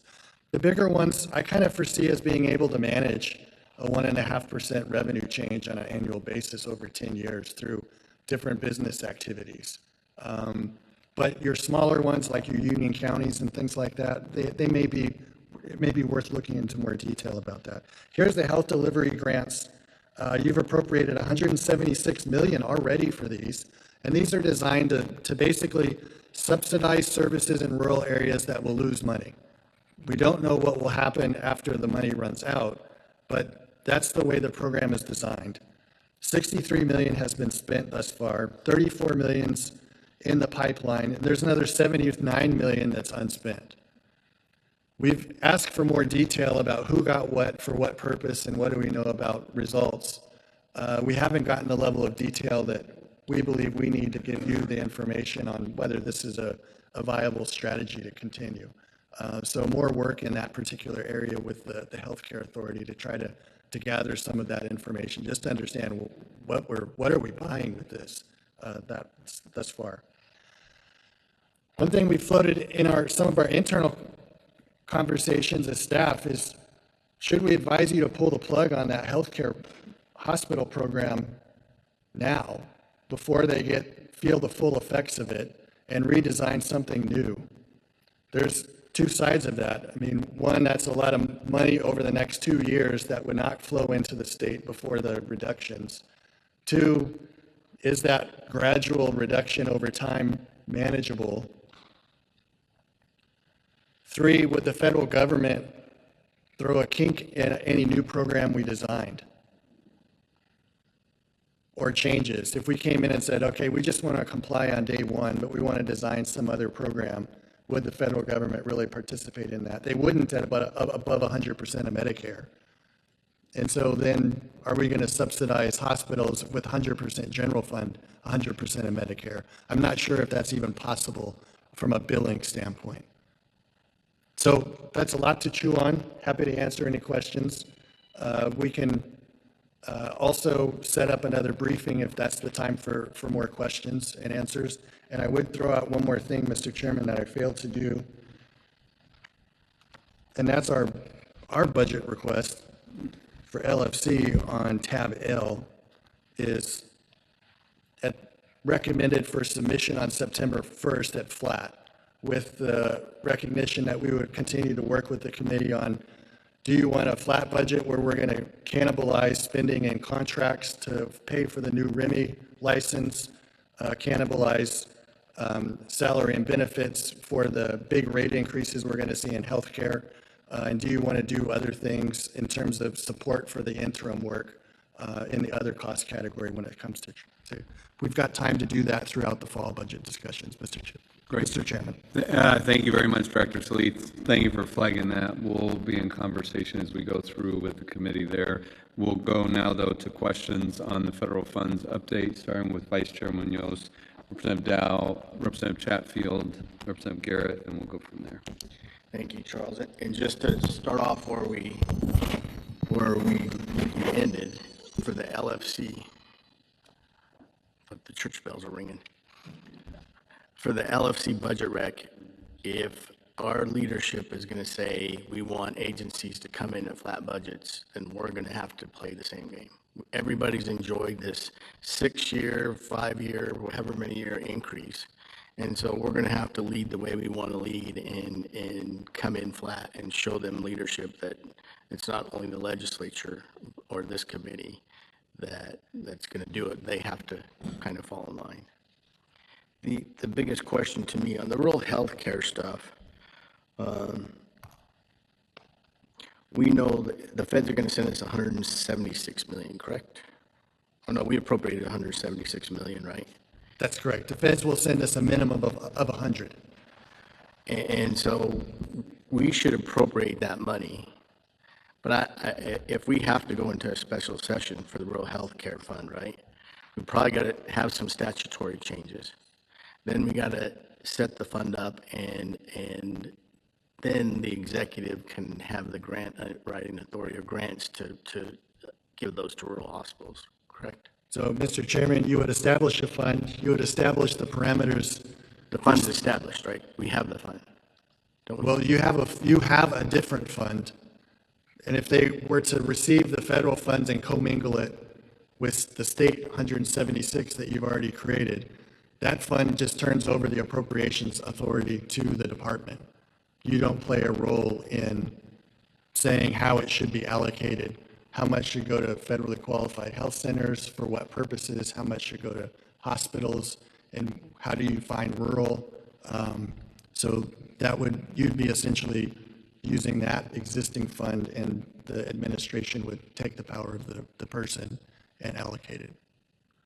And so that's something we need to clarify then. If we got to create a completely separate fund and we got to appropriate out of there in the timeline, do you know when we're going to receive the federal money? We think by the end of the calendar year, if not at the beginning of January. So we'd want to be ready for that, right? And then if that happened early on in the session, we could put that in an appropriations bill and send the money out in January if we did that. The Rural Healthcare Delivery Fund, capping the 25% that should be modified out, that flows out of state. We're in a cost savings. That is something that we should do, right? I don't know what the number should be, but if they're going to do business in New Mexico, the money should stay in New Mexico. And so as a cost cutting to that, we need to do that. And that, Mr. Chairman, that raises the kind of the two-edged sword of trying to save costs, which we think the federal government would be on our side in this current administration. It could be if we go and ask to change that program, that they just cancel the whole thing. And that's what the department's telling us they're worried about. Like, don't make any changes to it. And so the flip side is, well, should we repeal the whole thing and just start planning something different? Or is it really not going to hammer the hospitals as bad as people think, and just let it ride the way that it's set up right now, knowing that 75% or 25% is going to flow out of state, and most of that are federal funds. I think we got to have some really tough decisions on that, right? And it's going to be walking the needle. While you're there, we're talking about the federal changes. The SNAP program, we're winning. There's no use in going ahead and playing the game till 2030 and trying to deal with ourselves a losing card.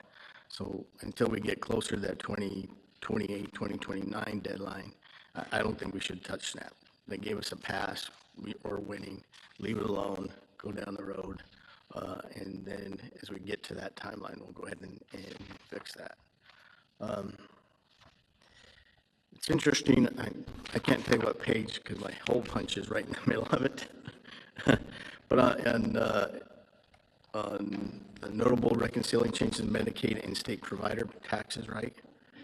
The patient revenue in there, but they're reporting 6 hospitals reporting a combined loss of $88 million for the year. And 2 or 3 years ago, right, we bumped them up with one-time money, then bumped them up with 2-year money, right? And I'll tell you the true story of, we put a lot of money to save the Gallup Hospital, about $30 million to save that, because that was going to be the first one to fall in the state. We made them change to a critical care hospital. We gave them additional money and more money, and I will tell you, we had to leave the emergency room. I had to unplug my wife, leave the emergency room, and drive to grants. So patient care hasn't improved with money. And if I'm not interested, if they're not going to improve patient care and get quality providers in an emergency room to save some of these hospitals, I stuck my neck way, way out to put 30 million to save them. And nothing's changed. And so when I got to load up my wife at 1 in the morning and haul her to grants and drive 60 miles and get the procedure done, it tells me that rural healthcare hospitals are not getting the providers and they're not providing the quality service. And I don't know how we send that message, but if there's 6 hospitals that are reporting a loss of 88 million, I kind of call that bullshit, because we've given them enough money. It's 112 million in one bill, and then a bump up in other providers. But I want to see who they are. I want to see their providers. I want to see what quality of care they have, because I'll never go back to Gallup. I probably couldn't drag my wife in there if she was on her last breath, right? Because she knows what care she's going to get. She'd rather risk what's going to happen to her in a 60-mile drive than go there and have the quality of care that was so poor. And so if we're going to look into that, I want to know those 6 hospitals. I want to know their quality of care. I want to know what kind of providers they have, what kind of doctors they have. Are they contract doctors? Are they contract nurses? Because if we're going to do this and give them more money, they better have patient care, and they better have it correct. I don't care where you live. TRC was one of them. Santa Rosa was one of them. Clayton was one of them. Hobbs or Portales was one of them. Portales was one of them, right? So I want to see that quality of care if we're going to do that. But that's something that we're going to have to do. Let's see. On the Medicaid, I kind of did some rough numbers on page 10 because I don't have my hole punch in the number. As we reconcile that going forward, right? In 2026, and these are rough numbers, it hits us for about 16 million. In 2028, it hits us for about 63 million. And then I just jumped over to 25 to 29. That totals about 230 million for those 4 years. That's just rough numbers, right? And you look across the board and you say, okay, if you do the Medicaid trust fund and you have access to it across the board, right, for any need, whether it's rural healthcare providers or whatever, if you had $1 billion in that, and we save 5% returns, but this year they had 11%, and you park that money there, even on a 3-year return, you're hedging your bet out to 2030 if you have a 10% return. So that's $100 million a year, right? And so you're not losing any money. You're just spending the returns through 2030 for the next 4 years, and you still have the corpus of the fund. That's something that you're really going to have to look at pretty hard, because otherwise we're just going to be spending money that's we won't have to invest and keep. And that's what this legislature has done over the last 4 to 5 years. We've taken our non-recurring money and and turn it into reoccurring by making investments in the state. We don't know what's going to happen. I don't know what's going to happen to the feds. We're 7 months into this administration, 8 months. Anything else could happen. And if we can hedge our bets with parking money and investing money and returning and having a return in 4 years that we still have $1 billion with, then that's the risk we ought to take and see where we end up. But I think this is a slow process. I know the other committee I'm on, but I haven't been able to attend, is working on that. And then as we move forward, should we look, and Senator Souls is I think they're co-chairs. Co-chairs. Are we going to have them look at drafting legislation, or are we going to look at LOC of drafting legislation to see how that moves forward? Okay, so they'll make recommendations. But as those recommendations in that committee are kind of heard, and I'll try to start going to some of those, we should start drafting legislation, because you know what happens. We got to tweak it along the whole way before we get there and start doing that. The only other thing I'll end up with is, public television is good. Zuni has a public radio station that I represent, and, I got to buy YouTube TV to watch public television. But if we go down the slippery slope of backfilling things that the federal government took away, we're going to start seeing every university come back in and say, hey, you gave public television $5 million. I need $5 million because I lost this grant to save the lesser prairie chicken or whatever it is, or to do this study or to do that study. And then we're going to be spending a lot of money backfilling little projects that are going to cost us a lot in the end, instead of really saving what we need to do for the future. And that's Medicaid and SNAP benefits and the things that we're going to have to prioritize for people as we move forward. So those are my last comments. Great. Thank you very much, Vice Chair. We're going to go next to Representative Depp. Thank you, Mr. Chair, and thank you, Charles. We no doubtably have limited health care dollars, and we want to put New Mexico citizens, residents first.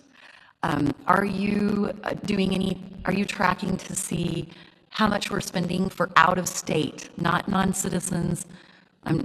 Everybody who lives in New Mexico, prioritize them first, because we're paying for non-citizens, and we're also paying for out-of-state people to travel to New Mexico for treatment for sexually transmitted infections, transitioning, minors and adults, we're paying for that, and we're paying for abortions and other family planning.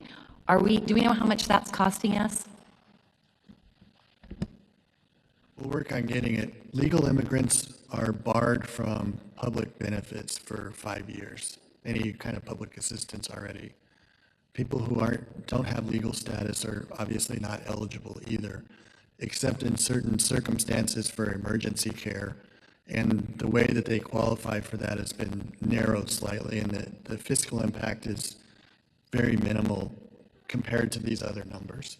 And so I would imagine those other categories that you talked about are not going to rise to a very large number for savings either. But we can work with the department to identify that. Well, Mr. Chair and Director, I would hope that we could prioritize New Mexico seniors, save them in our rural hospitals, our New Mexico residents and citizens, and prioritize those vulnerable citizens over people who come to New Mexico and get New Mexico Medicaid funded treatment. The other question it's more of a comment, and I know this intimately for Sierra County. For many years, Don Arthur Smith put money into Sierra Vista Hospital to save it. It is a critical access hospital, and some of the competing, just like we see in other industry, a federally designated rural healthcare clinic opened up, even though the hospital had one. So the community didn't want another federally funded rural healthcare clinic to compete with the one at the hospital, because we were thinking about the lifespan, and they serve a niche population. So I think we should look at maybe the community, the school district, the hospital foundation, when this rural health clinic, the second one came, was like, wait a minute, the Sierra Vista Hospital serves lifespan. They're doing primary, they're doing, they have walk-in services, and they're our critical access hospital. But now they're competing for services, and maybe this niche might be school-age children. Well, now the hospital's not doing the physicals anymore, and the hospital's not doing those vaccinations, and a rural healthcare clinic is doing the dental screenings and the vision screenings. And we may have to look at that because they come to us for capital outlay. All of those groups come to us for capital outlay. And is one facility going to be sufficient? Do we need to consolidate those services? We are funding mobile units, telehealth, like what can we do to sustain services? And in a lot of these areas, I believe the vice chair as well, co-chair, the air ambulance are gone. And so maybe we have to go back and look and say, we may not, this hospital may not be sustainable, but maybe we upshore, bring back some of those air ambulances so that someone with critical need can be transported to a provider that can keep those services. But I just want to make sure that we're being strategic about this, and that rather than losing all services, maybe we strengthen and support and consolidate some services so that they can stay in rural New Mexico. Thank you. Thank you very much, Representative Dow. We're going to go now to Representative Garrett. Thanks, Mr. Chair. Charles, I have a problem, not a problem, a question. So is LCS tracking this every day? Like today they announced they're not going to be funding English language learner services because we're an English-only country. That's millions and millions of dollars. So is your staff actually every day seeing the latest hourly, daily updates? Yes, it's kind of a whack-a-mole because you see announcements for things and the press runs with the announcement for like a presidential proposal. Congress really drives the appropriations process, and eliminating an entire program may or may not be in the offing. They haven't even gotten to the education budget yet. So it's like, in my mind, premature to be like the sky is falling for that particular program. When we get to the point of decisions actually being made, that's where you all will want to be able to react. Is that something that was working, that we'd want to just keep all of the federal regulations and backfill with state dollars? Or do we want like a New Mexico specific approach to address the need? Maybe our bilingual program is a better use of an increase in funding as opposed to Title III, as an example. But, Mr. Chair, so is there any, do we know that there is a deadline for this year when the federal government will make a final decision so that, I don't know if the governor is calling a special session or not, but if it's called and then 5,000 more things happen, it puts us in a spot. That's the risk you run if you try to do that, because there's a lot of stuff that's in flux this fall that they're trying to jam through while they feel they can before the re-election cycle gears back up. And Congress is notorious for the past 20 years not being able to pass an appropriations bills before the federal fiscal year starts on October 1st. They're not on track in many areas to do that this year. And then you get into a situation where you have what's called a continuing resolution, where it's like freeze the budget. And then they come up with things like PAYGO as part of a budget deal that we really mean at this time, that we're going to be serious about deficits. And, it'll drag negotiations into January and February, and everybody's at the agencies and states are sitting there like with this level of uncertainty. You can't move, you can't do anything. So I predict that's what will potentially be in all fall. Thank you for that explanation, very helpful. Great, thank you very much, Representative Garrett. We have Representative Areta, Representative Dixon, and Representative Silva. Let's be as brief as possible. We'll wrap up and then we'll go into public comment. Thank you, Mr. Chair. I know I'm a little bit out of my lane here. I don't serve on Health and Human Services, but I'm just curious, how many doctors do we have in the state, Charles? Do you know offhand? I don't know how many practicing physicians we have offhand, no. But my staff does, and we can get that to you. Do you know the cost of med mal for physicians generally? I know there's a range, but do you know the cost of medical malpractice? I don't have those latest figures, but that's something on our work plan to try to get to you. Most doctors are not independent practitioners or even small practice practitioners anymore. And so those kind of bills that you see it's a dwindling pool of folks that are exposed to them as opposed to large practices or hospital-based practices that, the big hospitals will be footing, that growing cost of the bill. And Mr. Chair and Charles, I do understand that that's how it works at the hospitals in my district, Presbyterian and Holy Cross. The hospitals picks up the cost, but that's killing them. And I'm just wondering, is it possible to use some of this money to offset those costs for hospitals in this state? Because, when I talk to hospital administrators, it's paying that med mal that's killing them. So just an idea. And again, I'm totally out of my lane, so I'm not going to go on, but it's just an idea. I think maybe we could help that way. That's all I have, Mr. Chair. Okay, thank you very much, Representative Herrera. Let's go to Representative Silva, and then we'll conclude with Representative Dixon. Thank you, Chair. Thank you, Director Solie, for the report. Just a couple of things. I am realizing the amount of agility that the gyrations from the federal government is going to require of us, and the agility that's going to be required of all of our government entities and institutions from the state down to the local level.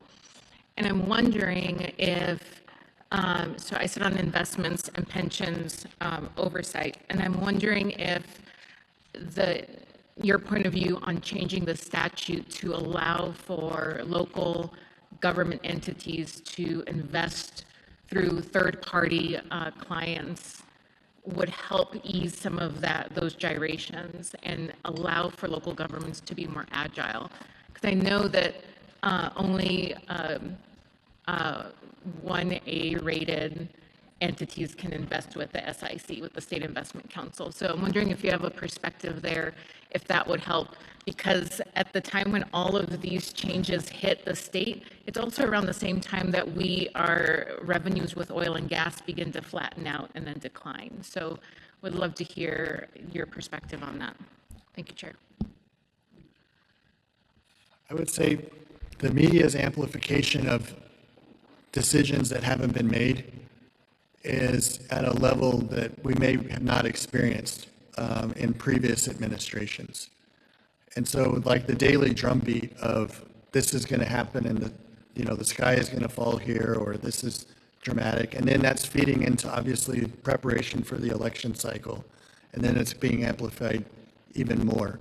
So I would say folks should try not to get into the whack-a-mole kind of game and monitor and be prepared for potential changes. And then, like I said, the numbers that have been thrown around, once you spread that out over 10 years, once you spread that out, it's, a 1% change in people's take-home income as a result of tax code changes, 1.5% change in hospital revenue over time.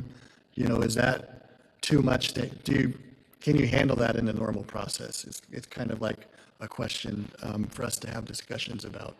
It looks really good. You can say we cut Medicaid by $1 trillion, but not really until the next decade. So, both of those things can be true and serve you in a kind of an election environment, but it's causing all of us extra level of anxiety that we've not experienced because of this kind of like daily reporting on how the budget process is going. Like think if the Albuquerque Journal was reporting on every day you said something about the Medicaid budget, Representative Duncan said something else, HAFC makes a preliminary decision, we know it's going to change, but that gets reported as like a final thing and people are like on the ground thinking that this is going to be really great or this is going to be really bad. And that's kind of how I feel the environment that we're in right now. Thank you, Chair. Thank you very much, Representative Silva. We'll conclude with Representative Dixon. Thank you, Mr. Chair. I'll try to be brief since I know we've got folks waiting to speak as well. Mr. Chair and Director Sully, I would really like to have staff help me understand the sort of the different costs and benefits associated with different types of investments. So if we are looking at, $250 million, potentially a 10% return versus a 5% return on, trust fund expenses versus investments in economic development and the resulting tax revenue. It would, I think, just be beneficial for me to have a sense of what are the, what do you get if you do it this way, and what do you get if you do it that way in the near term and long term. If that's possible, I would really appreciate it. Thank you. Great. Thank you very much, Representative Dixon and Director Slee. I think it really echoes what many committee members, what we want is sort of as full of a picture and the awareness of timelines, trade-offs, and tools that we have to address. So it's a very good request, and that gives us the best ability to work on stuff. Okay, Director Slee, thank you very much. Thank you for the exhaustive work. I think we've been stood very well by you and your excellent staff's work keeping track. Okay, we're going to go ahead and go to public comment. There are obviously a number of folks who are here. Thank you all very much for being here. In terms of sort of subject matter, my sense is that obviously we have a number of educators who are here. We have a number of folks from the southern part of the county and perhaps other parts who want to speak about water and other perhaps land use decisions. I see that we have Chief Story here from Las Cruces Police Department. Are you here to make public comment as well? Great. Just trying to divvy it up in my mind. And I believe I see Mr. Jaramillo, Ray Jaramillo, I assume more sort of on early childhood space. So let's do this. We're scheduled to wrap up at 5:15. We can go a little bit longer. For the groups that are here, and again, thank you for being here, for the sort of similar subject areas, I'll ask for 3 or 4 folks to take a couple of minutes to summarize for the group, and then be more than willing, since I'm down here, to take extra time. I think for the committee, we'll keep everybody a little bit longer, but we won't be able to keep everybody for 2 more hours, basically. Chief Story, can I go ahead and ask you to come up first? Then we'll go Ray and anybody else who's here specifically around early childhood education. I know folks who have been here to speak about water. We'll go to you next, and then we'll make sure and ask the educators as well. So in HAFC during the session, we do 2 minutes. We'll go to that. Mr. Courtney will take the time. Chief Story, thank you for being here. Thank you for what you do, and over to you, please. Thank you, Mr. Chair and members of the committee, and I'll keep it brief. And my intention is for it to be positive comments instead of me always asking for something or maybe asking for you guys to make changes. But when it comes to recruitment and retention, we've seen those struggles in law enforcement, especially in the past 5 years. It has become much more difficult to recruit and retain officers, and the legislature has made significant investments, especially financially, in recruitment and retention. And I just want to give maybe some success stories about how that money has helped us, and in speaking with other chiefs from many other departments within the state. I have 26 officers right now out of 181 that are eligible to retire. And I've had some over the past few years that have made the decision to retire, which is a good reason to leave as opposed to some others. But many of them have not retired because of the money that was provided by the legislature that we were able to use to kind of incentivize them to stay another year and another year. And so we just ran out of the 3rd year of the original law enforcement recruitment and retention fund, which we were able to use to keep people 3 years longer than they planned on.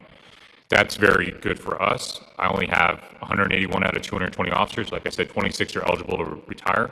So the longer I keep them, the better. And that's also good for para because for a number of reasons. So thank you for that investment. I would say the current iteration of law enforcement recruitment and retention is not as successful just the way it's structured. And so if there's one thing I would ask for, it's potentially revisit the original way it was done, maybe with some additional parameters, but it was very successful for us and it is appreciated. Thank you, Mr. Chair and members of the committee. Thank you very much, Chief Story. Mr. Jaramillo, we'll invite you up. And then is anybody else here specifically around early childhood education? Okay, great. We'll ask you to come up after Mr. Jaramillo, and then we'll go to the folks in the front row around water. Mr. Jaramillo, please. Thank you. Mr. Chair, members of the committee, my name is Ray Jaramillo, and I'm an early childhood educator and the owner and director of a nationally accredited 5-star focus center in Las Cruces. Recently, I emailed all of you my concerns about the early childhood and education department's push to administer the Minnesota Executive Function Scale, a digital assessment on iPads to 3- and 4-year-olds. And I hope you had a chance to review those concerns. But let me share what this looks like in real life. Today, a 3-year-old ran up to me proudly claiming, Mr. Ray, I have 2 foots. 2 foots. I said, me too. He said on Monday, that same child told me all about his new toothbrush and how he brushes his tooths. Now, of course, the correct words are feet and teeth, but by test standards, he's wrong. But is he really? He's demonstrating an incredible developmental leap. Learning and adding an S makes a word plural. That's how language develops. But on an iPad test, he would be labeled as underperforming. Here's another example. A high school exam once asked, how do you measure the height of a building using a barometer? One student followed the teacher's formula, got the correct answer. The second one went up to the top, dropped it.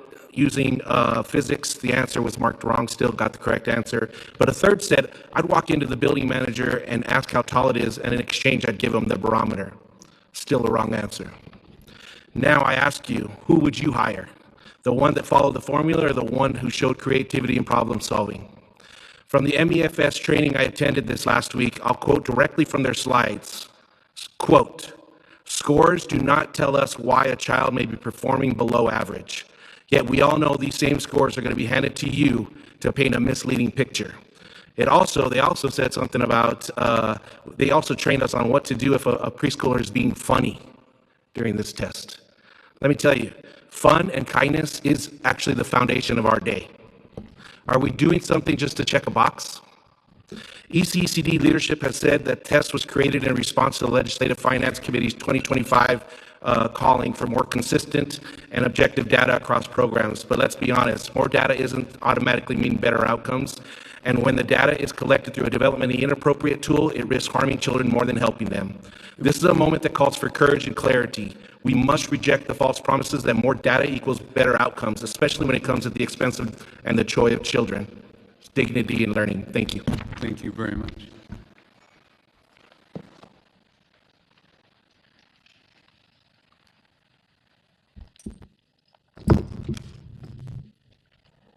Good afternoon, Mr. Chairman and members of the Legislative Committee.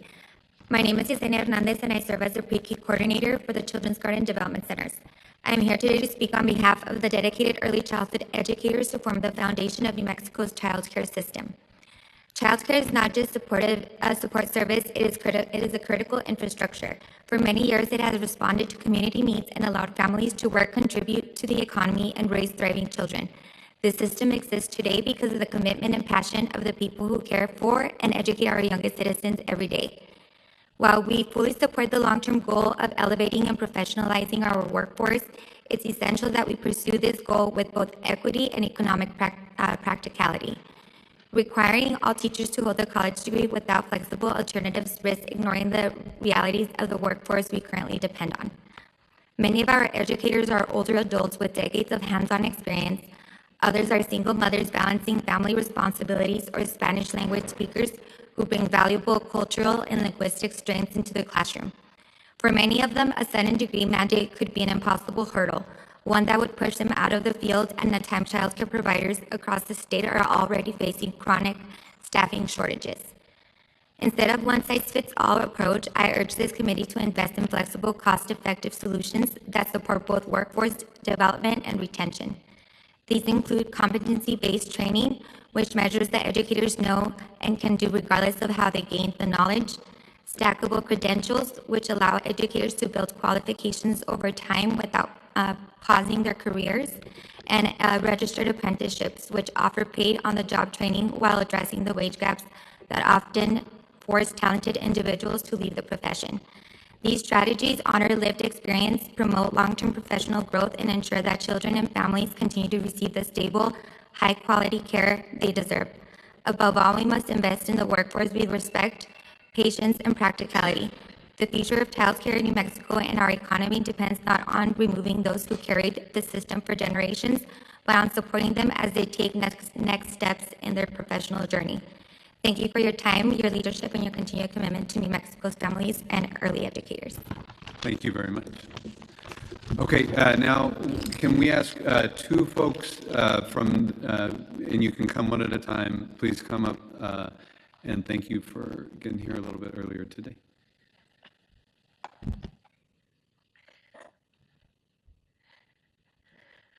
Good afternoon, Mr. Chair and committee. My name is Daisy Maldonado, and I'm the director of the Empowerment Congress, and we are a initiative that was started back in 2011 to serve the Colonia communities here in Doña County.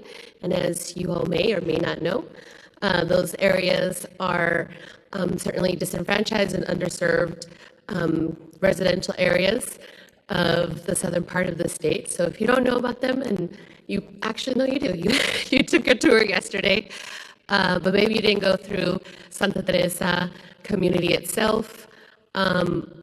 But what we're really here about to speak about is that community and those communities in particular, like I said, are underserved and disenfranchised for many years. And we just caution this committee in terms of allocating funding for a project that still feels half-baked. We are waiting for more information. It feels like a backroom deals, and it's really going to exploit our land. It's going to exploit our people. It's going to exploit our water, and we think that New Mexicans deserve better. So appreciate your attention to the matter. Thank you very much, and thank you also for coming yesterday.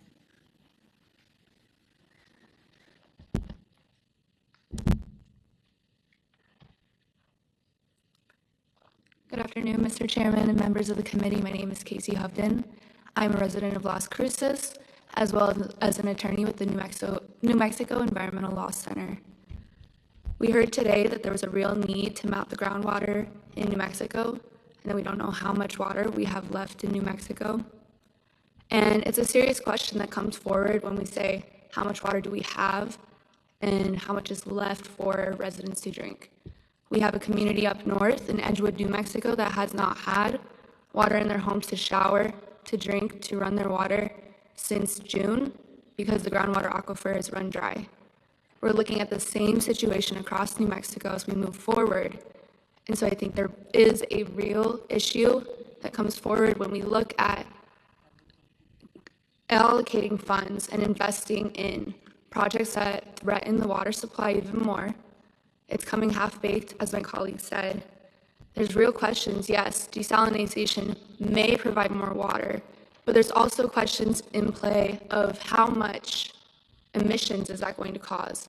How much of that 30% of toxic wastewater is going back in the ground? It doesn't just evaporate. What is the cost back on community members that live here in Sunland Park, in Santa Teresa, in Doña County? How much is that going to cost them for electricity, for their water bills? There's real things at stake here, and there's not going to be a silver bullet, a quick fix to the water crisis here in New Mexico. So we just invite you guys to slow down, get all the facts before making any sort of investment and commitment on New Mexico's water and on New Mexico's limited funds. Thank you. Great. Thank you very much. Great.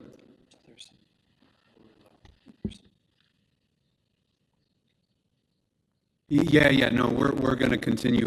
I know we have so now who's here to speak about education, or who are here educators to speak? Great. Okay. Can we ask 3 or 4 folks, maybe let's start with 3 if that's all right, to speak, to do the 2 minutes, and then we'll go on to other topics.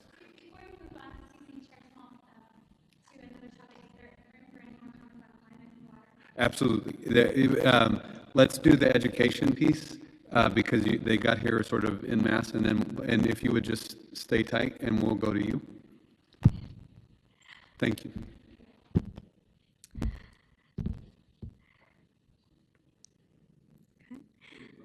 Good afternoon, Chairman Small and members of the committee. My name is Julie Wojtko, and I am the NEA Las Cruces president. I have one of the K-12 teachers here to speak. We also have NMSU NEA. LCPS is one of the few districts in New Mexico that already has 80/20 health insurance coverage. I want to thank you for prioritizing affordable health care for educators. Expanding 80/20 coverage statewide will be life-changing for many educators and their families, ensuring that no teacher has to choose between paying for their health care and staying in the classroom. At the same time, I need to share the perspective of districts like mine, where the district, not the state, absorbs the cost of that 80% coverage. This is a huge financial burden on the local district budget. The money we spend to maintain 80/20 coverage is money that could otherwise go toward lowering class sizes, hiring more teachers, expanding programs for our students, and addressing critical needs in our schools. Our district strongly believes in supporting educators, but we cannot continue to shoulder this level of cost alone. Thank you for your time and for your commitment to supporting New Mexico's educators and students. Thank you. Thank you very much. Okay, two more folks. Yeah, and if not, yeah, please go ahead. Am I supposed to? Good afternoon, Chairman Small, Legislative Committee. My name is Brandy Snyder. This is my 39th year teaching, and mine is a testimonial. I am back at the school that I had got cancer at 13 years ago. The entire staff, female staff, got cancer. We were all ready to lose our house. I had to Google. My mother asked that I leave the school district. I came up to NMSU to teach, to hopefully rest, and we were still about to lose the house. I Googled where I could earn money so I didn't lose my house. I had to go to Abu Dhabi for 2 years and teach. It was amazing, but I had to leave my whole family here. I couldn't return until the summers to see my family. We are having medical issues again because we're taking care of older relatives. I realize everything that you are going through, and I appreciate it. This is my home. This is my state. I have taught pretty much all over the country, and the medical has been pretty bad here.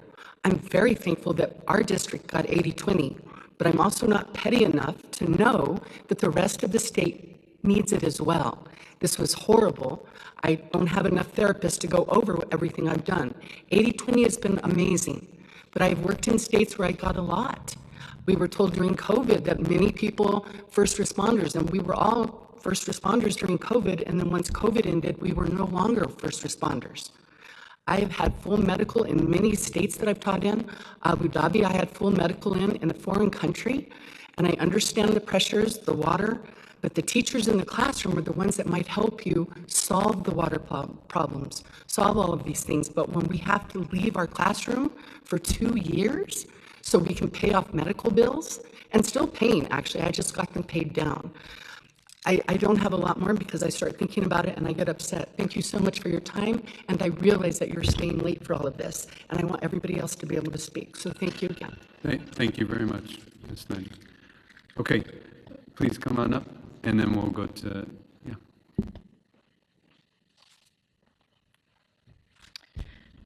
Good afternoon. My name is Amy Garcia, and I'm a professor at Doña Ana Community College.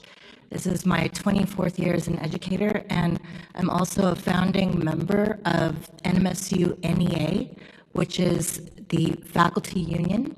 I'd like to call on NMSU NEA members in the audience today to please raise your hands. We are a new union. We were formed last summer. We've been working hard at bargaining our first contract.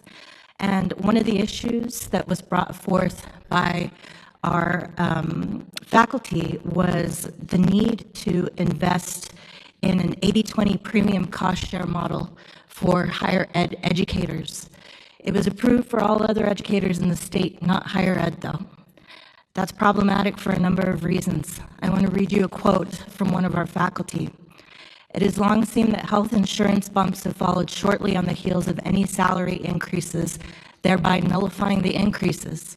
Drug coverage seems to be such that at least once a year I have to ask my PCP to suggest a different medication because the cost of something I'd been using had suddenly gone up as much as 10 times.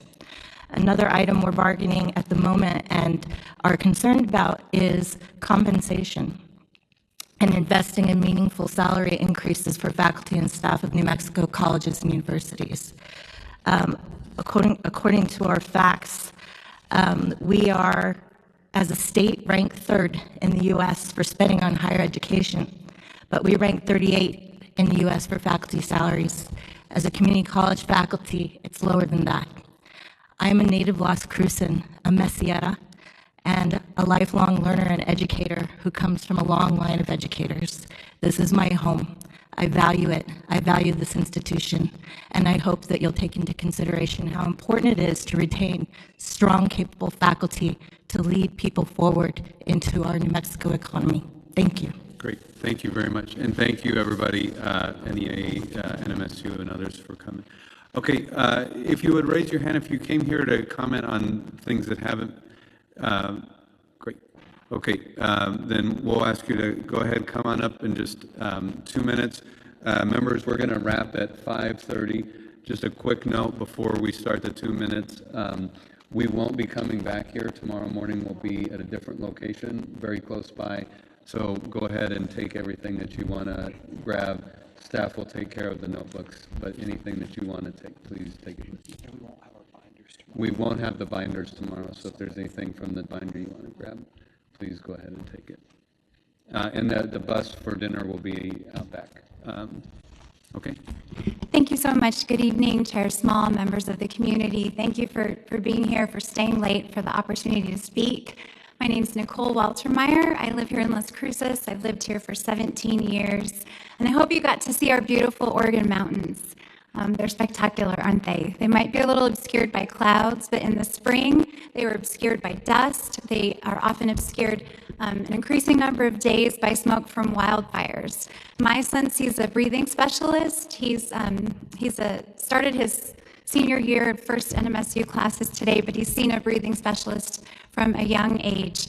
And the cost of healthcare and our inaction on climate is costing us in terms of healthcare, in terms of our energy bills. Our friends in Ruidoso are paying the cost through property damage and much worse. Our friends in Silver City are unable to insure their homes with non-renewal rates in the state skyrocketing. So I'm calling on you today to pass comprehensive climate legislation like the Clear Horizons Act. The Clear Horizons Act would codify the governor's commitment to reduce climate pollution, and it would give us a path forward for a healthy and prosperous New Mexico for my son and all of our children and for generations of New Mexicans to come. Thank you so much for your time. Thank you very much. Okay, 2 more, and please come on up. Yes, ma'am. I'm here to talk about climate.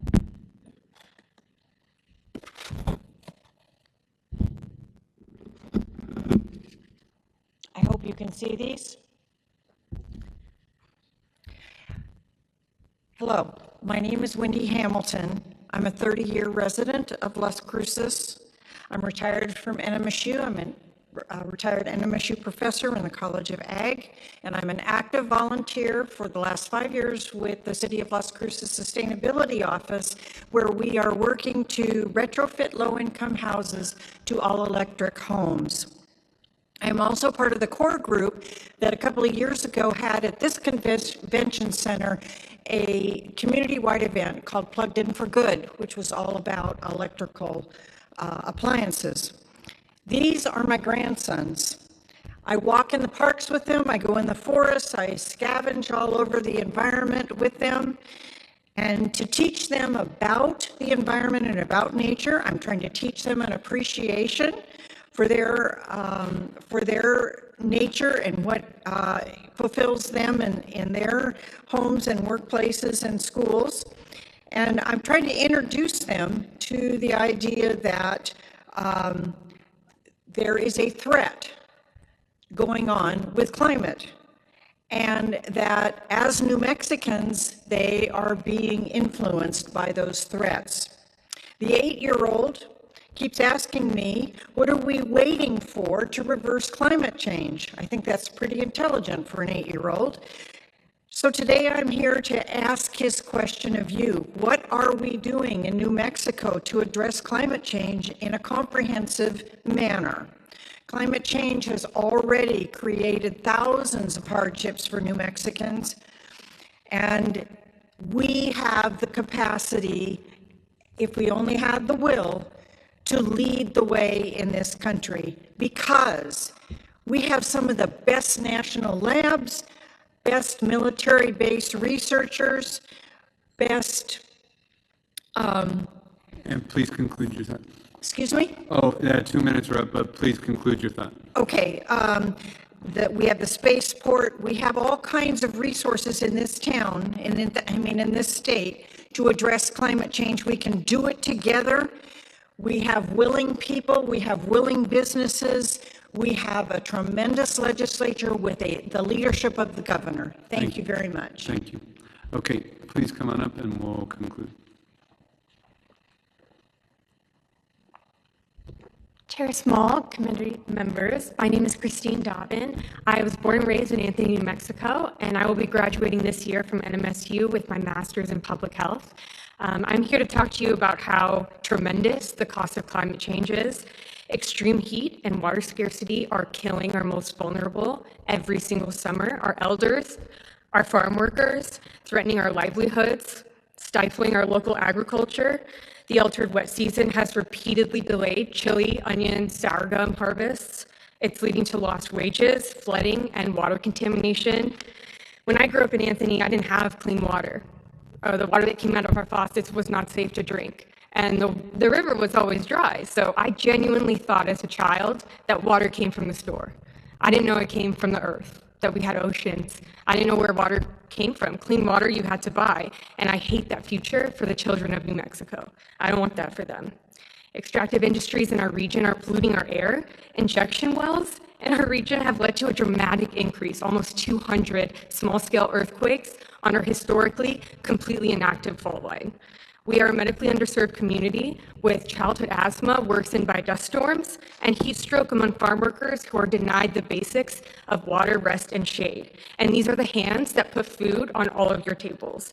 Please invest in our health and a sustainable local economy. This is our home, and the cost of inaction is way too great. Thank you so much. Thank you very much. Okay, members, thank you for taking extra time. We're going to adjourn for today. I want to thank everybody who came in the audience and who's tuned in. Thank you very much. We and the staff works very hard to make these meetings accessible. Our ability and you participating in public comment and staying connected is very important, and we very much appreciate that. And of course, all of this will be archived. The meeting materials, as well as the meeting itself, will be online, and we look forward to staying connected. Okay, members, yeah, we'll wrap up. There's a bus for dinner, and thank you very much. A big thanks to the staff.